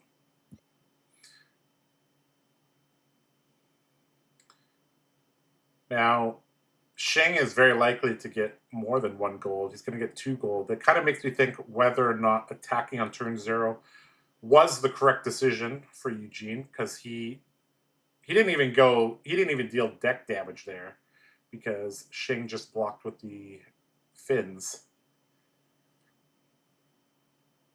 So we'll see if this extra gold kind of matters down the road. Eugene currently thinking on blocks. Looks like he's very happy to just lay the whole hand down. And Shing says, all right, no problem. All right, let's see if Shing can have another turn as smooth as the last one. Battalion Bark being drawn up by Eugene. Over on the other side, we got a Sikkim shot, a headshot, I believe another arrow. So this is a 3-arrow hand. And without a gold token, we might have to see the fins being deployed here. I think this is a 4-arrow hand.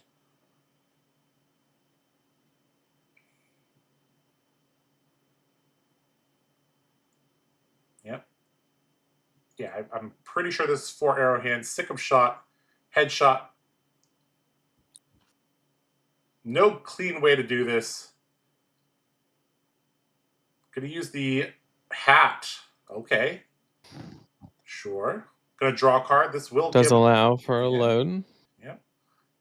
Now the question is this a efficient? Could this be an efficient hand? Because he had to pitch 2 cards to activate the hat.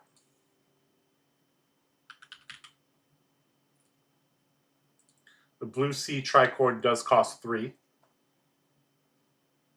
Normally you use this for the block value, but this is a pretty good card for Marlin for smoothing out hands where you draw a brick. Nathan, for your bingo, we might just say Ranger brick. I think you're definitely going to get it if we change it from Azalea brick to Ranger brick. We'll give it to you because we saw that in several games now. All right, dry powder shot and fire. So taking a little bit of an IP penalty, not being able to convert at all. Eugene with a very good block last turn. If Shing had a gold, he could have converted this hand much, much, much better.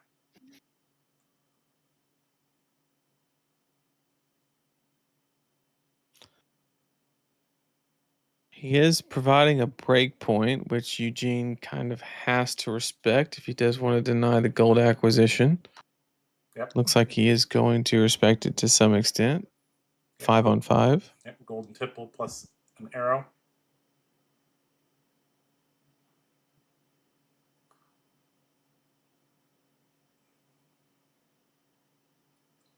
All right. Going to use the headpiece to return a card to his hand. And going to play another saltwater swell. This one looks to be a red one and unfortunately does not find a blue on top. Still going to be a 3-go again. And Shing blocking with a premium card here. Red Battalion Bark.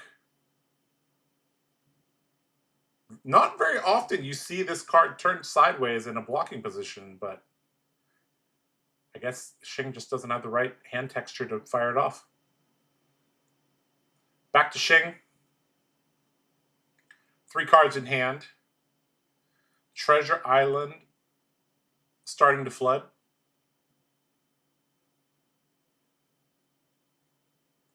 Neither player with any gold tokens. Call in the big guns into the go again Sikkim shot. So presenting another break point, and it has go again.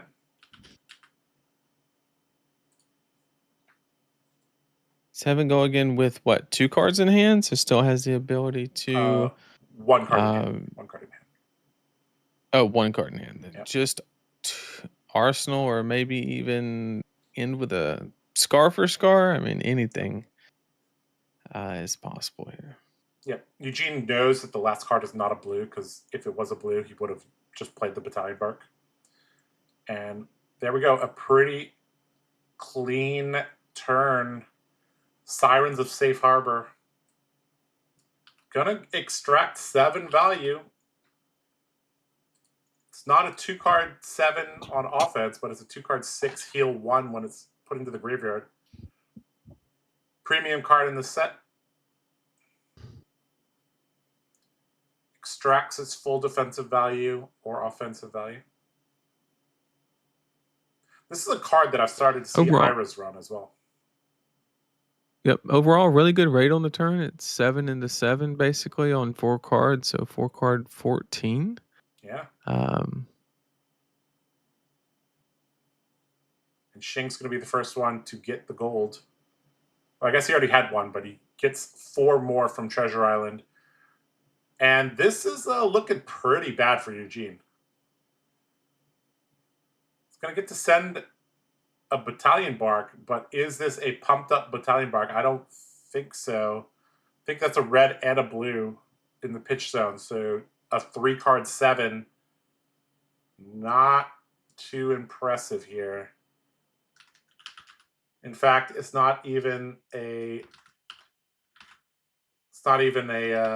red Battalion Bark. It's a yellow Battalion Bark. All colors in that card specifically are so good. Just the threat density alone, ability to just pop a gold, draw a card, send 9, 7, 6, and still Arsenal on a effectively 2-card 9. Pretty good. Dry powder shot off the load from the column, the big guns. This is the equivalent of, Gold Wing into, a 1-cost mech attack. If the more times you can do this play pattern here, the better your deck is. And, both of these are pretty contested cards if you're in this class. And it just looks like Shing's deck has more of these efficient plays. In fact, this is actually reaching value levels that you rarely get to in Limited. A 2-card 8 in Limited is insane. It's Wounded Bull, right? It's Wounded Bull.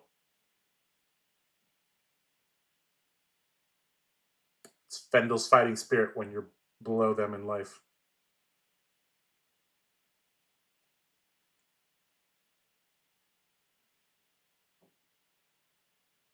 Three cards deployed on defense to cover this up. Shing will Arsenal his last card. Eugene will Arsenal the card that he held on to.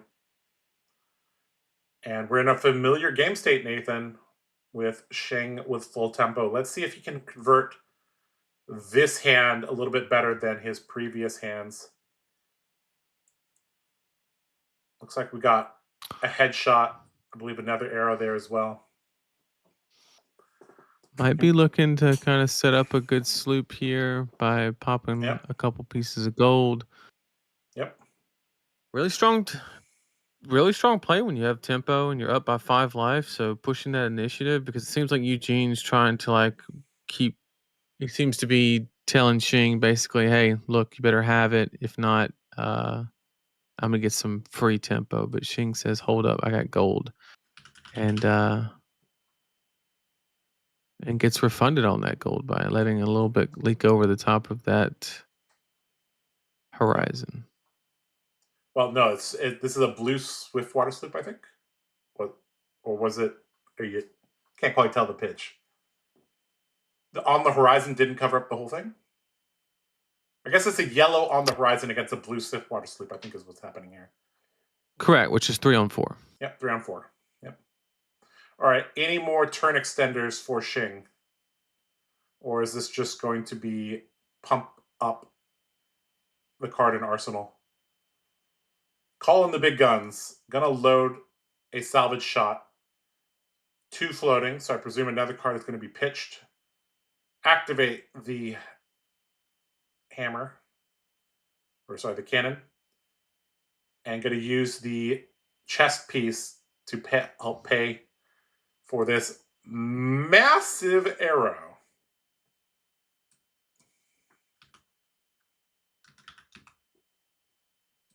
Relevant on hit goes bottom of deck on hit. Although I don't think the matchup is kind of going to that game state, Nope. especially with Eugene sitting at 1. So now with Xing at 5 gold, he knows that he just needs to keep 2 blues to kind of close the game out. Yep.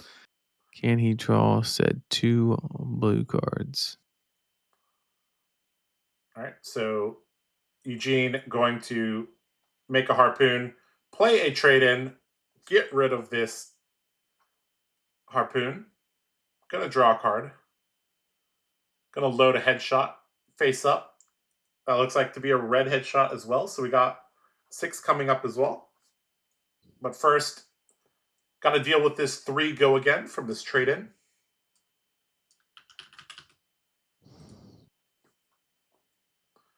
Xing says, I don't need that. Scar for Scar. Good old WTR classic following this up. 4 go again. Xing takes it.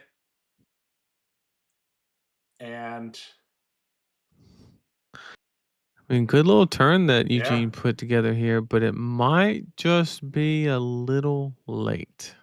Yep. A very, very juicy headshot coming in for 10, I believe. Yep. Base 4 +2 from being put face up into arsenal. +4 from the cannon. It's pretty good. But Xing may have a near deterministic kill if Eugene does not draw a blocking card.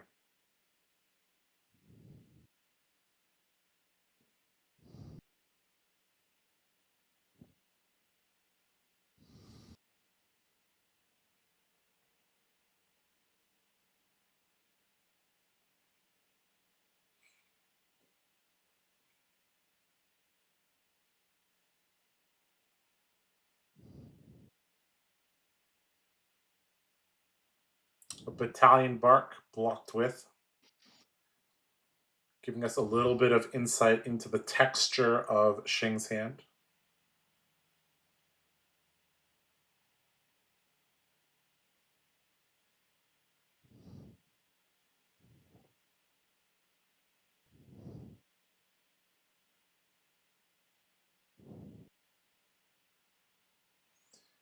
Xing says, send me the bill,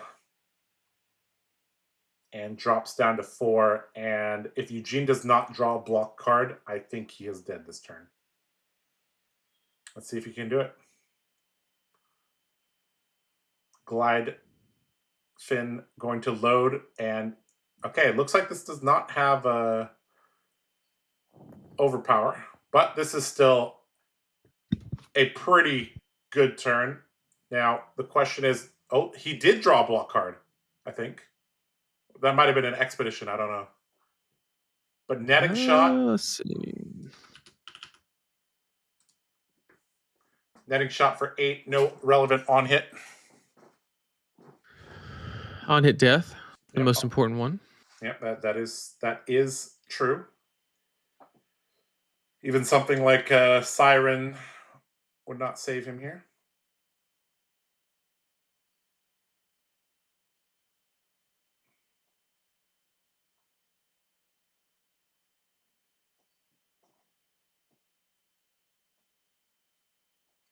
Xing thinking a couple turns ahead, knowing that, hey, this hand might not kill, but it's going to remove my opponent's ability to take any cards from me next turn, and then I'll be able to throw a giant overpowered harpoon. Plus, we're getting to the point where We might be in second cycle, so Xing knows what, you know, very, very unlikely for a block card to show up in the pitch deck.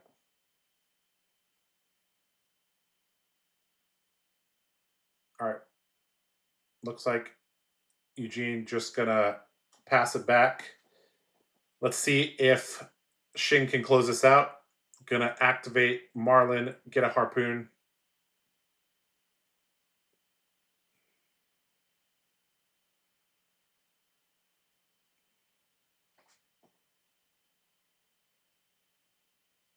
Gonna go tall or gonna go wide? Let's find out.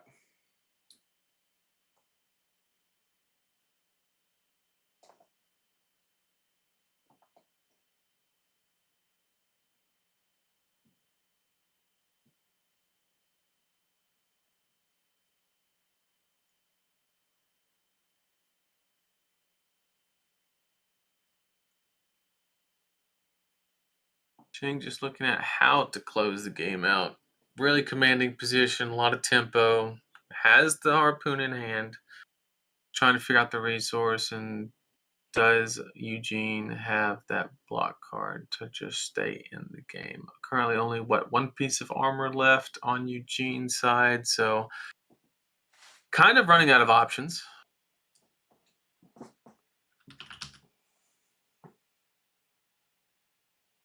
Yeah.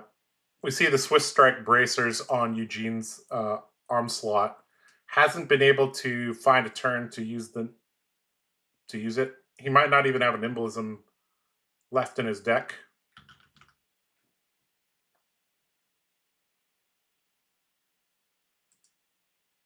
In the boot slot, I think that's quick clicks as well. So he doesn't actually have any armor left.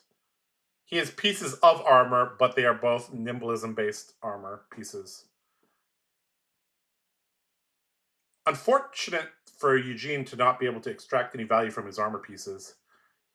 He might not have a lot of nimblisms in his deck. He might literally just have one way to enable these.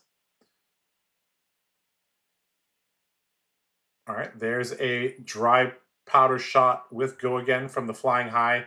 2 cards deployed on defense. There's the Siren, so he's going to get a health back, which could be relevant.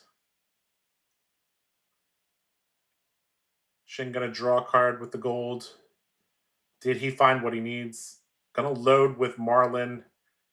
Does he have a yellow or blue to send 6 overpower? Looks like he does. And he has the block card that he was holding on to the previous turn.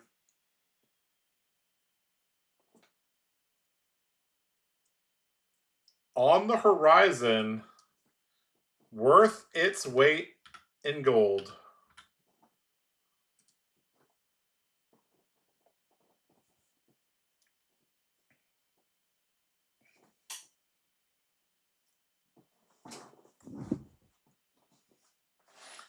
All right. Eugene down to 1 card left in deck. 3 gold on the side of Xing. I think that 3 gold is going to be the key here for Xing to close this out if he cannot close it out on this turn.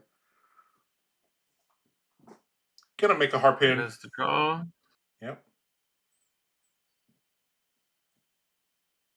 Yep. Gonna activate a gold, draw a card, going to load with Marlin almost assuredly. Gonna load the golden harpoon. And gonna fire off another overpowered harpoon, presumably. And there's the golden harpoon. Eugene lays his hand down. There's the nimblism. Looks like, yeah, he only had one way to turn that on, to turn on his arms and boots. So unfortunate draw sequence there from Eugene.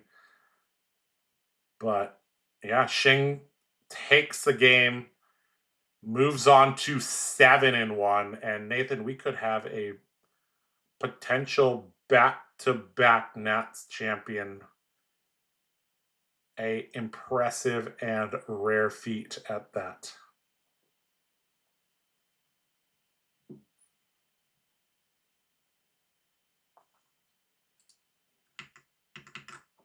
All right, back to us, Nathan. You might want to sit back a little bit. Yep. All right, so yeah, moving on to the final game soon.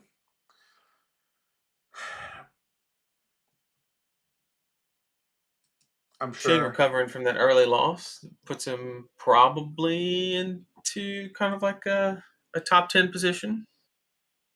Oh, he was already fifth before we paired that Oh, okay. round. Well, then He he's is. sitting He good. So, is. He is guaranteed to be at worst third right now.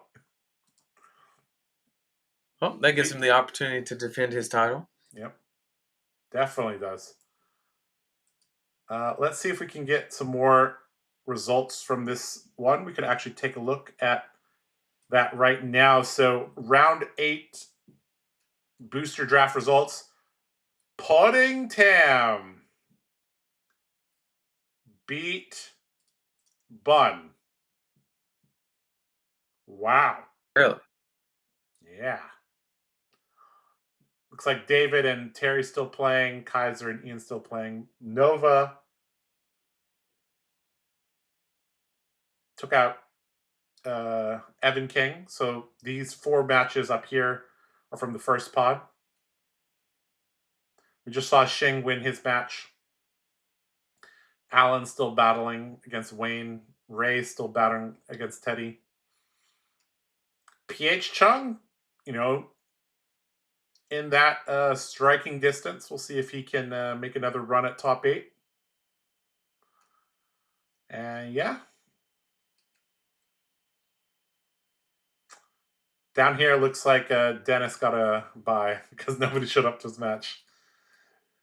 So that's bittersweet, Nathan, when you get a bye because you're at the bottom of the standings. But Yeah. we'll take what we can get. I remember I got a bye at one of the Pro Tours, and it made me so mad. I'd like won the next 4 games. So I got a bye because I was I was literally at the lowest table. But I was like, you know what? No, don't give me free wins. All right, so that's pretty cool. All right, let's take a look at our bingo sheet. Nathan, I did say I was going to change one of these for you. Azalea bricks. We're going to change this to Ranger bricks. And you definitely got that one. We saw some bricky Ranger hands. So we'll give that one to you. Any other ones? I don't think we have any of that. I'm on my 3rd coffee. You are on your 3rd coffee. All right, we'll give that to you then. All right. Yeah. All right. Well, you can go back here to us. We both made decent progress on the bingo boards. We both have 6 things filled out. We'll get some chat choice tomorrow, I guess, because it looks like chat is half asleep, just like us. It makes sense Yeah. because a lot of our viewers are from the U.S. and let's be frank, there are some European CC nationals going on right now, so maybe they're watching that. I've always liked draft and CC. I wouldn't say equally, but I definitely am not one of those guys that like hates on limited. But I think in terms of viewership, a lot of people do heavily prefer CC. So For sure. it's also way more approachable. Like at your LGS, you're almost certainly playing CC at your armories. This is something unique about Hong Kong armories, though, Nathan, is that if they want to run draft at the armory, they will really try to organize that beforehand and make sure that they have 8 or 16 players at the armory. Right. So they're pretty good about that.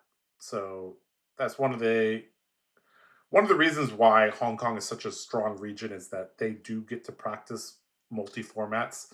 And then you have teams like Blue Pitch that have like a dedicated practice house, and then they like literally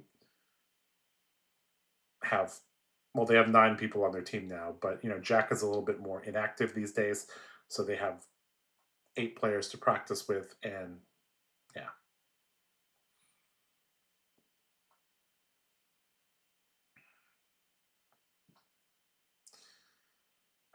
All right. Well, we'll kind of just chill out here with you guys while we wait for this final round to be paired. Uh, that should be coming up within 10 minutes or so. Unfortunately, I have run out of shiny cardboard to show you guys, so I don't know what to do anymore.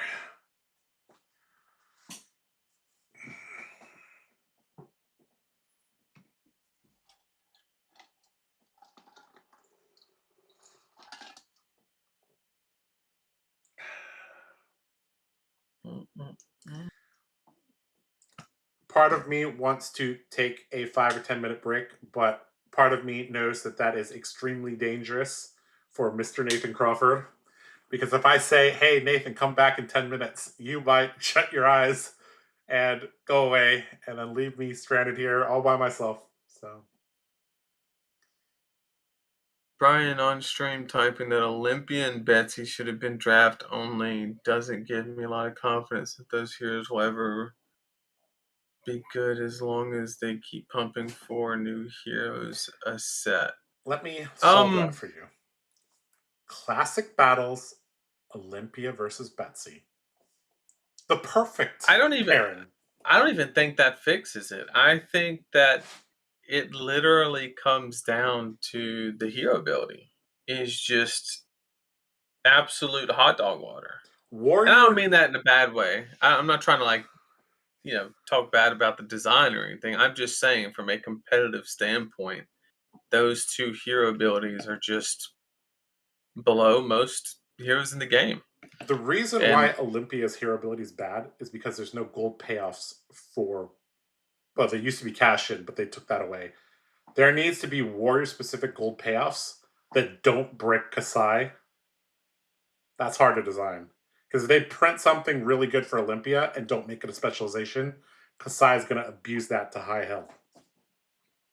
But if you allowed Olympia to play cash in, and he's the only hero that could run it, he's still not good. No, he's not. Because cash in needs to block for 3. It's not enough, yeah. That's what I'm saying. It has nothing to do with the cards that go into the deck that you draw from.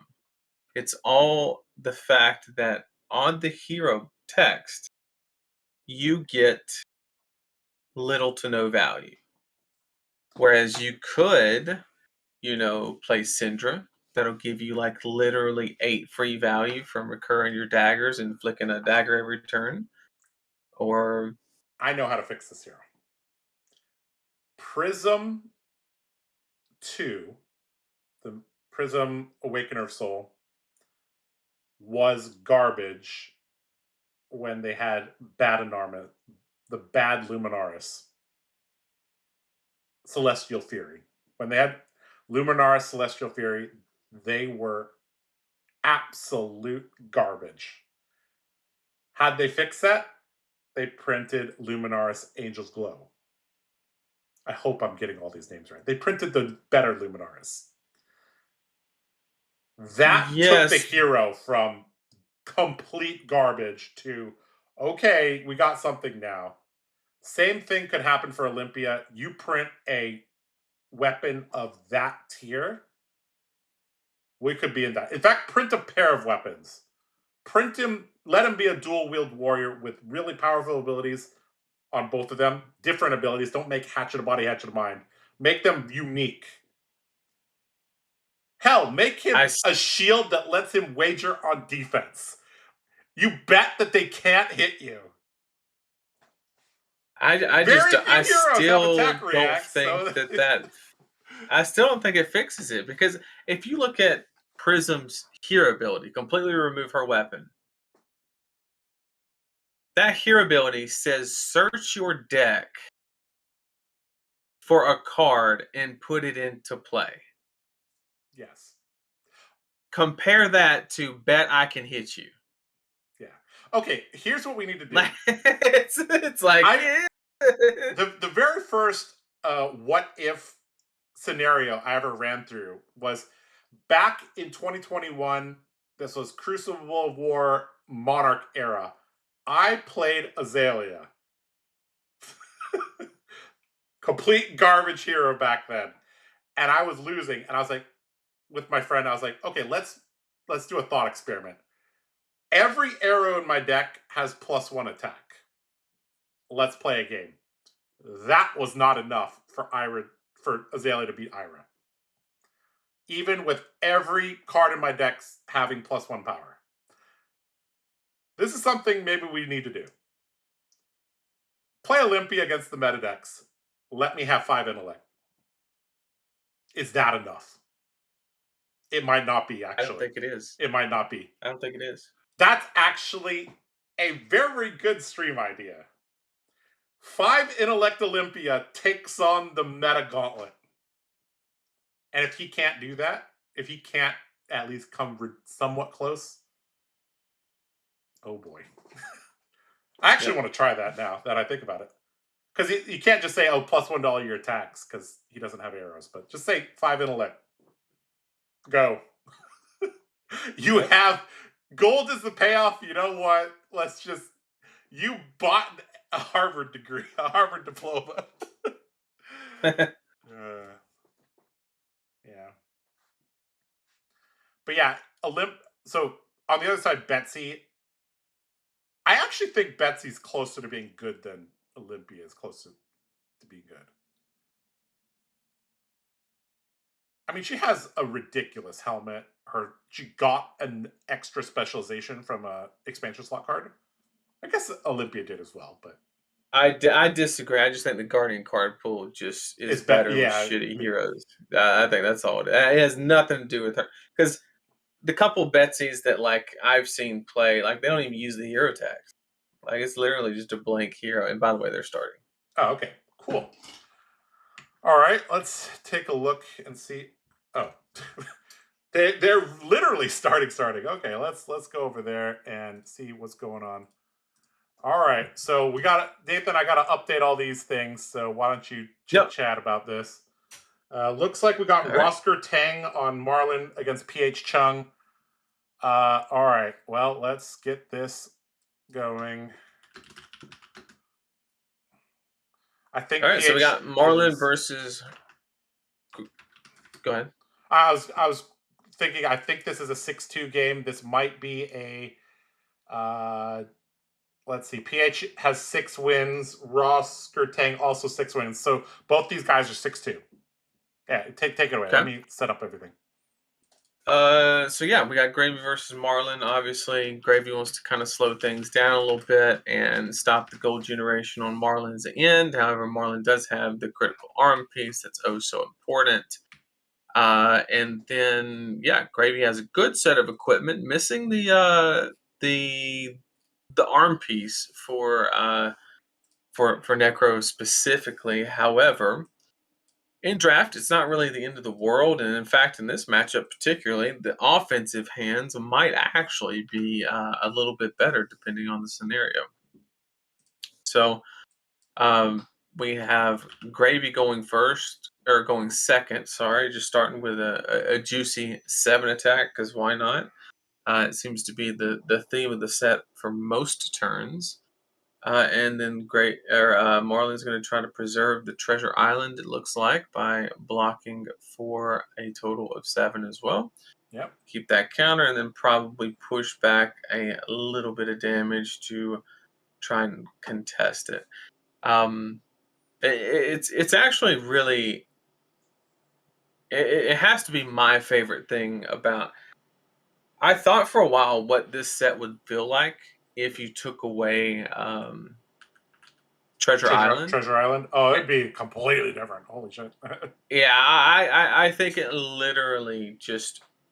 I wouldn't say it would ruin the set or the limited experience, but it you can tell that idea is just pulling a ton of weight because it prevents that slow, grindy, kind of heavy hitters vibe where you don't have a lot of explosiveness.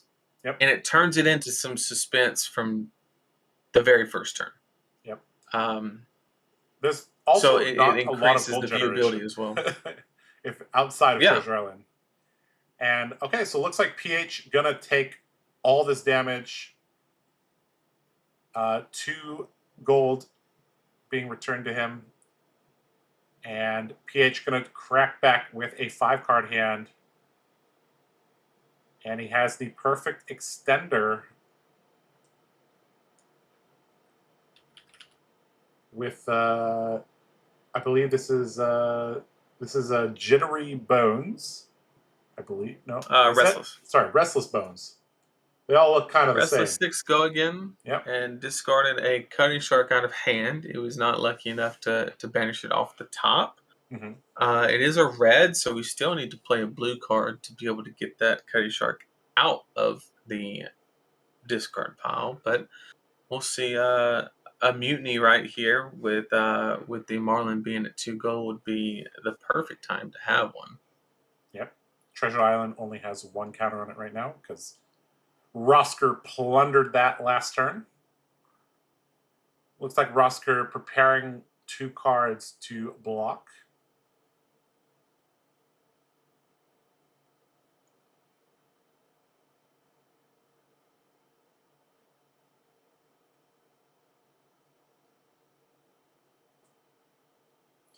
And Nathan, we may see the very first ally of Nats in round 9. We haven't seen a gravy on camera either. So gonna get an extra resource from the headpiece and going to fire off a Sirens of Safe Harbor. That seems like a good play too. Just throw 7 value, why not? Yeah, 6 into 6 into heal 1. We take those. We take those.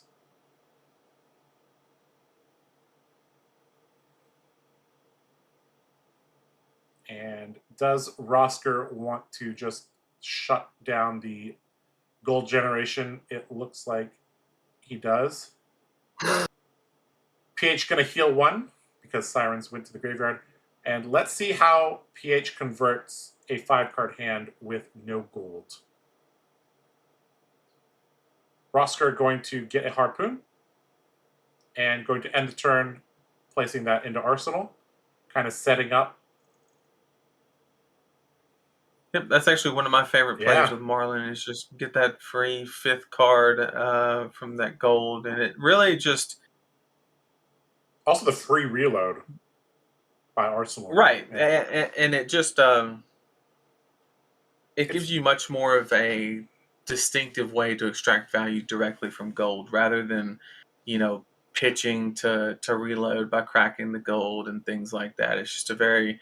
you get 2 value from that gold no matter what, and it makes your next turns more fluid because you can just directly pump into the weapon. Yep.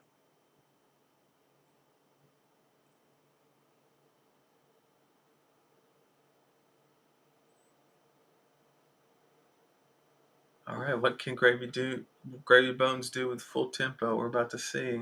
Discard an ally with Tipple is a great start. Yeah. Looks like a red one? No, it's blue. So we got allies coming out this turn. Yeah. Golden Tipple Blue, one of the very, very best cards for Gravy Bones. Looks like we have a Shelly on the other side, I believe. Which is a pretty chunky ally. We did mention this a little bit in one of the previous games, that this is an ally that is moderately difficult to clear for Marlin. Gonna basically consume the whole turn to clear because there are no 5 power go again cards. All right, Rosker going to block with the boots. And all right, got another. I think he stole the gold. Yep. So mutiny, I believe, and out come one of the allies.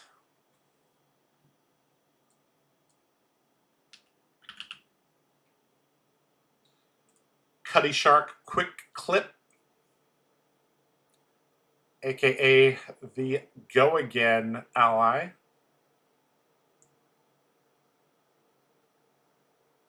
And sorry, this is not the go again ally. That is That's the +1. This is the +1 ally. My bad. So the go again ally is Limpet. This one still pretty solid.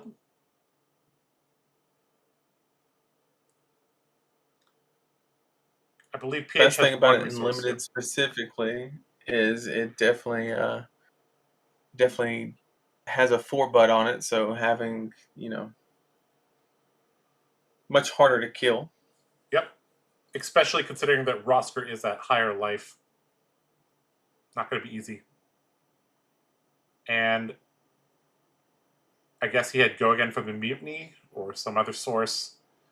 And he deploys Shelly as well. So now we have 2 allies on the field. Difficult situation for Marlin to deal with under most circumstances, especially with a golden harpoon in the arsenal.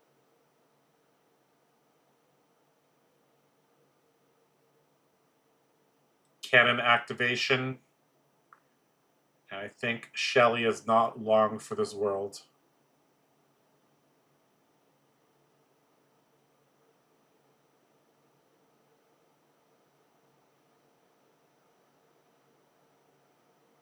Six targeting Gravy. What do you think about this decision, Nathan? It could just be the fact that you come to the conclusion of, look, I can't clear your allies, so I'm just going to bank that you don't have the action point generation to utilize them all, and I'm just going to keep going face with overpower. Yep. Now, neither of these allies have go again, and they both require resources to swing. So this is not a, like, for example, if there's a Barnacle, you have to clear Barnacle. You can't just let them have a guy that can attack for free. Because then they could just basically Well, you block can their whole if you hand use with swing. overpower. Yeah, because that is true, yes, because the cards get stranded in their hand, yes. So really we're looking at like hand extenders, and we're also looking at, okay, so it looks like Shelly, in addition to Rally the Rear Guard, Rally the Coast Guard, which is clearly based off of Rally the Rear Guard, going to be able to block most of that damage out. In fact, all of the damage. Really nice play. Shelly coming in big. Rally the Rear Guard blocked for 6. Pretty good.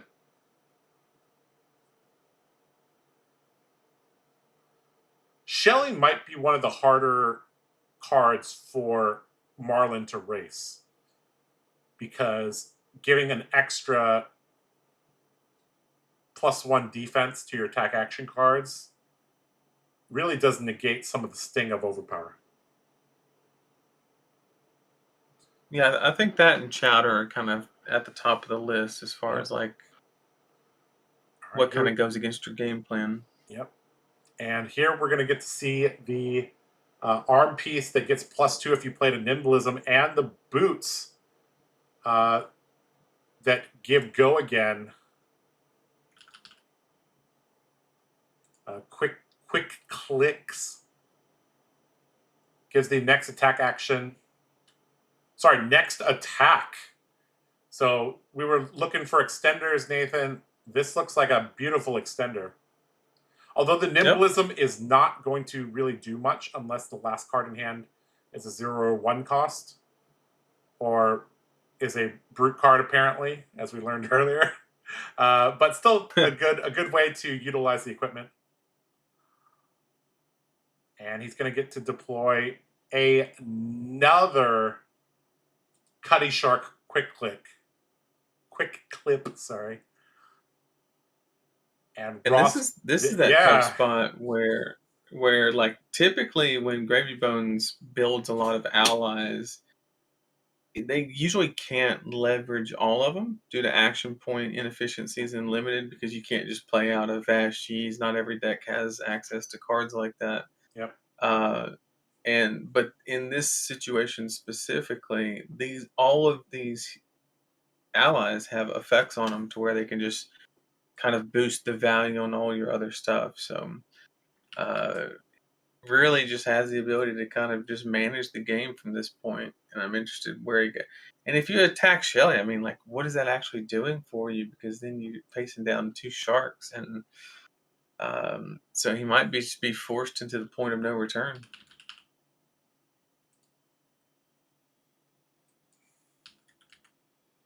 Sorry, having a little bit of trouble pulling up the correct card. That is Sick'em Shot. 7 go again off the pump from the non-attack action card he played.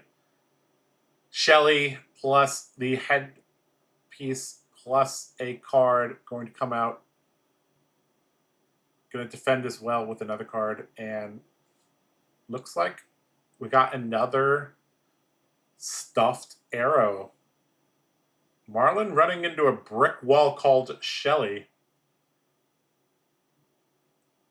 It's going to follow up with a Rally the Coast Guard. And PH, is he going to take all this damage? If he does, it's a little bit closer for Rosker to close the game out with some overpower. It's going to get a gold from Treasure Island. Clean up this combat chain.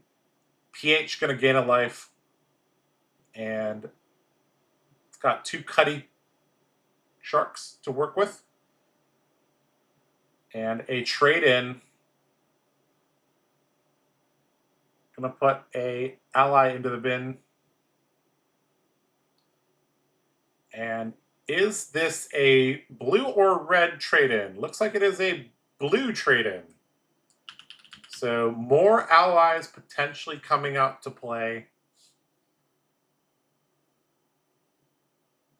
Now, and you just we have got the a rigor pick of the mortis litter too. You can go with a 3rd Cuddy, or you can go with a mortis, which is just your highest threat density. Yep. Really just taking over the game. Yep. Going to use a gold to dig, maybe for an extender, maybe for one of the powerful high tide cards like Swiftwater Sloop or Battalion Bark. Obviously, Swiftwater Sloop would be the best because that's a hand extender. Let's see. It looks like we're going to go digging again.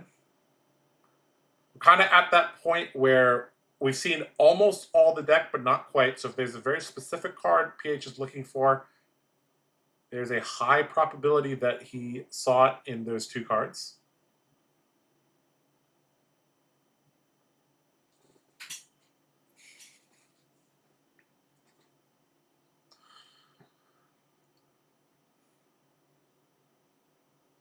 All right, going to dig once more. And I believe he has 3 cards in hand at the moment. So really needs an extender. That's a mutiny. Wow, that's the mutiny, the go again one. However, I don't think he had more gold. I think he stole one from Rosker, so I think he does. Okay, so he can just keep swinging and swinging, and yeah, mutiny on the Swiftwater. It's going to play out the rigor mortis. There goes the bingo board. 4 allies. Yeah, 4 allies. You said this would be easy, and I was like, really? I guess I'm too used to board clearing as Hatchet Dory. Dombley Dory. And Cuddy going to cut in for... maybe not.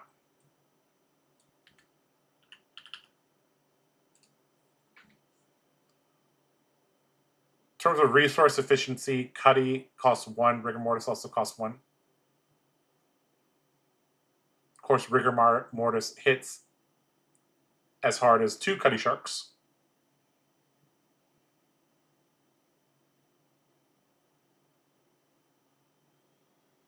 Looks like going to activate the Cuddy Shark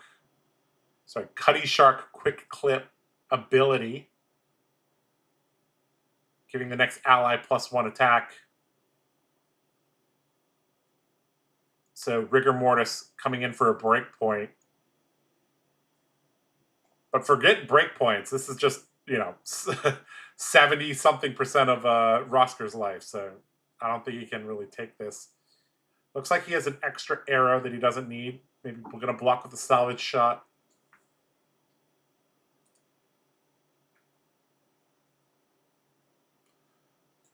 Rigor Mortis showing him why he is one of the premium allies of Gravy Bones' army. Yellow salvage shot. Who needs it? Gets rid of it.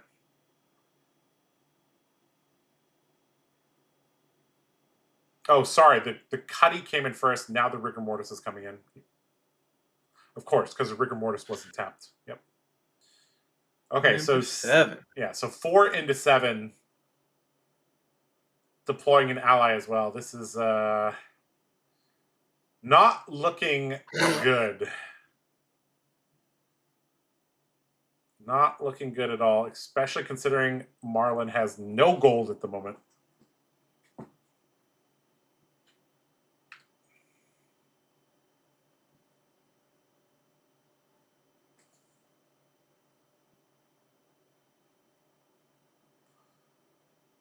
Not sure how Rosker's going to pilot himself out of this.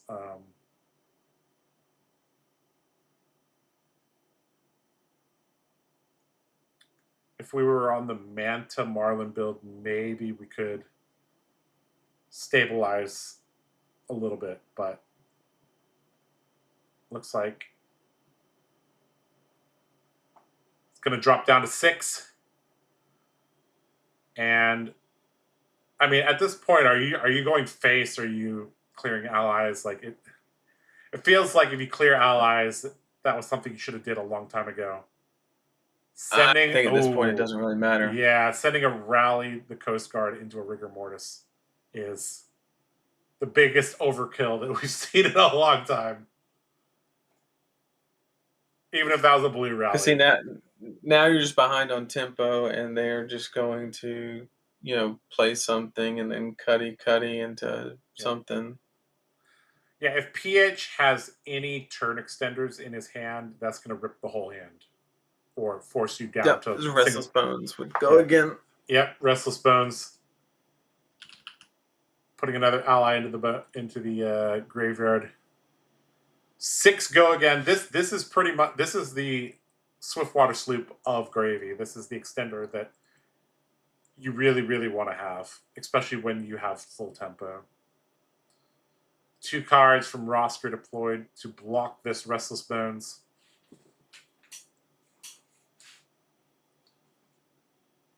And I presume we are going to see some Cuddies buffing up each other. And then one of them getting in the red zone. Could also have a gold break from PH, depending on how he's feeling. I think we're definitely on second cycle now. So theoretically, he knows. Well, I mean, he compassed, so he does know what's on top. Unless the Restless Bones discarded from the top of the deck, which that might have been the case. Looks like we're going to activate a gold, draw a card, which may have been just to have a decent arsenal target, because he does have the resources to swing a Cuddy. Not forcing lethal, but your opponent only has 2 cards left in hand. No gold. So what are we going to go with here? No matter how you cut it, it's not looking like a great spot. Just commanding board presence, own all the tempo and a life lead. Just really not looking good. Yep. And there's a sloop to do it too.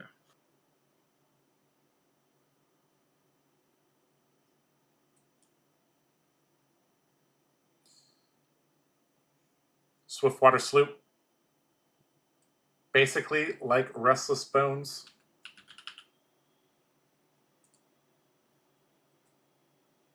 And Cuddy Shark going to get in there and get Rosker down to 1.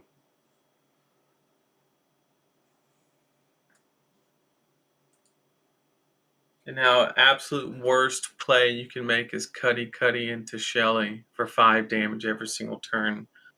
Just stripping cards out of hand. That's if you just draw absolute bricks. But here we have Golden Tipple, which is just another card, and so forth. Yep. There's also a Chowder in the bin that'll just exacerbate the problem, where you can just continue to gain life and create a spread to literally make it unwinnable very, very quickly.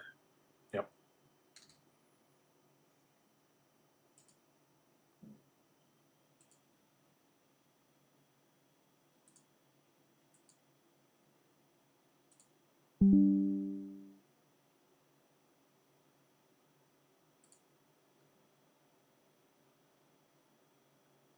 Saltwater Swell.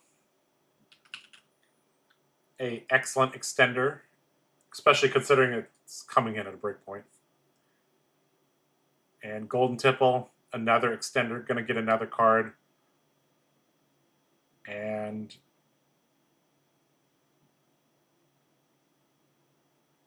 it's really, I'm just hearing the Mortal Kombat, finish him. You know, that soundbite there. It's just ringing in my ears.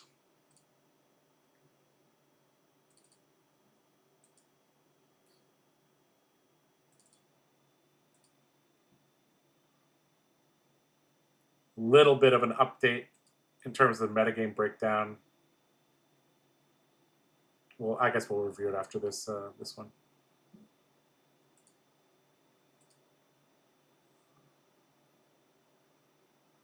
But hey, it's 3 of a kind. We got 3 Cuddies. Not Cuddies. Quick Clips.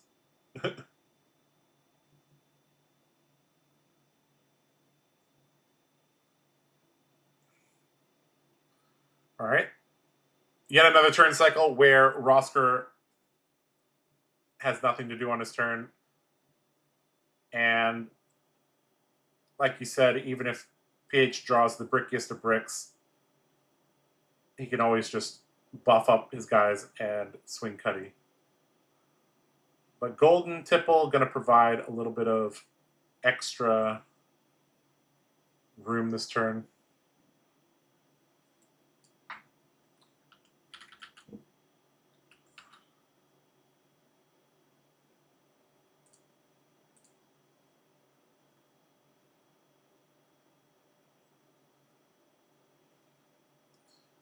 The only downside right now for PH is that he doesn't have any gold. So he's just going to have to... I think he'll be all right. He's just going to have to finish the game the old-fashioned way. Yeah, with 14 allies. Yep. The 3 Cuddies going to do their best cheerleader impression and pump up Shelly. And, well, Shelly comes in for 7, which is going to get 3 more cards. And I believe Rosker is going to run out of cards this turn. Yeah, I think he's got 1.5 more hands, probably. Yep. Been blocking quite a bit. Could be the last hand, actually. Yep, this is it. So literally just using board strips all but 1 card. You can't do anything with 1 card, and that is a very decisive game. Yep.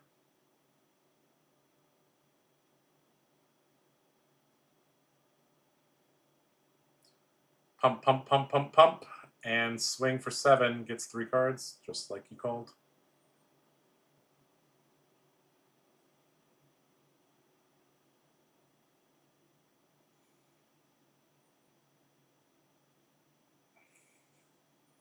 PH still has 2 cards left in his deck, and Rosker extends the fist. And PH Chung, even though we haven't gotten to see him play prior to this match, has been killing it. 7-2 for PH. So we might get a repeat top 8 for him. That would be really good. All right, so let's quickly take a look at the metagame for the second draft pod a little bit closer. We got 22 Marlins, 21 Puffins, 20 Gravies, and a single Scurv. And, well, not much to say about that other than, looks like the pods drafted a little bit more evenly this time. All right. Let's go Gravy back being the to, lowest. That's interesting. Yeah. Let's go back to us. Or we could actually go to our bingo card because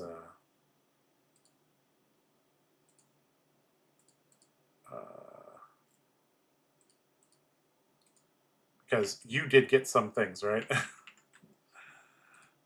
You got, I got the allies. Four allies on board. We'll give that into you. It's pretty nice. Yeah. All right.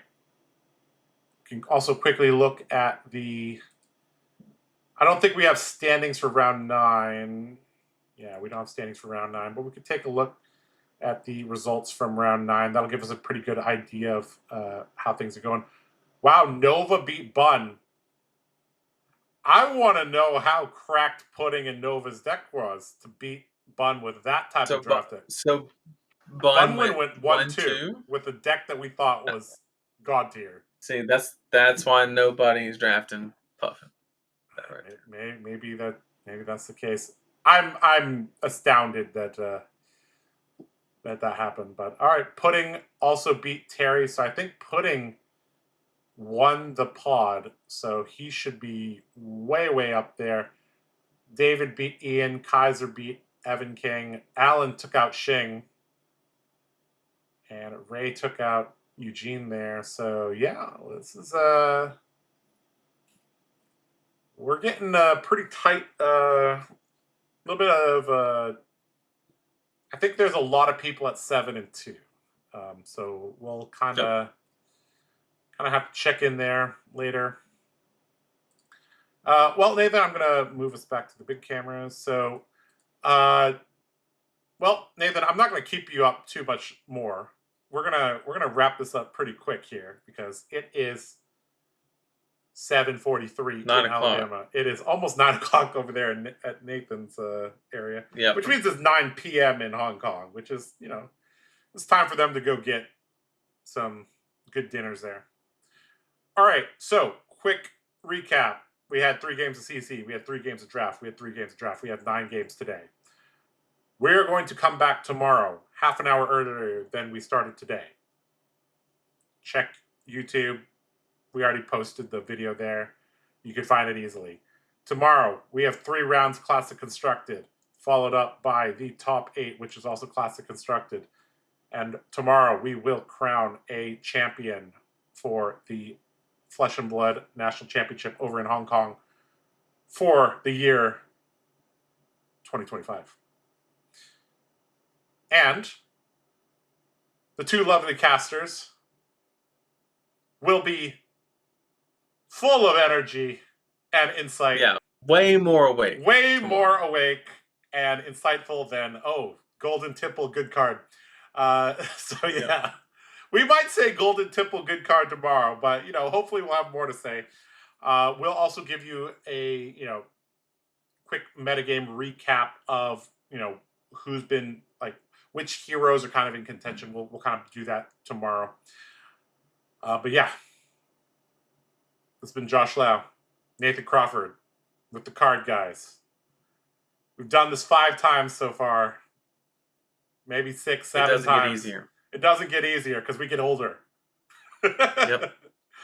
But we will see you guys here tomorrow evening for some great Flesh and Blood. Good night. Or good morning. Funnily enough, it looks like our viewership has started to go back up because people are waking up. That's actually the funniest thing ever. All right. It's literally bright outside. Bye-bye. Peace. Take care.